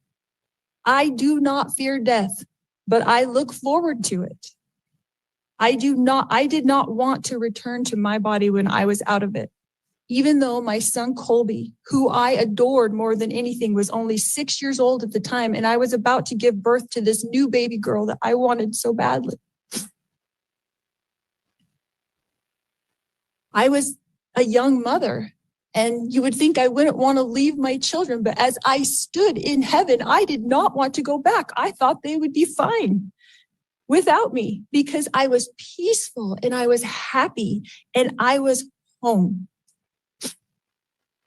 But then I was told by Jesus that I needed to go back and complete things that I had covenanted or promised to do before I was born. This caused me a lot of distress because I knew heaven was my real home, and I only wanted to be there. I was free from pain, emotional and physical. But then I was shown how I would help my children and others in the future. So ultimately, I did agree to go back to my body.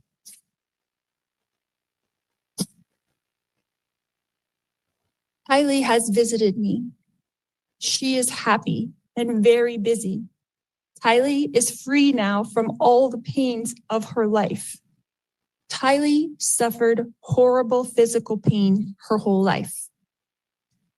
I sat with Kylie in the hospital year after year after year while she screamed in pain when the morphine wasn't even enough to take away the pain of her pancreatitis. I sat there while she cried and I held back her hair while she threw up. And I am the only person on this earth who knows how much Kylie suffered in her life. She had pain every single day. She never felt good. Her body did not work right. And I don't know if that was from complications from me dying while she was being born or something else, but she had a very difficult life. She was sexually abused by her own biological father since she was 3 years old, and she was forced by family court to go visit him for 10 years against her will. I fought for her in court. I protected her. I tried to protect her with my whole life. I tried to protect her. I worried about her every single day. Kylie had to get her GED because she couldn't go to school every day because she never felt good. She felt sick. Nobody knows this because Kylie, like myself, tries to put on a good front, tries to be a happy person, tries to have hope in life, tries to know that she's here for a purpose and that she has an eternal purpose to be on this earth. But I never stopped worrying about her. One of the times that Kylie came to me as a spirit after she died, she commanded me and she said to me, "Stop worrying, Mom. We are fine." She knows how I worry and how I miss her. The first time JJ visited me after he passed away, he put his arm around me and he said to me, "You didn't do anything wrong, Mom. I love you. And I know you loved me every minute of my life." JJ, Joshua Jackson, was an adult spirit. And he was very, very tall when he put his arm around me. He is busy. He is engaged. He has jobs that he does there. And he is happy where he is. His life was short, but JJ's life was meaningful. JJ was a wonderful person and touched the lives of everyone, and I adored him every minute of his life. My eternal friend, Tammy Daybell, has visited me on several occasions. She came to bring me peace and comfort, and I know that she is extremely busy helping her family, especially her children and grandchildren, and I have a great love for Tammy.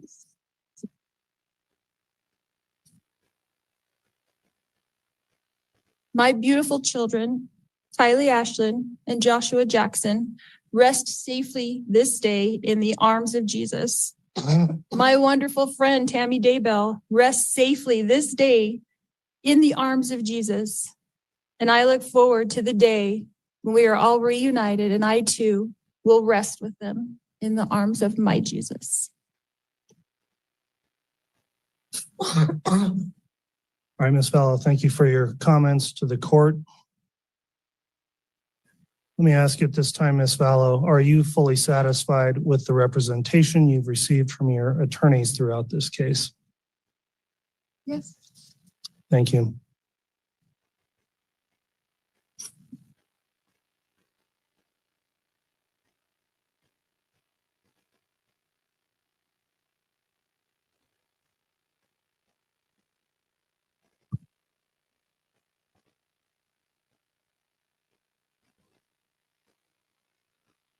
All right, the court will conclude then with my own review of the matter and then pronounce sentence. Ms. Vallow, based on the jury's verdict of guilty in this case, it is the judgment of this court that you're guilty of the following counts of the amended indictment. Count 1, conspiracy to commit first-degree murder of Tylee Ryan and grand theft by deception. Count 2, first-degree murder of Tylee Ryan. Count 3, conspiracy to commit first-degree murder of Joshua Jackson Vallow and grand theft by deception. Count 4, first-degree murder of Joshua Jackson Vallow. Count 5, conspiracy to commit first-degree murder of Tammy Daybell. And count 7, grand theft. We carefully reviewed the record of this case, beginning with your prior criminal history. Very notably, you're 50 years old. These are the first criminal convictions you've ever had. I will note, however, in addition to these convictions, you have 2 additional conspiracy to commit first-degree murder cases pending in Arizona. And it's somewhat incredible in this case that seeing you've gone from no criminal history in your life to now having been convicted of 2 counts of first-degree murder, 3 counts of conspiracy to commit first-degree murder, and you continue to face more additional counts of conspiracy to commit first-degree murder in another state. I've looked at the recommendations in the pre-sentence investigation report. It ultimately recommends a prison sentence stating, quote, incarceration under the custody of the Idaho Board of Correction. Normally, the court would have some additional information to rely on in fashioning its sentence, including the benefit of recommendations based on a gain evaluation, substance abuse report, mental health review, and other reports. However, you elected not to cooperate with the pre-sentence investigation. As I would note on page 23 of the pre-sentence investigation report, it states, quote, Lori Vallow Daybell intends to remain silent during the pre-sentence investigation process. She has the packet, but does not intend to answer any questions of evaluators or investigators. Quote, no attempts were made to complete the court-ordered screenings due to her refusal. I'm advising you that that was your choice to not cooperate in the pre-sentence investigation, but it left me without some additional information that potentially could have been mitigating in your case. And as I proceed with the sentencing, I'll note those deficiencies in the information I normally would have in a pre-sentence investigation report. As has been mentioned by both sides here, the court has to consider certain sentencing objectives when I sentence somebody, and these are set out in cases including State versus Hill, which is a Court of Appeals case 103 Idaho 565, and it's been adopted by our Supreme Court as well. And I have to consider for main objectives. Number one, the protection of society, which is the primary objective. 2, deterrence of the individual and public generally. 3, possibility of rehabilitation. And 4, punishment or retribution for wrongdoing. That case states, moreover, it's clear as a matter of policy in Idaho, the primary consideration is the good order and protection of society. All other factors must be subservient to that end. I've also reviewed and considered the criteria set forth in an Idaho statute 1925-21 on the question of whether or not you should be confined to prison and to what extent. That statute sets out a variety of factors I have to consider in weighing whether a long prison term here would be appropriate. Some of the attorneys cited already to some of the provisions of that statute, and again, it talks about the primary consideration of the protection of society, and also talks about the impact on the victim, the possibility of risk reduction through rehabilitation, and deterrence are also to be considered. There are some factors laid out in that statute that are not necessarily controlling, but weigh in favor against either imprisonment, or in this case where imprisonment's required, an extensive imprisonment term. Some of those factors under Part 2 of this statute is the defendant's criminal conduct neither caused nor threatened harm, which is clearly not the case here. That the defendant did not contemplate the conduct would cause or threaten harm. Again, that would not apply here. The defendant's criminogenic needs indicate the defendant will benefit from supervision and treatment in the community. That's unavailable, as community treatment can't occur with a minimum prison sentence required here. Another factor, where there's substantial grounds tending to excuse or justify the defendant's criminal conduct, though failing to establish a defense. I don't find those apply given the facts of this case. Other factors, the victim of the defendant's criminal conduct induced or facilitated the commission of the crime. That did not occur here. Another part talks about compensation, which I don't find would be appropriate here other than on the grand theft charge. Part G, the defendant has no history of prior delinquency or criminal activity or has led a law-abiding life for a substantial period of time before the commission of the present crime. That is the single most mitigating factor I see in this case. Again, it's unbelievable that at your age you have no prior criminal history and now you sit here convicted of the most serious of charges. I also have to consider whether the criminal conduct was the result of circumstances unlikely to recur. Based on the evidence in this case, and in particular, considering the statement you just made to the court, I find it weighs against me finding in mitigation for that factor. And then finally, the character and attitudes of the defendant indicate the commission of another crime is unlikely, or the defendant demonstrates amenability to treatment. So those are the mitigating factors. Then in aggravation, we have more factors to consider. Is there an undue risk that during the period of a suspended sentence or probation, the defendant would commit another crime harmful to another person? Would a lesser sentence depreciate the seriousness of the defendant's crime? Will imprisonment provide appropriate punishment and deterrent to the defendant? Will imprisonment provide an appropriate deterrent for other persons in the community? And a factor that would not apply here is the defendant a multiple offender or professional criminal. I don't have an LSI score, which is one value I can look at to help determine whether or not you'd be likely to reoffend. I don't have that because you wouldn't cooperate with the report.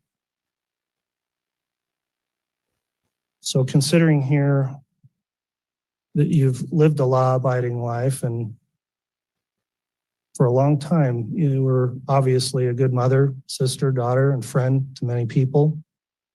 I have to take that into account.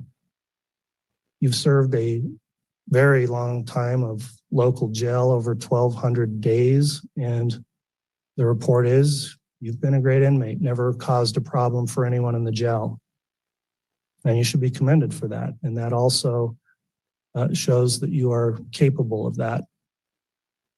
I believe your counsel when they tell me you're an intelligent person. Up until all these events began to transpire, you've achieved goals in your life, you've done important things in your life. And I'd note that despite some of the comments here today, I have found that during my interactions with you throughout this long case, including your trial, you've been respectful of the court. Do we know what this beeping is that keeps going off? Sorry. All right, the court will next consider, and I think it must be considered in mitigation, that you do have mental health issues. I've dealt with those throughout the context of this case where there were commitment proceedings. I've reviewed the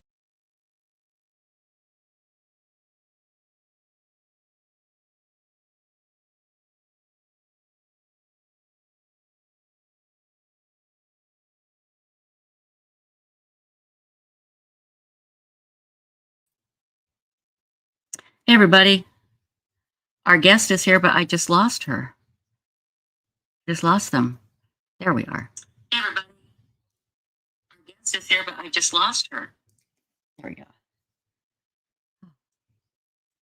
Welcome, my dear. Welcome so much. I want to make sure I know how to pronounce your name. I've been watching your interviews forever.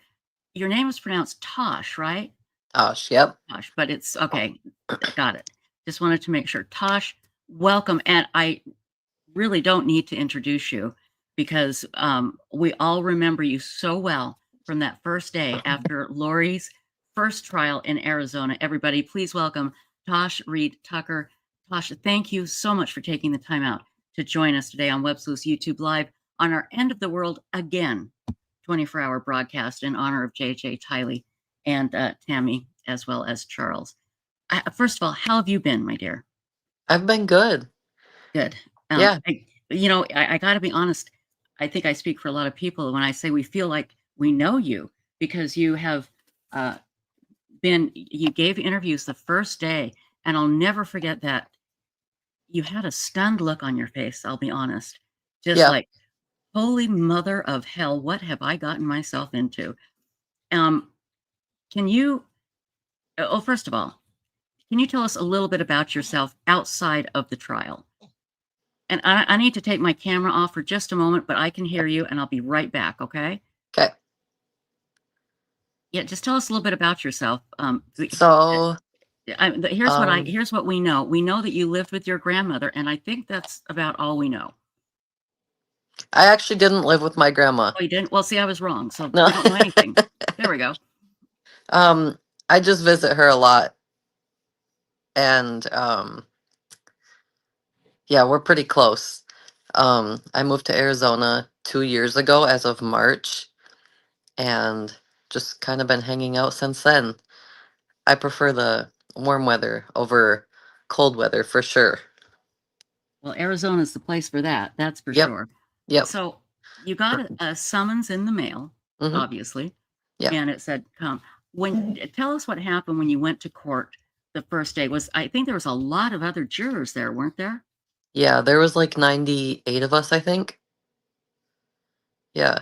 So I showed up to the court and they had us sign in on iPads, and then kind of just wait around till everyone was there. And then they called us and gave us a number one by one.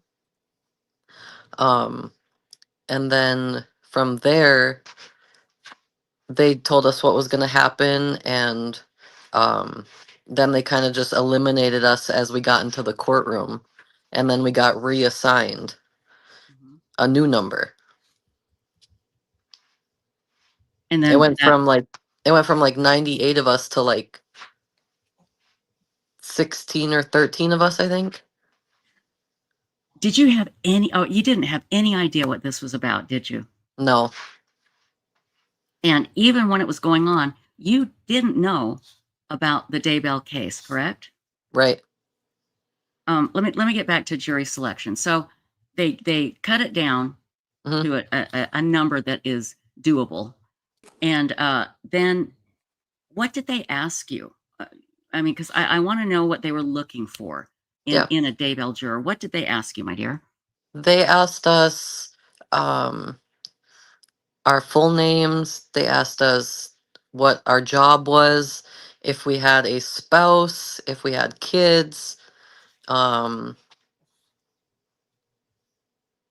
Yeah, I think that was it. Okay. Well, that was it. Well, were you surprised when you were chosen? Yes, because originally my mom was like, just show up, don't worry about it. You're not going to You'll get get picked. picked, right? Yeah. And the odds were against you, or against everybody, that you get picked, because there's just a few that get picked. Yeah. I'm so glad they picked you, because again, I speak for a lot of people. The day that the jury verdict was read, when we saw you, it was a sign, and heard you speak, it was a sigh of relief. Like, they got normal people there that can think normally on this on this on this jury. But I want to talk about, oh, and Stacy, our executive producer, is here. Good to see you, Stace. Hey. And again, Tosh, I really appreciate you taking the time out, because I know you get a lot of requests, and it's important to us to keep what happened to Lori out in the open, so we don't forget what she has done. It's not that I want to forget her, but I don't want to forget her crimes, and I certainly don't want to forget the victims. Right. But anyway, when you came out, what was the first thing that the press did? Because I think they handled it a little differently with the Charles Vallow, or excuse me, the Brandon Boudreaux case. I think they kind of led the jurors out to their bus through the back door, if I'm not mistaken. They just let you guys out into the wolves, literally. Yeah. Yeah. What was the first thing that happened? So they told us if we wanted to, they could escort us out. We could go out the back way, or we could just go out, like if we think we're going to be fine. And we all decided that we could just go out and that we'd be fine. And then we were mistaken. Yeah, big time. So they didn't say, listen, this is one of the biggest cases in the world. Yeah. And this is a well-known criminal. You may want to go out the back door. They didn't give you any warning. So there was no way for you to know what you were stepping into, right? Right, right.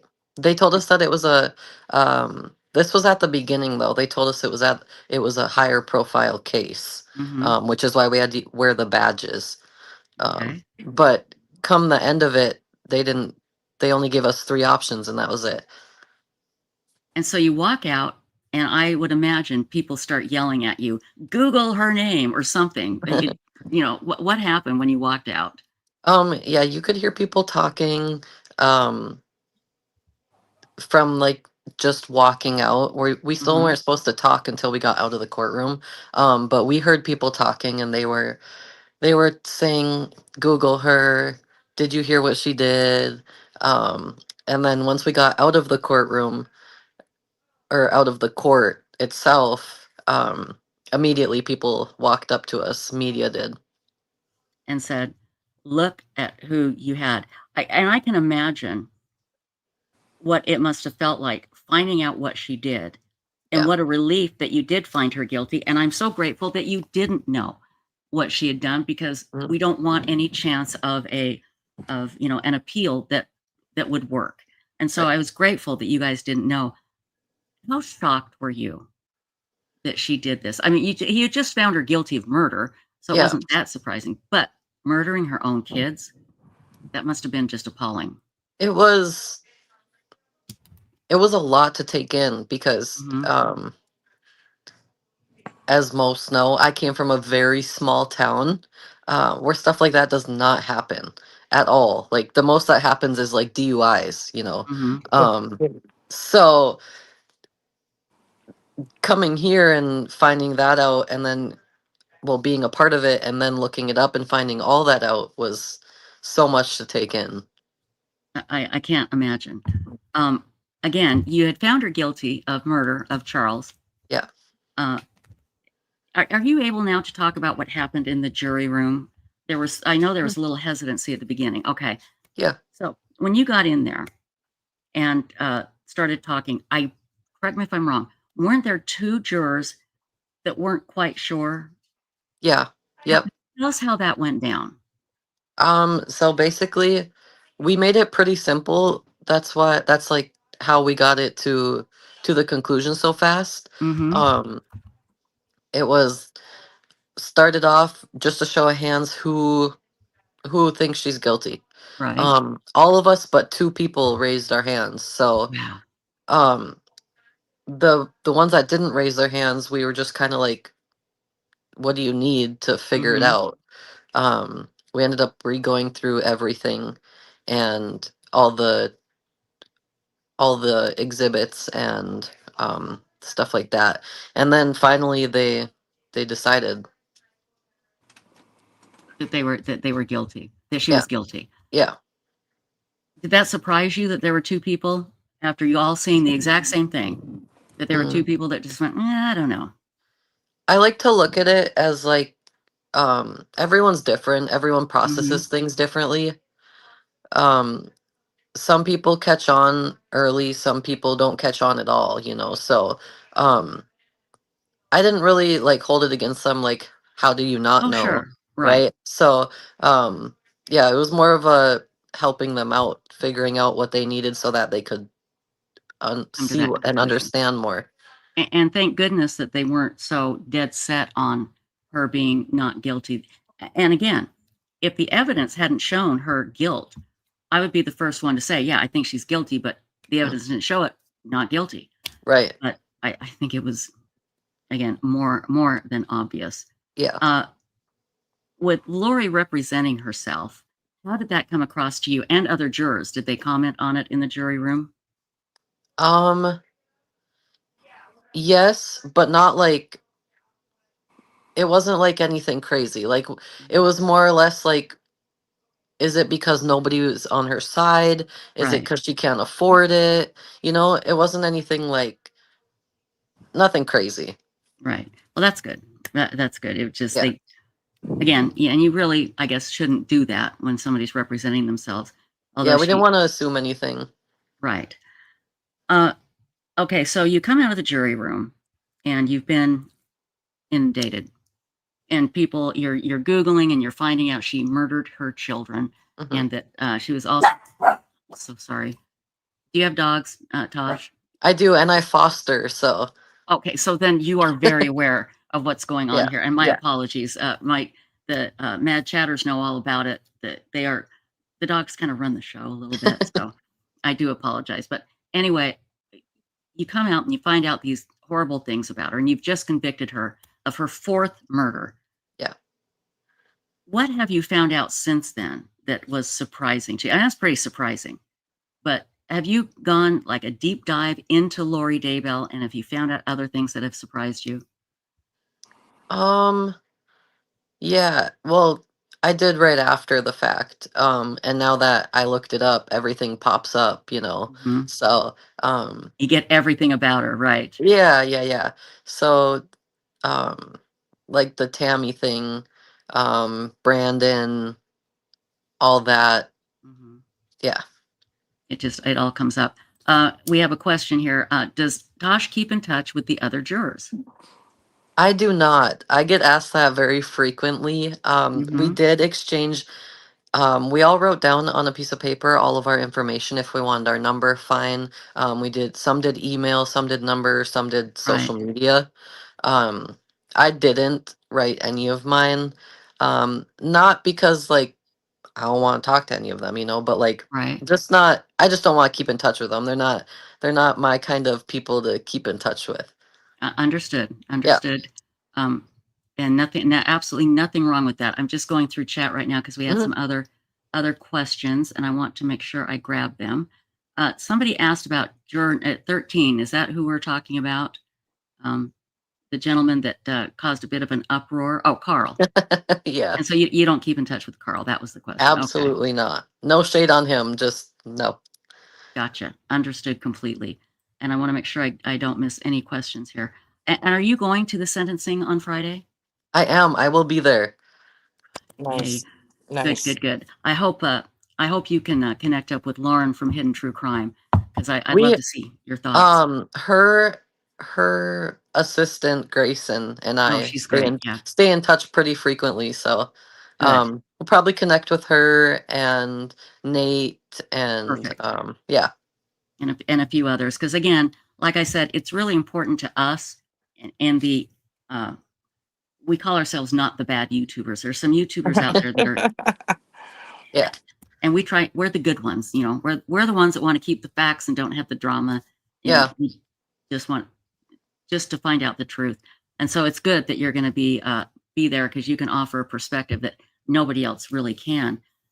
And She's gonna, she actually sent me and my wife merch of oh, quotes that Lori said during the Oh, trial I was in, and I debated about wearing it to the trial on Friday. you should. Why not? I I mean, should. you should. I mean, nice. I think she had no. That was Megan that had a mug.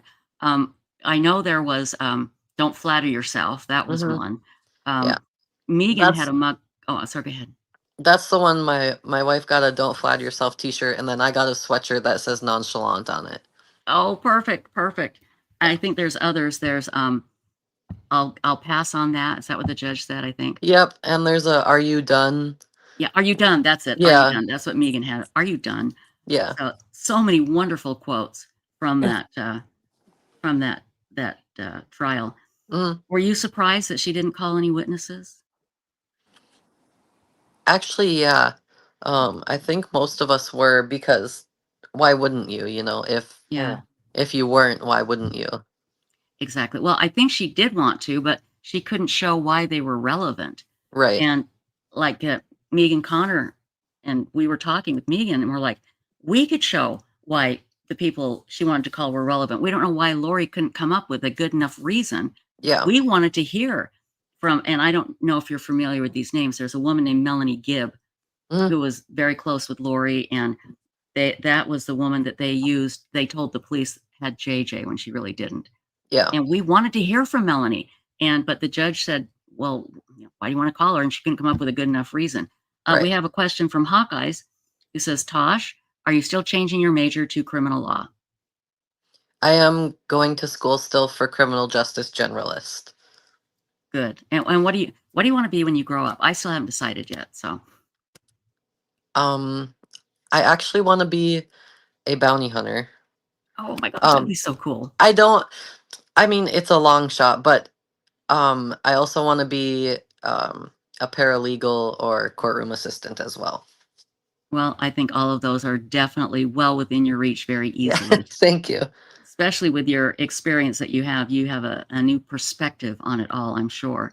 Yeah, So this started off my career great. wonderful. I do. I think that's great.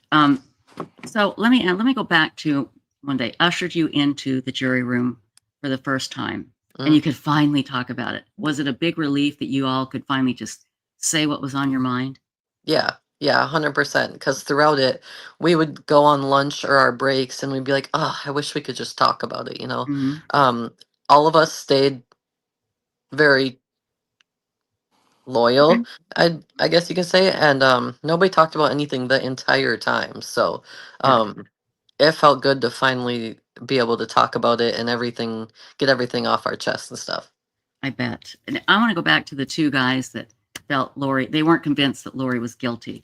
Mhm. What can you tell us? And I got to tell you, I've had very little sleep, so I'm loopy. I'm not Yeah. drunk. I'm loopy. Yeah. So if I ask you a question again, that's why. Okay.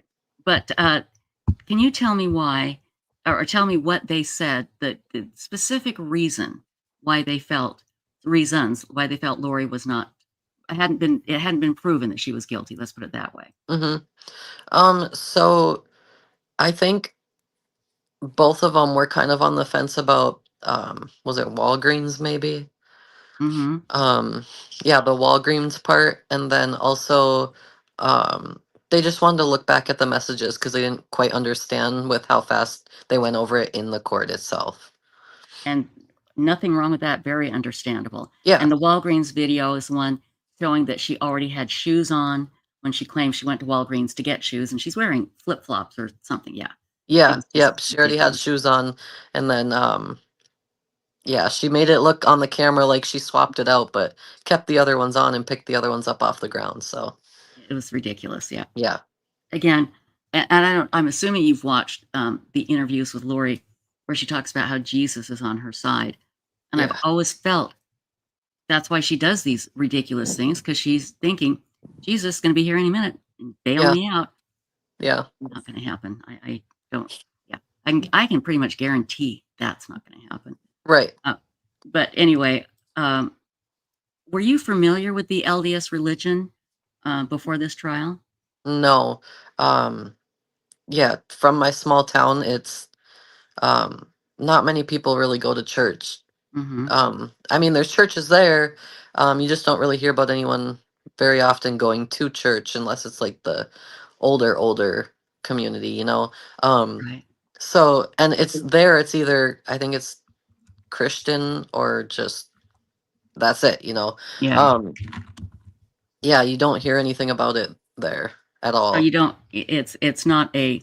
The community isn't based around the religion like a lot of places in smaller towns with the LDS religion. Right, right. Uh, The yeah. first Go ahead. the first I heard of the LDS religion was Secret Lives of Mormon Wives. That's the introduction and for a lot of people.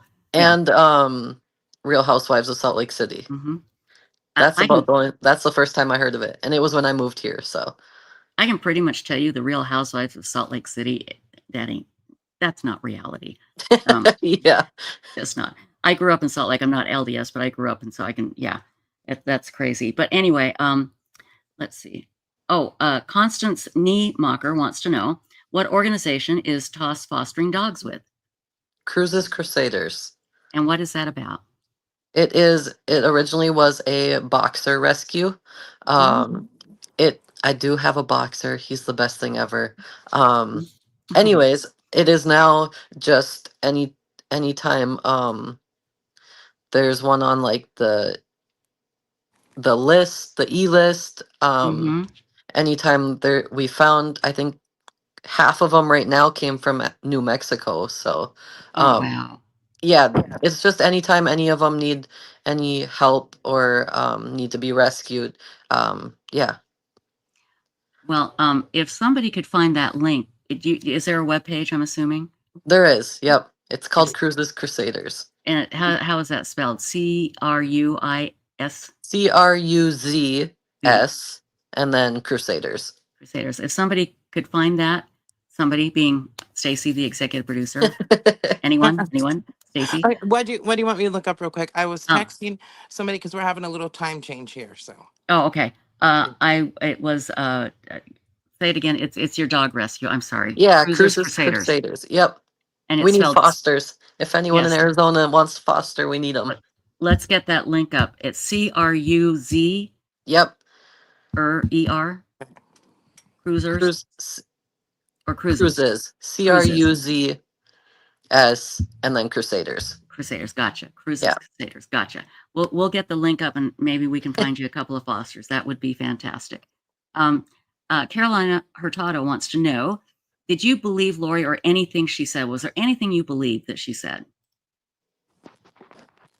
I mean, in the beginning, because going into it, I knew nothing, you know, so you have to look at it from both sides, not just Right. because they're in court, they're guilty, you know. So, not that I believed her, but I was looking at it from both sides pretty openly. That's good. That's exactly what you want in a juror. Auntie M says, Tosh, what is the one thing you'll take from your experience as a juror into your future career? Or is there one thing? There might be a million things, you know? Yeah, there's a few. Really look into the small things. Pay attention to the small things is one of the big ones. Good. Because And that came in clutch for this trial. and what small things would you You know, refer like to? some of the things she said that she didn't think were going to be repeated, text messages that she deleted that she didn't think were going to pop back up. You know, so just the small things. Right. Stacy, could you email me that link and then I can share it on the screen? That would be great if you could. Thank you, Stacy. Yeah, I have like a zillion questions. I can keep you here all night long. I'm here. This is all I have to do tonight. Well, So hey, then you're not going anywhere till 2, 3 this morning. Just be prepared. I don't know if you had a chance. In fact, what I was playing when you came on was Lori's first trial in yeah, Arizona, where she gave that ridiculous statement. You know, some people commit suicide, some people have accidental overdoses, and we all know that's bull. yeah. You guys, I apologize. My dogs need to go outside, and if they don't go outside, they'll go inside, if you know what I mean. But my question is, are you going to be surprised if she makes a statement like that at this time on Friday? No. Me either. Hang on, guys. I got to let the dogs out. I'll be right back, okay? I apologize. Come on. Let's go. I know. I'm sure glad you made it on. Thank you. Yeah. Yeah, so I found your Facebook page and the website. So you have both, right? Perfect. Yes. Okay. Let's see. Aw. Yeah, it's sweet. I went and liked the page. So Thank you. YouTube Bad Actors is asking, did you watch her interview with Nate? Both of them, yes. Yeah. It was interesting. That's It's for sure. pretty intense. Yeah.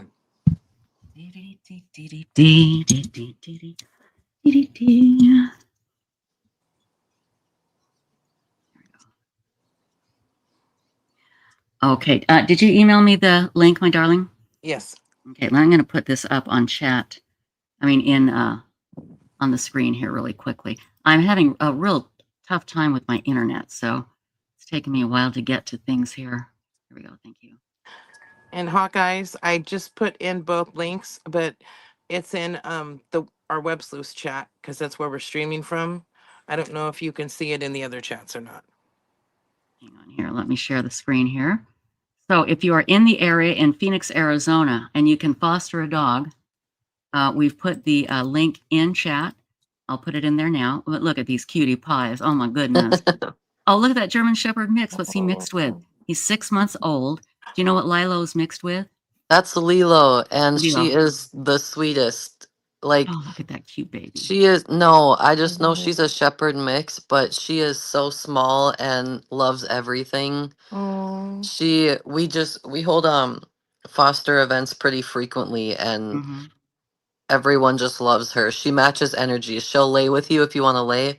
She'll chase a ball if you want to play, you know. Yeah. She's very sweet.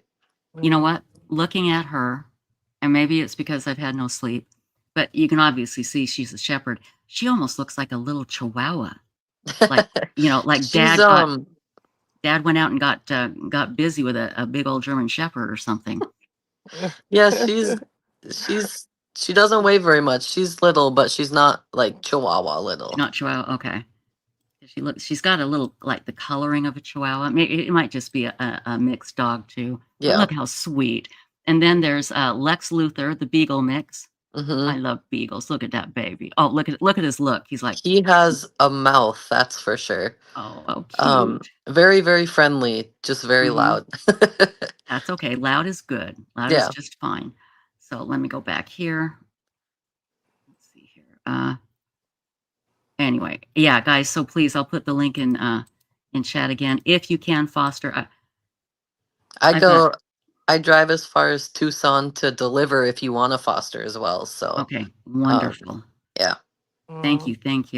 I've got here where I live in Dallas. A couple of weeks ago, I pull up and there's a mama cat and 4 babies like lined up, like somebody just went, "Here, Trisha," and dropped them in my driveway. I can't get anybody to help me because everyone is so crowded, you know. And I don't know what to do. It's I can't let them starve. It's just people are so. Yeah, that's why we need fosters so bad. Yeah, exactly. They just keep coming in. Need foster and get them fixed for God's sakes, and don't dump them in neighborhoods, people. Good Yep. Lord. In order to foster them or adopt them, they fix them first. Good. Yes. Absolutely. That And is that's what I'm wonderful to hear. thinking. Yeah. Trish, in your area, there's got to be something like we have here, like a feline network of people that do that, I would think. Well, I found I got 2 foster, you know, volunteer agencies, and they're overbooked. I mean, they're just so full they can't do Yeah. anything. I Yeah. can't even get a cage, a live trap to catch them. I'm not going to take them to a kill shelter. I'm just not. Yeah. Oh, But I yeah. don't want them out there running around getting pregnant again. You know, Yeah. pretty soon I'm going to have 4,000 cats before the end of the year.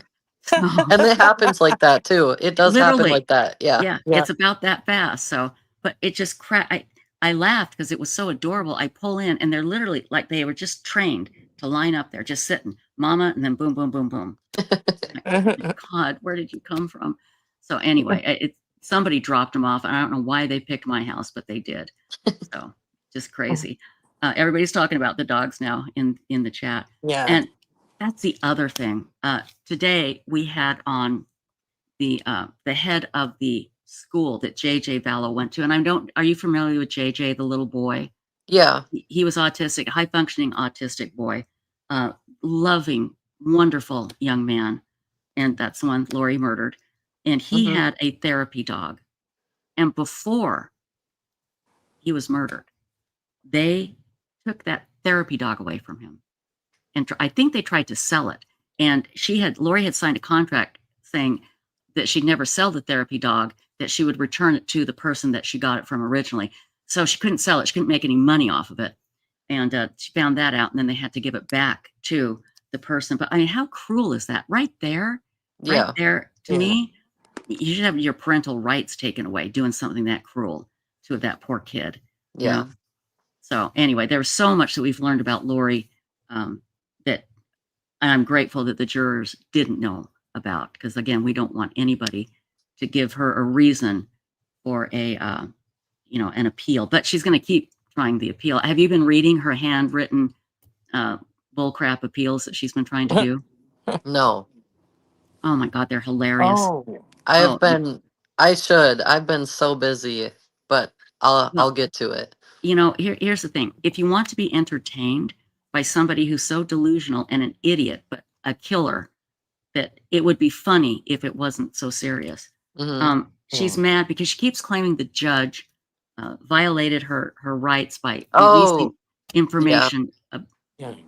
And remember, she claims, and I don't know if you read this part, she claims to be what's called a what I keep calling a translucent being. That's not it. Translated. Right, translated. And she doesn't need to eat. She'll never get sick. But somehow she got a UTI.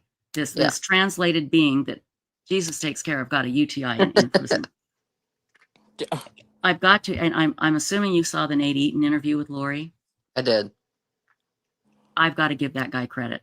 Out of everybody that's interviewed her, I thought he would be, to be honest, the mushiest. I thought he would just tiptoe, and he came right in and just bam, bam. It was great. He Gotta did give him great. credit. He did great. He really did. And we're going to play that here in a little while. Okay. So let's see. Trish, did you get the email I sent you with the state sentencing memorandum? I did not. Let me check. Hang on.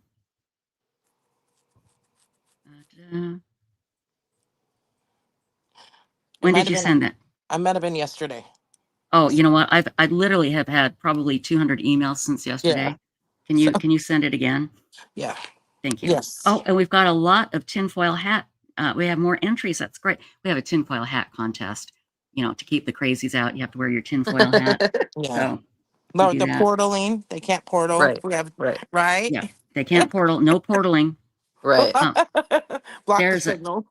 Exactly. There is a story about Chad and Lori that they claimed they would go into a closet, and there was a portal in this closet, and they were able to kill zombies. Now, I have a feeling when they went in that closet together, they weren't killing anything but their own, genes. Come on, really? They go in there to kill zombies, and people bought that? Yeah. That's believable, people. You know what is scary, Tosh? There are people that still believe Chad and Lori. Yep. And that's what's terrifying, that there's people that believe it, and they believe that Chad has these abilities to do this bull. It's incredible. Absolutely incredible. So Yeah, they were. That's right, Miss Woozy. They were killing someone with sexual tension. Hey, look, do you know? Cresha Easton? That's Kay Woodcock's daughter. Yeah. Please ask Task if there's anything they'd want me to include. Oh, that is a great question. Anything? Cresha is going to give an impact statement, a victim's impact statement Friday, and she wants to know: is there anything that you would like her to include in her impact statement for her Uncle Charles? And I'm curious, she says, I'm curious if one thing stands apart from the rest. So there you go.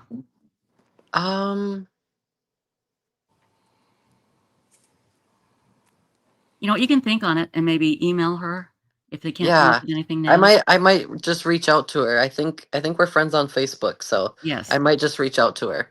Good. And was there one thing in the trial that just you went, what the holy heck was that? That just stood out to you, just went bam. Yeah. There was a couple actually, because there was a whole lot of crazy. There was a whole lot of crazy. Yeah, you're right. One of them was, I guess the part that he was Ned before we got rid of him. That part. Oh, that is crazy. Yeah. And then she continued to say that that's just a saying, and we're like, what? Nobody says that. About the zombie or what one? Yeah.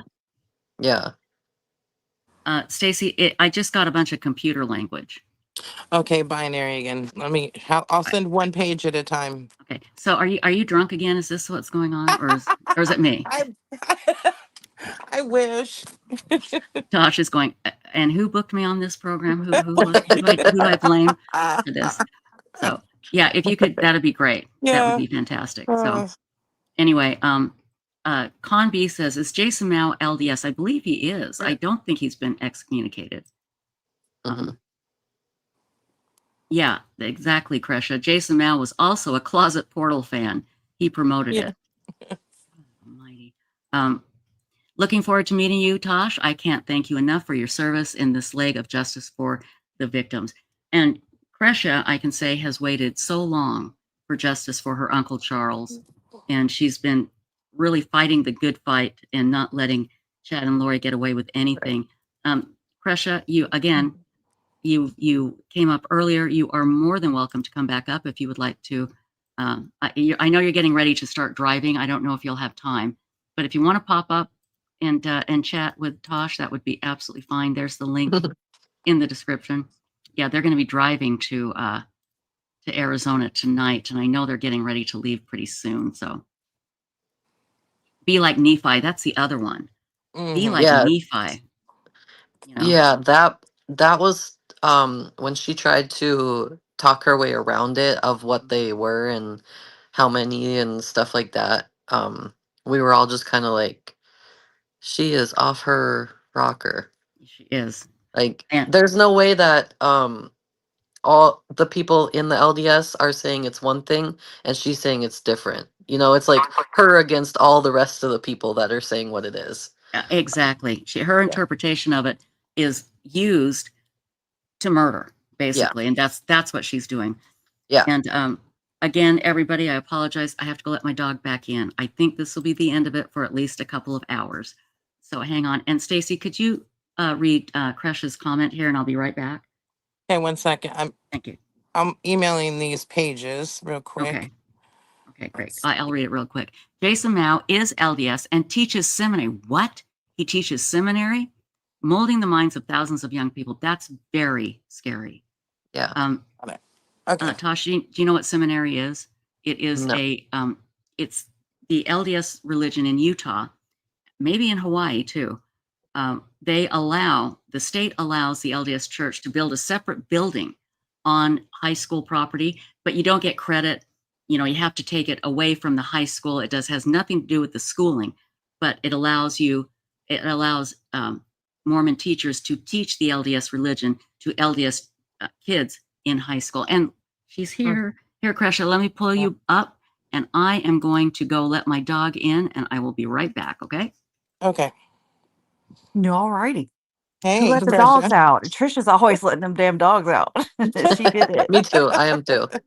I think that's really cool what you do with animals, with dogs, for Thank you. real. Thank you. There's been quite a few people I've met along the way who do some really amazing things with animals. And I wasn't raised like I never was raised around animals. My mom is Kay, right? And Right. so she never was. I had fish and I had a ferret a long time ago. Just different little animals like that. But Yeah. I never would get attached to them because, loss. It's kind of a big thing. Yeah. And one thing that I do believe would help both me and Jason and our kids would be to adopt an animal, a dog for Yeah. sure. So that is definitely something that I never thought I'd say, but just seeing how Bailey was with JJ, um, he did a lot of amazing healing and comfort, and he uh, calmed JJ. Yeah. You know, A lot of rescued pets um are more loving and loyal because they know what it's like to not have that.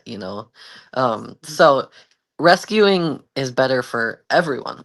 yeah, Yeah. really, it really is. And I mean, I used to have a boxer. I did. And when I heard you say that, I was like, oh my god, I had to get rid of Scooby because I was pregnant, and I would go to walk him, and he would like choke himself basically, because he was just forging ahead, and I was Yeah. like, oh my god. And anyways, I thought it was a trip hazard, and and really, I guess I could say that at that time I wasn't really ready, Right. because Yeah. there would have been no way. And he peed on my Christmas presents right after I finished wrapping them under the tree. I was like, dude. But I appreciate you for your part in this, and Thank you. I I can't thank y'all enough.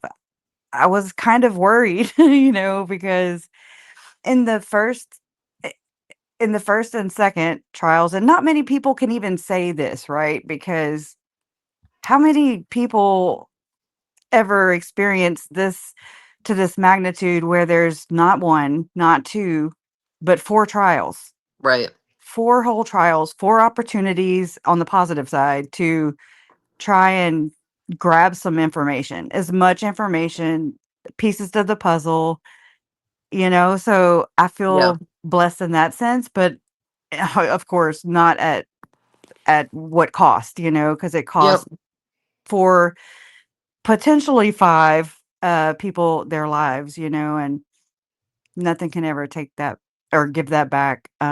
Yeah. But I forgot what I was gonna say. Just the trials. Okay, it'll come back to me. Yeah, Oh, I remember. Krisha, you sound like me. Your brain is going in 18,000 different directions. I'm sorry. Go ahead. You It remember. peels out all the time, man. I'm telling you. JJ had ADHD too. So Right. I'm like, I Exactly. get it. I get it. But oh crap. Hold on. It's right there. You're good. Oh, with the first trial for Lori in 23, I really didn't understand the process. Like, and there were a lot of emotions. Not saying that that's not so with all the other trials. It's just you kind of learn to adapt Yeah. and overcome, and coping mechanisms and things like that. But with the first trial, I didn't really even realize the impact that a jury has and the impact that the crimes have on a jury. And so that opened my eyes. The second trial, I actually remember live streaming Chad's jury selection, Hmm. whereas before I really was like, whatever, but it was really interesting how they how they choose a jury. Yeah. And then it got even more sharp for Arizona. Like I was really honed in, and I felt for y'all. I was like, "Oh my god, I so worried about they're going to get hit by a freaking bus when they leave, and it really did worry a lot of us. I'm not the only one, but Right. anyways, but I don't want to take up all the time. My mom No, just texts too, so. no, you're Brescia, you're fine. I mean, this is why we're doing this. We want to give everybody a chance to talk, and Friday's a big day. It And is. Tosh, I'm so glad you're going to be there. Me Again, I made sure I got work off for it, so good. I will be there. Yeah. I'd hate Good, to have good, to good. go picket, boycott, do a strike. No. Yeah, well, Tosh, well, Tosh, can I make a suggestion? And I do this. I like to run people's lives, just so you know. Oh my Well, gosh. you are so popular and so well liked. If I were you, I'd start a YouTube channel, just You know, chatting. Now you probably um, told that a million times, right? yeah, so Mhm. I get asked to go on TikTok and say my side of what I did and went through and stuff like that. I've been asked to write books. Um, the guy that wrote the book previously asked if I wanted to collab with him. Um, I signed a contract with Netflix. Great. Yeah, it's turned Wonderful. into a whole thing. It is. Well, again, it could really, and I really am not trying to run your life. Just a little advice from an old bat who did it all wrong on the Just way up, okay? micromanage. Yeah, Micromanage. I'll micromanage. That's what I'm trying to do. If you start now and while it's fresh in people's mind, it can really help your career later. There are Yeah. people now that make, and I know you wouldn't, and I'm not saying you're doing it for money, but they make so much money Mhm. because they're so popular. You already have that popularity. This channel isn't monetized, so we don't make any money. But if you did something like that, then you could, supplement your income Yeah. while you're going to school and things like that. So, Yeah. and again, if you need any help, I'd be happy to help because I've done it all wrong. And you just do exactly the opposite of what I do. You'll be wildly Right, successful. right. Well, thank you. Yeah, Thank you're you. welcome. Let me, Stacy, can you take over for just a moment? And I'll I check into saw chat. someone asked how many dogs I have. Mhm. So I just want to state that I have 3 dogs and 2 cats. Oh, They that's have all been wonderful. rescued, Oh, Oh, that's sweet. that's Good. great. That is wonderful. and they're all named after designers. Oh, Oh cool. Oh, wow. how Yeah. funny. Like what? Yeah. So my boxer's name is Saint Laurent. Oh. I have a white Shepherd, which is a German Shepherd Pit Bull mix. Her name is Chanel. Mm-hmm. And then my cat's name is Louis. Oh, like Louis Oh. Yeah. Vuitton. Louis Yeah. Vuitton. Yeah. And so on. How That's That's so sweet. so cute. cool. Yeah. I wonder, we should. I've never really asked people what their pets' names are, but I bet it would be interesting to just hear all the wild names, Right, right. Yes. I ask people all the time, like we name our cats after like Egyptian gods. Oh, Oh, that's cool. really? So yeah. That's Anubis, cool. Isis, Oh, all that. Yeah. That wow. That's that's different. really cool. I At don't know. about 5 o'clock, I think it's like 4. Um, at about 5 o'clock, someone's actually dropping off another foster. So, Oh, so uh, you have to go? oh no, I don't have to Oh, go. That's what my wife's for. oh, well, Oh. there you go. That's why you marry him, right? Absolutely. Yeah, get back in Absolutely. the damn kitchen. She was Yeah. actually a foster fail. So we've had her before, and then the lady who, well, it's like an elderly couple. They can't do all the bending, and Yeah. they chose to. She's like this big. She's a little Mm-hmm. terrier mix. Oh. One of the wired haired ones. Um, she is just a ball of energy. I think she's like a year or less old, so they thought that they were going to be able to keep up with her, and they just can't. So I messaged, I said, hey, can't work out, gladly we'll take her back. Mm-hmm. She's one that there's been out of all the ones I've done, her and another one have been the ones that were the hardest to get to rehome. Is it because of the energy level that it's just so high that people can't keep up with her? The energy, and the couple's other dog is older and it uses the doggy door, and she can't seem to figure out the doggy door, and it's like frustrating them. So Yeah, I that's will be keeping her and renaming her. Good.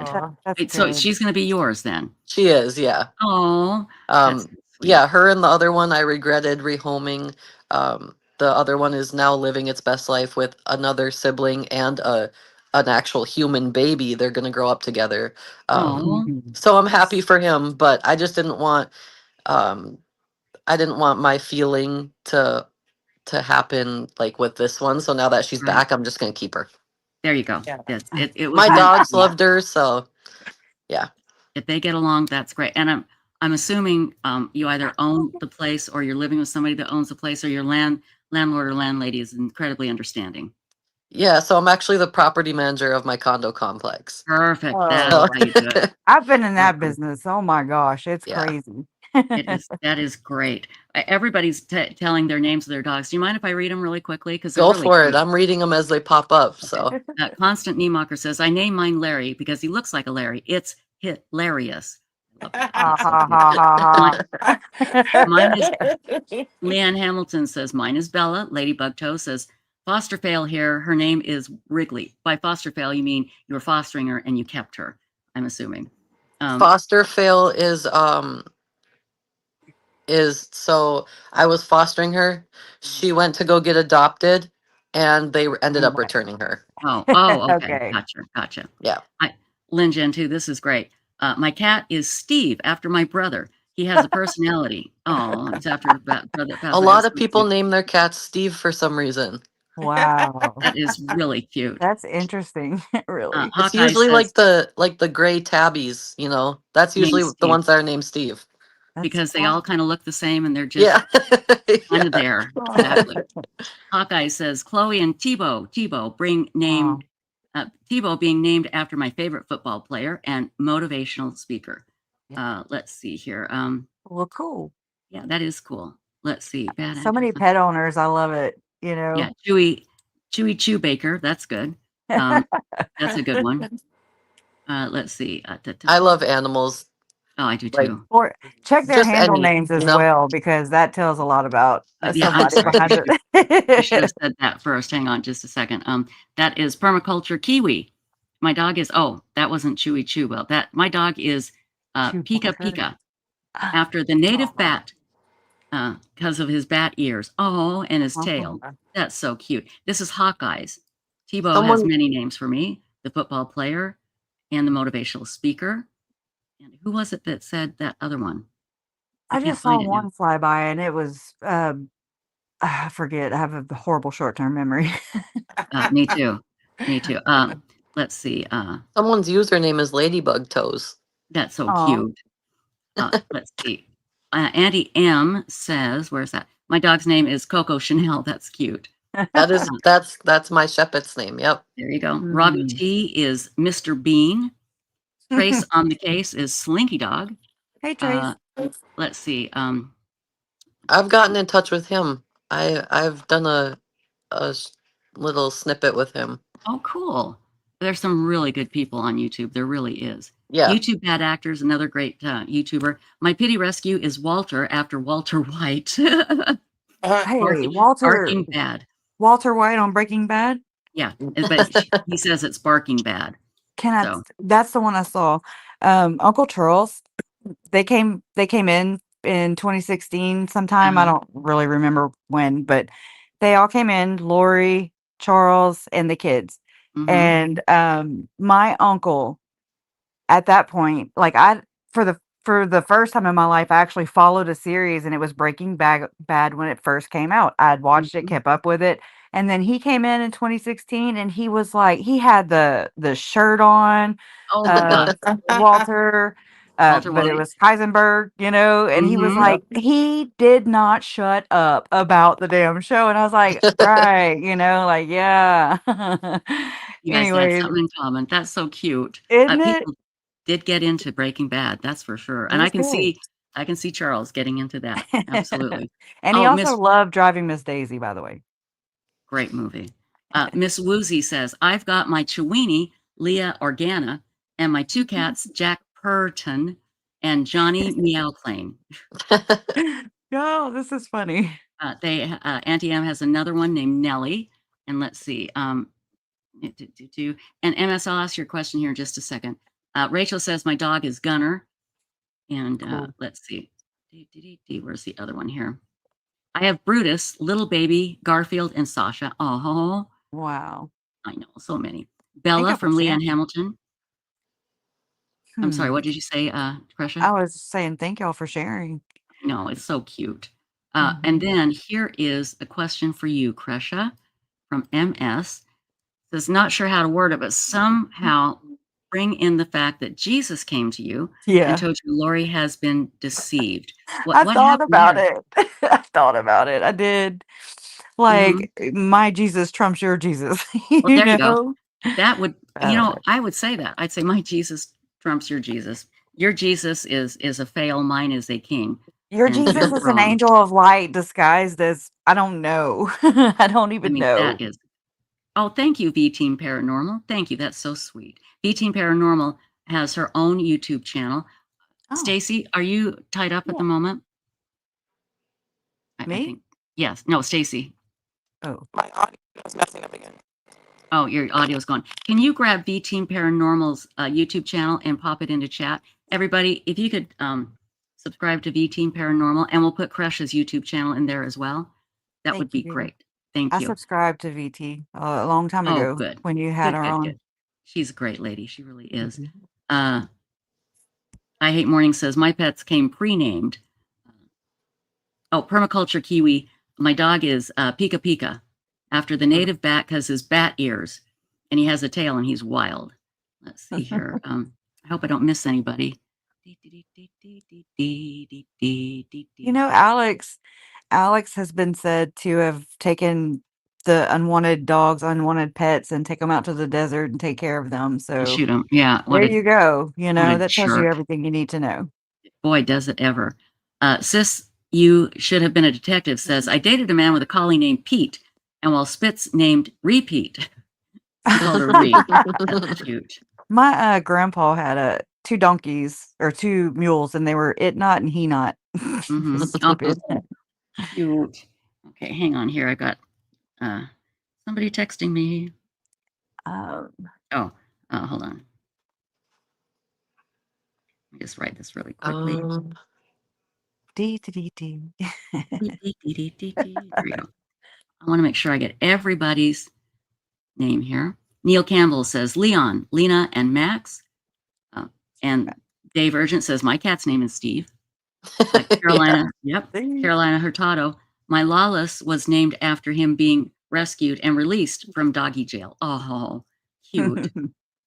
Y'all are so creative. I Yeah, know. my old math teacher in high school, he named his dog Wego, so when you'd call him, he'd be like, "Here we go," and That's so everyone just cute. thought it was the funniest thing ever. That's Oh cute, my though. god. It Penguin says, reminds my dog Oh, is go ahead. Emmy. Go ahead. Go ahead. No, I'm Emily. sorry. My dog is Emily. That's penguins. But go ahead, my dear. I don't know. There's just about Chad, and how he treated Tammy. And I remember this from a long time ago, just these old sayings or whatever. And Chad's a go-getter. She goes to work, he goes and gets her.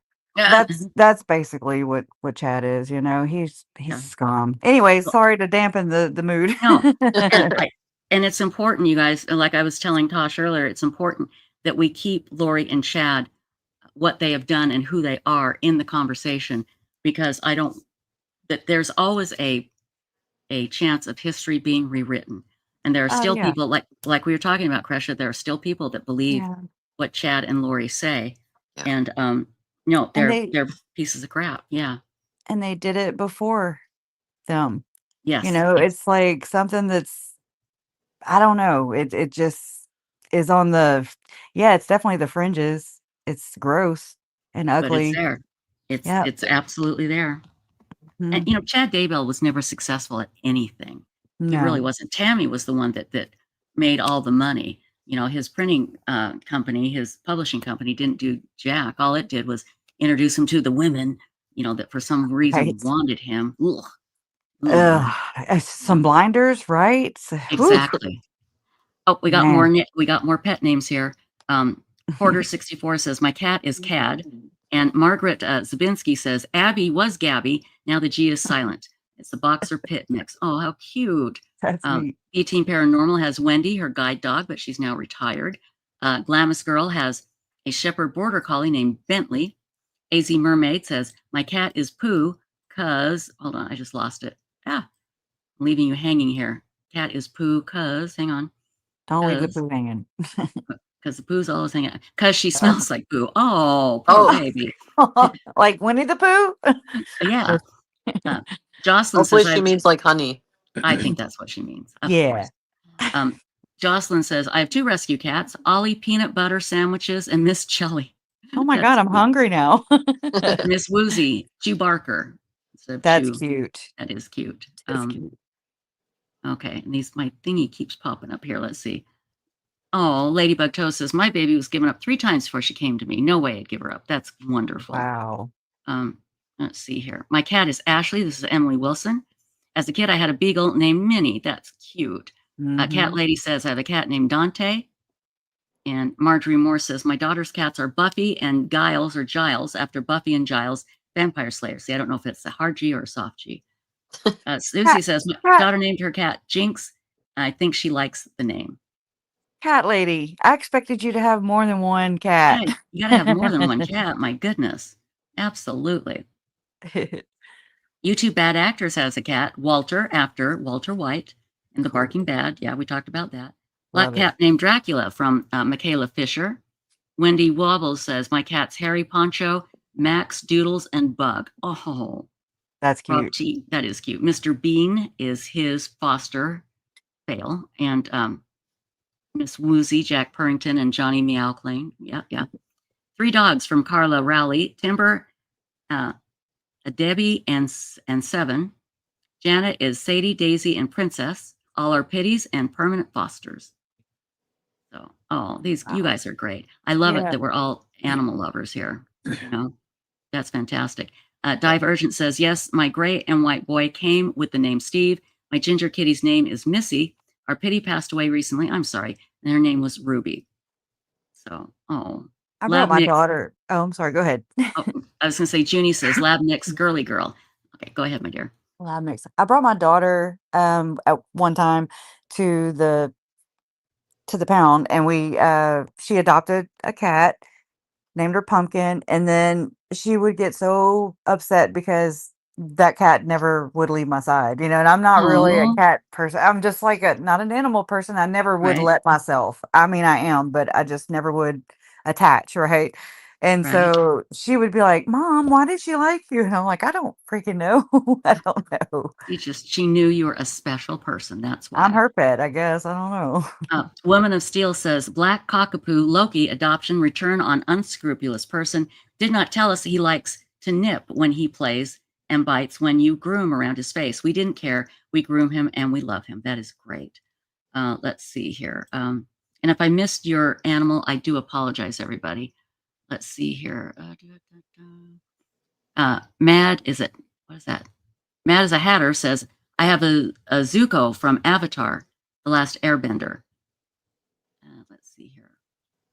I got that. Doodles. Hawkeye's beagle is named Doodles. Let's see.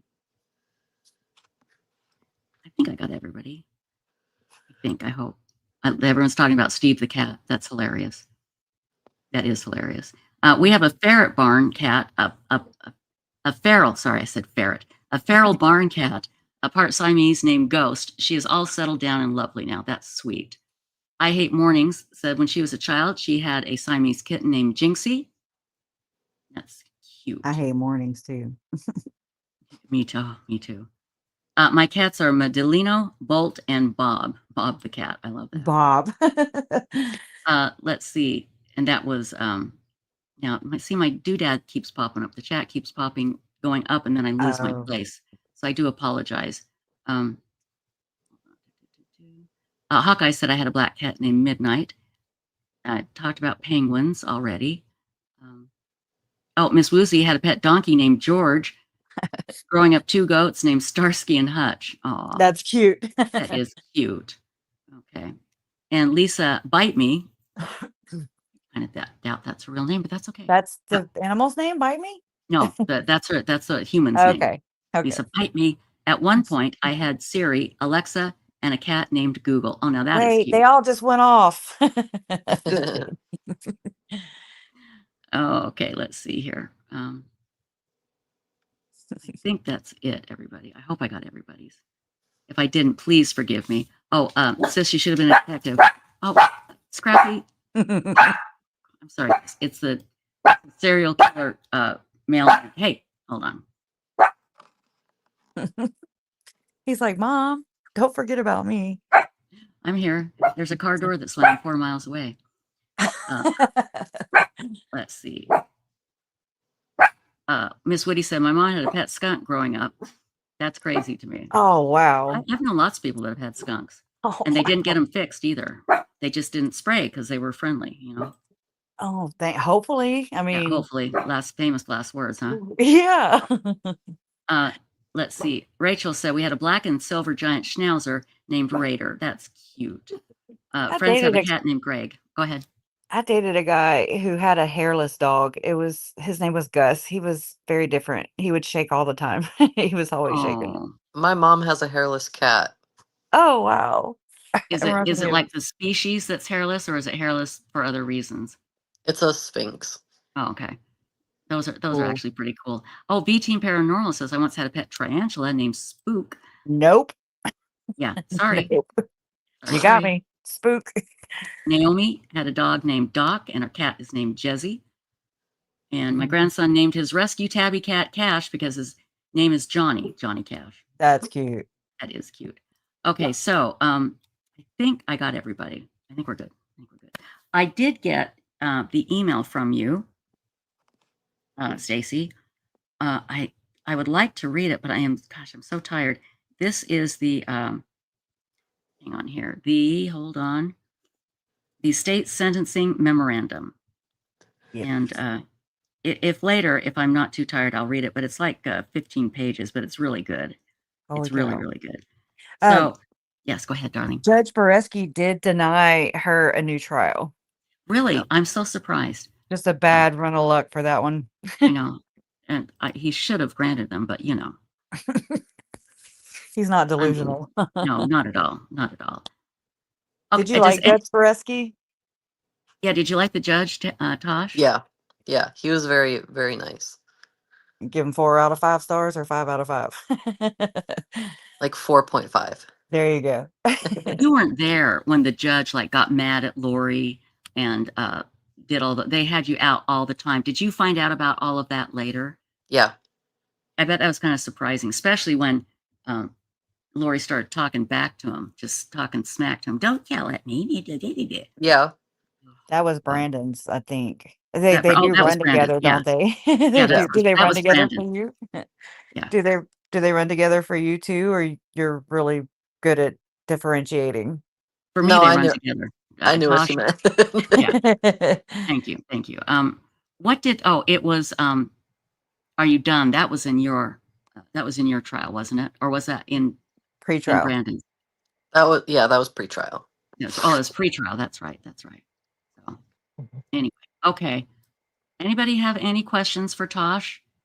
Everybody, I'm so happy that you joined us, and we will ask you back again. And I promise you, next time I'll be more awake and not. But the end of the world. It's the end of the world again. Yeah. We'll do this again once a year. But we'll have you on way before that. And I hope you two are able to connect up on Friday. Friday's going to be a big day, and Kresha, know that we love you. We're there with you, and I'll be there with you. Thank she'll you. be there with you emotionally and physically. Yep. So You got lots of Yeah. love, my darling. Yeah. Thank you so much. While we wait for SF Investigates, he's out doing a search, and so he's going to be a little late. I'm going to play some things from trial. So we'll just be playing some video here for a little bit. So anyway, Tosh, thank you so much, my dear. And if there's anything we can ever do for you, don't hesitate to reach out, okay? I appreciate it. Thank you so much. Thanks for coming on. Bye-bye. Bye. Bye. She's awesome. Isn't she great? She is fantastic. Now, her name is spelled Tass. Yes. But it's pronounced Tosh. And yeah, I think she's great. I just can't imagine coming out of the jury room for the first time with the media going, have you Googled him yet? Have you Googled Lori yet? Just to see what had happened. My God.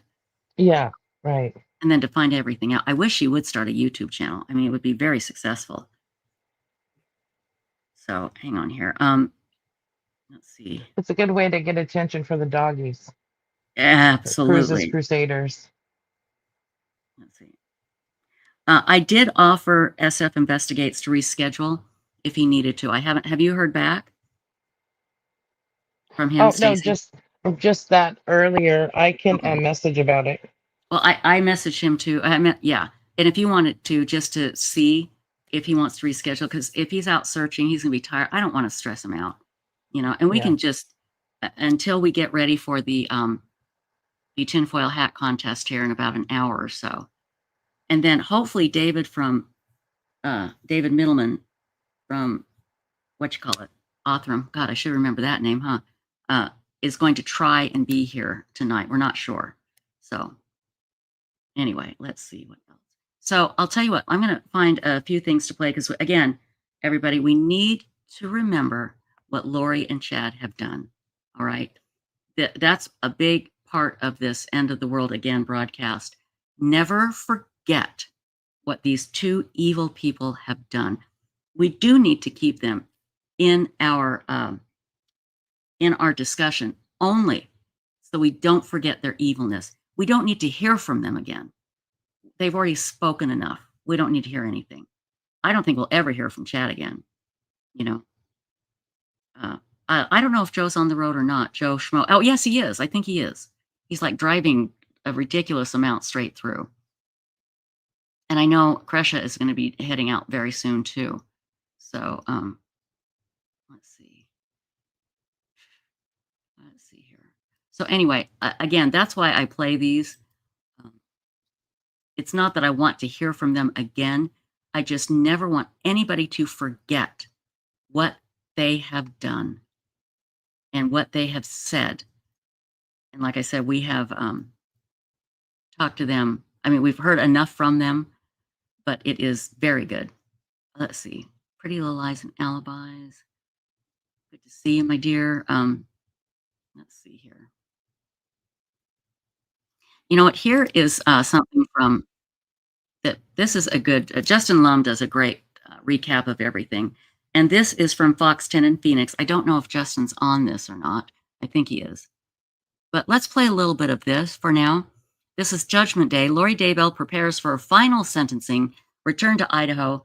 This is called On the Record. We're not gonna play the whole thing. This is like an hour long, and we'll play a little bit of it here to give us a bit of a break, and then we will come back in a little while. And by the way, because I know there's going to be a test on this later, if anybody asks, we are playing this in accordance with YouTube's fair use policy, and I'll be stopping this, you know, throughout the playing of it to identify it so we don't get dinged. So here we go. It's Fox 10 in Phoenix, On the Record. Convicted killer Lori Daybell is finally set to be sentenced again here in Arizona. The so-called Doomsday Mom already serving life for the murders of her two children and conspiring to kill her husband's first wife, now facing judgment for multiple murder plots. She was found guilty of conspiring to murder her fourth husband, Charles Vallow, and attempting to kill her former nephew-in-law. Her decision to represent herself unraveled in an Arizona courtroom, exposing her failures. Now, after years of dark twists and national headlines, Daybell's path comes full circle before she's returned to Idaho for life. we break down what's at stake in this sentencing and what justice means for the families left behind. I'm Justin Lum, and we are on the record. Just days away from Judgment Day for Lori Vallow Daybell, the convicted murderer and the so-called doomsday mom. We know she's already serving life in prison in regard to her cases in Idaho, but here we are. We've been waiting for the end of this saga for a long time. Sentencing day in Arizona for 2 convictions for conspiracy to commit murder related to Charles Vallow, her 4th husband, and her ex-nephew-in-law, Brandon Boudreaux, who survived to tell his story. I'm joined by Special Projects EP George Obi. And you recharged, you're ready to go. You had a little bit of a break just in time for sentencing and for our all-star panel.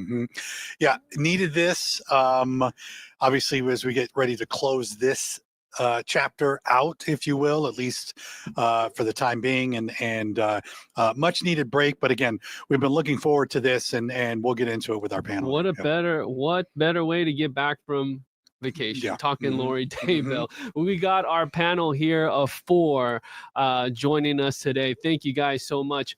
Taylor Larson, the former family attorney for Charles Vallow when he was constructing that petition to dissolve his marriage with Lori Vallow back in January of 2019. Charles Vallow then, his heart broken, raising concerns and sounding the alarm about his wife, who was threatening him at the time and claimed that she was a translated being, a goddess.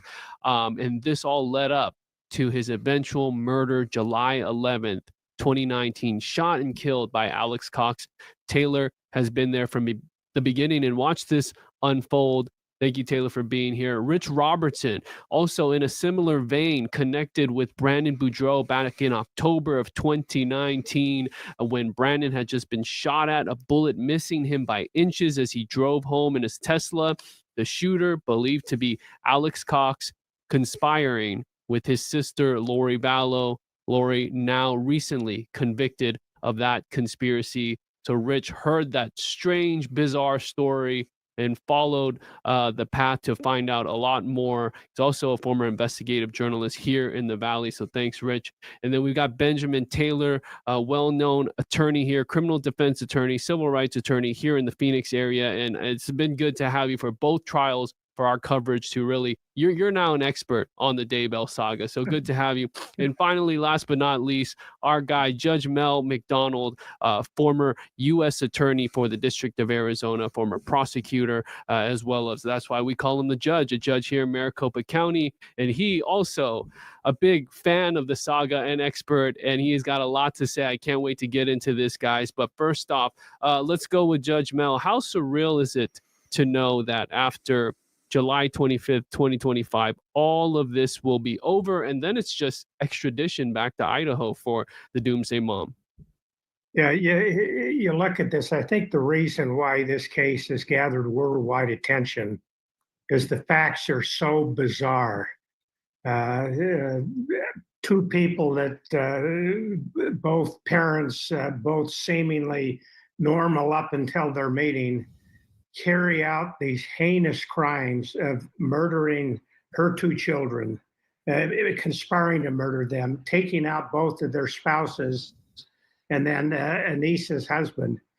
And in looking at it, I think with the sentencing coming up, I think it's pretty certain that she will get the maximum sentence on both. I would expect the judge to make the sentences run consecutive to each other and to the Idaho cases.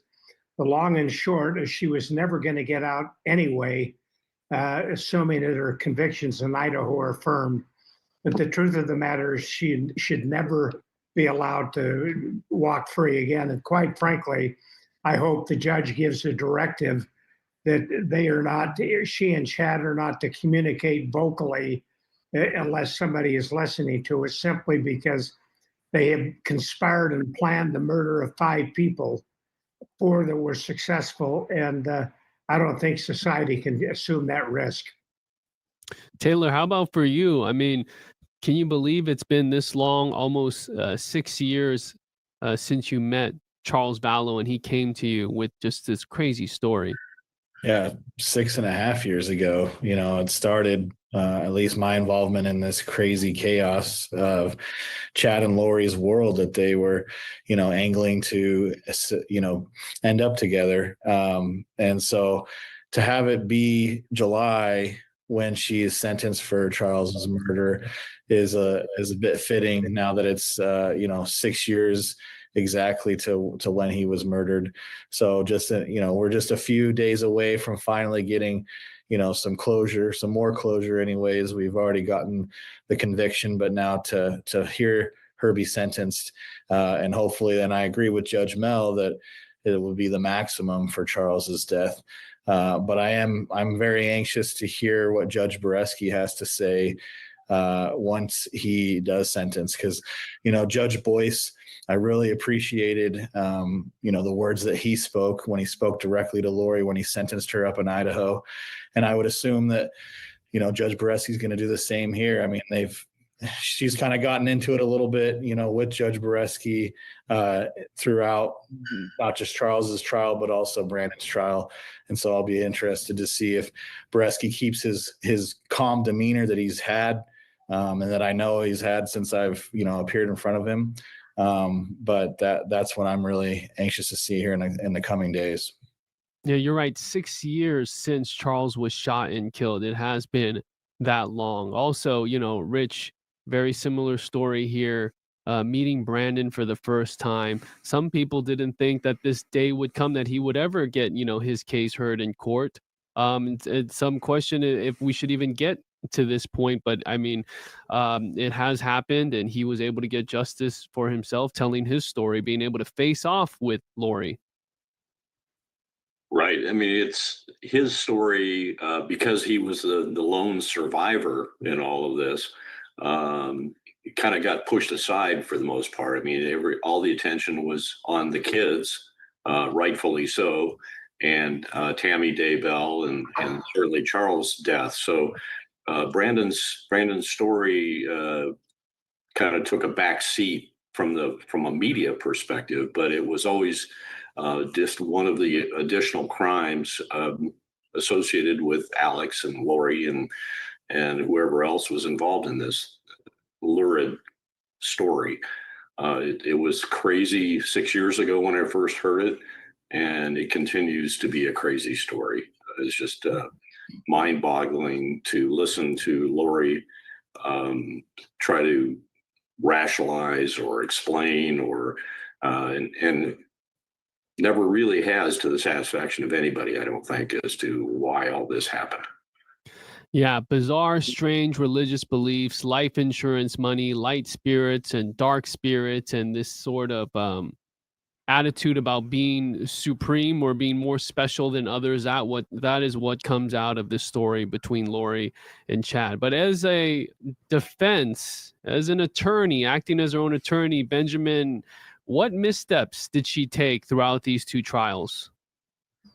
I mean, Justin, I'll be here all day, writing down the missteps. I mean, first off, I think the whole panel has said before, been representing herself, that was the number one thing. She should have definitely had some attorney represent her. Doesn't mean she would still get a not guilty, but maybe she might have gotten a hung jury. That was number one. Number two, she was asking this questions that she had no idea about. I think we go back to the first trial, where she was, questioning one of the victims, dates that they had gone on a date. She just pretty much made herself look like a fool. Her questions were just terrible. And I think, if she would have talked less and had another attorney up there representing her, she would have done a lot better. But I think, like Taylor mentioned earlier, it's going to be very interesting to see what Judge Boreski said, sentences her to, because he's been there for the past both trials, right? Mm-hmm. He's listened, he's heard stuff. Plus, the judge knows stuff that we don't even know about. There's some evidence that wasn't even let into the courtroom that he's seen. So, Judge Boreski knows about everything about this case. So it's going to be very interesting to see what happens. But, pretty much Lori Daybell could have done a lot better just by having an attorney represent her. And she might who knows what might have happened in these prior cases. So, gentlemen, we've covered this saga in the last 6 years. We know all of the wild circumstances involved and the evidence involved in this case, but we also know there was a lot of strange stuff that happened during the trial, and we know that we're not over yet, because when it comes to sentencing, we have victim impact statements, and then Lori has the opportunity to say something to the court, and then Judge Boreski will have his final say. So, Judge Mel, let me ask you this. We know how impactful those statements can be from the victims and their families. I'm curious to get your outlook on what you think Lori is going to say, or what Lori would want to avoid saying at this point, knowing that Boreski will have the final say, and then of course his sentence on the 25th. But we do know that, again, these statements can be very powerful. But then Lori, and the statement she's made already in court, I'm curious to see what you're expecting to hear on the 25th. I would expect Lori, being the actress that she is, would probably try to feign some emotion.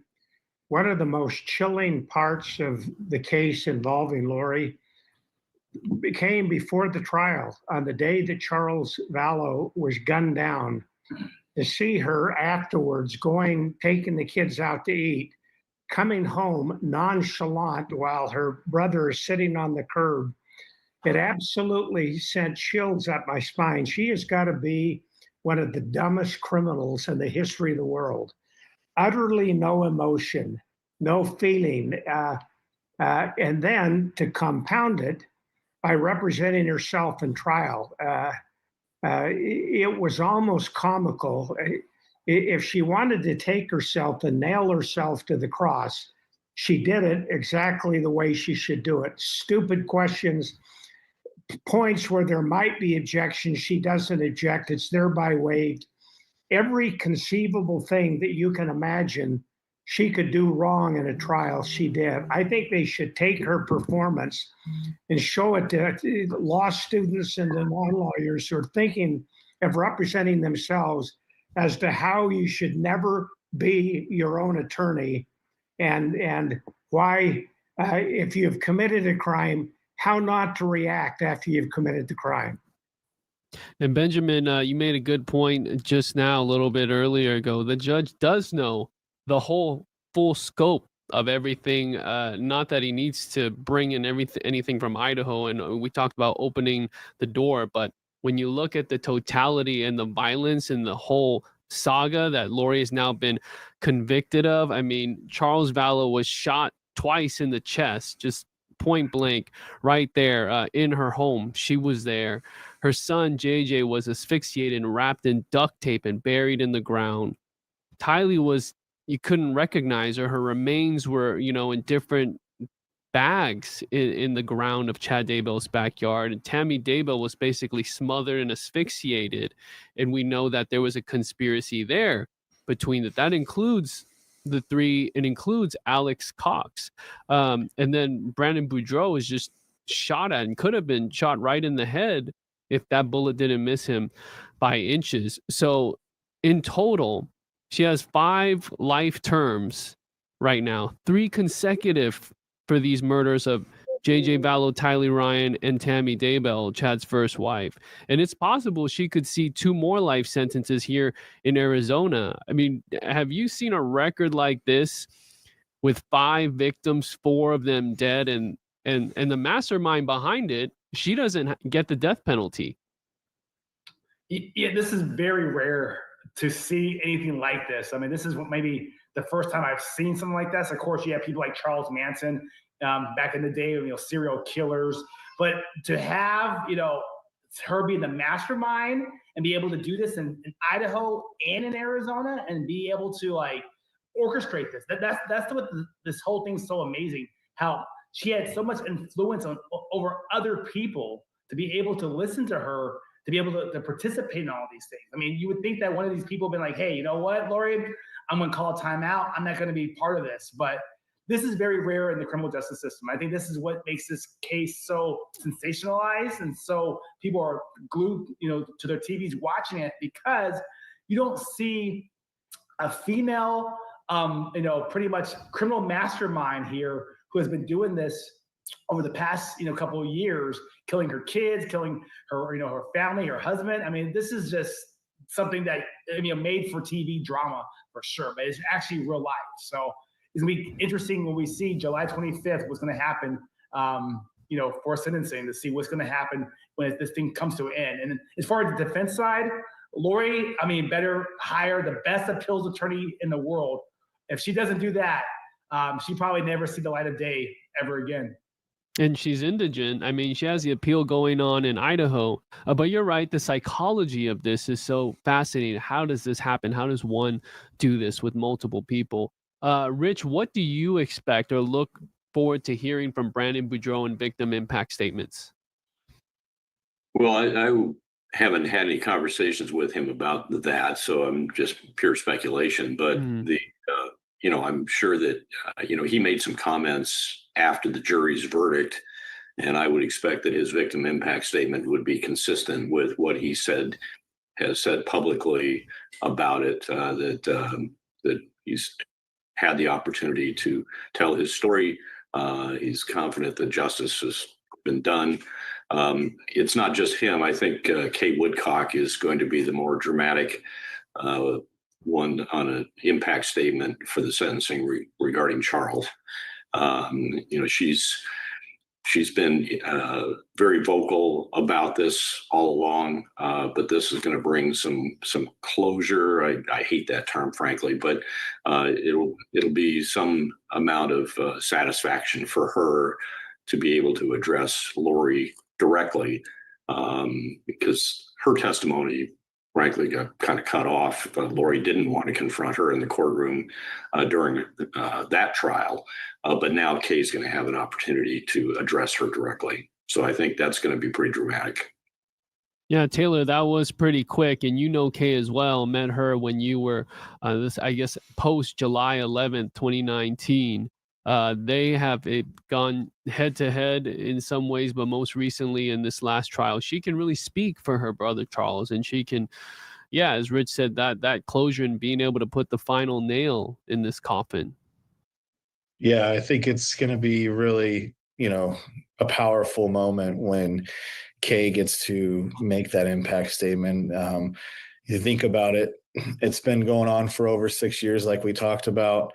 So all of that, all of the stress, all of everything, all the emotions that Kay has had to go through and feel because of Lori Vallow, someone who she loved and she trusted, who absolutely betrayed her in the worst fashion by killing her brother and killing her grandson. I assume that it's going to come out. It's all going to come out, and it's going to be probably very therapeutic for Kay. She got to say a little bit up in Idaho, but that was with knowing that we still had Charles's trial to go through. And so with it being like the culmination now, I assume that it's going to be very therapeutic for her and very powerful. And, I know she'll do a great job. She's done a great job advocating for Charles and advocating for Tylee and JJ throughout these 6 years. Well, as you guys have mentioned too, she's no stranger to this, unfortunately. And so, this is for her nothing new. But Judge Mel, I'll ask you, Lori, just so our viewers are aware, there are no rules that I'm aware of that when she gives her closing statement, if you will, to the judge before she hears her sentence. Do we see Judge Boreski at any point cutting her off, or because again, opening arguments, closing arguments, there were rules. There were rules if she wanted to take the stand in her own defense and how that needed to proceed. But in this instance, she can pretty much go up there and say whatever she wants. No? Yeah, typically. She's got very broad latitude. Sentencing, almost anything can come in. She can give her views or statements or opinions. I did want to say one thing about that, though. Earlier in some of the broadcasts, one of the questions I had was that looking at the life sentences in Idaho and then looking at the first conviction of Charles Vallow, I'd raised a question of whether it's anything is accomplished with Brandon Boudreaux. That said, I think Brandon Boudreaux was an absolute key in this case. There'd been the murder of Vallow that the investigators appeared to be treating it as self-defense. Then you have Daybell's wife dying, and they're coming up with autopsy findings, results that they are pretty much stated. And it's only when the shot goes at Brandon and he recognizes Alex Cox and all of the pieces are put together. I think Brandon was outstanding and exceptional. And I'm really grateful that they pursued that case, that was heard.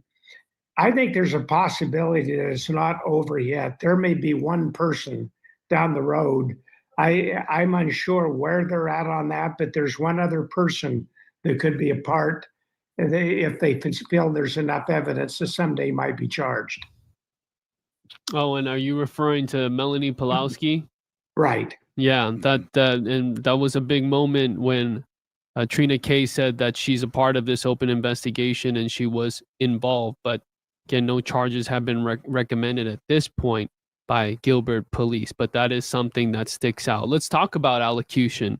I mean, this is important because I remember back in July of 2023, Lori Daybell addressed Judge Stephen Boyce in Idaho, and before he gave that sentence, she said no murders happened in the deaths of JJ, Tylee, and Tammy. She talked about how they were all busy and happy and that Jesus knows who she is. I mean, if you flash back to that day, we didn't know what we were going to get. We knew we would hear victim impact statements and how emotional and powerful that would be, but that was a bombshell once she opened her mouth and basically denied everything that she was found guilty of. Could we see that if she does give another allocution again on July 25th? Taylor, what do you think? Absolutely. Absolutely. Throughout these years, she's never taken 1 ounce of responsibility or accountability. She continually, after the trials have been done, in any interviews that she's done, she's deflecting, she's spinning the story. You know, it's that she's a goddess. She's smarter than everybody. We just don't know. We're too dumb to understand or comprehend, you know, what's happening, the plan that has been set forth for her and Chad, and that they are 100% innocent. And I would expect nothing different, you know, if she does speak. And I would expect she would speak, just like Judge Mel said. You know, she likes to perform, and she knows that this may be one of the last times that she'll be able to perform publicly in a court setting. And so I would expect her to ramble on, and like I said, deflect. And she has shifted blame because in her request for a new trial, she said she was too sick to proceed and she was treated unfairly by Judge Boreski. We know she's tried to get him removed multiple times from the case, and that did not work. But is it because it's her? So we look at these requests and sort of, I don't know, people scoff and they laugh. But Benjamin, a request for a new trial, that's normal after a conviction. But was there any merit for her to say that, you know, she was just too sick to proceed? She has to do something, right? And she has to represent herself and throw something against the wall. So a motion for a new trial, just to show, you know, to the viewers, that's very normal. A motion to appeal, that's very normal in most cases. And when you lose a case, that's all you can do really, is to ask for a new trial and to try to appeal. Whether or not it's meritless, you know, that's something that, you know, the judge already just said, hey, you know, I'm not giving you a new trial, and the Court of Appeals will decide whether or not she gets a new trial by the Court of Appeals. But based upon listening to the evidence, I highly doubt any Court of Appeals, the Supreme Court, Court of Appeals, whoever is going to overturn these convictions, unless they find something really crazy that the jurors might have done illegally or done something. But besides that, based on the facts of the case, it's gonna be really hard to overturn this. But like again, Lori Daybell has to do something, and you know, these motions are, you know, I mean, messed up motions, but she's trying her best she can, representing herself. I have a question. Go ahead. Yeah, I'm wondering, does she continue to represent herself on direct appeal? Oh yeah, that's a good question.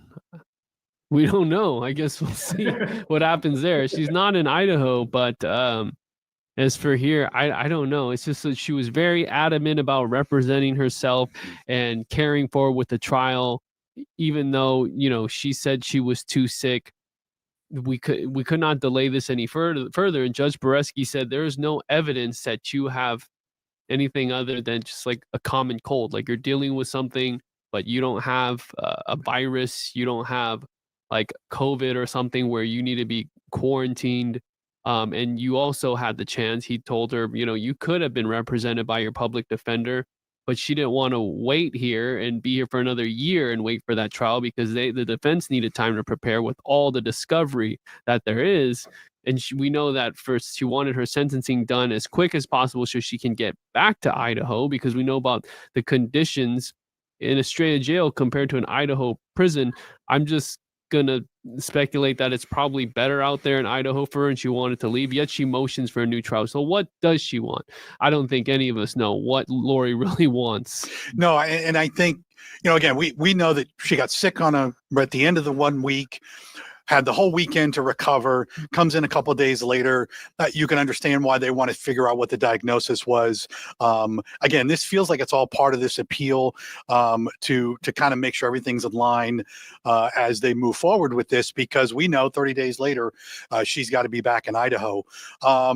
So Ben, let me ask you this. If there, when the appeals happen, what does she need to do? She can do this and she can still represent herself in an appeal and do so if she's still in Idaho. So if she goes back to Idaho, this whole thing can proceed while she's still there, correct?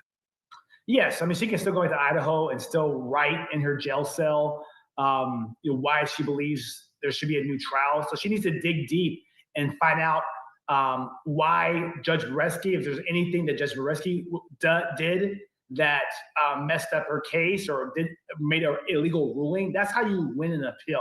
You have to show that the judge or the prosecutor or the jurors did something was like pretty much not, with the law, and that's gonna be hard to find. But so she's gonna have to dig deep in her legal, books to find something here to convince the Court of Appeals. And even then, it has to be, hardcore error. I would say, there's this thing called harmless error, meaning like, hey, Judge Boreski might have messed up here, or the prosecutor might have messed up here. It doesn't mean that you're not guilty. You're still guilty, even though there was a small little mess up, right? Maybe he should have continued the trial for another day because you were sick. But that's not going to give her, a brand new trial. She has to go down deep and find something that the judge ruled against, that was, he looked at the law incorrectly, or the prosecutor, did something by allowing evidence to come in that shouldn't have come in. But that's the only way you see any sort of Court of Appeals to overturn this conviction. Rich, and I'll go to you, Taylor, with the same question. What element of this case and this whole saga will stick out to you the most in 10, 15, 20 years when you look back? Oh, man. 15 or 20 years from now, for me, that'll be over. Yeah, that's, I don't know. It's just, it's everything about it is, it is kind of the cumulative stuff. It became personal because things were happening while I was involved, and I'm sure it's the same for Taylor.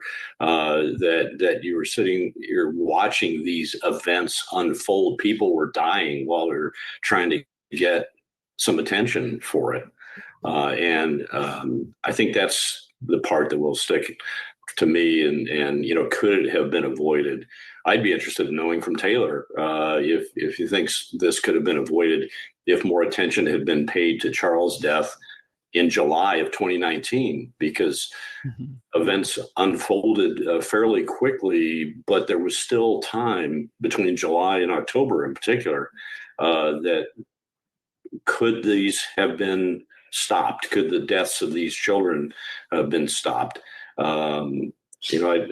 can speculate all day long, I'm sure, on that, but there's a lot of what ifs and a lot of whys. Mm-hmm. Go ahead, Taylor. Yeah. So, I mean, number one thing that's always going to stick with me is that Charles called the shot. You know, 5 months earlier, came into our office and he said, if I die, it was Alex who did it at the hands of Lori's direction. And that's exactly how it played out 5 months later. So obviously, I just want to pop in here and let you know that you are listening to the amazing Justin Lum, and this is Fox 10 in Phoenix, and we are identifying this because we're playing it in accordance with YouTube's fair use policy, okay? And let's continue on. Let me put the link in chat, and we'll be back shortly, darlings. Back shortly. Here we go. that's a very shocking thing when someone comes into your office and says that, but then for it to actually happen 5 months later, it's just that's wild. I'll never get over that. And then to kind of talk to Rich's question, absolutely preventable. I will never get that out of my head that if Chandler PD would have taken it a little more serious and pulled back the curtain a little bit, they would have seen the web that was being weaved by Chad and Lori. As soon as I heard about Charles's death, I knew 100% that it wasn't an accident, that it wasn't self-defense, that it was an ambush, and that he had, called his shots, from the grave pretty much. And the fact that, I thought immediately that I would be interviewed by Chandler PD, that they would come and look, for anything that they could get out of my file, because I had emails, text messages, recordings, all these things that Charles had given me to, corroborate these things, because he told this crazy story. And here I am, supposedly, his attorney and his voice. Well, I got to corroborate these things before I put it in writing and sign my name on it. And so, I was like, Charles, you got to give me some proof. And he provided me the proof. And, I'll never forget Charles's family contacting me and saying, hey, can you contact Chandler PD? Can you contact the Detective Moffat? Can you help, find this and find that? Can you talk to him about the order of protection that Charles went and got against Lori, but, when we were representing him? All these things that, just seem to be just dismissed, even when the family of a victim is pounding the table and saying, hey, you need to look at these things. I do think that it would have been preventable. The kids weren't murdered until September. And so I really think that there's a lot of blood on people's hands that shouldn't be. So there's a whole month and a half between July 11, 2019 and early September 2019. So you're right. If they would have called you or called you back, I don't even know if they got in contact with you, Taylor. I don't assume they did. Right? Never talk to any law enforcement. Yeah, Never. they would have seen the court filings and the divorce paperwork, and then would have tracked them to Gilbert PD's record of the body cam footage in January 2019. So yeah, I know it's a lot of could have, would have, but these are people's lives that were ended right after that. I think that would have raised concern to say, okay, Charles has been complaining about his wife's mental health for a long time, and if this is what she's saying is true, who's in her custody? Her two kids.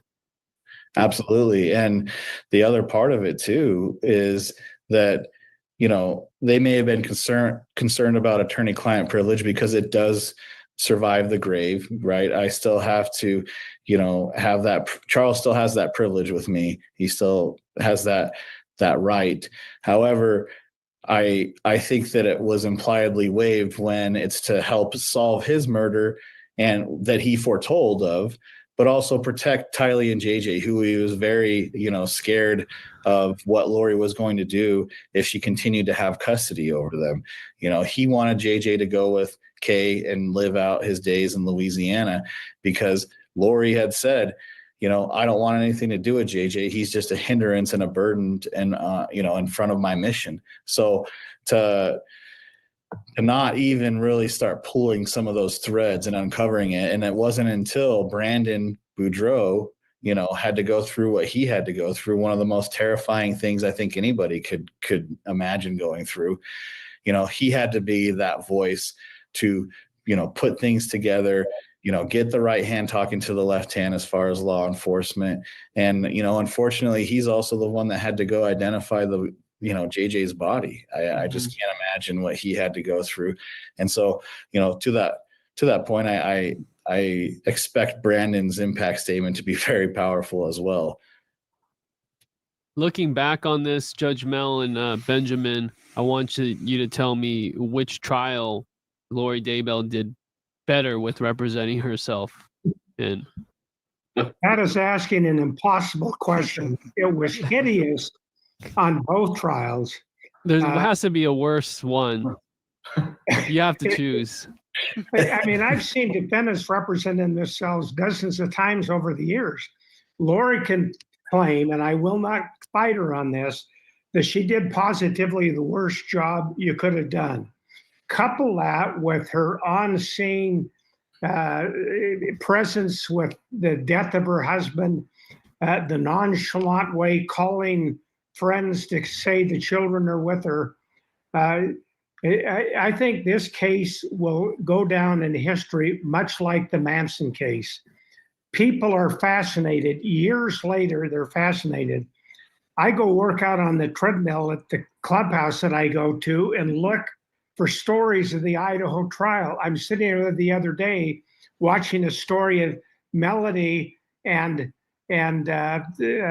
Lori's brother out in the car over there stalking Brandon, where there's orders of protection. There were all kinds of warnings out there that this thing was dangerous.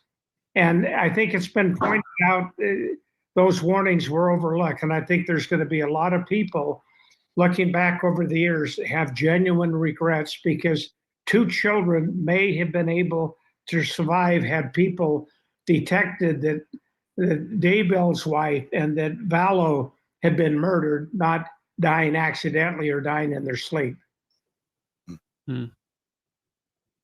Benjamin?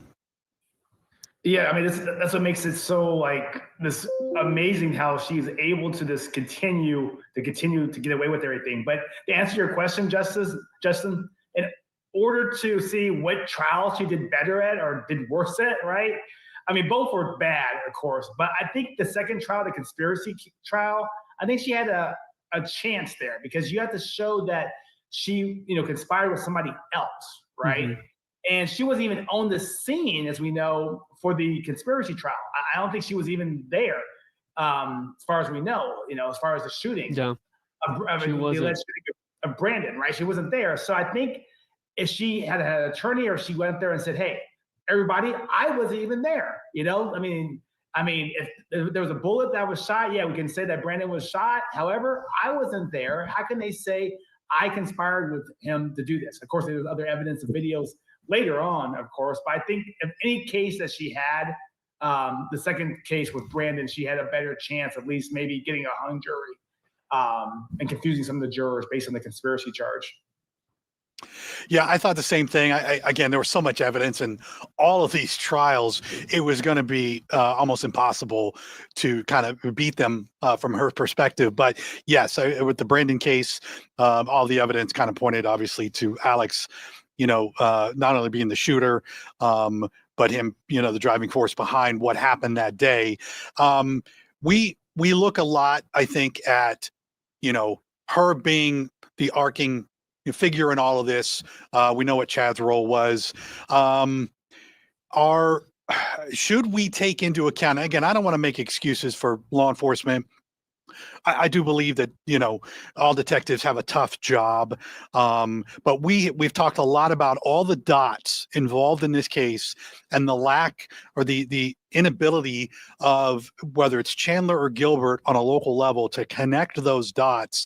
I do wonder if this case, and they'll never say this, but I wonder if these 2 cases, just the local ones, made it so that they can now better communicate amongst themselves, because we know now all the evidence that they had, like you said, Taylor, the court filings, the body camera video that they had of Charles expressing concern, just the body camera and the reading of the body language of Lori outside the home the day Charles was shot. Should we look at this as maybe closure for those two departments to say, look, we understand there were mistakes made. They'll never tell us on record that this could have been prevented. But I do wonder if the communication among these two departments has gotten better as a result of this, or their ability to maybe work together. Ben, you might see this in the courts moving forward. Do you see that this may have the silver lining in this is that it teaches them to really communicate better with one another when they have more than just a domestic violence case. I mean, this is, you had a shooting, you had orders of protection, you had ultimately missing children reports, things like that. I wonder if we'll see moving forward them communicate a lot better. No, we hope so. And to Taylor's point, I'm surprised that none of the law enforcement came to talk to Taylor. That would be the obvious thing to do. And we represent criminal defendants. We represent victims also. And you hear these stories over and over again, unfortunately, that people are not getting justice because sometimes law enforcement is just so busy and they have tons of files and investigations to do. Sometimes they have to focus on another one versus an important one. And this case is very important, or else you could have prevented more people from getting hurt and dying. So hopefully, as you're right, OB, hopefully this will teach a lesson not only for Chandler Gilbert, but for all law enforcement to take victims' cries seriously and look at the evidence and pretty much take a pause when people are coming to you and saying, hey, I'm being threatened here. I'm being, I might be getting killed. I mean, because hopefully there's enough resources to prevent future, killings and future people getting harmed. And the truth is that both departments, Chandler and Gilbert, won't interview about this, even though, they got a win. They got convictions and they won't talk about it. And that says a lot to me, because it seems more of like this is redemption when they know what happened in the beginning and the missteps. They don't want to be asked about that, about, what happened in the beginning, about anyone dropping the ball. So I think usually when you get a win in a case like this, there's a chance of, well, let's talk about this on the record. There's been no indication of that. We've tried.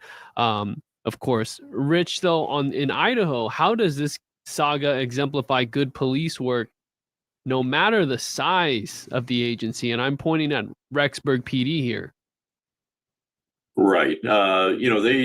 They certainly were the ones that moved this ball forward. I mean, in defense of both Gilbert and Chandler a bit, it's easy to look in hindsight that this was obvious, but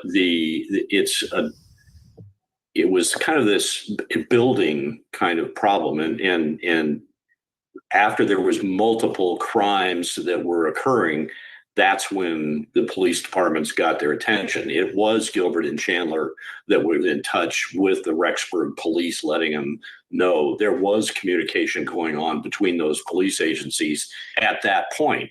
But at that point, the kids were missing. There had already been a series of crimes involving Charles and Brandon and suspected of Tammy because of some unusual things that had happened with her at that point. And so that's when the communication started. And there was an incident in American Fork involving Melanie and the kids, and there was off to Hawaii, and so the Hawaii Police Department was involved. And because there was multiple states, the FBI was brought in. So it's like moving a big battleship to get all these police agencies coordinated. But once they got together, there was a lot of amazing work that was done. And they went back. It's not the kind of thing that, when Charles died, there was a self-defense argument to be made. And so they weren't, even though they probably were unsettled about how Lori was acting, they would have had to prove it wasn't self-defense before they could call it murder. And so they weren't throwing all of the resources necessary to do that investigation until other things started happening. And even with Brandon's shooting, and to their credit, it was somebody in Gilbert Police, I never knew who, but it was Gilbert Police who recommended to Brandon that he hire a private investigator. I didn't know that. Yeah, that was part of it is that, you know, they knew they weren't going to be able to move it forward. And if Brandon felt that there was something untoward about, he said, you know, get a private investigator involved. And that's why he called me. But that's, you know, I just think it took that series of crimes to get all of this organized, unfortunately. Which leads back to Judge Mel's point is that Brandon is key in all this, and an unsung hero is Detective Ryan Pillar with Gilbert PD, connecting the dots and starting that communication with Fremont County in Idaho and Rexburg. And then it all starts to finally come together, even though, you know, victims had already been lost. And that's the sad part. And we know that when FBI comes in, the resources, it hits different. There's just certain resources that the small police departments don't have. So the FBI was huge in this. And then I have to get back to that American Fork City, Utah incident. Rich, you were working with Brandon at the time, and at this moment, this body camera catches Melanie trying to get in contact with her kids who are being watched by their grandparents, Brandon's parents, and they are not letting her in, and Alex is waiting in the car. Were you in fear for your own safety at points when you did any surveillance or investigating into their whereabouts and what they were doing? Well, not directly. I mean, I was surveilling Alex Cox before he left Arizona. When he came back to Arizona, he was going back and forth, and he took the Jeep up. But I had him under surveillance, but he didn't know it, so I didn't feel like I was in any danger. But I was fearful for Brandon's kids, and it wasn't the trespass incident that came later. Alex Cox and Melanie Boudreaux drove from Arizona in a U-Haul. And while they were in Arizona, they were looking for Brandon's kids, Brandon and Melanie's kids. They were looking for them. They posted on social media offering a reward for information about where are my kids. And then they loaded up that U-Haul, had them under surveillance, and they were headed right for American Fork in Salt Lake City. They were driving there. So that's when things really got tense. It was the day that they were driving through. We weren't sure if they had figured that out, and they were headed to go get those kids. And so I was working with the American Fork Police at that day, and a variety of other things. But then amazingly, they just drove right by. They drove within a couple of miles of where those kids were, and kept heading north to Rexburg. So that was a very tense day. We had no idea what was going to happen that day. I mean, wow, I don't know how normal it is for you on your day-to-day, but you were watching a murderer, and we're talking about Alex Cox. Right. Oh yeah. No, I was watching him and Melanie load a U-Haul with all the equipment. I saw Alex get out of a car with a duffel bag a green duffel bag that certainly looked like it had a rifle in it. Just the shape of it. It was definitely dicey in those early days. And the investigative reporter in you kept you going. I respect it. Staking it out like back in the day. Well, I mean, it's part of your normal day to day, I assume. Just I don't know if that to that degree. That sounds a little scary. Final thoughts on sentencing and the end of this saga. I'll give you one, Justin. If you ever get a chance to interview people at Chandler PD, just ask them one question. When did they get the ballistics report on Charles's shooting? Because that's always stuck in my mind that, you know, and that came out at trial, right, that we kind of called it the kill shot. When Charles was on the floor after being shot at point blank range, you know, he was shot again while he was laying there on the floor, that the medical examiner, you know, kind of opined that was the kill shot that hit him in the chest. To me, I would love to know when they got that report. Was that before September? Was that before October? Because to me, that changes the game from self-defense, and they could have held in my mind, in my opinion, they could have held Alex in custody at that point and prevented some more murders. So if you ever get that chance, that's the one question that I think that Charles's family deserves to know. Tammy's family deserves to know, and also Tylee's family, but also the public just in general deserves to know. Yeah, no, that's a good point. Maybe one day. Benjamin, final thoughts. No, I mean, this chapter is finally coming to a close on July 25th. So we're going to see most likely Justin Bareski, as the panel has already said, probably stack her sentencing, meaning sold them consecutively. And this might be the last we hear of her unless there's some sort of appeal issue. But like again, I don't see any appeal issue. I don't see anything she can do to be, get a new trial. So once, she's sentenced, she's gonna be shipped back to Idaho to spend the rest of her life in a prison cell. Yeah, I mean, maybe the sentencing, it isn't really the numbers or the specifics that matter because she's serving life anyway, but just to know that she gets sentenced to, I guess the maximum for the families of the victims, for Brandon, for the victims in general, that's what they're looking for, is that full justice, 25 to life, potentially another 2 terms. Judge Mel, what do you think the call is before we wrap this up? Yeah, I think there is no doubt that she's going to receive maximum sentences.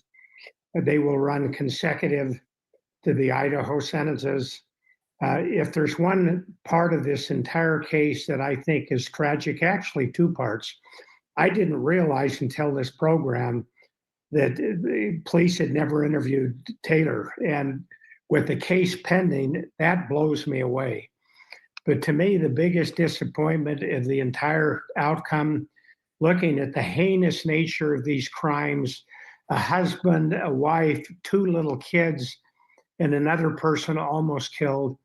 I am sorry the death sentence was not on the table for Lori Vallow Daybell, because if there's ever a person deserving of that, given the facts that have already come out, given her demeanor, given the cold-blooded nature of this, she should be going on death row rather than spending the rest of her life in prison. Well said. To the panel, thank you guys so much. We will see.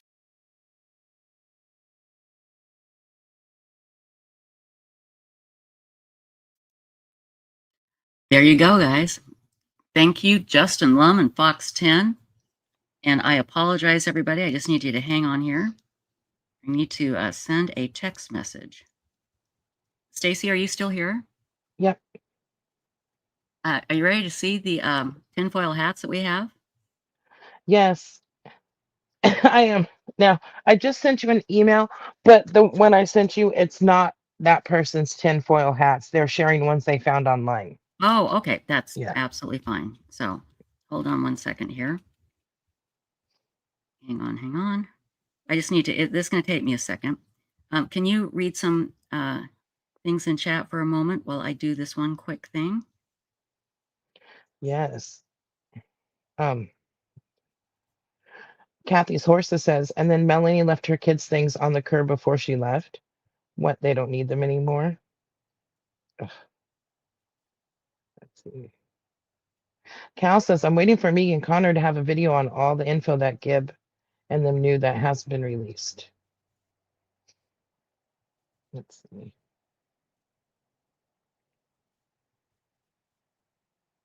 Right. Yeah, that's just, it's so scary to think about Brandon and his kids, how close they were.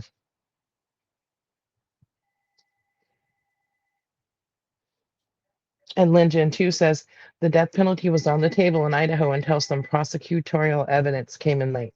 So they had to take it off the table. Wendy Wobbles, you ladies must be exhausted. Absolutely. You want to send a pic? I'll put my email in chat and you guys can send pictures if you have any. I'll put it in right now. It's producer@websleuths.com.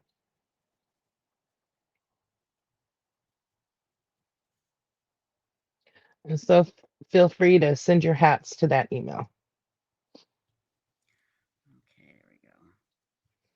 Okay. I'll tell you what, let me start putting some of these pictures up. Okay, I've got some that I've already downloaded. Let me grab them here. And you know what? But I don't have their names. Hang on. This person sent me their real name, and I don't have their username, so I don't want to say it. So hang on here. Let me just go here really quickly.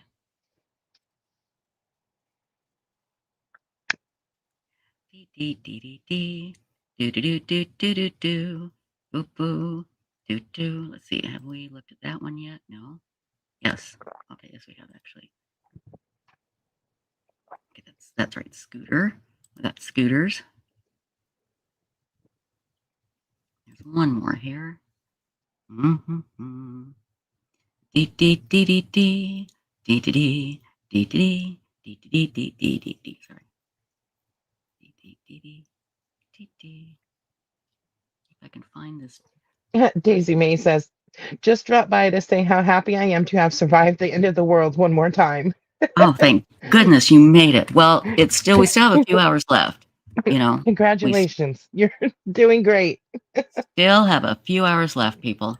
So do remember that. Thanks. I feel so much better now. Hold on. Okay, search. There we go. Okay, let's see here. Da, da, da, da, da. Carlene says, if we're still here next year, I plan to have a tinfoil hat.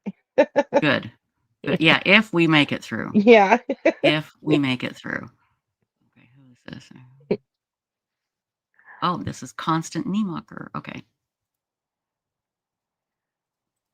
Oh, welcome, Cat Right. I'm glad you made it for this year's. Hang on here. I just need to take a look at these names here. Lynn Jude too says, I looked for some going out of world sales on my way to the doctor. I didn't find any. So no new sofa for me.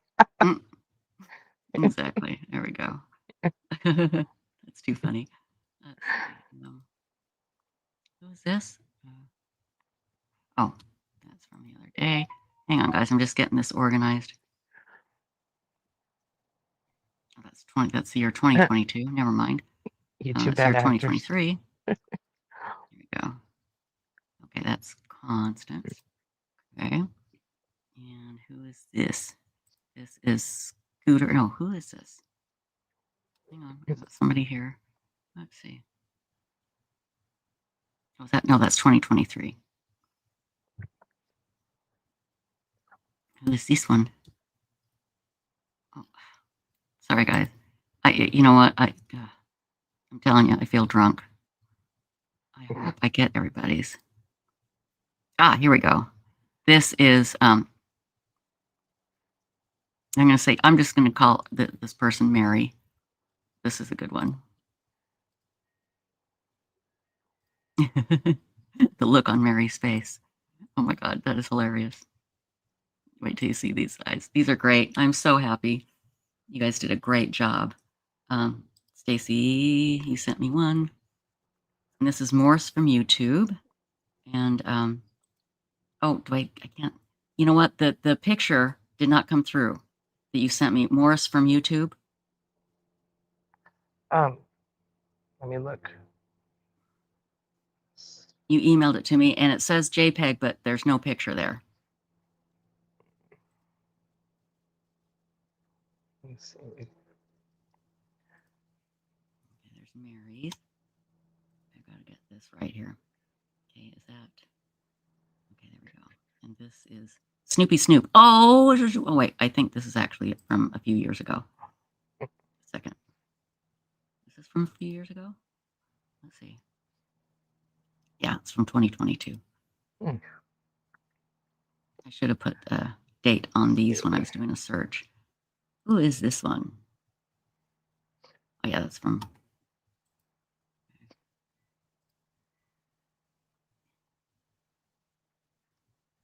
And what year is this? Is that 2022? Scooter. I got scooters. Okay, I got scooters. And this is.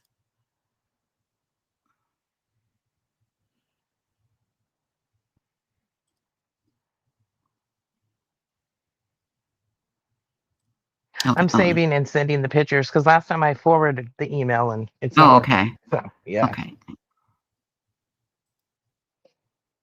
Here's another one.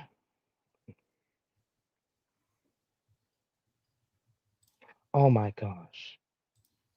Hmm. There's it's too cute. And this is Cal. Okay. I'm not going to remember these names. Oh my gosh, look at this family. Is this, I hope this is from this year. Yes, it is. Who is this? Oh, Candy Williams. Oh my gosh. Yeah.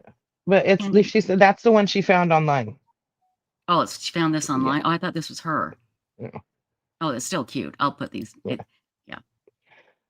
It was Okay. from the Skylab parties Oh, people were having. Skylab, because Skylab was falling to the ground. Yeah. I remember that I keep very wanting well. to say Skynet like Terminator. Okay, so let's see, there's more. And who is this? This is Cal. No, this is it. What year is this? 2023. You know, I need to do a, let's see. No, I want a, how do I do it with a, there we go. Date from 2 weeks. There we go. There we go. Okay, this is much better. Okay, and this is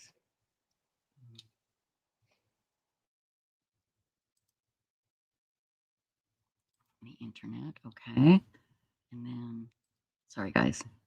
And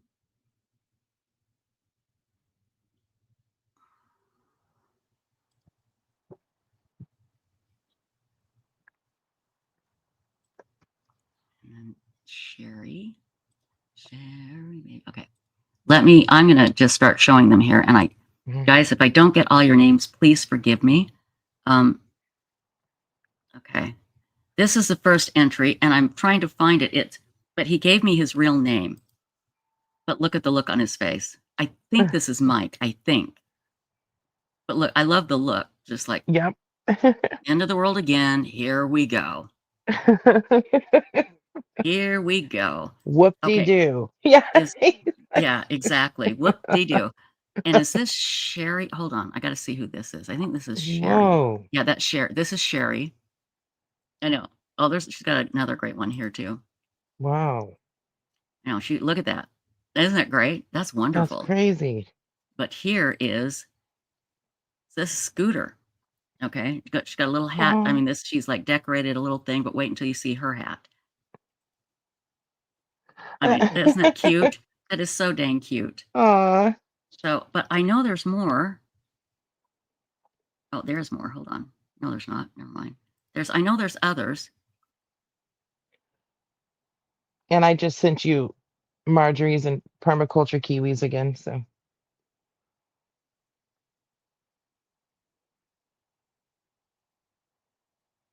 Oops. I accidentally let myself out. Nick Spunky, you're a guardian? That's great. Yay. Okay, now, who have I forgot? I know that there's more in here, and okay. Let me just go through these really quickly. Okay, these were the ones that were online. Oh, I know, I haven't uploaded them. That's the problem. Hang on. Duh. I'll get them down here. I'll get them. Okay, more. Here we go. Add file. Add file. Okay. Who is this?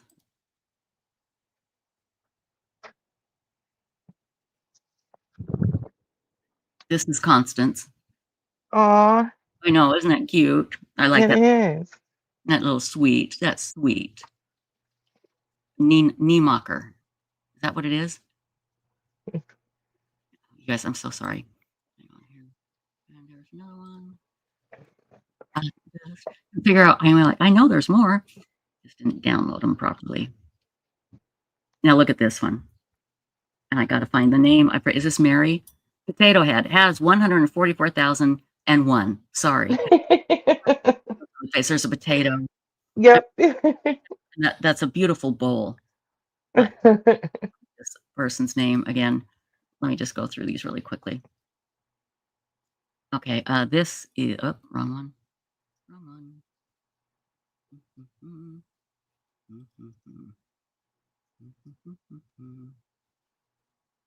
Marjorie Morse. That's the one I'm looking for here.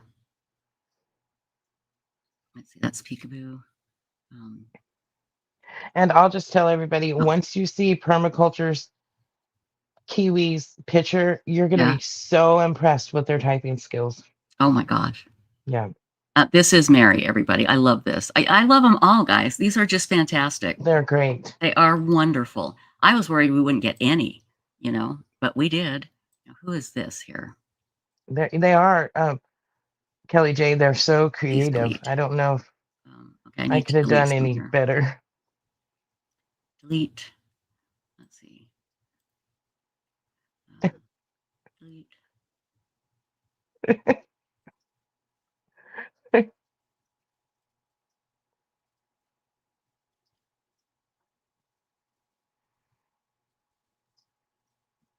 Okay, now let's see if we can get a few more in here. Well, these are from last year. I can delete that. And that's from last year. I can delete that. Okay, there we go. Okay. Now let's get a few more.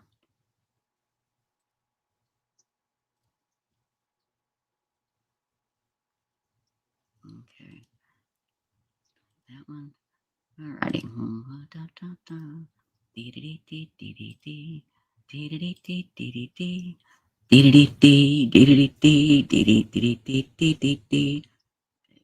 one. Okay. And let me do more. And then I think the last one is the one. Did you just forward that to me again? Two of Stacey? them, yeah. There's Okay. 2 different emails, yeah. And this actually was found online by Candy Williams. But remember when Skylab was falling? Those are pretty good. And they're not in the contest, but you got to admit, those are pretty good. So, okay, now let me get the other 2. And we'll be good to go. So let's do this. And here we go. Oh, Marjorie, here we go. This, oh, look at this. Oh my gosh, this is perfect. This is so cute. We got Marjorie and we got, oh my gosh. Yeah. Now that's her real pet, isn't it? I don't know. But it sure is cute. It Yeah. sure is cute. Okay, hang on. Let's show these.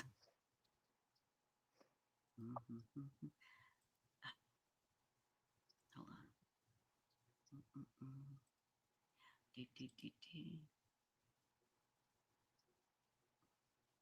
Okay, this is Marjorie. Look at this. Stir constantly. I love the look. I love the look on the face. That took thought, people. That took thought. Okay. Aw.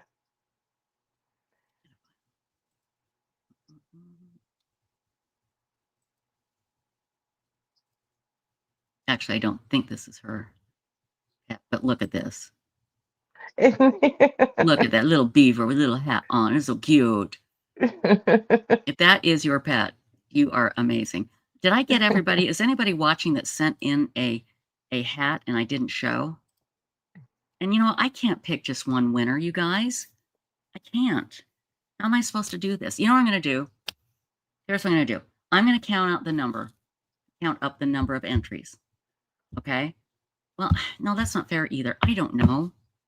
Hold on. Let's see how many we have. We have 1, 2, 3, and 4, 5, 6, 7.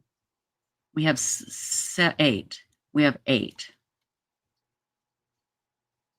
What's 8 times 2? Okay. Oh, I don't know. What should I do? I sent one $50 gift certificate to Amazon. I mean, I could afford if everybody can wait a couple of weeks, I can give everybody a $25 gift certificate. But if you can wait about 3 weeks, I can get that to you guys. Do you think that'd be fair or no? Is that not fair? I don't know. I can't pick. That's up to you. Oh, no, I need you to decide, and then you take the blame if it's the wrong decision. Yeah, right.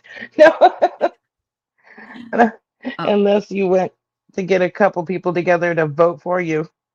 well, You know. okay, here's the thing. It's like, okay, I was just going to pick assign everybody a number and then have Phrase pick a number, but then that's not fair because, it Right. just isn't. So liquidman.com says, just pick me. Yeah. Just pick me. Oh, Aisha. Hold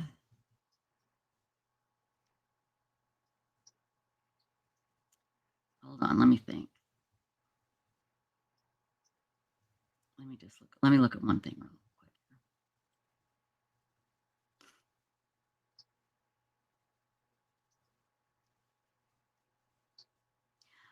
Can I do two $25 gift certificates? Is that okay? But no, it should be 3. No, I don't know. Megan Connor says, I'll pick a random number and everyone can blame me. Okay. Pick 1 Or through do a 8. poll, and ask everybody to vote. Well, that's kind of hard. Hold on 1 second. There's 8, Megan. Hold on 1 second. And no, liquidman.com. She doesn't get Social Security checks, so no. You have to wait for my Social Security check. Yeah. I'll forego That's fine. groceries, people, to give you this. Well, I'm she has trying a to decide. job, so she gets I paid do for a work. job. I do work. Yeah. Okay, hang on. Let's let me think. Hold on. Let me think. Here's the thing. If you go by like one that made me laugh, this one made me laugh. That was hilarious. But if you go by like artistic, I mean, that's amazing. And again, artistic, incredible. This one made me laugh again, and this one made me laugh, and this one made me laugh, and so did this one. So, 1, 2, 3. Okay. Okay. Megan, pick a number between what? What? Megan says, okay, according to my scientific calculations, the number is 7. Okay. So she picked 7. Here's number 7. Dun, da, da, da. Potato Head. Potato Head did it. And that is Mary. Hold on 1 second. I got to do this.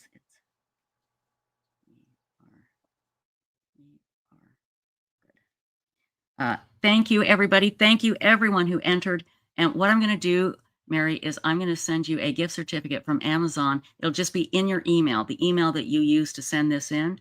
I'm just going to use that. So you are number 7. You win. So if everybody's mad at me, I'm sorry, but you guys did great. Thank you. I mean, that's so nice of you. That's so nice of you all to enter. I really, really do appreciate it. I really do. And Constance, thank you. Everybody, thank you so much for entering. I really, really do appreciate it. So. Yeah, everybody's was great. Mine They would have really looked were. stupid if I made one. There's no way. Mine was stupid. Did you see it? Here, let me show you. Just No, in case. I don't. I thought. Oh, maybe you weren't looking. Maybe you weren't looking. No, Hang on. I don't know, but I swear last night you were going to show me, and like something happened and you didn't, or I don't know. Well, this I'm so was tired. In your honor, because remember my squeezy cheese? It was the squeezy cheese that I used from the cabin 5 years ago, and instead of throwing it away, because you can't throw away something that costs $2, I moved it here all the way to Dallas, and I went to go use it, and it was like concrete. I couldn't even get it out of the thing. It just went.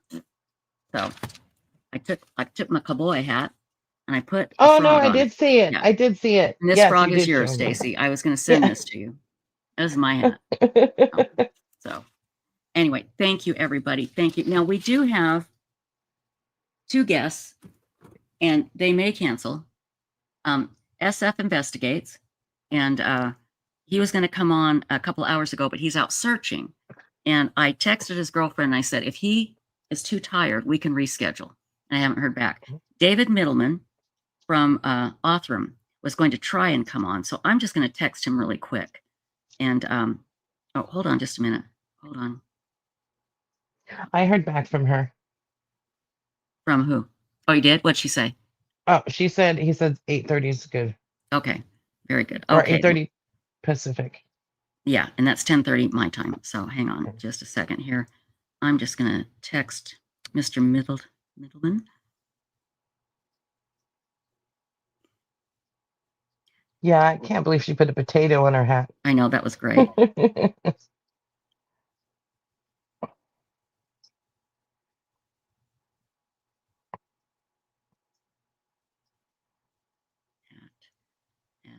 on, I just need to let him know. 10:30 Central. Scheduled.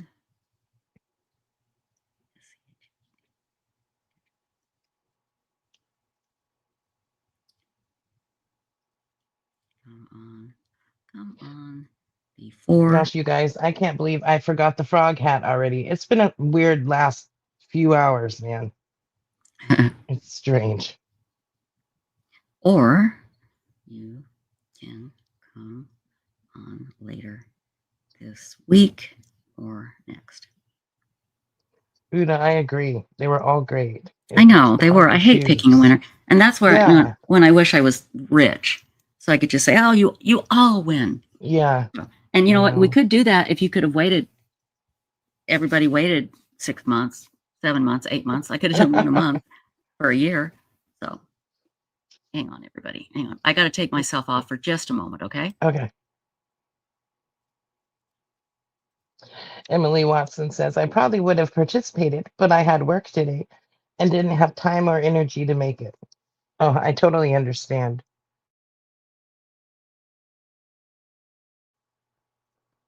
Yeah, I don't know what it is, but I feel like I haven't slept at all. And I did get 4 hours of sleep. But Okay, so we have 2 more hours before SF Investigate shows up. You know what we can do? We can play some information or some reports about Koberger, because tomorrow's a big day in the Koberger case. yes. It's when he's going to be sentenced, and all of the victims' impact statements are going to happen, and they actually may happen even through Thursday, because the judge is not going to limit the family members. So, hang on here. Angelette Levy was doing a report. Would you like to see that? Would you like to see what's going on with Koberger, everybody? Oh, Anjanette? Yeah. Who did I say? Angelite. I don't know who I said. I'm not sure. But I know who you meant. Yeah, you know who you can speak. I think you can so. speak what I'm saying. Yeah. So hi, Patricia. Good to see you, my dear. And So bad. did you read the now where to go? Right here. Yeah, that one. It's so YouTube funny. Bad Actor says, I'm glad it's over. I was about to make my dog wear a pie tin. Well, you can do that too, but your poor dog. I mean, come on. Come on. Star Dante says they should have a guard watch Hori around the clock the day before sentencing. Oh, that would be bad duty. Bad duty. So, thank you, AZ Mermaid. Thank you. And Stacy, it's your responsibility to remind me to send the gift card. Okay. It is not my responsibility to remember. It is you. I got it. I hope people know I'm kidding. I sound like such a bitch, and I am. But, you know. So funny. Oh boy. Thank you, Megan. Thank you for picking the winner. Thank you for stepping in and just doing it. I needed somebody to do that. That was perfect. Yeah. So, and what Trish means by that is, please help me remember. Yes. Not you have to do it or else. Yeah. I mean, please. And thank you so much, Stacy. Just help me remember, please. That's what I'm saying, really. That is truly what I'm saying. Okay. Let me get on to YouTube here. Now, when SF Investigates come on, I may reveal the story that I told earlier today about how last year when I was getting ready to leave, it was the day after the end of the world, and I saw somebody that everybody's looking for. I thought I saw him, and I called the authorities, and I was not impressed. And like I said, if you had to put a gun to my head, I would say it was absolutely that person. But I think I'll tell you who it was, because it's been a year, and I didn't want to say it because it was like a really big deal last year, and I didn't want to say it because people would accuse me of doing it just to get clicks and all that crap. No, that's not the case. But I I want it out there because I don't like keeping it because it's spotting somebody that was missing. Now they haven't Well, been found, but go ahead. it's a good example of, because we're always telling people, if you see something, say something. It Exactly. might not turn out to be them, or this person might not turn out to be whatever Exactly. we think's going on. But you Right. know, we talk about it, we do it as well. You know. Well, should I just talk about it now before we go into Anjanette Levy's deal? Oh, sure. Okay.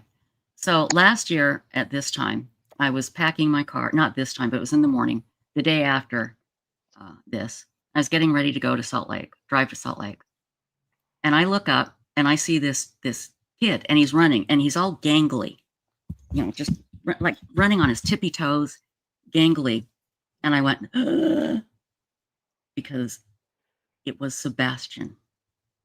It was Sebastian Rogers. It looked just like the kid that was in North Carolina. That's what it looked like. He had the glasses, he had a t-shirt, jeans on, and he was just running on his tippy toe. It was the weirdest run.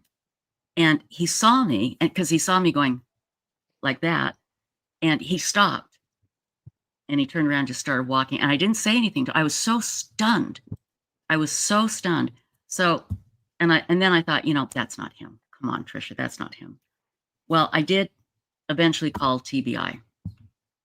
And I was so disappointed because I called him and I said, I'm in Texas. I'm in Dallas. And I just believe I spotted Sebastian Rogers. He looked like Sebastian, exactly like him. And I said, he was running by my house. And she goes, uh-huh. And it was a woman. And I'm paraphrasing here. I can't remember the exact conversation, but I had to practically beg her to take my information. She goes, okay, you spotted, okay, thank you. I said, well, don't you want my name? Okay, yeah, what's your name? And then she goes, okay, thank you. I said, well, don't you want my phone number? And she goes, well, is it this one that you're calling from? I said, yeah. And I said, do you want my address? And she said, oh, well, okay. I don't even know if she wrote it down. I don't know if she wrote it down, but it really did look like. Now, I did report it to other people. I'm not going to say who. But I tried to get it to, to others that were helping with the investigation because I wanted them to know. And I said to one person, I said, the way he was running was so weird. And that person told me that their run was odd. The kid that Sebastian's run was a kind of an odd run. And it was just, he was on his tippy toes and all gangly. That's what caught my eye. Not that it looked like Sebastian. It was the way he was running. And it was just this gangly kid on his tippy toes. And when he saw me, I know I was going just like that. And it looked like, that picture of the kid in North Carolina that looked exactly like Sebastian Rogers? That's what he looked like. So anyway. So again, was it him? I would say it looked exactly like him. My guess is probably not. The odds are extremely high that it was him. I mean, extremely low that it was him. More than likely, he is somewhere in Tennessee. I hope he is still alive. That would be great. The odds that he was here. No. But here's the weirdest thing. After that, in my chat and other people's chats that were talking about Sebastian in the weeks after, somebody would pop in and just go, he's in Texas. He's in Texas. Just random people would pop in and say that. And I'm like, oh, why is that happening now? Now, I don't know who they have in Texas or what. So anyway, I just, Lynn Gen 2 says, I guess that's who it was, Trisha. Yeah, you were right. And again, it was the way the kid was running that caught my attention. That's why I looked up. And I should have said something to him. Again, I'm one of those people. Did I tell you the story how I almost got killed by a bank robber? I've ever told you that story? And it was a stranger that saved me. Downtown Salt Lake City, 1980, State Street. I'm crossing the street, and it's at 4th South and 2nd No, excuse me, 2nd South and 4th East, I think, or 4th South. Hold on, State Street, 2nd South and 4th East, I think. Anyway, I was working at a radio station, 1980, and I'm crossing the street, busy street, State Street. And I look up in the middle as I'm walking across the crosswalk, and I look across the street, and there's a guy shimmying up a telephone pole, a light pole, going up. And I'm like, what the hell? And then I hear this, and I look, and coming right at me is a car, just right at me. And I went and just stood there. And a guy pushed me out of the way. The car that was coming straight at me all of a sudden made a left, and right behind, and then made a left, and all this money comes flying out the window. And right behind him was a cop car, and a cop leaned out with a shotgun and went and shot the tires out. And again, the guy, the bank robber guy turned left before he hit me.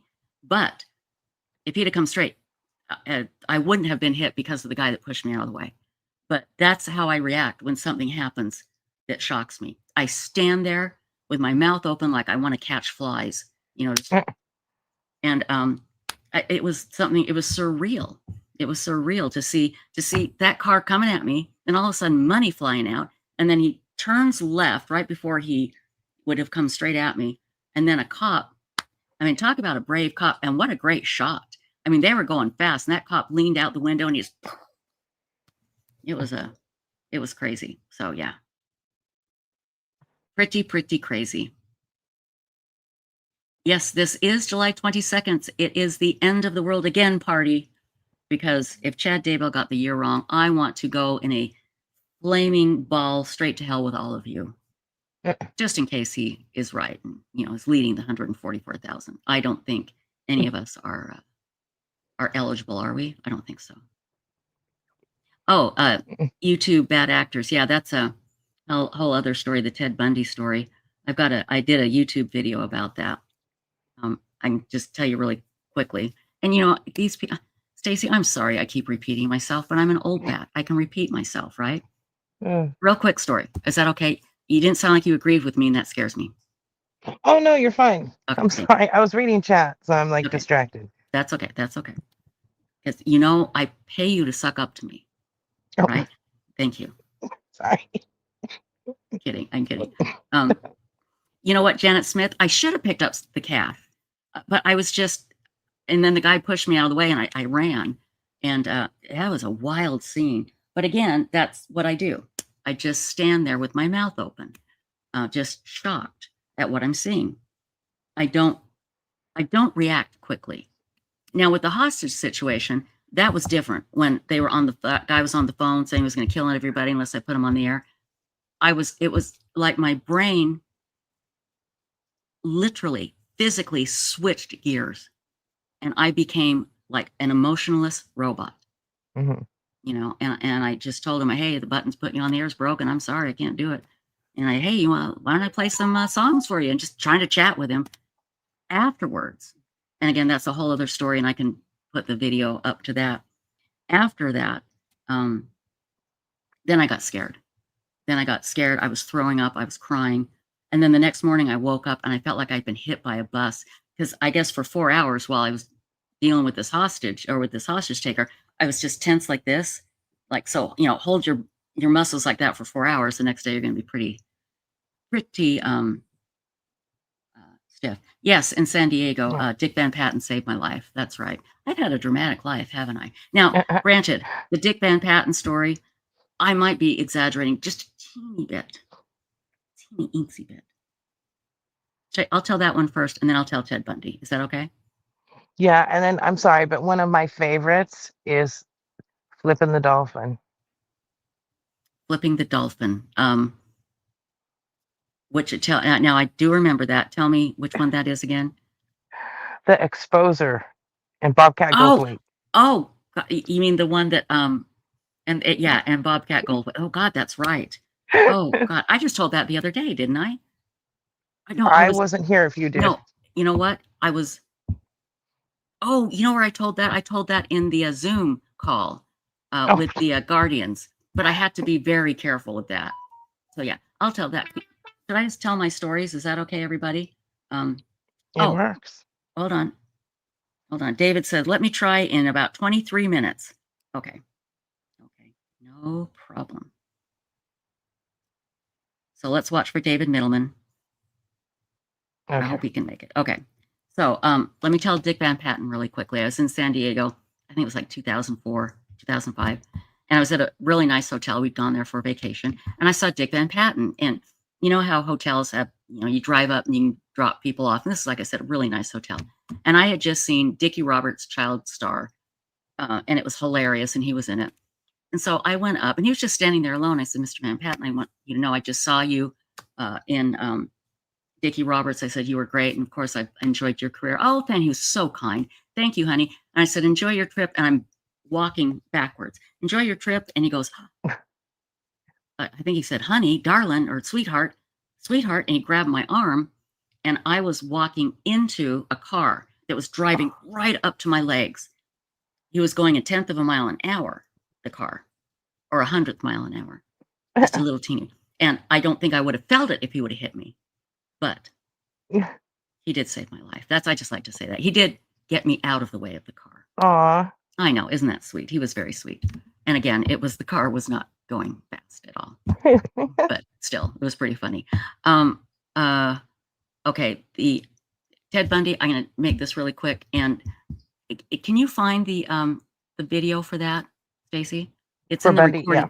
It's in the recorded videos. It's the tale of two Teds. It's Ted Bundy and Ted Nugent. But real quick, it was the end of September 1974. I was in high school. I had long hair parted down the middle. And I went to a place called Fashion Place Mall. And I walked into Sears, and Sears opened up into the mall. And it was the first time I'd gone alone clothes shopping by myself. I was 15. And my brother dropped me off. And I walk in, and I'm walking along, and this gorgeous guy comes up to me. And he's dressed in brown khakis. To me, he looked like he was in the army, but it was brown khakis. It wasn't green. He's like, hey, how you doing? And I'm like, oh, fine. How are you? And he's cute, gorgeous. And he goes, oh, I'm fine. He goes, listen, I'm lost. He said, do you know where ZCMI is? Well, at the time, ZCMI was not in Fashion Place. Later it was. It's a store owned by the LDS Church. And I said, oh, you're in the wrong mall. I said, you need to go to Cottonwood Mall. And he laughed. He goes, oh, but I said, listen, can you just come with me and show me how to get there? When he said that, I panicked. Now, this is 1974, before the term serial killer, anything. It scared the crap out of me when he said that. And I put my head down and I said, no, I can't. And he's walking with me and our shoulders are touching. He's like, well, just come out to the parking lot. Come out to the parking lot and point me in the right direction. I'm like, no, I can't. And he's like really trying to talk me into go to the parking lot and point him in the right direction. And I've said this many times. If he had said that first, I would have gone out to the parking lot and pointed him in the right direction. It was when he asked me to get in his car with him and show him how to get there that scared me. Right then, I saw Teresa Cook. You've seen her in chat. I saw her mother, who is actually my first cousin, but she's old enough to be my mom. And I went, there's my mom. And I ran over there and I went, oh my God, Jerry, there's this. And I turned around and he was gone. He was gone like in a split second. And I told Jerry, this guy is just scary. I didn't have a cell phone, of course. There was a bank of payphones. I went and I called my brother. I said, come get me. This guy has just freaked me out. I'm so scared. Come get me. I don't want to go shopping. My brother picks me up and I open the door and he's got this huge claw hammer on his seat. And he's like, where's that son of a bitch? I'll go kill him. I went, oh my God, Craig. I said, you're not going to go kill him. I said, he just scared me. He didn't ask me to do anything. And he really wanted to go kill him. He wanted to go beat him up because I was so scared. Well, a couple of months later, this woman named Carol Durant was kidnapped from Fashion Place, but she escaped. And they eventually arrested this guy named Ted Bundy. Now, by this time, girls had been going missing all over Salt Lake, and it was scary. I'd never put two and two together. They arrest Ted Bundy, and the guy I saw was clean cut, clean shaven. They arrested Ted Bundy, and he was all scruffy, 5-day beard, puffy face. I never made a connection.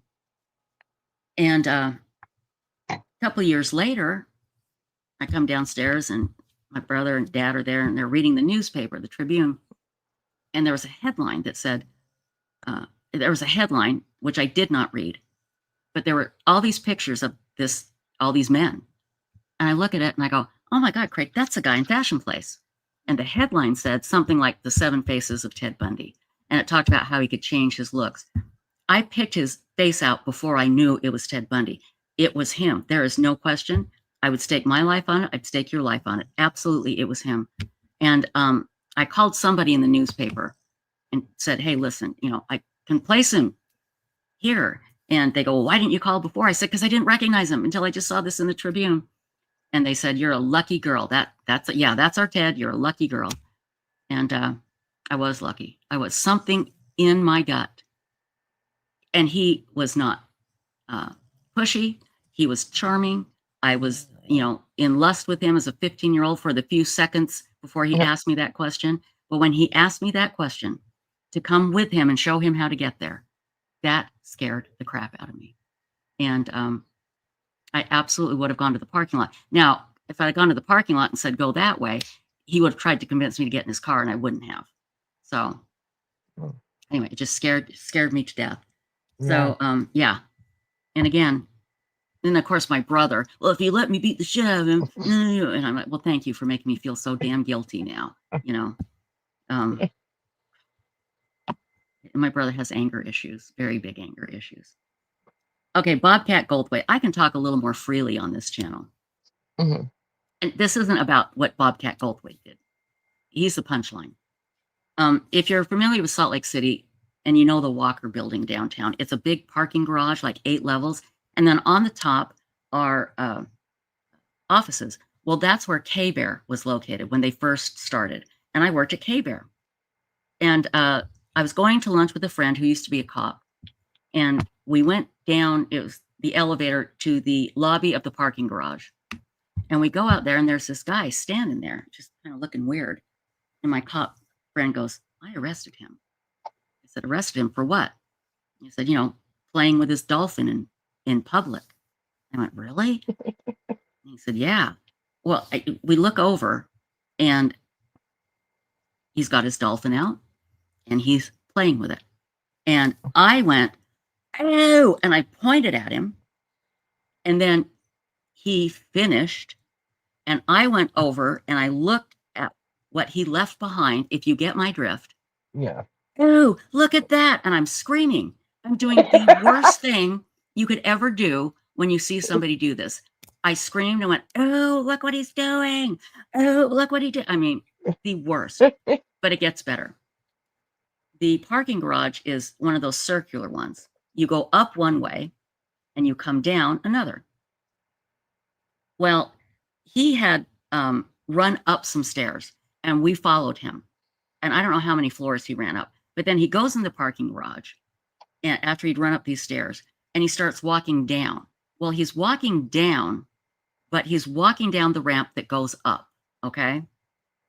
And we catch up to him and my ex-cop buddy goes, hey, come on over here, bud. We got to talk. He's going, no, I didn't do anything. He goes, yeah, you did. Come on. We saw it. He goes, no, And all of a sudden I hear, and this car comes up and it's going fast and it nails him. I mean, he went flying like a soccer ball, just kaboom, plop. And I thought he was dead. I thought he was dead. And he gets up and he goes, I'm okay. I'm okay. And the guy that hit him was our sales manager. Now he's freaking out and he's going, I just hit that guy. And I went, it's okay, Nick. He was masturbating. It's okay. He's going, what? What? And I said, it's okay. And anyway, we talked to him. I was a wreck and Nick was a wreck. And I go upstairs and I want to go tell the disc jockey on the air. And I look, the on-air light is not on. I open the door and I went, oh my God, we just caught this guy masturbating in the lobby and Nick hit him with his car. I just can't believe. Oh, there's David. Oh dear.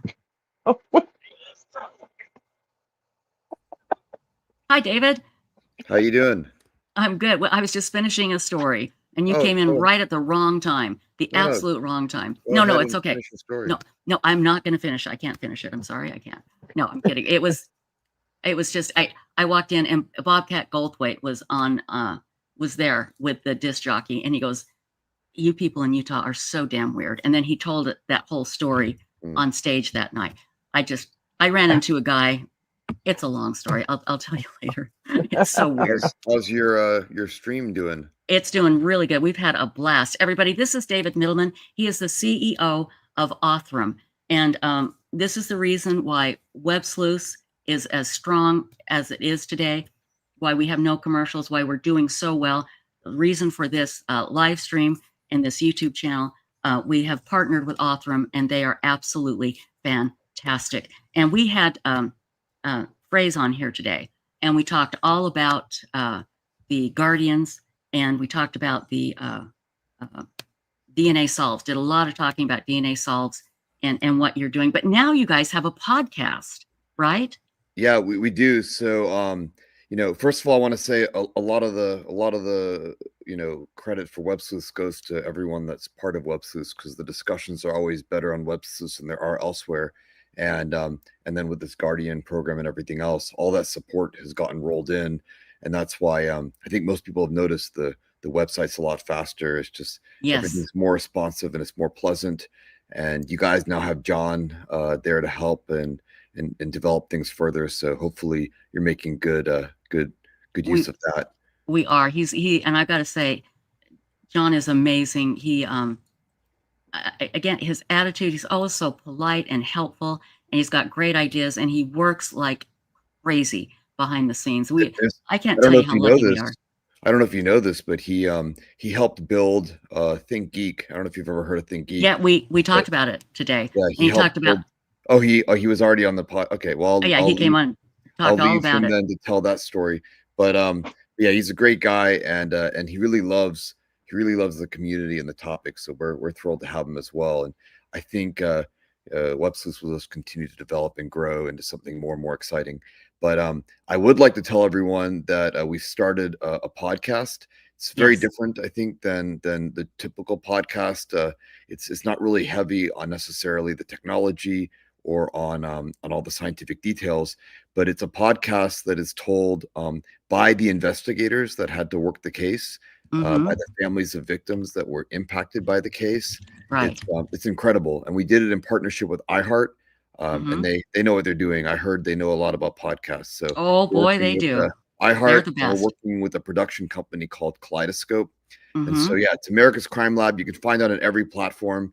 I use Apple, but it's on Spotify. It's everywhere. Yeah, I'm gonna put Apple up right now. Yep. Yeah, if you've never heard it, I would say grab the first 2 episodes. There's 2 more dropping tomorrow, and that'll be the conclusion of this Carla Walker case. And then if you like it, there's lots more to come. So would love for everyone to check out the new podcast.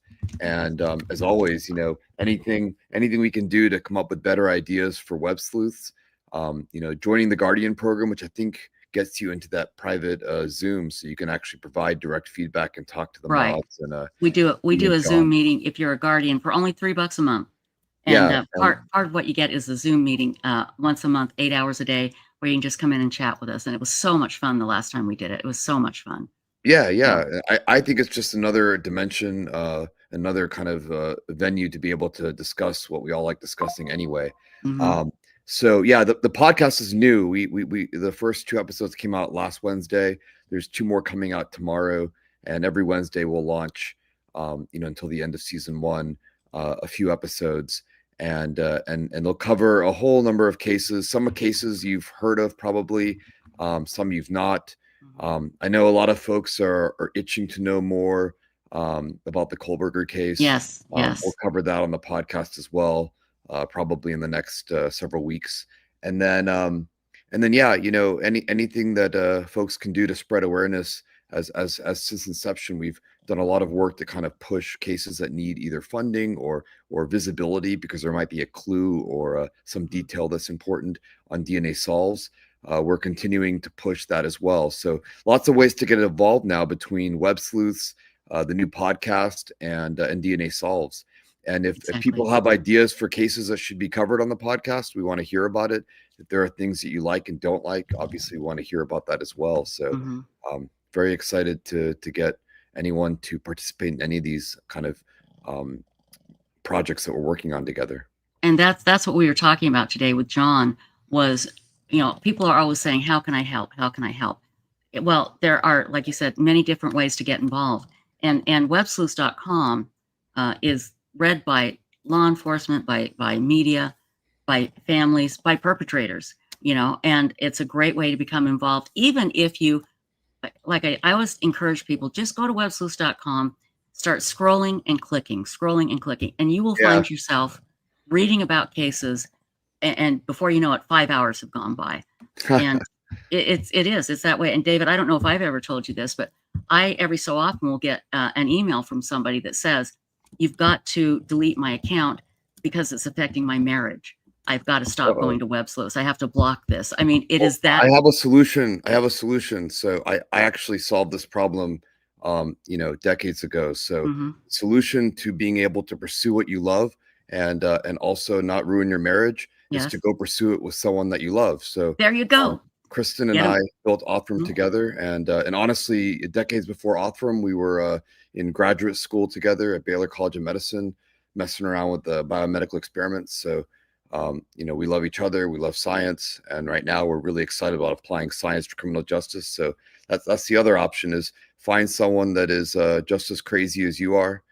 Don't tell Kristen I said that, but find someone that's just as crazy as you are, and really excited about the same kind of direction. So there's a lot of work to be done in this space, and it'll take a long time, even with this technology working as well as it does, for people to adopt it. So if you're not crazy and you're not obsessed with bringing this technology to life and helping others, it's going to be hard to have the endurance to wait it out. We've been working cases. It feels like we started yesterday, but we've been working on cases now for almost 7 years, and nothing but just endless success. And still we meet agencies that don't know about the technology or aren't sure. And so we're excited any chance we can get to kind of get the message out. And that's a big part of of getting the message out, is the podcast and Websleuths. But the other is, someone just mentioned they're wearing the t-shirt. That's great. So put on some swag. I've got my project 525. This is our project to identify 525 kids. I've got that on. Right. I went on vacation recently with Kristen and the kids, and I outfitted myself in Othram swag. All right. And you guys look great. Acquainted. That's right. We looked amazing because we have You the did. swag. But Othram swag makes you look good, makes you look healthy and skinny and young. So just keep wearing it. So yeah, it's a grassroots effort, and I'm excited to be on this journey with all of you, and especially the Websleuths crew. They've always been very excited about this kind of work. So it's great to discuss cases, but it's even more exciting to know that the discussion and the effort is actually leading to real outcomes. Absolutely. And this is a big yes, Unicorn Rancher. You are going to be at CrimeCon. I think you're one of the featured people at CrimeCon, if I'm not mistaken. Kristen's featured. Kristen will be discussing a very interesting case at CrimeCon. So I know you guys will want to tune in. She'll be discussing a great case and giving the talk with some family, and so it'll be like Imagine the Podcast but live. It's going to be an amazing talk. I can't wait. I'll give an update. I think she's talking on Saturday. I'll give an update on Friday about kind of where we are in terms of getting this technology out to the world. And we're going to have the biggest booth that we've ever had at any conference. Oh God, that's great. At CrimeCon. That is great. It's so big. I think it's going to be like a mini apartment. So wonderful. That's plenty of room for everyone to come check out the great things that we're doing. Get some swag for Othram, for the podcast.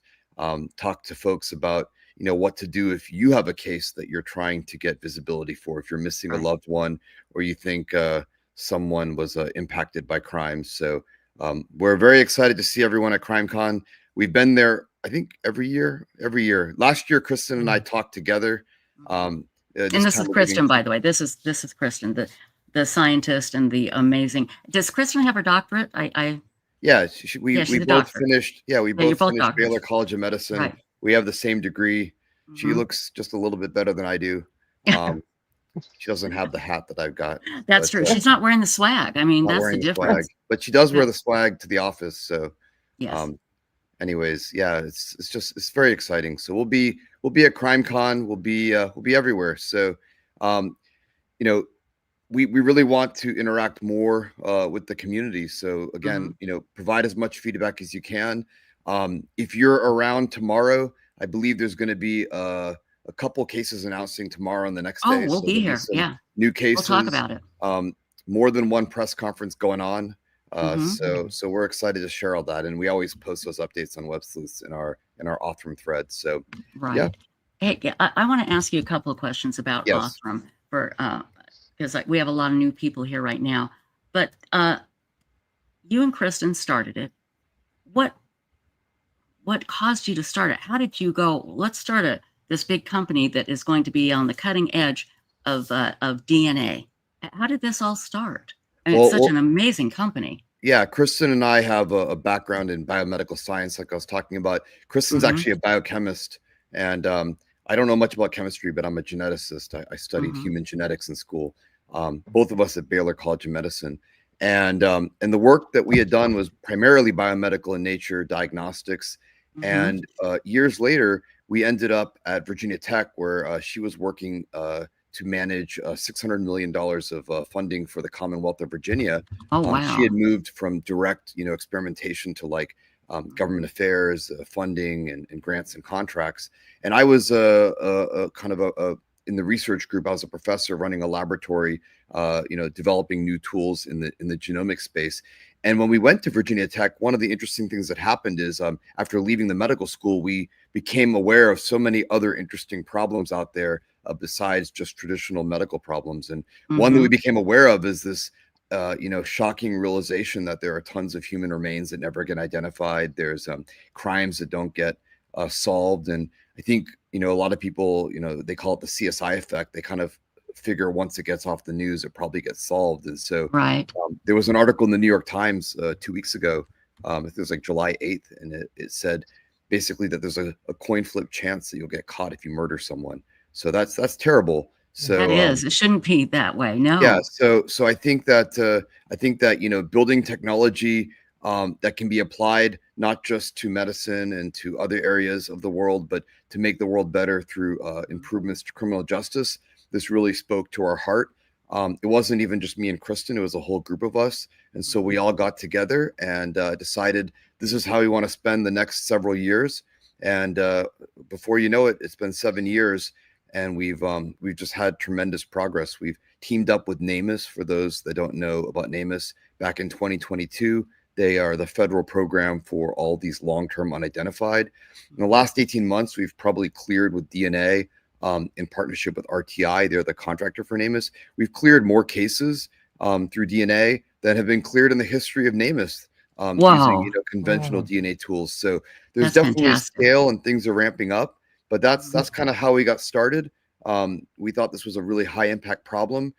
We thought there were obvious solutions, and people were not implementing them. And so we decided, rather than talk about it, let's lead by example. And we built a laboratory in 2018 before any of this was really kind of well known, and figured if we build a laboratory, demonstrate it through example, others will follow.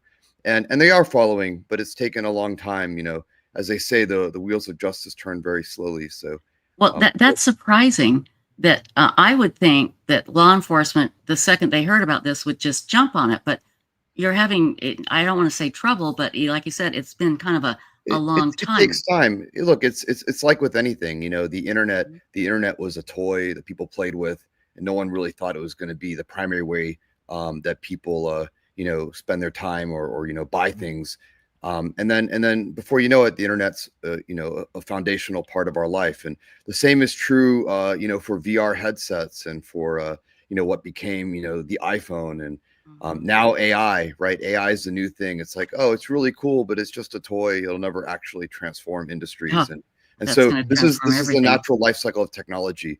The DNA testing that we brought to the market originally was kind of cool, but it was a nice to have. It only worked on a few cases. Then people acknowledge, well, I guess it works on more cases. Then they tell you should only use it as a last resort. And in those final stages of acceptance, they say, you know what? I guess this is a good tool. And here's the thing: for years, people have used DNA testing as a confirmatory tool. Figure out the case, use DNA to prove what you think is the case. Whose DNA it was. But the new technology that we've got available now for everyone lets you use it first on the front lines. So you've got a crime scene, you may not have all the facts, maybe you've only recovered partial remains. Do a test right away at the front end. It should be the first thing you do. Well, yeah. This kind of DNA testing is the easiest, fastest, and cheapest way to identify someone, whether it's human remains, whether it's a victim, whether it's a suspect, whether you're trying to exonerate someone. So yeah, it's just a really great tool, and it takes time, but we're working on it. You're working on it. Did you identify the remains of the fox? Tell us about that. There's a number of folks. Fox Hollow Farms is the case. Yeah, this Fox Hollow situation is terrible. Lots of commingled remains from victims, and we've announced I think at least a handful of them. We're working on more, but yeah, we were brought in to basically help sort through the remains and figure out who's who. It's a tragedy to end up a murder victim, and even a bigger tragedy not to be identified and your family doesn't know what happened to you. So this is a project that we're very closely involved in, and I think someone might be talking about this at CrimeCon as well, but I'm not 100% sure. That'd be great. And again, every day we hear now, it's normal every day to hear, Othram has helped solve another case. And is your company growing? It seems like it's growing in leaps and bounds. Yeah, we've got over 80 people. So it's definitely growing. Everybody at our company is on fire about helping kind of identify the next victim, solve the next cold case. We solve contemporary cases now. So a lot of what we're doing are these contemporary cases. And so, yeah, it's a growing team. Anytime we're able to bring in top talent, we've got AI engineers, we've got, genome scientists that worked, on giant genomics projects. We've got folks from almost every industry. And Paul Holes, that have all left those industries. Yeah, we got Paul, we got people from forensics, we got investigators. We have people from all sorts of industries that have said, you know what, I'm going to come here. It may not be the fastest growing industry, it might not be the most lucrative industry, but it's the one that I think is going to have the right impact for me to feel, good about my legacy, about the work that I've been able to accomplish. And so these folks have come from all over the place, from every walk of life, every educational background, to come help us, basically clear NamUs and put a huge dent in this backlog. So so that hopefully the New York Times will have to revise their story and say, if you do harm somebody in a violent way, you will get caught. And it's not just murders. People are assaulted. There's all these sex assaults that remain unsolved. Even after they test the kit, they're not solved. So this is something that as a modern and civilized society, we can't tolerate. So especially when we have the tools to take care of the problem. So appreciate everyone caring about it and believing early on. But now we're just working to make sure we can get everyone fired up about the technique. Well, and everybody, here's the great thing is you can be involved with this by going to websleuths.com, joining the discussion. You can be a part of this big, I guess I just call it a family of people working in all different areas to help solve these crimes, to help these victims. And you can, again, donate to DNA Solves. I just put the link in chat. You can do a monthly donation if you want. You can do a one-time donation. And there's a picture. We recognize this picture because we talk about it a lot. But there are so many things that you can do. You join, go sign up for the podcast and give it a good review. Yeah, we'll take all the help we can get, and super grateful for everyone's enthusiasm here. This is a really underserved problem. It needs to be addressed. We need a bigger grassroots army, and we got to go make some noise and make sure these cases do not remain unexamined and unworked. Exactly. And unsolved. I agree. The Moonlight View says, I wonder if gene silencing will advance as well. What is that? Gene silencing, or do you mean gene slicing? Gene sequencing, maybe? Sequencing, probably. Yeah, sequencing. The DNA sequencing technology we use, it's advancing all the time. So, a couple of years ago, we were bragging that we could build a DNA profile in just a few days. Nowadays, we can build it in half a day. So, so we're getting really fast at being able to build good quality DNA profiles, effectively real time, which is incredible. Right. Imagine the work you can do, not just for cold cases, but also, also for contemporary cases, current things that are happening right now that are threats to public safety, and being able to, in the real time, figure out, whose DNA was on the weapon, or who who's causing the harm to other people and identifying Exactly. them immediately instead of years or decades later. And I like what Miss Woozy says. The quickest thing you can do is submit your DNA data to the DNA Solve site. Here is a DNA kit that you can get. I'll put the link up in chat. You get 2 test kits for $50, and you're building a DNA database. But it's not like you get the results back in the mail. No, this is going into a database to help find criminals and identify people, right? Yeah, it's used to identify human remains or to exonerate folks or to find suspects to crimes. So Right. there's no public access. You wouldn't use it to like find your relatives. It's specifically used in a forensic investigation only. Right. And so I just put the link to those DNA kits there. And yeah, like I've always said, I know in my family there's got to be some very scary serial killers because my family's weird. I just know they're loaded there. And that's how they caught the Golden State Killer, was through, is it familial? Is that what it's called? DNA? Genetic genealogy, yeah. forensic genetic genealogy. And it's we use a lot of techniques, not just forensic genetic genealogy, but that's certainly one that people know about. It's in the media, and it's one that we've used for a lot of cases. So yeah, there's lots of ways to get involved, and I love that you did this marathon.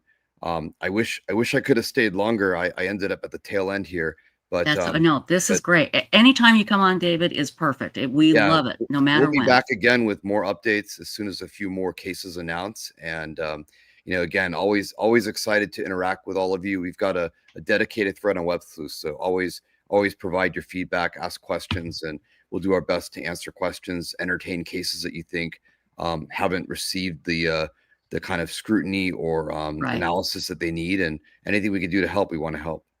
And I'm going to put that thread up here in chat right now, and I'll put all these links in the description. Yeah. And David, again, everybody always asks me about Kohlberger.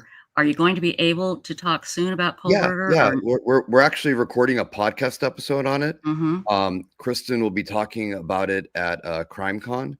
And and we're happy to come back on and chat and answer questions about the case as well. Oh, that'd be as great. you know, everybody that was involved in the case was gagged. That includes us, and we have to respect the court system so that we don't jeopardize the case by talking about something out of turn. And now that the gag order is lifted, I suspect all the participants will discuss it, and it'll be great because there's been a lot of gibberish and a lot of just weird stuff. When you block everyone that worked on a case from discussing the case, then the only people talking about it are the ones that don't know anything about it. So, and they spread. It's been a wild ride, waiting 2.5 years to be able to speak to something that's honestly not nearly as exciting as you guys think. It was an excellent case, executed in an excellent way. But I think there's a whole lot of data that's about to get released, documents and such, which is wonderful news. And we'll of course be back to talk about that anytime. And we can say now that Othram was involved. I think that's pretty clear from it is all pretty the clear. public documents, and I'm happy to confirm it. Yes. Good. That is good to hear. David, you have a lovely, wonderful family. We love Kristen, and I appreciate you taking the time out today. And again, everybody, I can't stress enough, without Othram, David, and Kristen, Websleuths would not be here. This live stream would not be here. They have done amazing work, and we have the best server on websleuths.com. We have the best people, and I can't thank you enough. And David, if I could move mountains for you, I'd do it in a heartbeat. So we'll just keep on pushing. We're grateful for everything you guys already do. So we'll be back with some case updates, and again, I really appreciate getting to jump on and say hi to everybody. Anytime, David. You're always welcome. Thank you so much. We'll talk soon. Okay. Bye. Okay. Bye. I love that man. Did you hear what I was yelling out when he jumped on? Yes, I did. Yes. You know what it was? Can you believe that one word? That one word. I know. I that can't believe one it. word. I couldn't believe it. And then I couldn't. So mortified. I didn't know what to say. How do you explain that? I know. I'm hoping he didn't hear it. Or if he did, he didn't care. Yeah. Oh my God. I don't know. You guys. But yeah, that one word. And I was yelling it because I was telling the story. Oh God. It's your fault because you told me to tell the story. Damn it. I know, bad timing, but No, every I'm kidding. time he comes on, I get so emotional. I know. Gosh. And you know, if you when I went down there, was it 2022, 2023, and I did the live stream from Othram that night. I can't. It was. They are like a family. You know, people are there working. The lab is amazing. Here's the type of people David and Kristen are. They make sure that this fridge in their kitchen has the drinks and the snacks that the scientists and the workers love. They find out what they like and they fill that up because they're there so much and so long and they work so hard. It's just a wonderful environment, and everybody there just loves each other. And I can't say no. David and Kristen saved me, and I get emotional because this close to shutting down Websleuths and just saying I'm done, and literally living out of my car. So I can't say enough. So I know, Cat Ride. My heart was beating so fast when I said that, and he popped on right then. Yeah. And again, how do you explain that? How do you explain that? I hope he didn't hear. Not that I don't care about that word. It was just a very strange word to be yelling as soon as the head of Othram comes on. So yeah. Anyway, I just kept my mouth shut. That's the best I could do. I know, and you were right to do that because I was able to dig myself a big hole all by myself. The end of the story was I rushed into the studio to let the disc jockey know, and the on-air light was off. And I blurted this out. I said, we caught this guy masturbating and Nick hit him with his car and he went flying. And then I looked and there was Bobcat Goldthwait. And he's just like, actually what he said was, you people in Utah are so effing weird. And then he told the story that night at his show. And I'm like, I was so mortified, you know, because I just walked in and blurted it out. And yeah, it was crazy. And then the police came up and they had a picture lineup and I didn't pick the guy. You know why? Because I wasn't looking at his face because I was so shocked. I was just, like I said, I did the worst thing you're not supposed to do that. If somebody ever exposes themselves, you're just supposed to be, whatever, or laugh, you know, not me. I did exactly what they wanted you to do. Look at that. So anyway. I like the video that Heels in the Air put together from that stream about the dolphin, flipping the dolphin. Oh, she did. I didn't know she did that. Or maybe I did and I forgot. Was it a short? Yeah, a short video of that story. It's when she's something about the Queen, I think, right? Oh no, there's the Queen one, and then there's the one you telling the story, the dolphin, that story. Oh, can you find? I know I keep asking you. Can you find? I want to see. I can't remember that. I can't remember. So. Oh, Chipmunk 43. I mean, it was like perfect timing. Again, I hope he didn't. Again, I don't care because I'm not embarrassed about the story, but it was just a weird word to be yelling right at that moment. Yeah, Cat's Gallery, there was no dolphin lineup, so I didn't recognize him. And I found the video. I'm emailing it now. Okay, great. Thank you. Why they were on. Let me take is it playable? Do you remember? There's nothing horrible in it, right? No, it's playable, and it's 3 minutes. Okay. Do you guys care? Oh, there we go. Here's the story of two Teds. This is my Ted Nugent and Ted Bundy story. Goes into more detail. Ted Nugent's a disgusting piece of garbage. So hold on, let me put this in here. Well, now I'm all energized again. I know. I can't believe she's gone. I can't believe she's gone. May sucks. She died in May 2024, and then Beth B died in May 2025. I hate May. Okay, hang on. Let me find it here. Let me grab it. Oh, there we go. Okay, let me go here. I had completely forgotten about this. So let me share.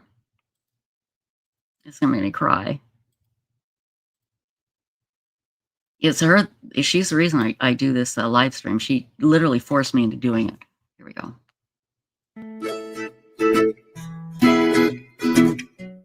I worked at a radio station, a place called Pay Bear, and it was actually at the very top of a big parking garage, you know, kinds that had different levels, like 10 levels. And that's where I worked. And I was going to lunch with one of the guys there who used to be a cop. And we get out of the elevator, and he looks over, the ex-cop looks over and just stares at this guy standing in the lobby. I said, what's going on? He goes, I've arrested that guy. I've arrested him for indecent exposure. We went to lunch. Oh, that's right. We went to lunch first and came back. Yeah, and he that's was right. standing there, and he sees me, and he turns around, and I'm walking to the elevator, and I look over, and he's doing his business. He's, you know, taking care of the you know, squeezing the dolphin or whatever you call it. What about this? I did the worst thing possible. I screamed, and I went, oh, look, it's on the floor. Just yelled it, okay? He takes off, runs up the stairs. Now, my friend turns all cop, right? He runs up the stairs chasing him, and we catch him like on the 4th floor. And he's walking down. Now, remember, it goes like this. Okay, cars come up and, you know, find a parking place. And then when they come down, they do this, right? Yeah. So he's walking in the middle of where the cars come up. And my cop friend says, ex-cop says, hey, bud, what are you doing? He goes, nothing. I wasn't doing nothing. I went, oh, bull, you did that. I saw it. And he's going, come on, buddy. And all of a sudden we hear this, and around the corner comes our sales manager going fast and nails the guy. It gets even weirder. He bounces off the hood just like a basketball, just boom, boom, boom. And the sales manager got out and goes, oh my God, I hit the guy. And I said, don't worry, it's okay. He masturbated. And he's like, what? And I'm like, it's okay. Well, the guy gets up and like runs away. So he was fine. So I go upstairs, and this was a radio station. We were very active with the record reps, and like, you know, comics came into town. They always came on our show, and it's the afternoon show. And I walk in, and I got my head down, and I went, oh my God, Alan. I said, we caught this guy masturbating, and Nick just hit him with his car, and he just bounced off. And I look up, and there's Bobcat Goldthwait. Oh no. And he looks at me, and he goes, I can't remember exactly what he said. It was something like, welcome to Salt Lake, or that's the weirdest thing I've ever heard. Like, but you people in Salt Lake are so effing weird, is what he said. I don't remember them. I don't want to be rude. I'll remember this one, though. Are you sure? Yeah. Oops. Oh, God. Oh, I miss Heels. Yeah, she's the one that forced. I literally started this live stream because I needed to get her off my back. I've lost some weight. I don't even recognize myself in that thing. Dang. So yeah, that was yeah, that was so weird. Oh my gosh, that was the weirdest damn thing. I forgot we went to lunch and then we came back, and that's when we saw it. That's right. Oh, good lordy, lordy, lordy. Anyway, thank you for finding that. Again, the reason I started this because she just wouldn't stop harassing me. You've got to do it. You'll love it. You'll have so much fun. That's right, the dolphin. Playing with his dolphin. What time is it? We have one more guest coming on in about an hour. I've got a second wind here, everybody. So anyway, let's see here. I know. Let's see. Guys, I'm going to put all the links in the videos tomorrow, because when this gets shut off, I'm just going to crash. So, and I appreciate everybody here. There's people that have been here almost the whole time. You know, I mean, really, it's amazing. Yeah, absolutely amazing. So, just amazing. Okay.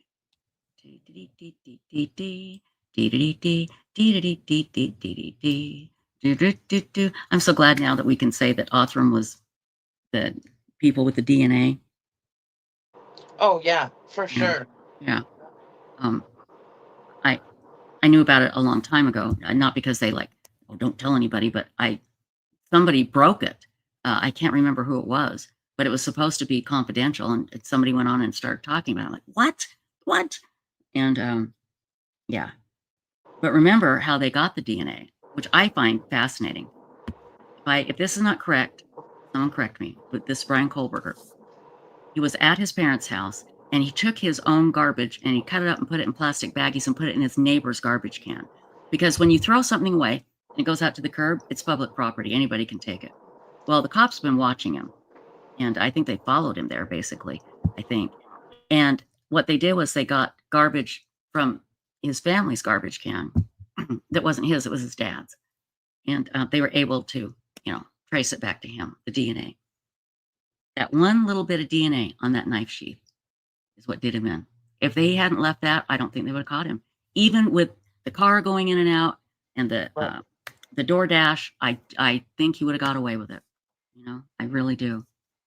So it's just crazy. Yep. Crazy, Yeah, I crazy. remember who it was that put it out publicly, and then I contacted you immediately. And That's right. You told me. Yeah. And I'm like, no way. And then Yeah. I contacted David, and of course he said, well, I can't comment either way. I said, I know, I'm just letting you know. So I do want to ask him. I really want to know if, and I meant to ask him this next time. I'll ask him. I understand they do not go do cases unless they are asked. They're like what's his face with the what you call it? That guy, Tim with Tim Miller. Tim Miller with Texas Equisearch. They don't come in unless they are asked by law enforcement. 99% of the time. I believe it is the same with Othram. They don't go and say, hey, we can solve this case for you. They have to be asked by law enforcement. Yeah, because law enforcement has to be willing to give over the evidence for them to test. So, and boy, you gotta trust somebody. And believe me, there's nobody better to trust than Othram by far. I would love it if they would test the DNA in the JonBenet Ramsey case. If they could do that, they would find that there was no intruder. The DNA is not going to come back to anybody. It's a mixture. It's a bunch of different people. It means nothing in the JonBenet Ramsey case. And I wish they would test it. I wish the police would say, yes, you should test it. But they haven't yet. So hang on one second here. I just need to say something. See something. Anyway.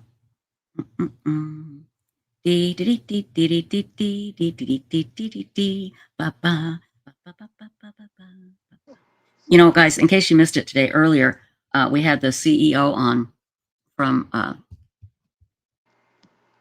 JJ's school. And oh my God. And I had it pulled up, but I don't have it anymore because my computer froze. Let me find it here.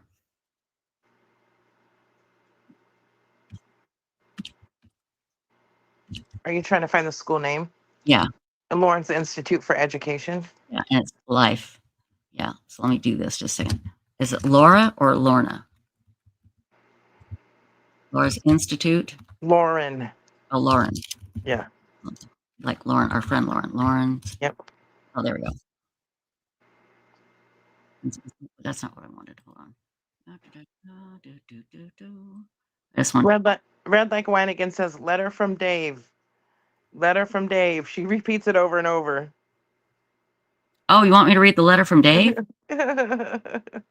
I read it just a few weeks ago. I'll do it again. Do you want me to do it again? Let me just tell you who we had on earlier today. We had on Margaret. Hold on. Let me find it here. Travillin.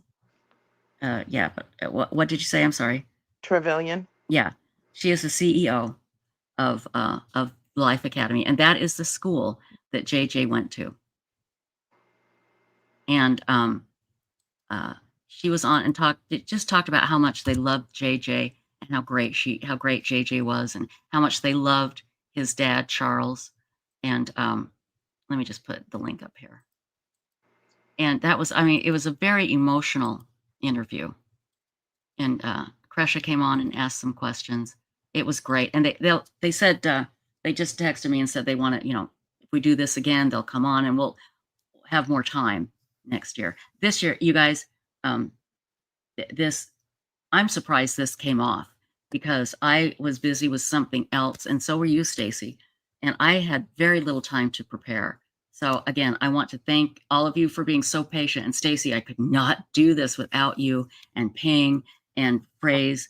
You guys, thank you. And the mods. Oh my God, thank you so much. Now, you guys really want me to read the Dave letter? Yes, there's a few people in there, so yes, that have asked for it now. Or two of them. And now Linda I want Blue and Red Like Wine again. No one said. Okay, well that's good enough. Now here's the thing.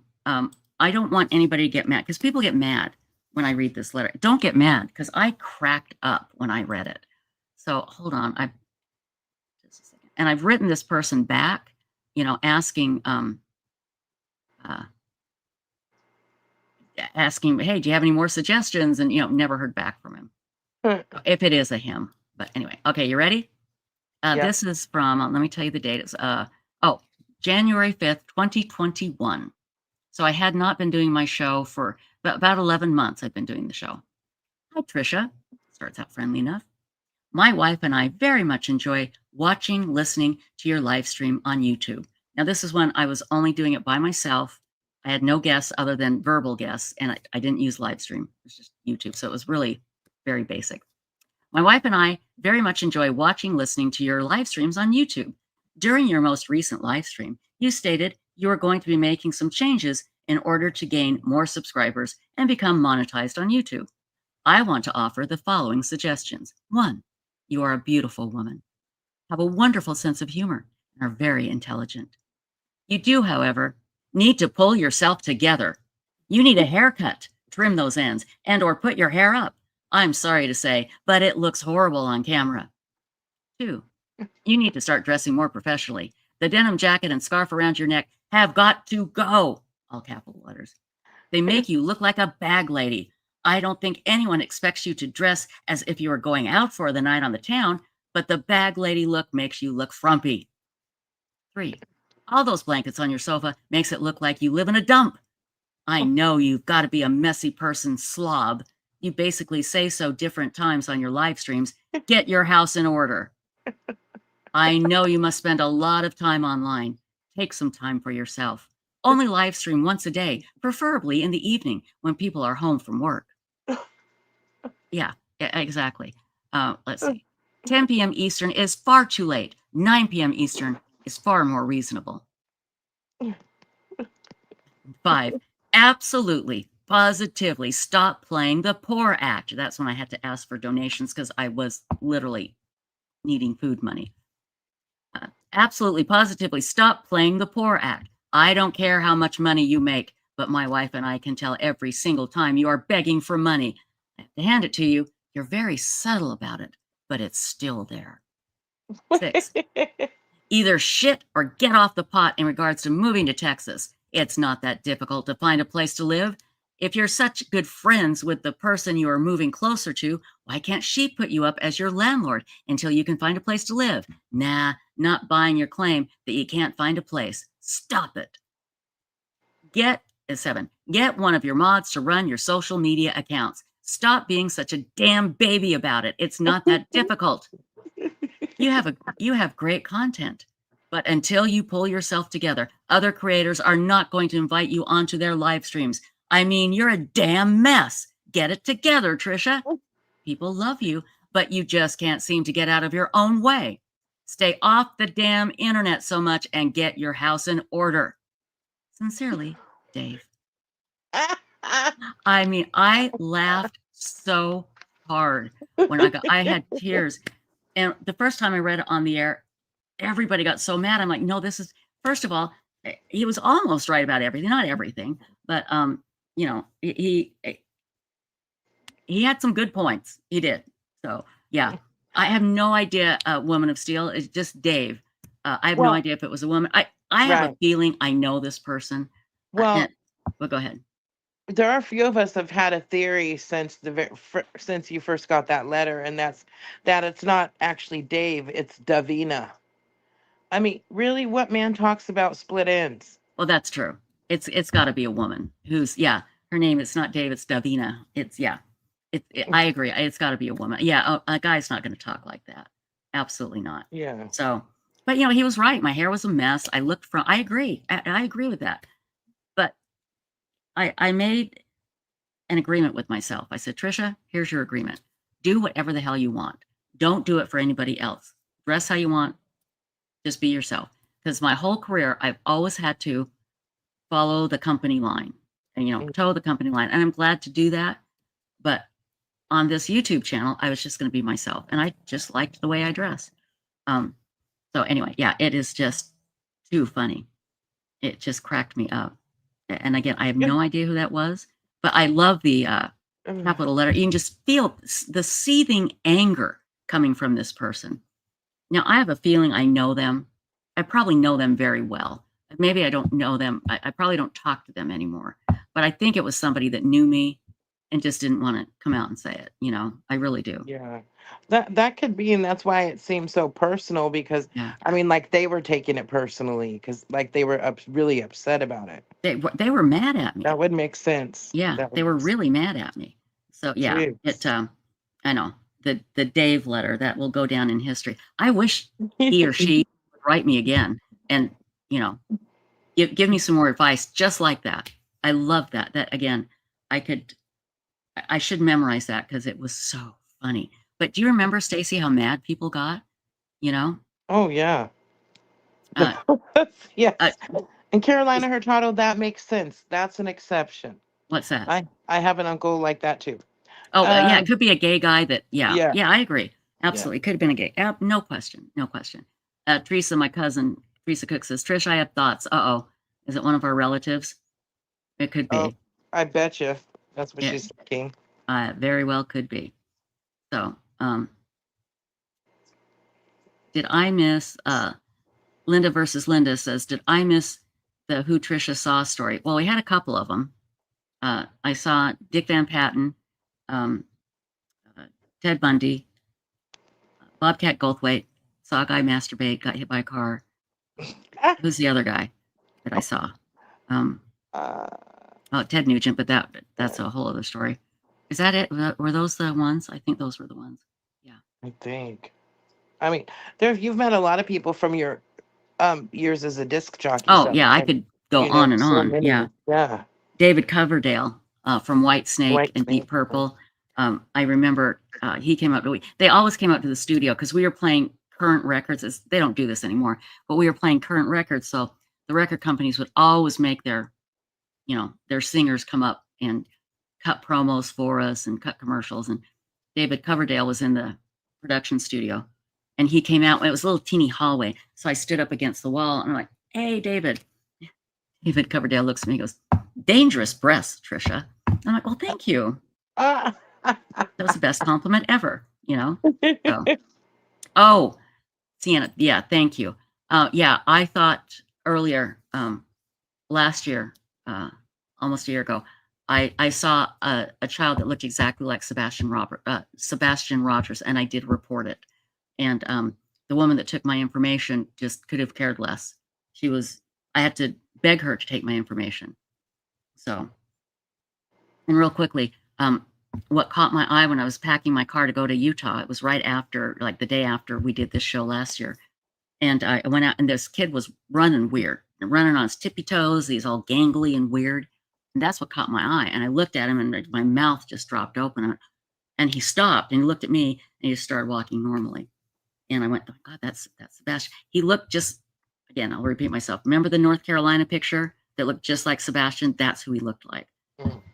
And I didn't report him right away because I thought, I didn't see him. I didn't.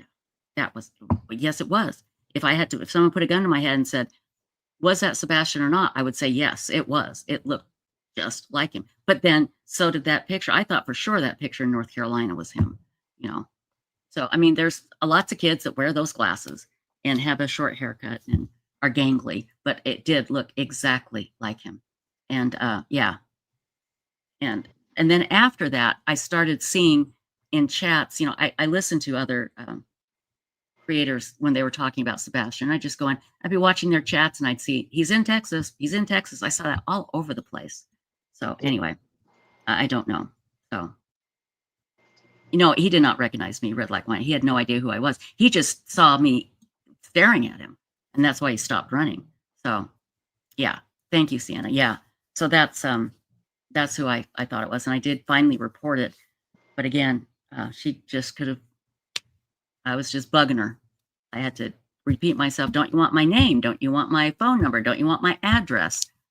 You know, so anyway, again, the likelihood of it legitimately really being Sebastian Rogers, I'm sure is teeny tiny, because what are the odds? But then again, maybe, I just don't know. And that's why I reported it. But what caught me was the way he was running. And I did find out later that somebody told me that one of the things about Sebastian was, the way he ran. And yeah, it was crazy. It would be great if it was him, because that means he's still alive. So anyway, so that's it. That's who I saw. Yeah, well, and Red Like Wine again, okay, the likelihood of it being Sebastian, I know, was minuscule. And I get that, they probably got a zillion tips. Now, granted, the case was still hot in July of last year, really hot. So they were probably getting tips all the time. And they're just like, yeah.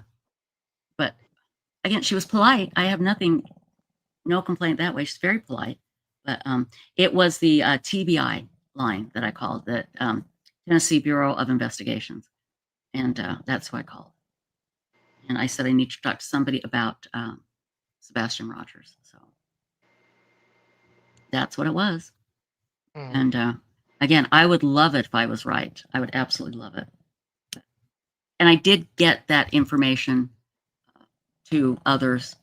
So it was out there. But we'll see. We shall see. You know what I was going to do, and I didn't do it. Luna Blue, I'll tell you in just a second. I was going to print out a poster of Sebastian and take it to the police station. I may still do that. To say, hey, be on the lookout for this kid. The police station there's one really close to my house. So am I going to CrimeCon? I don't know. I'm going to try. It all depends on finances, but I'm really going to try.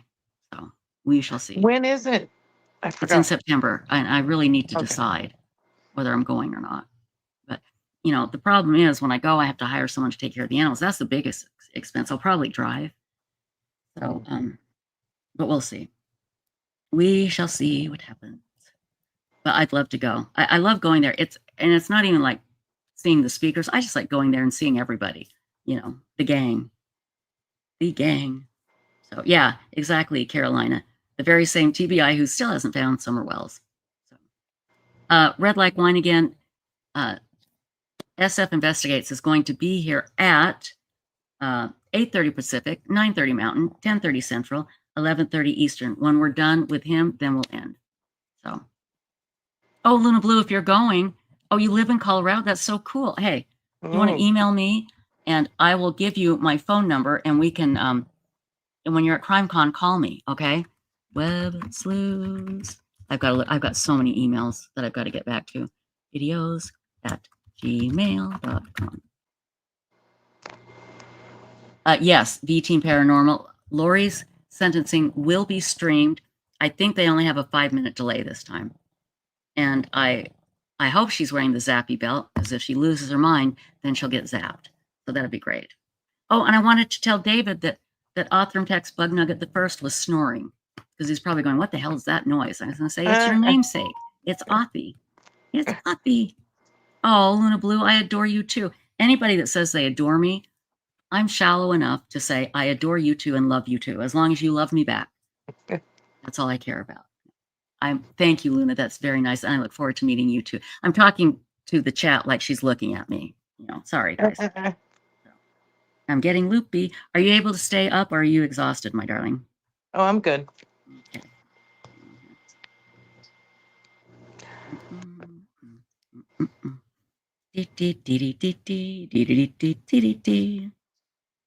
Okay. What else, my dear? What else? What time is it? We got about 45 minutes until he gets here. Let's see. Oh, I love you guys too. Not too bad. Yeah, no, we can just chit chat for 45 minutes. No problem. No problem. You're welcome. I'm glad you liked the Dave letter. I really wish he would write, or she, or whoever would write again. That was just, oh my God, that was so funny. That was so funny. Just reading chat here that I missed. Yeah, Glamis Girl, he was like, get off my lawn, that type of guy. You know, Yeah. little kid walks on, get off my lawn. Yeah, that's what he reminded me of. That was so funny. Anyway, yeah, Miss Woozy, good point. This is a great point. Wow, a lot of complaints for free content, exactly. But you know, when I look at that now, that's when I had the crappy camera. I didn't get a good camera until just a few months ago. Had the crappy camera, and I did look frumpy. It looked terrible when I saw that that dolphin one. I don't even recognize myself, you know. So anyway, what other? You're weird. I'm weird. Me? No, the letter.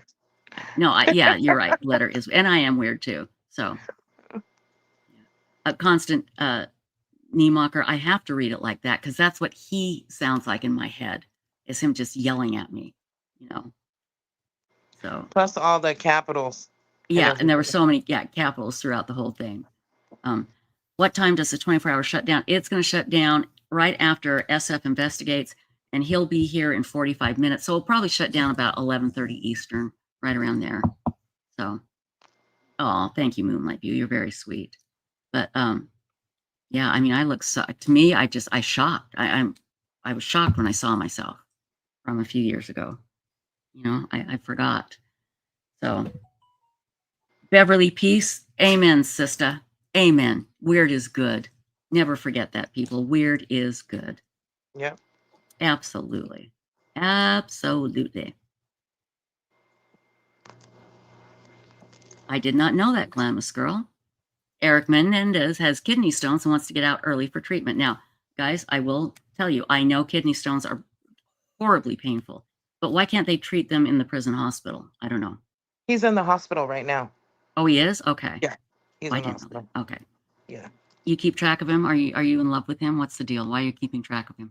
The case in general. I've Okay. always kept track of that case. I thought maybe you were wanting to marry him or something, but he's God, already no. married. Plus, it's part of my job. Oh, that is part of your job. I forgot to keep me informed. You're right. Thank you. Constance Niemacher says, but what if the world ends at 11:45? It probably will. We just, unfortunately, will all go in a great big ball of fire straight to hell, but we won't be together. I don't know what to tell you. You're absolutely right. Absolutely right. So anyway, what else? Hold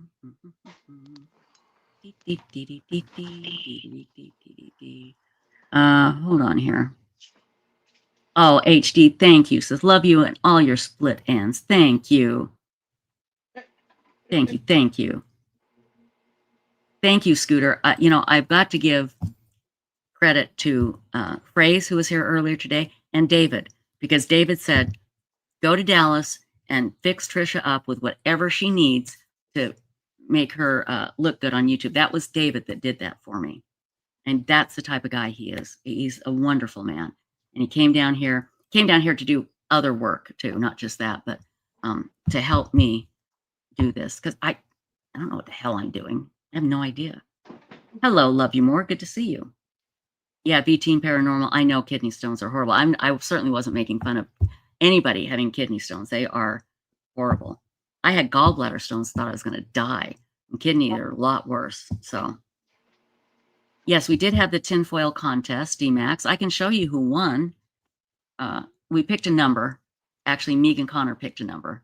And because I couldn't pick. But let me show you who it was. Hang on. Hang on here. Let's see. Here is our winner. Potato Head has 144,001. Sorry. I love that with a big potato on her head. Look at that little antenna. I just love the look, you know, like resigned. Is it Mary? Is that, I think that's the name. Yes. I can't remember. Yeah. So, you know what? While we chat, I'm going to send her her gift certificate because I'm going to forget if I don't do it right now. So let me find her email and do that while we chit chat. Okay. Yes. Let's see. I want to just look at something here really quickly. What do we have here?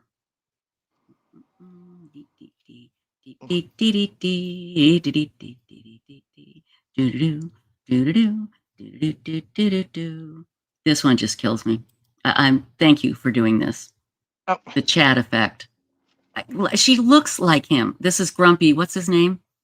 He's Walter. the Walter. Grumpy Walter with what's his name? Jeff, the comedian with the puppets. Oh, Jeff Dunham.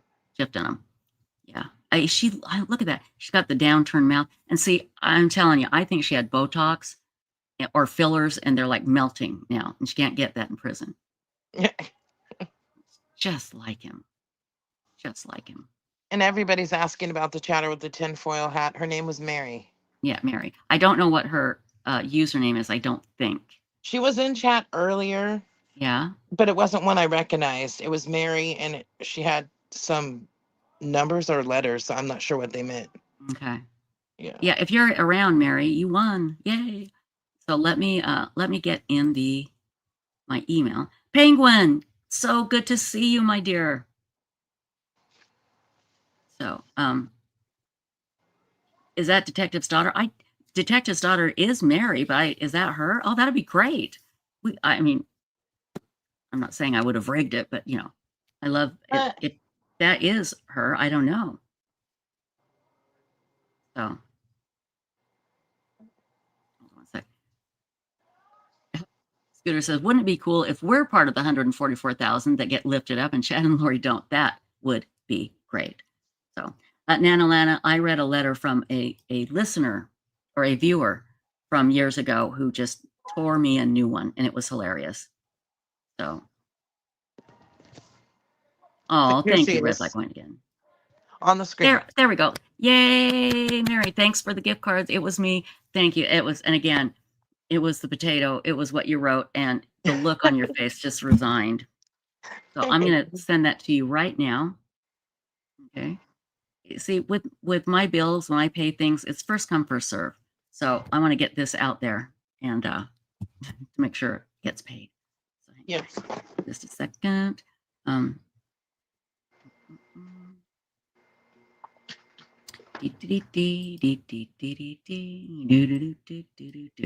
Okay, what am I doing here? This is what I'm doing. Okay, let me get. I'm sorry, what? So I have no idea what you're doing. I know, nobody does. Nobody does. Let's see. Tinfoil hat, and I need it from, let's see. Hold on here. From, there we go. Okay, let's see. Let me find it here. New. Oh my gosh. Here's one that we didn't put in. Oh no. Oh no, it's a kitty cat. Hold on, let me show you. Oh. I know. Oh my gosh. Hold on, let's No, see. I had got another one, but after we'd done it already. Okay, hang on just a second here. Hold on. Yep. This is from, this is from Deborah in Ireland, everybody. Let me show you this one. Hang on. Oh, I'm sorry, Deborah. Hang on. It's so cute.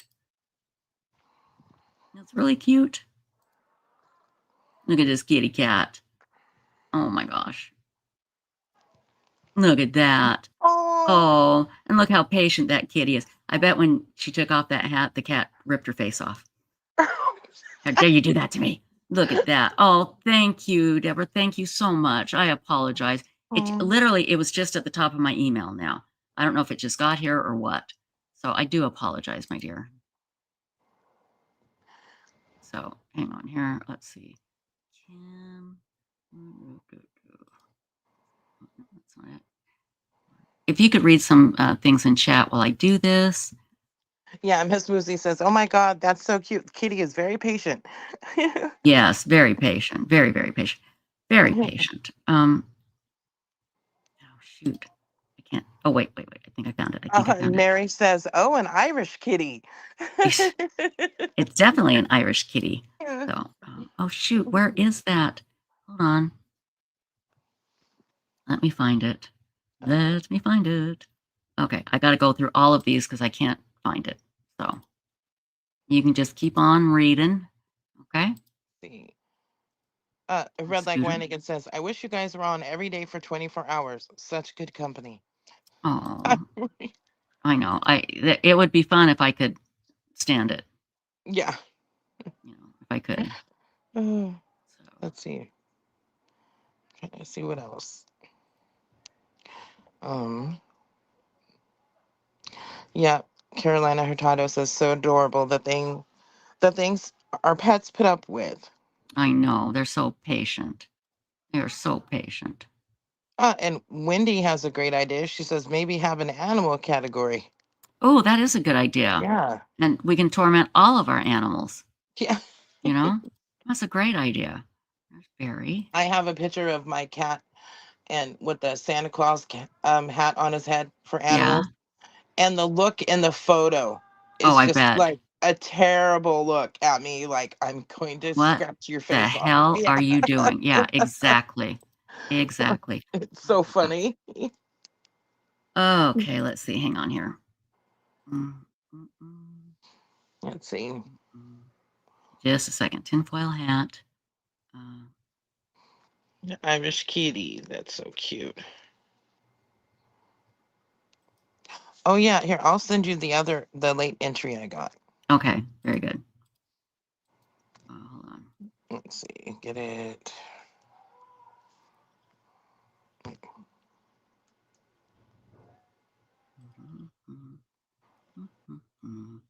So I'm trying to find her email so I can send her card. There's Scooter. It was Mary, right? Yes. I had it. Now I can't find it. There's Karen. And Kelly. That's from a couple years ago. And Scooter. And Deborah. And Aaron. Miss Woozy says, there's no way my boys would put up with the indignity. Yes, that's true. It is an indignity. It absolutely is. No question. No question. Yeah, it's too funny. I have to find that picture of my Here it cat is. with the hat on. Here it is. Very good. Okay, find it. I would love to see that. Funny. I found it. Here we go. I've got it, Mary. I've got it. Now, I'm going to do it on my phone because it'll be a lot quicker. So hang on here. Okay,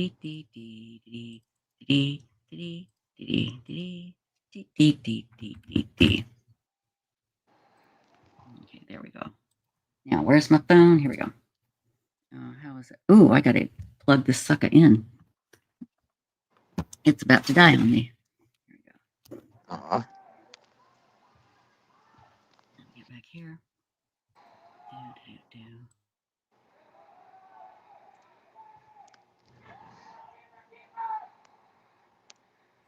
Is your kitty crying? Oh, I'll ask. I've had people ask me for that. I don't even think about doing it, when I do it.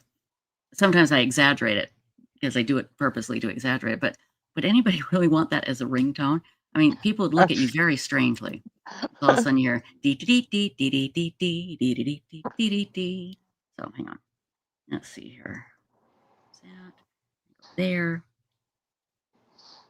And go here.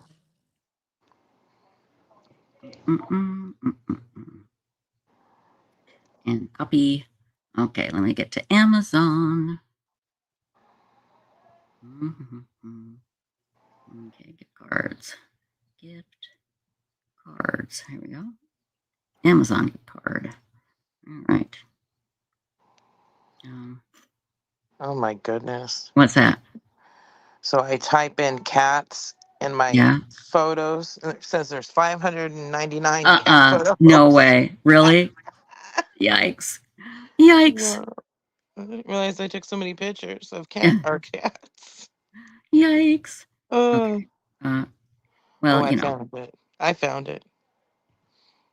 Email recipient. No, I don't want any of those. I want this. Oh, gosh dang it.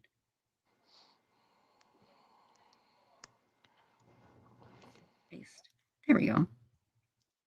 Okay. No, gift message. Oh, I forgot. I made his picture into a meme. You did? Oh, good. I used to do that all the time. Let's see.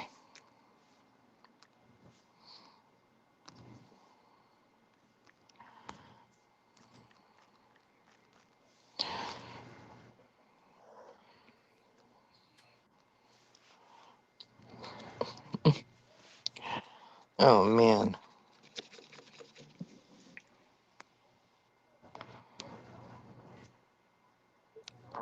Aw. Yeah. What's Just everybody talking about the cats or animals blocking their phone. True. Okay, add to cart. Okay, now let's go to cart and proceed to checkout.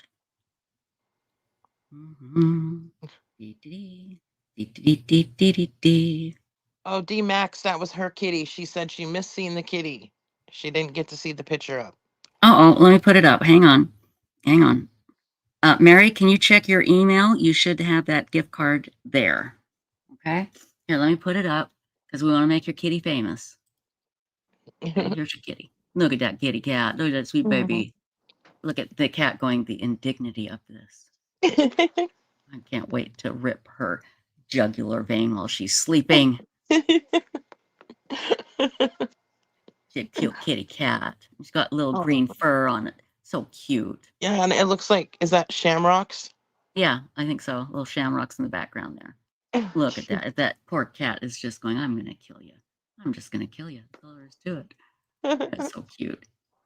It's so cute. Let's see. Hold on. I know it is so cute, isn't it? It really is. So, hold on just a second here. Where is it? Hang on. Hang on.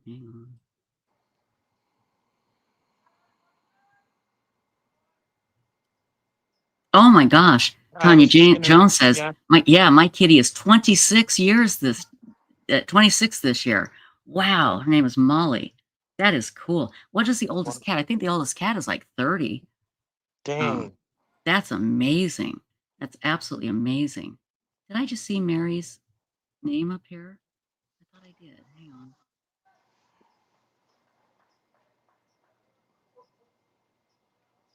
There it is.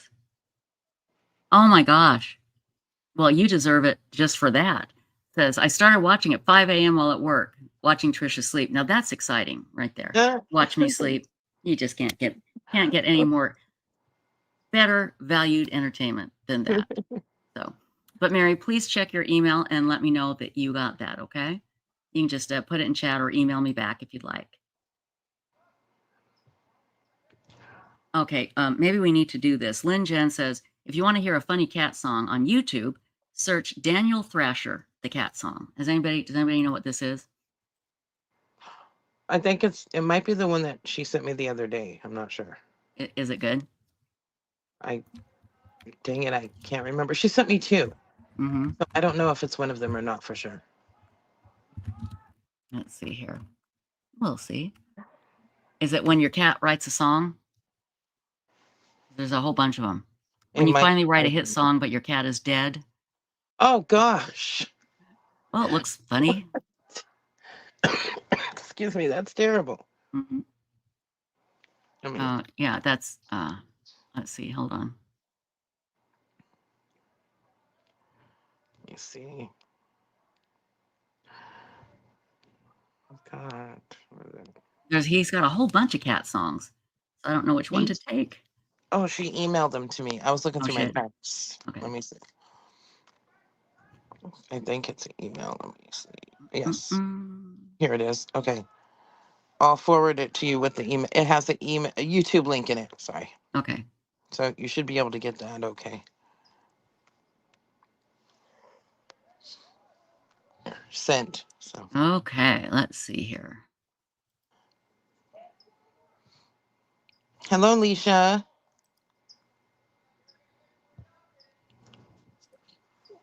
I have a cat picture that you sent me.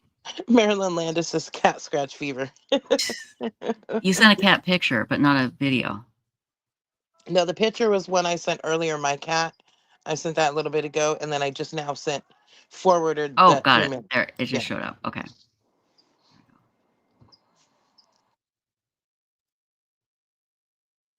Oh, it is when Cat wrote a song. Okay, here we go. Here we go. Here we go. Here we go. No, that's no, no. Okay, hang on. We'll share this.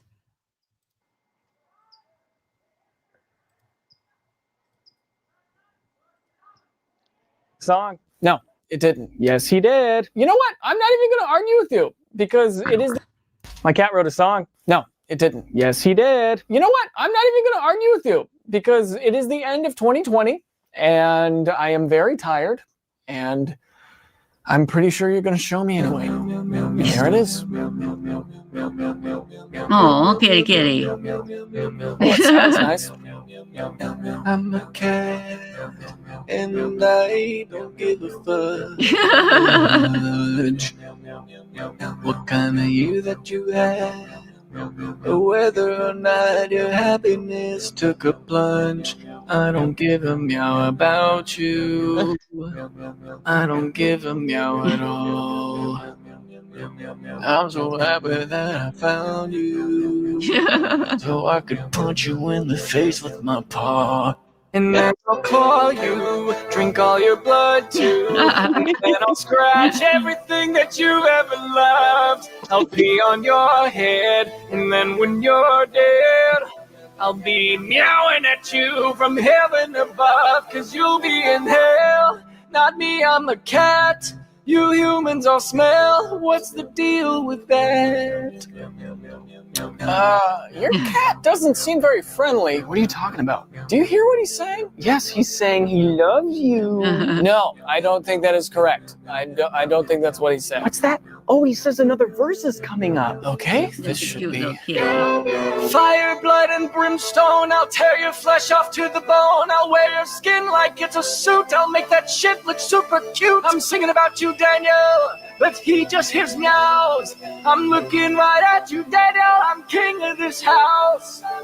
And if you say anything to my dad, I'll slit your throat in your sleep. That's a promise, not a threat. That's a promise. Meow, meow, meow. So what'd you think? Very cute. Squaw!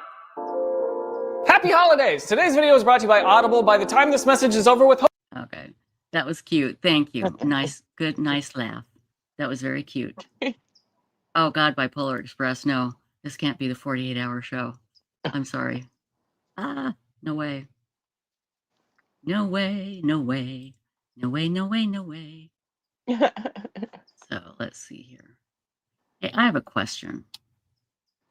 You know, every night we come on, we usually talk about several different cases, but you know, I really do want to increase the number of people that watch this live. And I see like Court TV, they're live streaming a court case and they'll have 12,000 people in their chat. And I'm thinking, how can I get these people to come on this live stream and just watch? Again, we're not asking for money. You know, we're not monetized, all of that. Do you think people would like it more if we just stuck to one case and went into that case like every day, like follow a case on a court case and just report on that case? Like right now, Lauren's doing her live stream about the James Craig case. She's got over 3,000 people in her chat, and that, you know, she's at the courthouse getting that information, and that's something I can't do. But what I'm wondering is focusing on just one case like that, is that better? Or is it better the way we do it to focus on, you know, 2 or 3 cases, usually at least 2. I don't know. So how about we ask more cases or one case? Just put in more cases or one case. Let me know what you think, okay? Let me know what you think. Would you like more, how about more than one case or just one case? Let me know, because I'd really like to know. I'd really like to, well, yeah, and Constance Niemacher, here's the thing. Nobody can do it like Lauren, you know. I mean, she is so professional and so good. And even if there were a bunch of people doing the case and it was on, it was streaming, she'd get 3,000 in her chat. That's how good Lauren Matthias is. She's that good. I'm just wondering if the content that we do we need to change it? Do we need to focus like on one case? Is that a better way to do it? I don't know, you know. And then, well, let me just tell you one thing. And then I look at other YouTube or good YouTubers, and they're focusing on 2 and 3 cases too, you know, and they have a lot of people in chat. I'm just trying to increase our audience, I guess is what I'm saying. So Yeah, and I think, again, I don't know what the audience thinks, but if we threw in a little bit here and there of what is done on websleuths.com, and that's like research a case in real time. we could do that. That's a good idea. Have a case we're investigating or researching, and then members of the chat can be aware, and they can do some on their own too if they want to.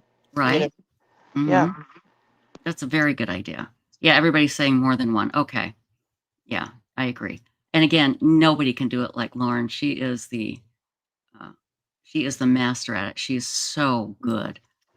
And I love it when she I'm sure it's hard on her, but I love it when she travels to cities and reports on cases. Nobody can do it like her. Nobody. And the other thing too is I do want to have some fun while I do this too. I don't want to be all serious all the time. What's frustrating to me is when I see a bad YouTuber, and there are a bunch of them. I don't mean they're bad people, but they rumors, gossip, cause problems, Unethical. and that's a better word, unethical. And they have 2,000 and 3,000 in their chat. And I'm thinking, I could do that. I could gossip and make stuff up and cause problems and drama and go crazy, but I couldn't live with myself, Yeah. I couldn't do it. I couldn't do it. I don't know.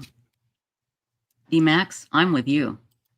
In fact, I was just talking to another girlfriend of mine, Kim, the other day, and it's like we're rewatching stuff in the Lori Daybell case. It's like I don't know what it is. I'm just captivated by this case. I've got to know every little bit about it.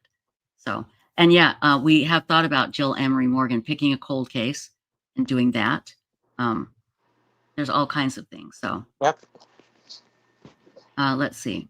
Oh, Heather Feather, thank you. You're one of a kind, dear Trisha. I know what you mean. I wish more people would watch. Thank you. Thank you. Thank you. There are other things I can do that I need to start doing. So that's a good idea. Tie it in with Websleuths chat. Make sure you alert the chat of a relevant case you're about to go live. That's a very good point. Very, very good. Very good. Very good. But I am actually building a studio. Well, it's not actually a studio. It's in the room where the cat litter boxes are, but you guys won't see that. Our wonderful friend, Beth B., Janet, who recently passed, bought me these bookshelves, and they're big, huge white ones. And she gave me all these beautiful books to put on there. Not that I'd ever open one, but it looks like I would, and that's what counts. The thinkers. And I had started, I was going to do a Patreon channel, and we talked about this, talking about what people did in the old days. And and we could still do that. I have a book, like a whole bunch of books on how women are supposed to act, like from the 1800s. And it is hilarious, you guys. So I bought a bunch of like medical things from the 1800s, which are hilarious. And I thought about doing a Patreon channel. Stacy, you and I doing that. We're talking about how things were done in the old days. That's one thing that we've thought about doing. So yeah, and covering cases on there and stuff like that. Yeah. Exactly. So anyway, there's a lot of things we're going to do. And now that things have calmed down, now that these other cases are gone and we don't have a big case coming up and we don't have a bunch of stuff coming up, Stacy and I can start concentrating on putting some more stuff together. And that's just what we're going to do, my darlings. So, Oh, thank you, Natasha XO. Said more cases. Cutley or Cutely says, I love your woo-woo Saturdays. We should have Megan on. Megan says she's got a lot of woo-woo stories. And you guys, I have a different perspective now on woo-woo.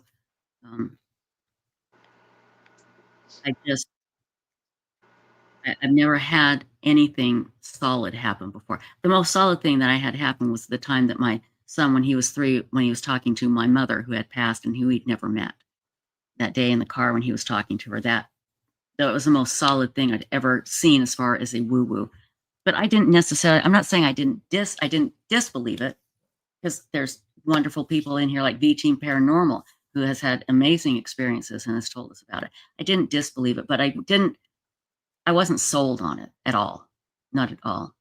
But with this recent thing that happened, I can't, and it makes me crazy. And I know I'm rambling because I'm tired. But again, if you don't know, my girlfriend passed away on May 17th. And she had when she texted me, I'd get a sound. It was an owl, and I'd go, hoo-hoo.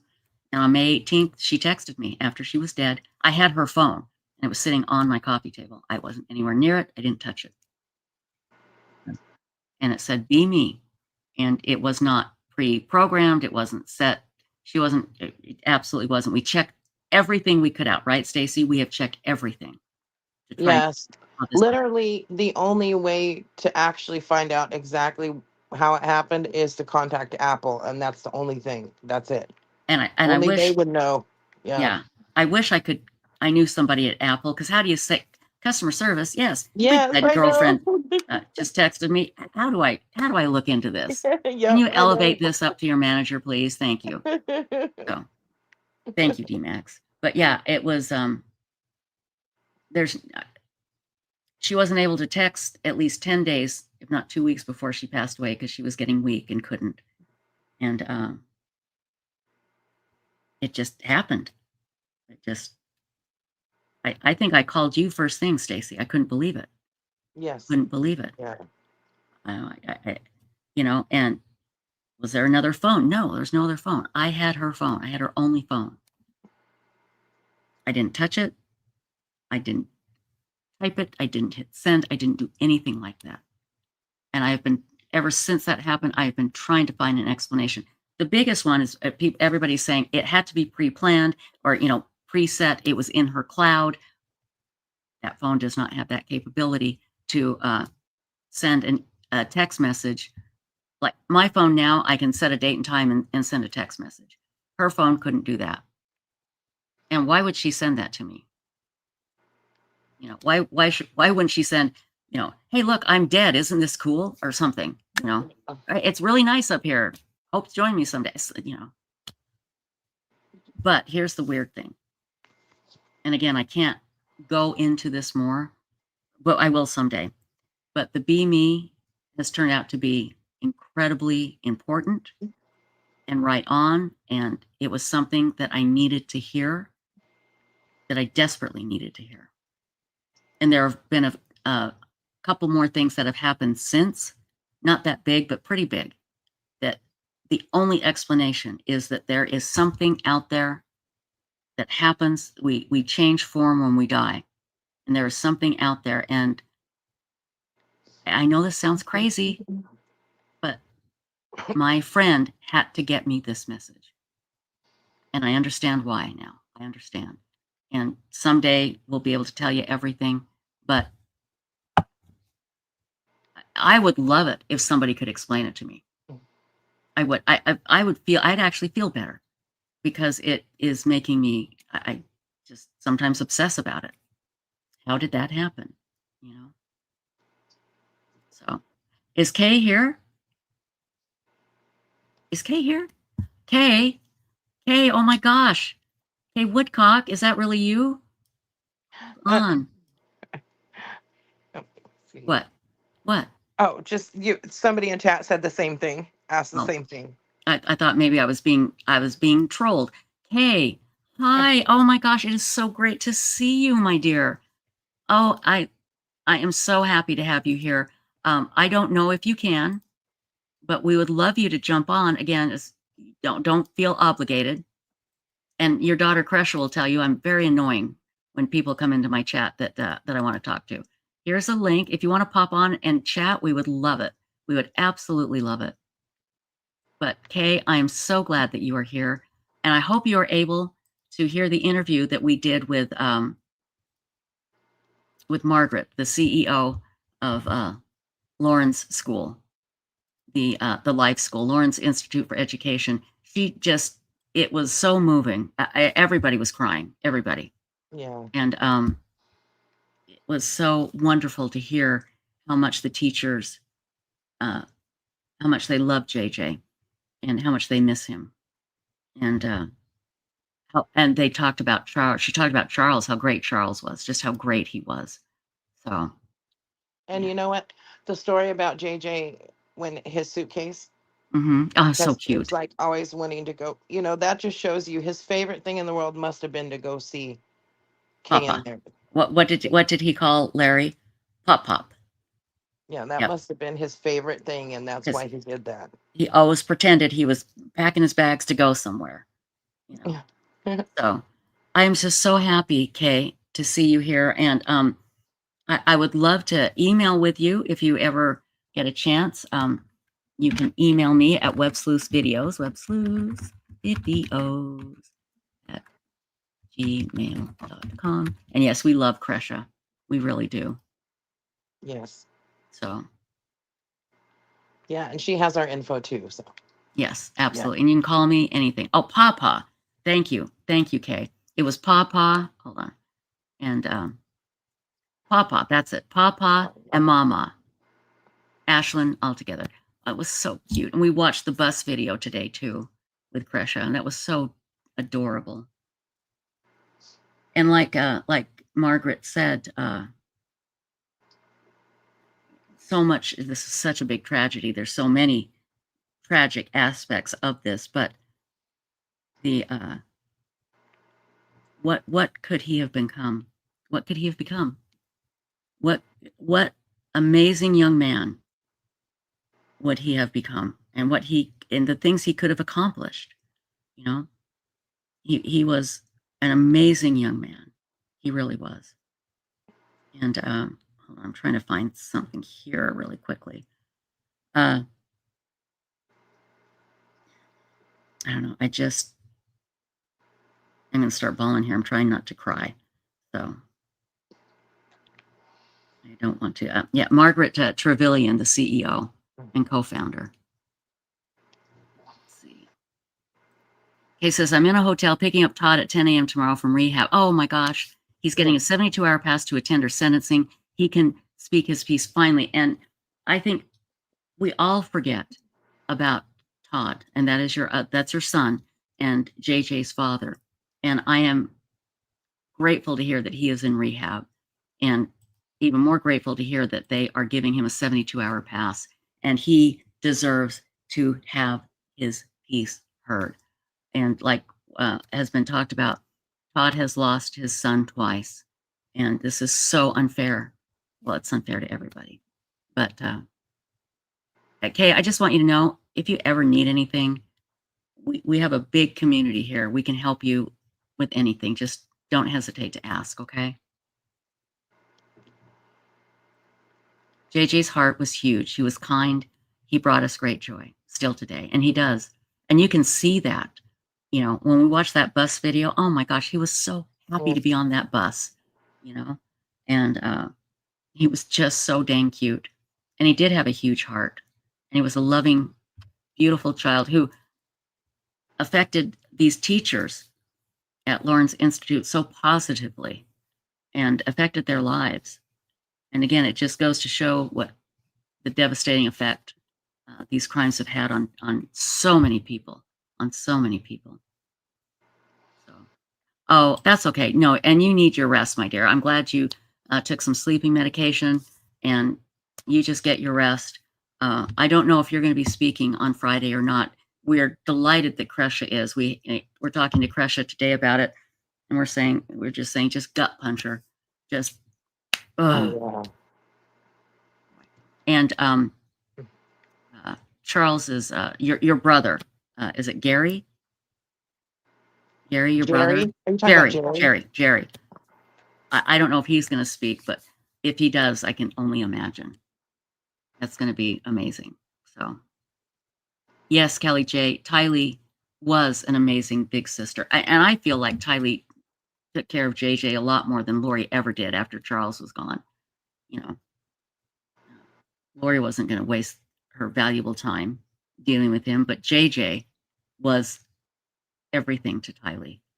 I'll never forget that video where she said, "And my son," and she grabs him and holds him. Yeah. So, Kay says, "They are spectacular people at Life Academy. I'm blessed to know them." Well, they feel the same way about you and Larry and JJ and your whole family. So, it is incredible when you think about how many people little JJ touched. All of us, people all over the world, you know. And again, today, when Margaret was talking about JJ, everybody was crying. We had, over 300 people in chat, and there were people from all over the world. And I'm telling you, there wasn't a dry eye in the house. And that's just how he affected people. And he still is today. And he will never be forgotten. We're going to do these 24-hour end of the world again every year until I'm no longer here. And it will be for JJ, Tylee, Tammy, and Charles. The sentencing on Friday, I don't know what time it is. It usually court started about 10 a.m. Pacific, which would be 11 a.m. Mountain, 12 Central, and 1 p.m. Eastern. But they might start it earlier. It just all depends. DMAX says, "Kay, you know that witness stand looking straight at Lori. I couldn't do that." Yeah, Kay, we like to relive your time on the stand when Lori was trying to question you, but she was so damn scared. Yes.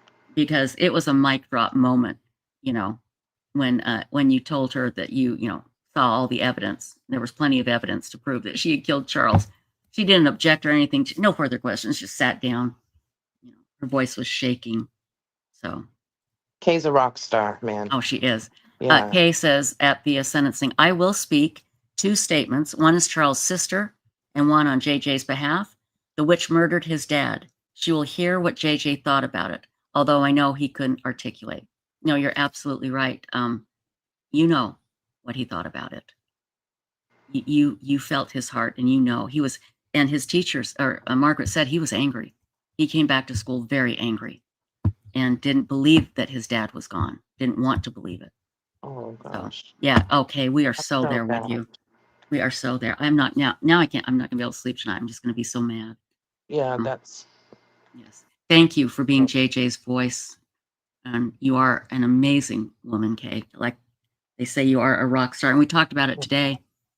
If Kay had not made that call and demanded a wellness check on JJ, they could have gotten away with it. They really could have. And thank you, Kay, for doing that.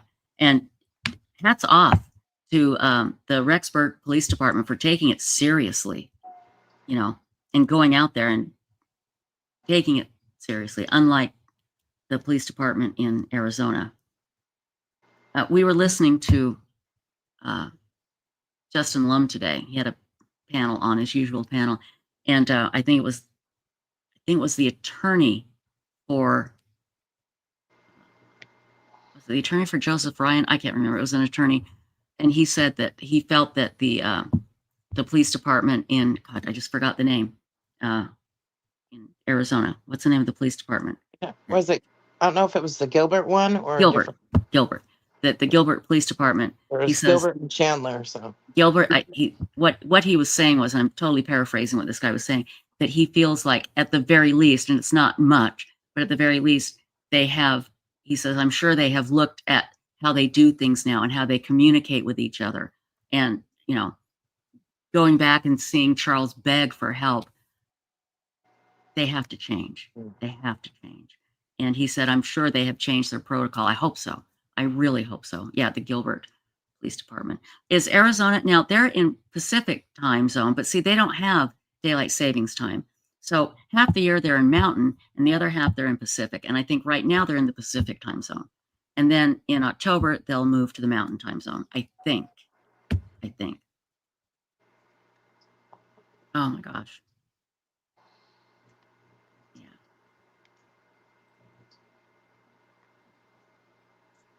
Oh, Natasha, it was so cute.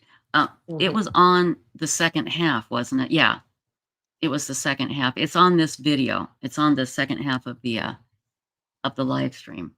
It is so cute. I think it was. I can't remember. Talking about JJ's video. Yeah, the Yes. bus. Yes. Exactly, Heather Feather. Thank God for Kay and Larry. They started this, and they Man.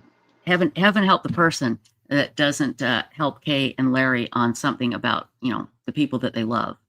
So yes, Mimi of 8, she was on today. Was it this morning, or was it the second half? Gosh, I can't even remember. Lauren? No, Or- Margaret. Margaret. Oh, yeah. It was. I can't remember. Hold on. It was 11:30 Pacific, I believe. Let me see. Yeah, 11:30 Pacific. So that would have been 1:30. So it would have been on this one. It's on this one. Would have been 1:30 my time, and we had already switched over to the second half. So it's on the second half. So, very good.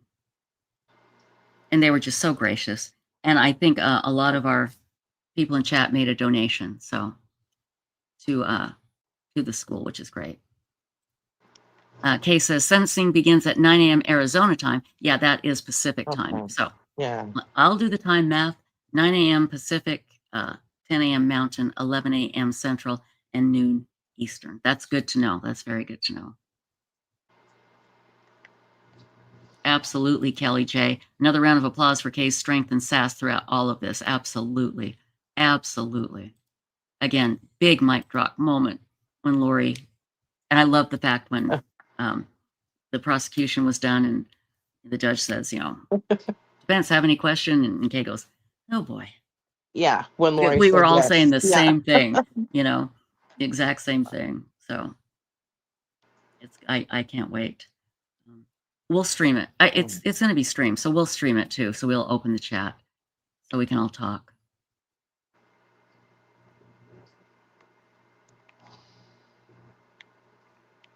Yeah. Thank you. Thank you, Kay. She says, you're all amazing. Reached out to me about the 24-hour show. 7/22/20 was D-Day. Charles told me that numerous times. Sis, Lori said it's the end. Well, it was the end of Chad. We know that.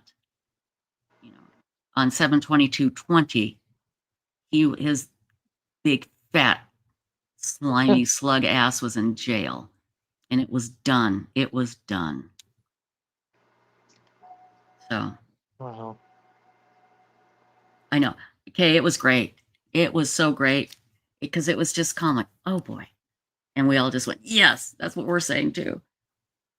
She was, again, mic drop moment.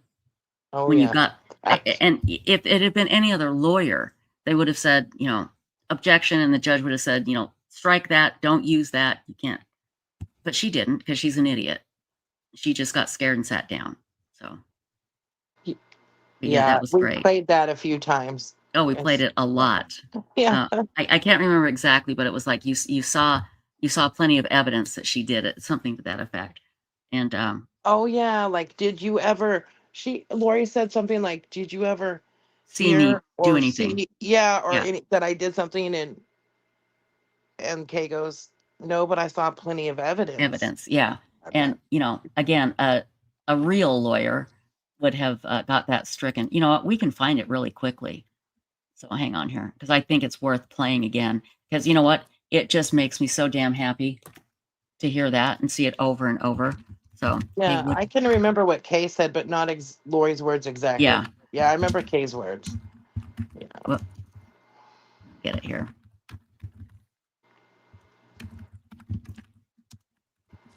Let's see here. Oh, there it is. Yeah. Here we go. In fact, I had it queued up because I just played it. Hang on. Let me make sure I got it here. Here we go. Let's watch this just a little bit. just a little bit here. Remind everybody, this was so great. Again, we're just, I can speak for everybody. We are so angry that this woman is here. And she thinks Jesus is on her side. Give me a break. Here we go. Cook, where were you on July 11th, 2019? At home in Lake Charles, Louisiana.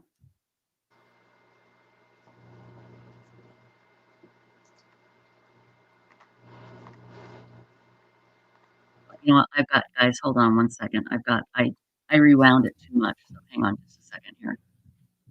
Oh, no, I didn't. No, Were I you didn't. aware at Never mind. all of the relationship between Charles and Tylee?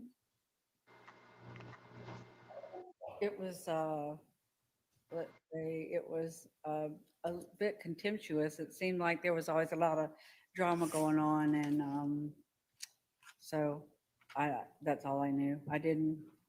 He didn't say too much about it, and I didn't pry.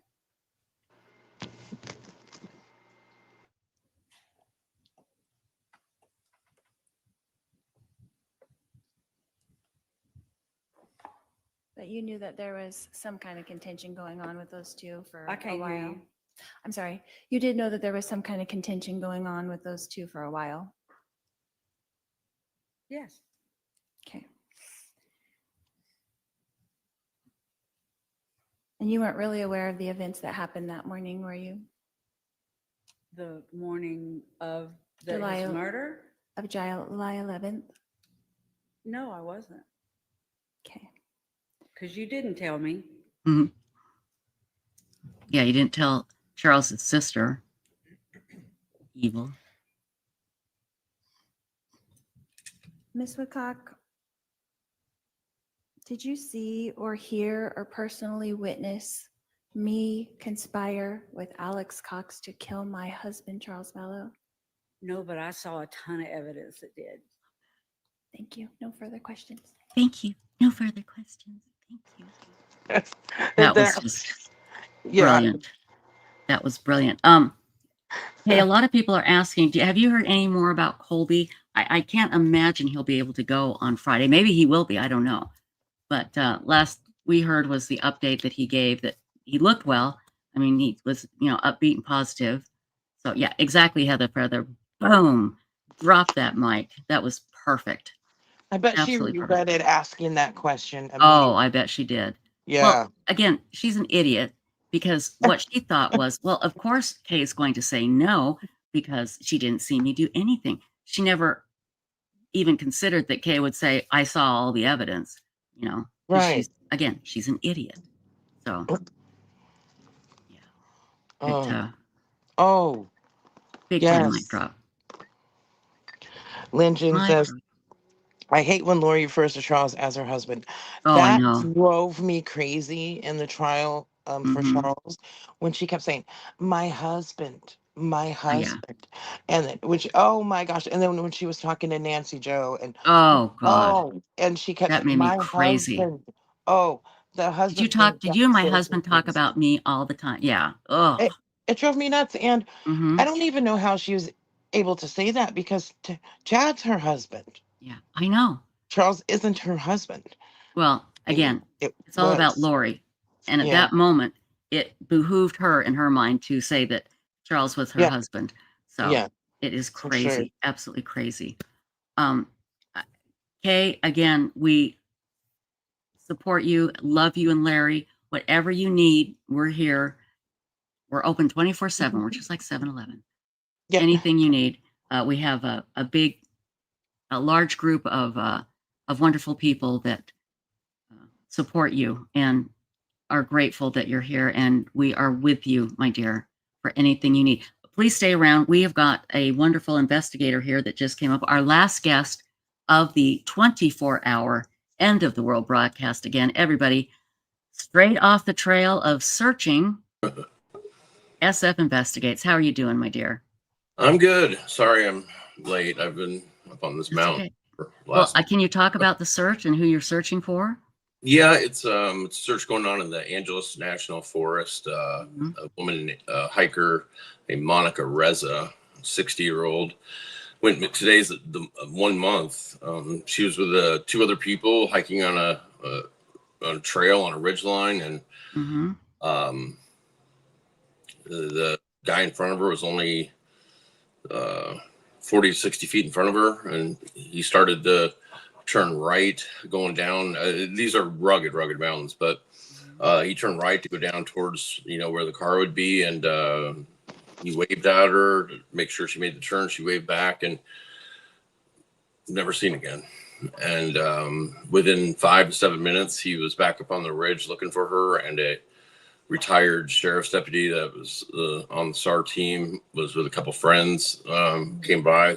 They started helping, and within 2 hours, helicopters were up, and they put up the largest search and rescue response I've ever seen. I think there was Really 20 some odd counties involved that all came in. The National Guard came in with Black Hawk helicopters.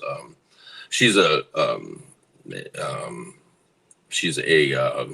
rocket scientist with NASA, and so I think because she they called in some favors, and she's very well loved at NASA, but we just cannot find her. Before you go any further, there's a question here that we needed answered, but I have a big question for you.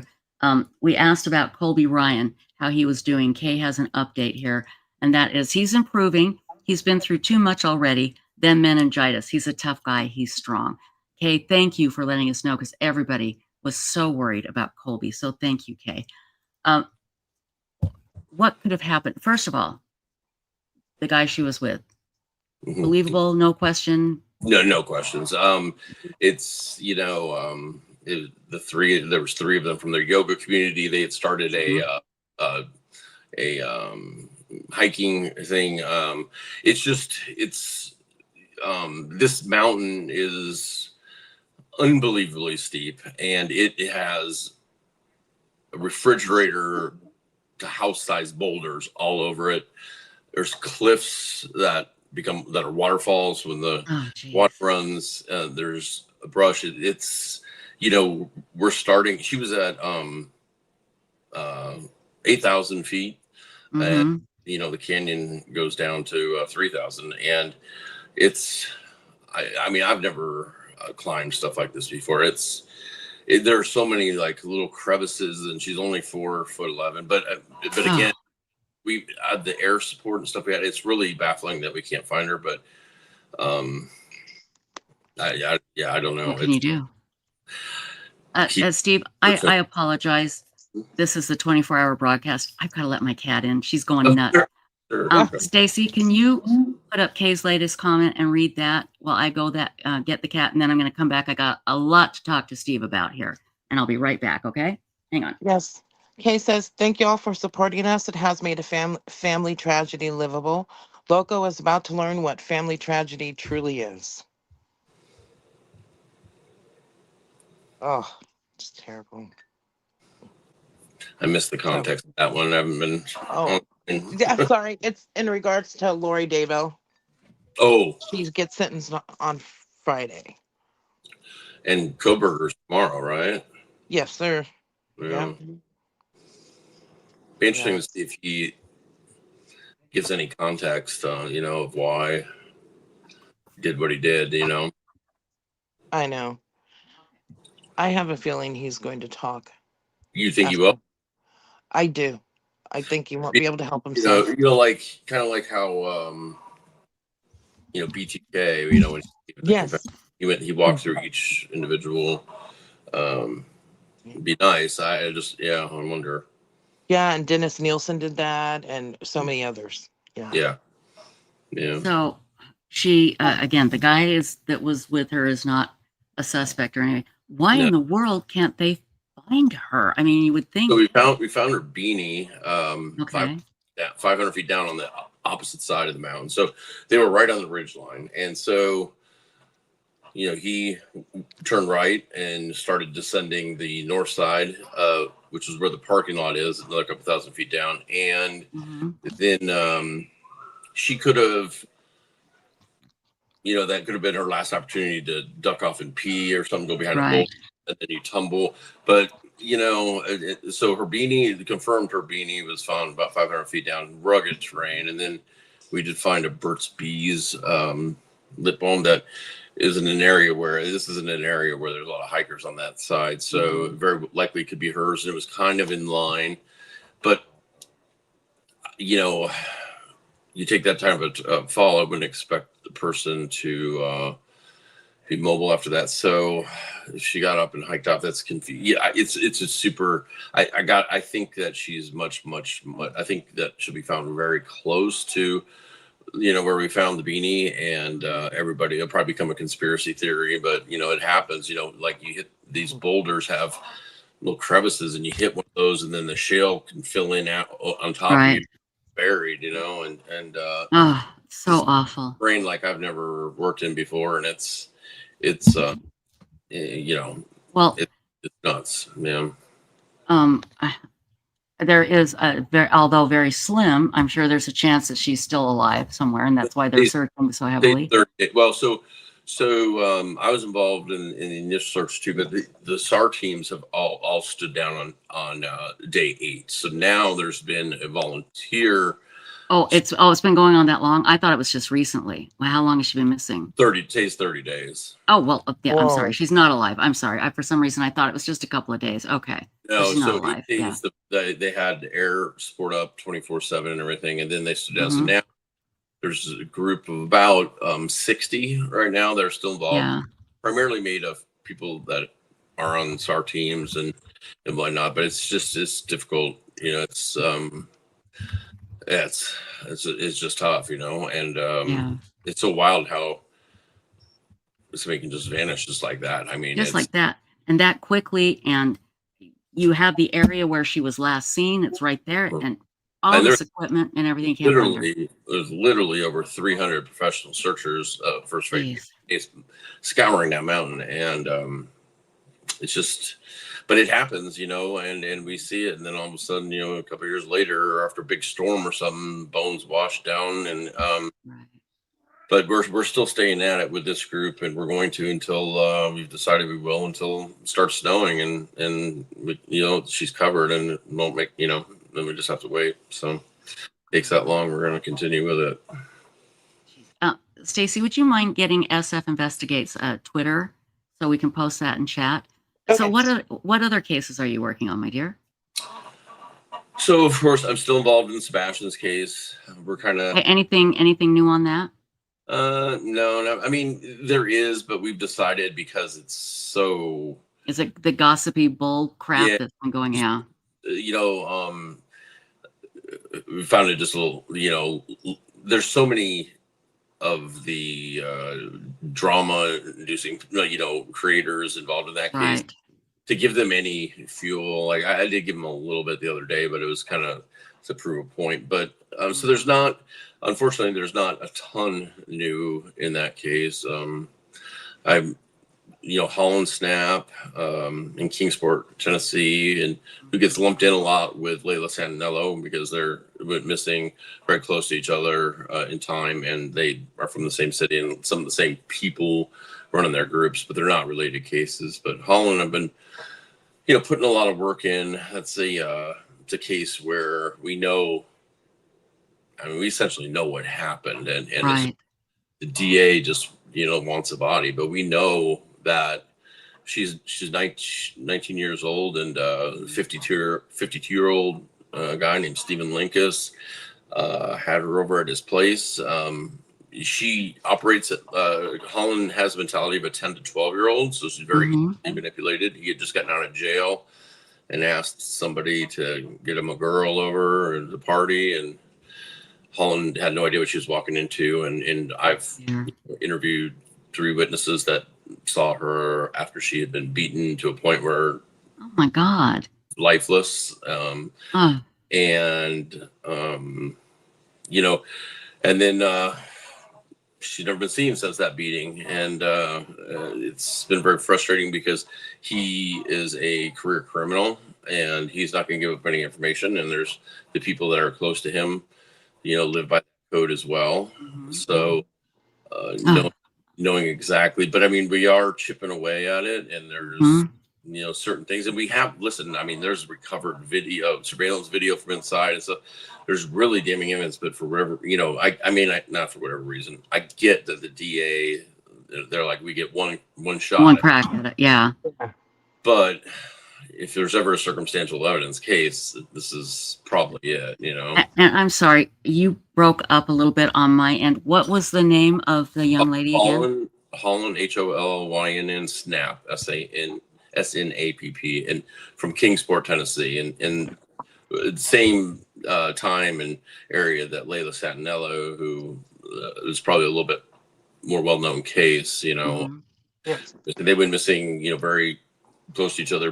They're both like 4'11". There's a lot of similarities, age and everything, but they're not related. But when they get reported on, like News Nation did a story on them yesterday or day before, they're all reported together, right? Olin and Layla, which is fine as if it gets it out there. But they are separate cases, and I am working, still working the Layla Satinello case as well. I'm sorry, is it spelled Hollyn, the first name? Hollynn. Oh, YNN. Okay. Yeah. Okay, I'm just trying to see if I don't think we have a discussion. Yeah. Okay. And you're still on there. And so they're both Holly Bobo cases with the guy, which is a step right below Amber Alert. Right. And so they're endangered, missing cases and high priority. But we know we actually know a lot in both cases. We know a lot more in Holland's, but but Layla is another super frustrating. Right. Very frustrating. Yeah. We do have a discussion thread going on Websleuths about it. I'll put it in the chat. About Holland. Take a look. Yeah. Yes. Yeah. So, there you go.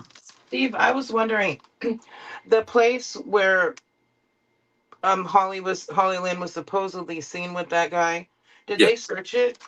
Yeah, so that was it was his house. It was in his basement. And he admits that she was there and everything. And he has to, because there's video evidence of that. Now it says that she was picked up by a family member. I can essentially prove that he was acting as Holland, texting her mom, having this conversation to kind of extend it out. So it took until the 21st or 27th. We think this happened on the 4th. And it took to like the 21st before she was reported missing, because he was texting her mom, pretending to be her. And so he had a big head start. And then when TBI came out and announced her as missing, he took his mom's car and fled to Georgia. And they arrested him in Georgia, but on meth charges, because they couldn't hold him on that. So, he did take off, and but he's just, he's one of these guys that's never going to give any information, Right. Like you said, a career criminal. He knows when to keep his mouth shut. But what a disgusting dirtbag. Yeah. To do this to a young lady. Why? What's the point? My God. And he just, I a couple of months ago, I guess starting 2 months ago or so, I had all of his recorded jail phone calls and stuff, which he calls his mom all the time, and he's up whining about, but they're talking in code and stuff too. Right. But I started releases pieces of them online just so people understood, what was going on. He's way more concerned with, they don't have anything on me. How come I'm in jail? Like he couldn't understand why he was being inconvenienced with this, Good Lord. so we can work those, and Vladic Hassel and Orlando. It's another one that's just. Who is it? What name? Vladic Hassel. How do you spell that? VLAD. Well, his name is really Brian, BRYA, but he goes by Vladic, VLADEK, and then HASEL. Oh, okay. Haven't we had? Yeah. Yes. Yeah. Okay. Right. Yeah. Got it. But he's okay. He's another one that's been super frustrating. We've conducted searches, and we're on the 3rd or 4th detective in that case, and they've all been great to work with and everything, but there's just no sign of him. And so these are the cases that been fortunate enough to solve a lot of cases, close a lot of cases, but these are the ones that that linger and are really frustrating. because I'm these kids. I'm sorry. Can you just spell? So sorry. Can you just spell his first name again? Yeah. Well, it's really Brian, Bryan, but most of the missing stuff is under his middle name, Vladek, Vladek. Vladek. Okay, got it. V as in Victor. Got it. V is in Victor, not D. Okay. Yeah, but okay. Bryan, I think. And then okay. I know we have a discussion thread on. That's why. But I'm sorry. I didn't mean to interrupt. Please. No, there's not. So these are the ones that continue to stay open. Those 4, and just been really frustrating. A lot of work. I think that people think that they can. You forget. We've forgotten about the cases, but a lot of work goes on with them. It's just some of these are just really difficult to solve. And it wears on you. Yeah. Oh, I can imagine. I can just imagine. Yeah. Well, I mean, what can we do to help you? Is there anything we can do? Just the constructive, sharing and comment. Listen, I mean, I'm open to anything. Some of this stuff has become really ridiculous, especially in Sebastian's case. It's become such a war. Oh God. One side or the other. It's really makes it so much more difficult because that kid is lost in this whole Sebastian is lost in this ridiculous.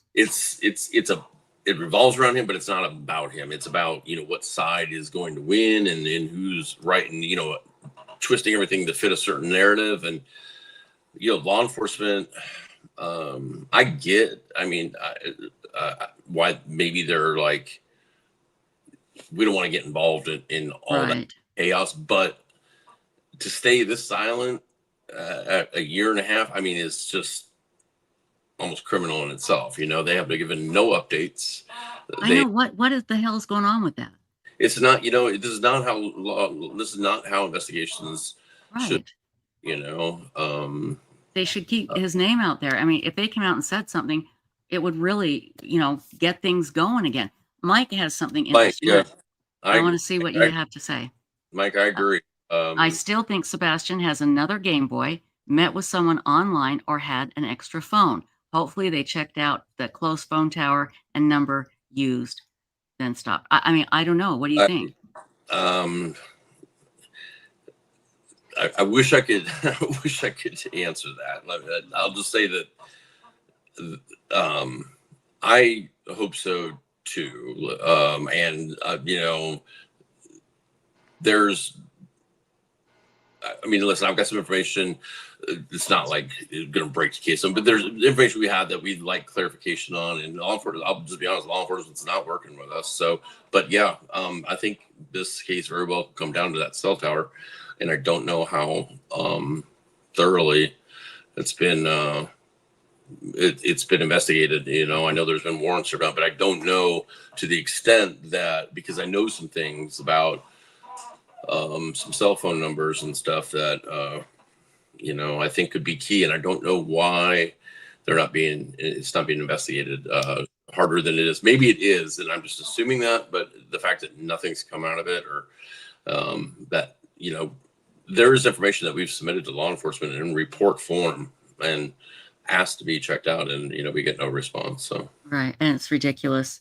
And again, I've never understood why law enforcement in cases like this stay silent when coming out with just a little bit of information could really help. It could make all the difference. It's this old school method of when detectives go through detective school. You go through academy, and then you get promoted, and you go through detective school literally at the academy, and they have this old school pre-internet way of training and keeping everything really tight to the best of stuff. But we've seen information models. I very much, people give me a hard time because they're like, "Oh, you're a private investigator, but you're always, doing media and stuff." Well, first of all, private doesn't mean private practice instead of right.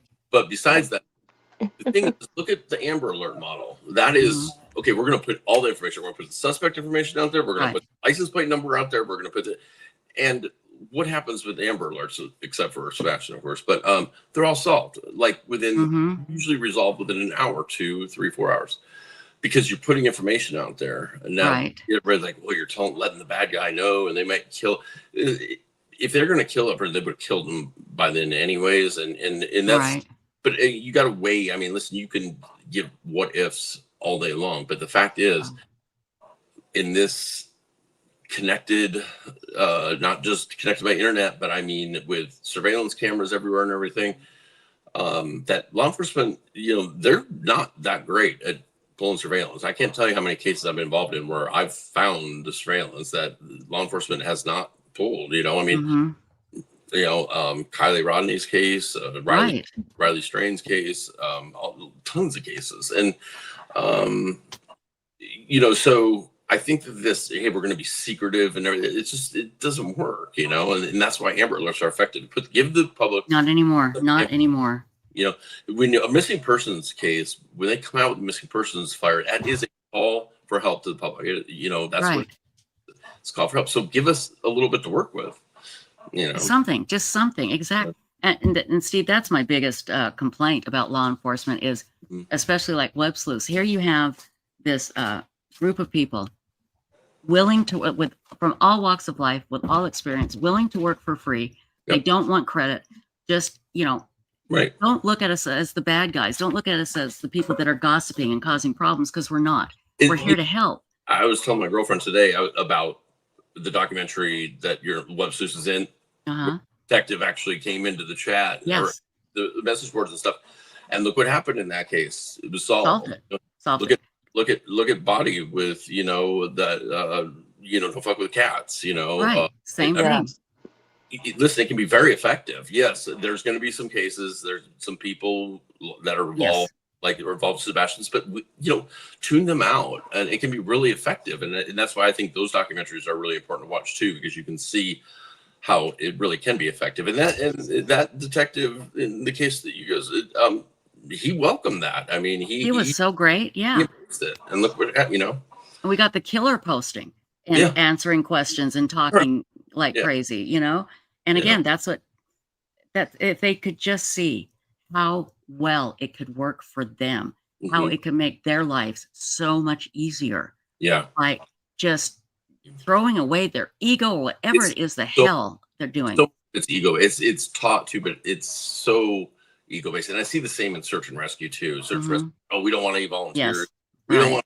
Listen, I get it. For the first 72 hours, we do want to have it exclusive because we don't want a bunch of heat signatures out there because we have to put everyone down and stuff like that. But after 72 hours, then it's like, okay, now it's life or death for real. Right. Exactly. Whoever wants to help, open it up. But, even now they're giving us a hard time. I mean, teams that I've been on, they're giving us a hard time. Oh, you shouldn't be, doing that because of this and that, because it's our territory. It's like, you guys stood down after territory. Yeah. I mean, that's the thing. It's all segmented out by the sheriff's department, and it's frustrating because it's like, they don't want the searchers there, but it's like, but they would like to get the family member back, Yeah. Yeah. Oh God, it's so stupid. Well, there are the minority out there in law enforcement that get it, that understand. Back in 2014, and the Mad Chatters know this, I was approached by a detective from a small town in Nevada who said, we've had this case. It's 23 years old, and it's an unidentified man that was murdered. And he had this T-shirt on, and we want to know where the T-shirt came from. And for 23 years, we have been trying to find out where the hell this T-shirt came from. He said, I'm going to give it to you. So I'm going to release it to the public, but I'm specifically giving it to Websleuths. Our members worked on it for about 10 days, doing a great job. This woman came back from vacation. Within 36 hours, she had everything, where it was made, when it was made, who made it, everything. And, they had been working on it for 23 years because they were thinking if they could identify where this shirt came from, maybe they could find out who he is. And this woman, like I said, 10. And that didn't surprise me at all. Yeah. And he was great. He was grateful. He did a press conference and everything, but it would piss off some other law enforcement people, that happened.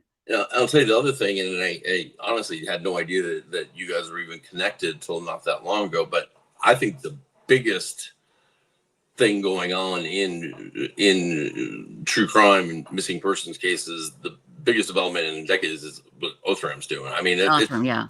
it's They're unbelievable. amazing. The cases that this is one after another. It is. David, the CEO, was just on here a couple hours ago. Oh, really? Yeah, he's a great guy. And we're so lucky to be partnered up with them. I just love them. But yeah, it's the biggest thing in true crime right now. Absolutely. What they do, I mean, the cases are solving, and I'm sure they probably had a problem getting in the door. Also. I mean, absolutely. Yeah. But I'm sure at the beginning, and which was not that long ago. I mean, no, it was a few years ago. Yeah. And it's incredible what they're doing. And so, yeah, I mean, the detectives that welcome the outside, input or assistance, or at least don't just laugh it off, Listen, I get it as an investigator. I get investigators that don't want to deal with me, and especially just because they're a private investigator, and then also the SF thing in some circles has a bad, right. No, I understand. So, but it's crazy. Can I ask you a question about Sebastian's case? Yeah. And you don't have to answer this, but are you still talking with the Proudfoots, or are they communicating with you? I'm still working for them. I'm still the investigator. Yeah. Oh, yeah. I know there was something going around that people were trying to say that I was fired or quit or whatever. And God, there's always something going around, Steve. It's stupid.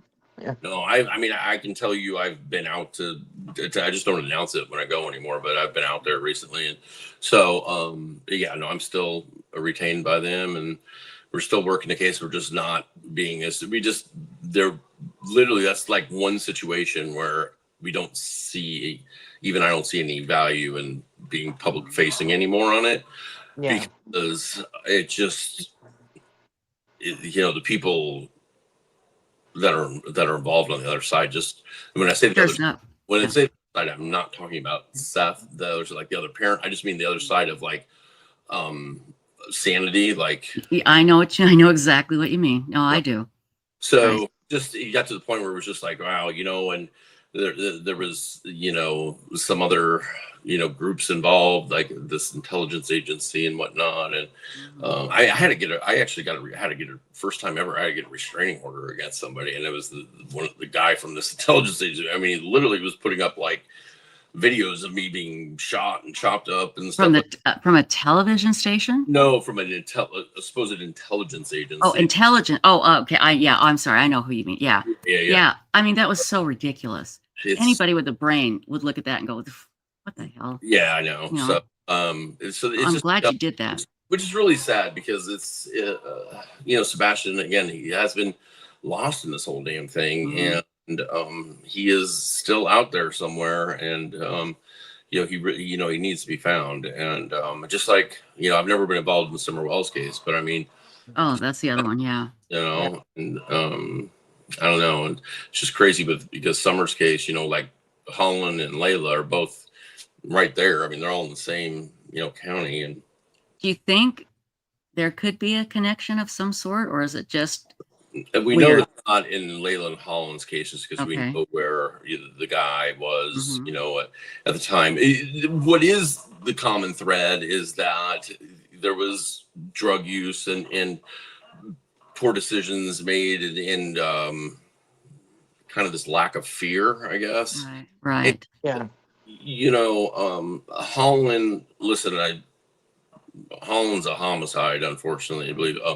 Layla, there's a good chance that that's like bad decisions made after she overdosed or something like that, and people are just afraid that they're, going to get blamed or whatever. And that is kind of like one of the blowbacks of the laws, which I don't disagree with, but it's just a blowback of like these fentanyl laws where they say, if you provide somebody fentanyl and then you charge with murder. So now people are afraid to call 911 when somebody else. Right. Exactly. And I can't say for that's what happened in Layla's case, but I mean, it is obviously it's a possibility, so. Yeah. I want to ask you a question that somebody's going to come at me with, and I've asked you this before, and you've always been very honest. You are working with the Proudfoots. If you found something that indicated to you that there was involvement, you wouldn't hesitate. I would have, and I've had this conversation with Chris and Katie, and I literally, we've had it multiple times. Like, if I'm not working for Chris and Katie, I'm working for Sebastian. And so somebody did something to Sebastian, that includes Chris or Katie. If I get any, not just hard proof of it, but if I get anything that's like, this needs to be looked into further, I will turn it over to TBI. There are things I have turned over to TBI and said, I think this needs to be looked into. I'm not saying that's from Chris and Katie, but I mean, it's things that people would probably go, wow, well, you know, that's surprising. Absolutely. I have no, they're not my friends as far as, you know, like, I mean, we're friends, but we're not, you know, I don't have any loyalty to them in that way. If somebody did something to Sebastian, I'm only in this case to find Sebastian. And if somebody did something to him, to try and help gather evidence where district attorney can, you know, prosecute that case, or law enforcement can do what they need to do. Right.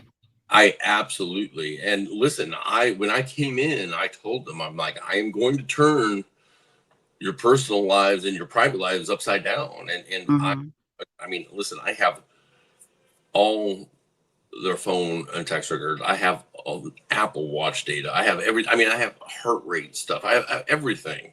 So they've never said no about a piece of it. There's nothing that they have never not turned over to me. Right.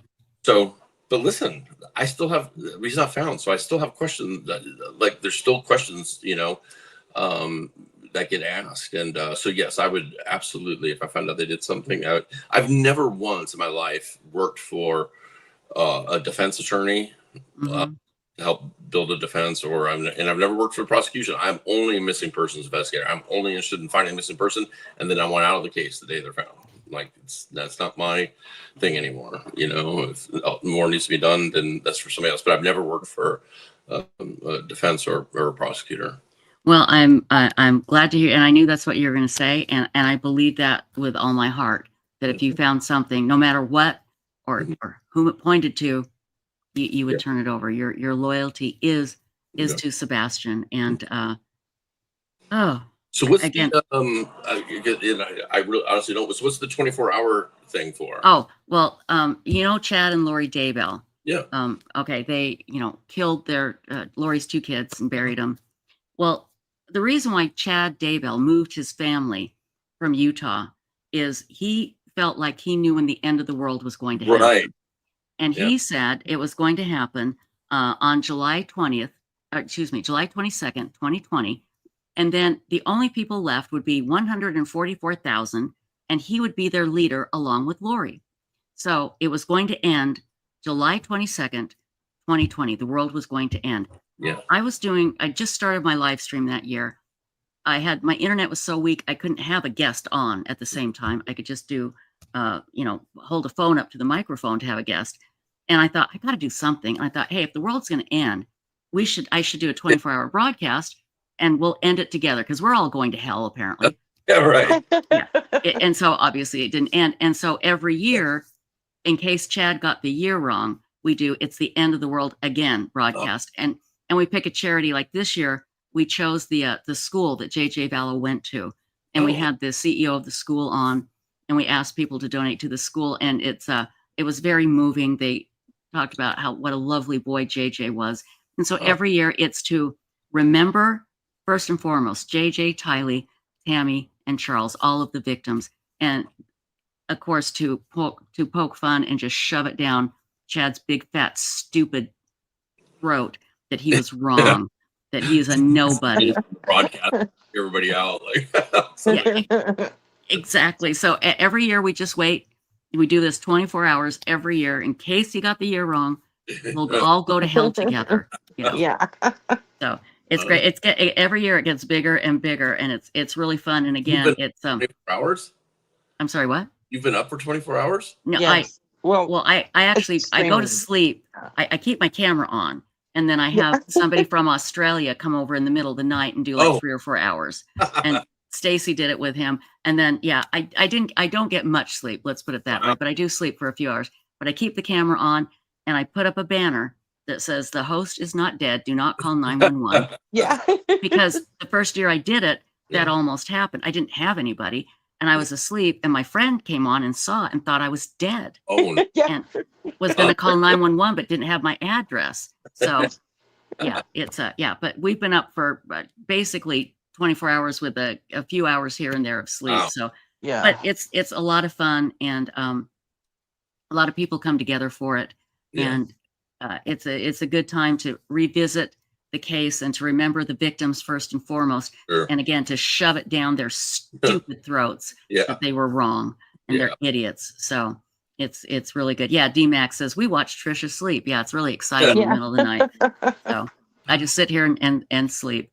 Steve, I know you're probably exhausted. You are so gracious to always come on. Whenever we ask you, you stop what you're doing and you come on, and we appreciate everything you do. Thank you. And especially for Sebastian, and I'm with you 100%. I wish they would come out.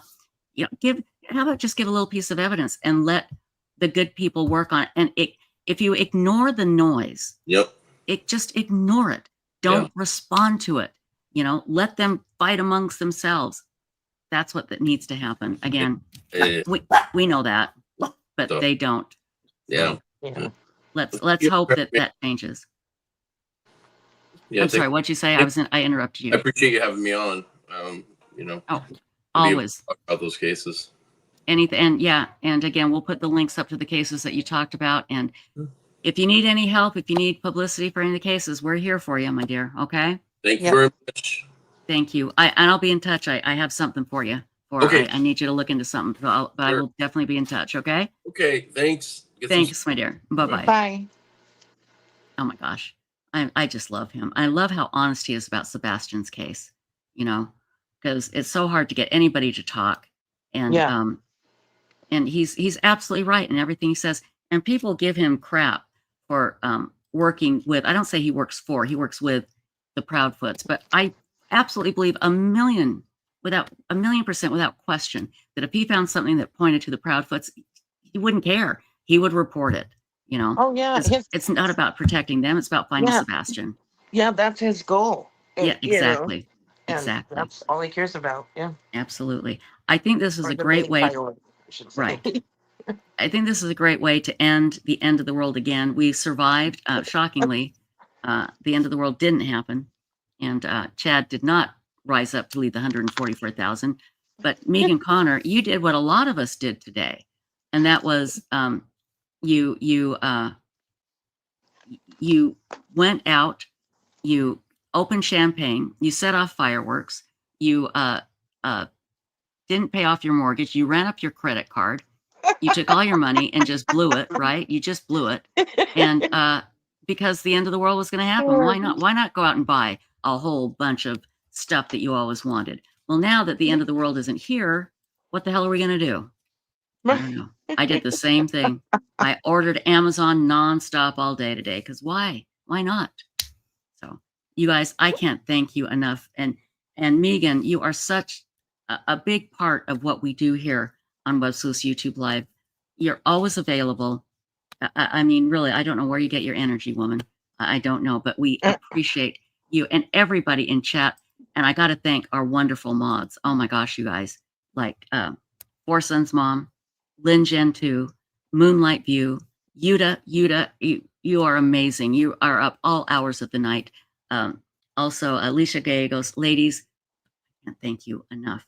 And Ping, thank you for coming in the overnight to give me a few hours sleep. And Stacy, I could not do anything without you. Thank you, my darling. And I'm going to, before I go to bed, I'm going to put up some links to Othram, and I'll put up the timestamp to where the CEO, Margaret of JJ's school, gives her interview, because I think that's important. And then I'm going to put the rest of the links up tomorrow, but I'm going to go to bed. So thank you, everybody. Hey, we'll be back again next year. It'll be our 7th year next year of the end of the world again. It didn't happen. We're safe for another year. So, and we'll be back tomorrow night too, because tomorrow it is the Brian Kohlberger sentencing and victims impact statements. So we may be, it'll be live streamed, I think. Do we know if it'll be live streamed? I can't remember. If it is, we may, if it is, we may stream it. I'm not sure. We'll definitely stream Lori's on Friday. Okay, definitely. So we'll be back here tomorrow night. I love you guys. And thank you to Phrase from Websleuths and to David Middleman from Othram. You guys, we just love you all. We couldn't do any of this without you. Okay, tomorrow night, check out websleuths.com. And then tomorrow night, meet back here, 10:30 Eastern on Websleuths YouTube Live. We'll see you later. Bye-bye. Bye.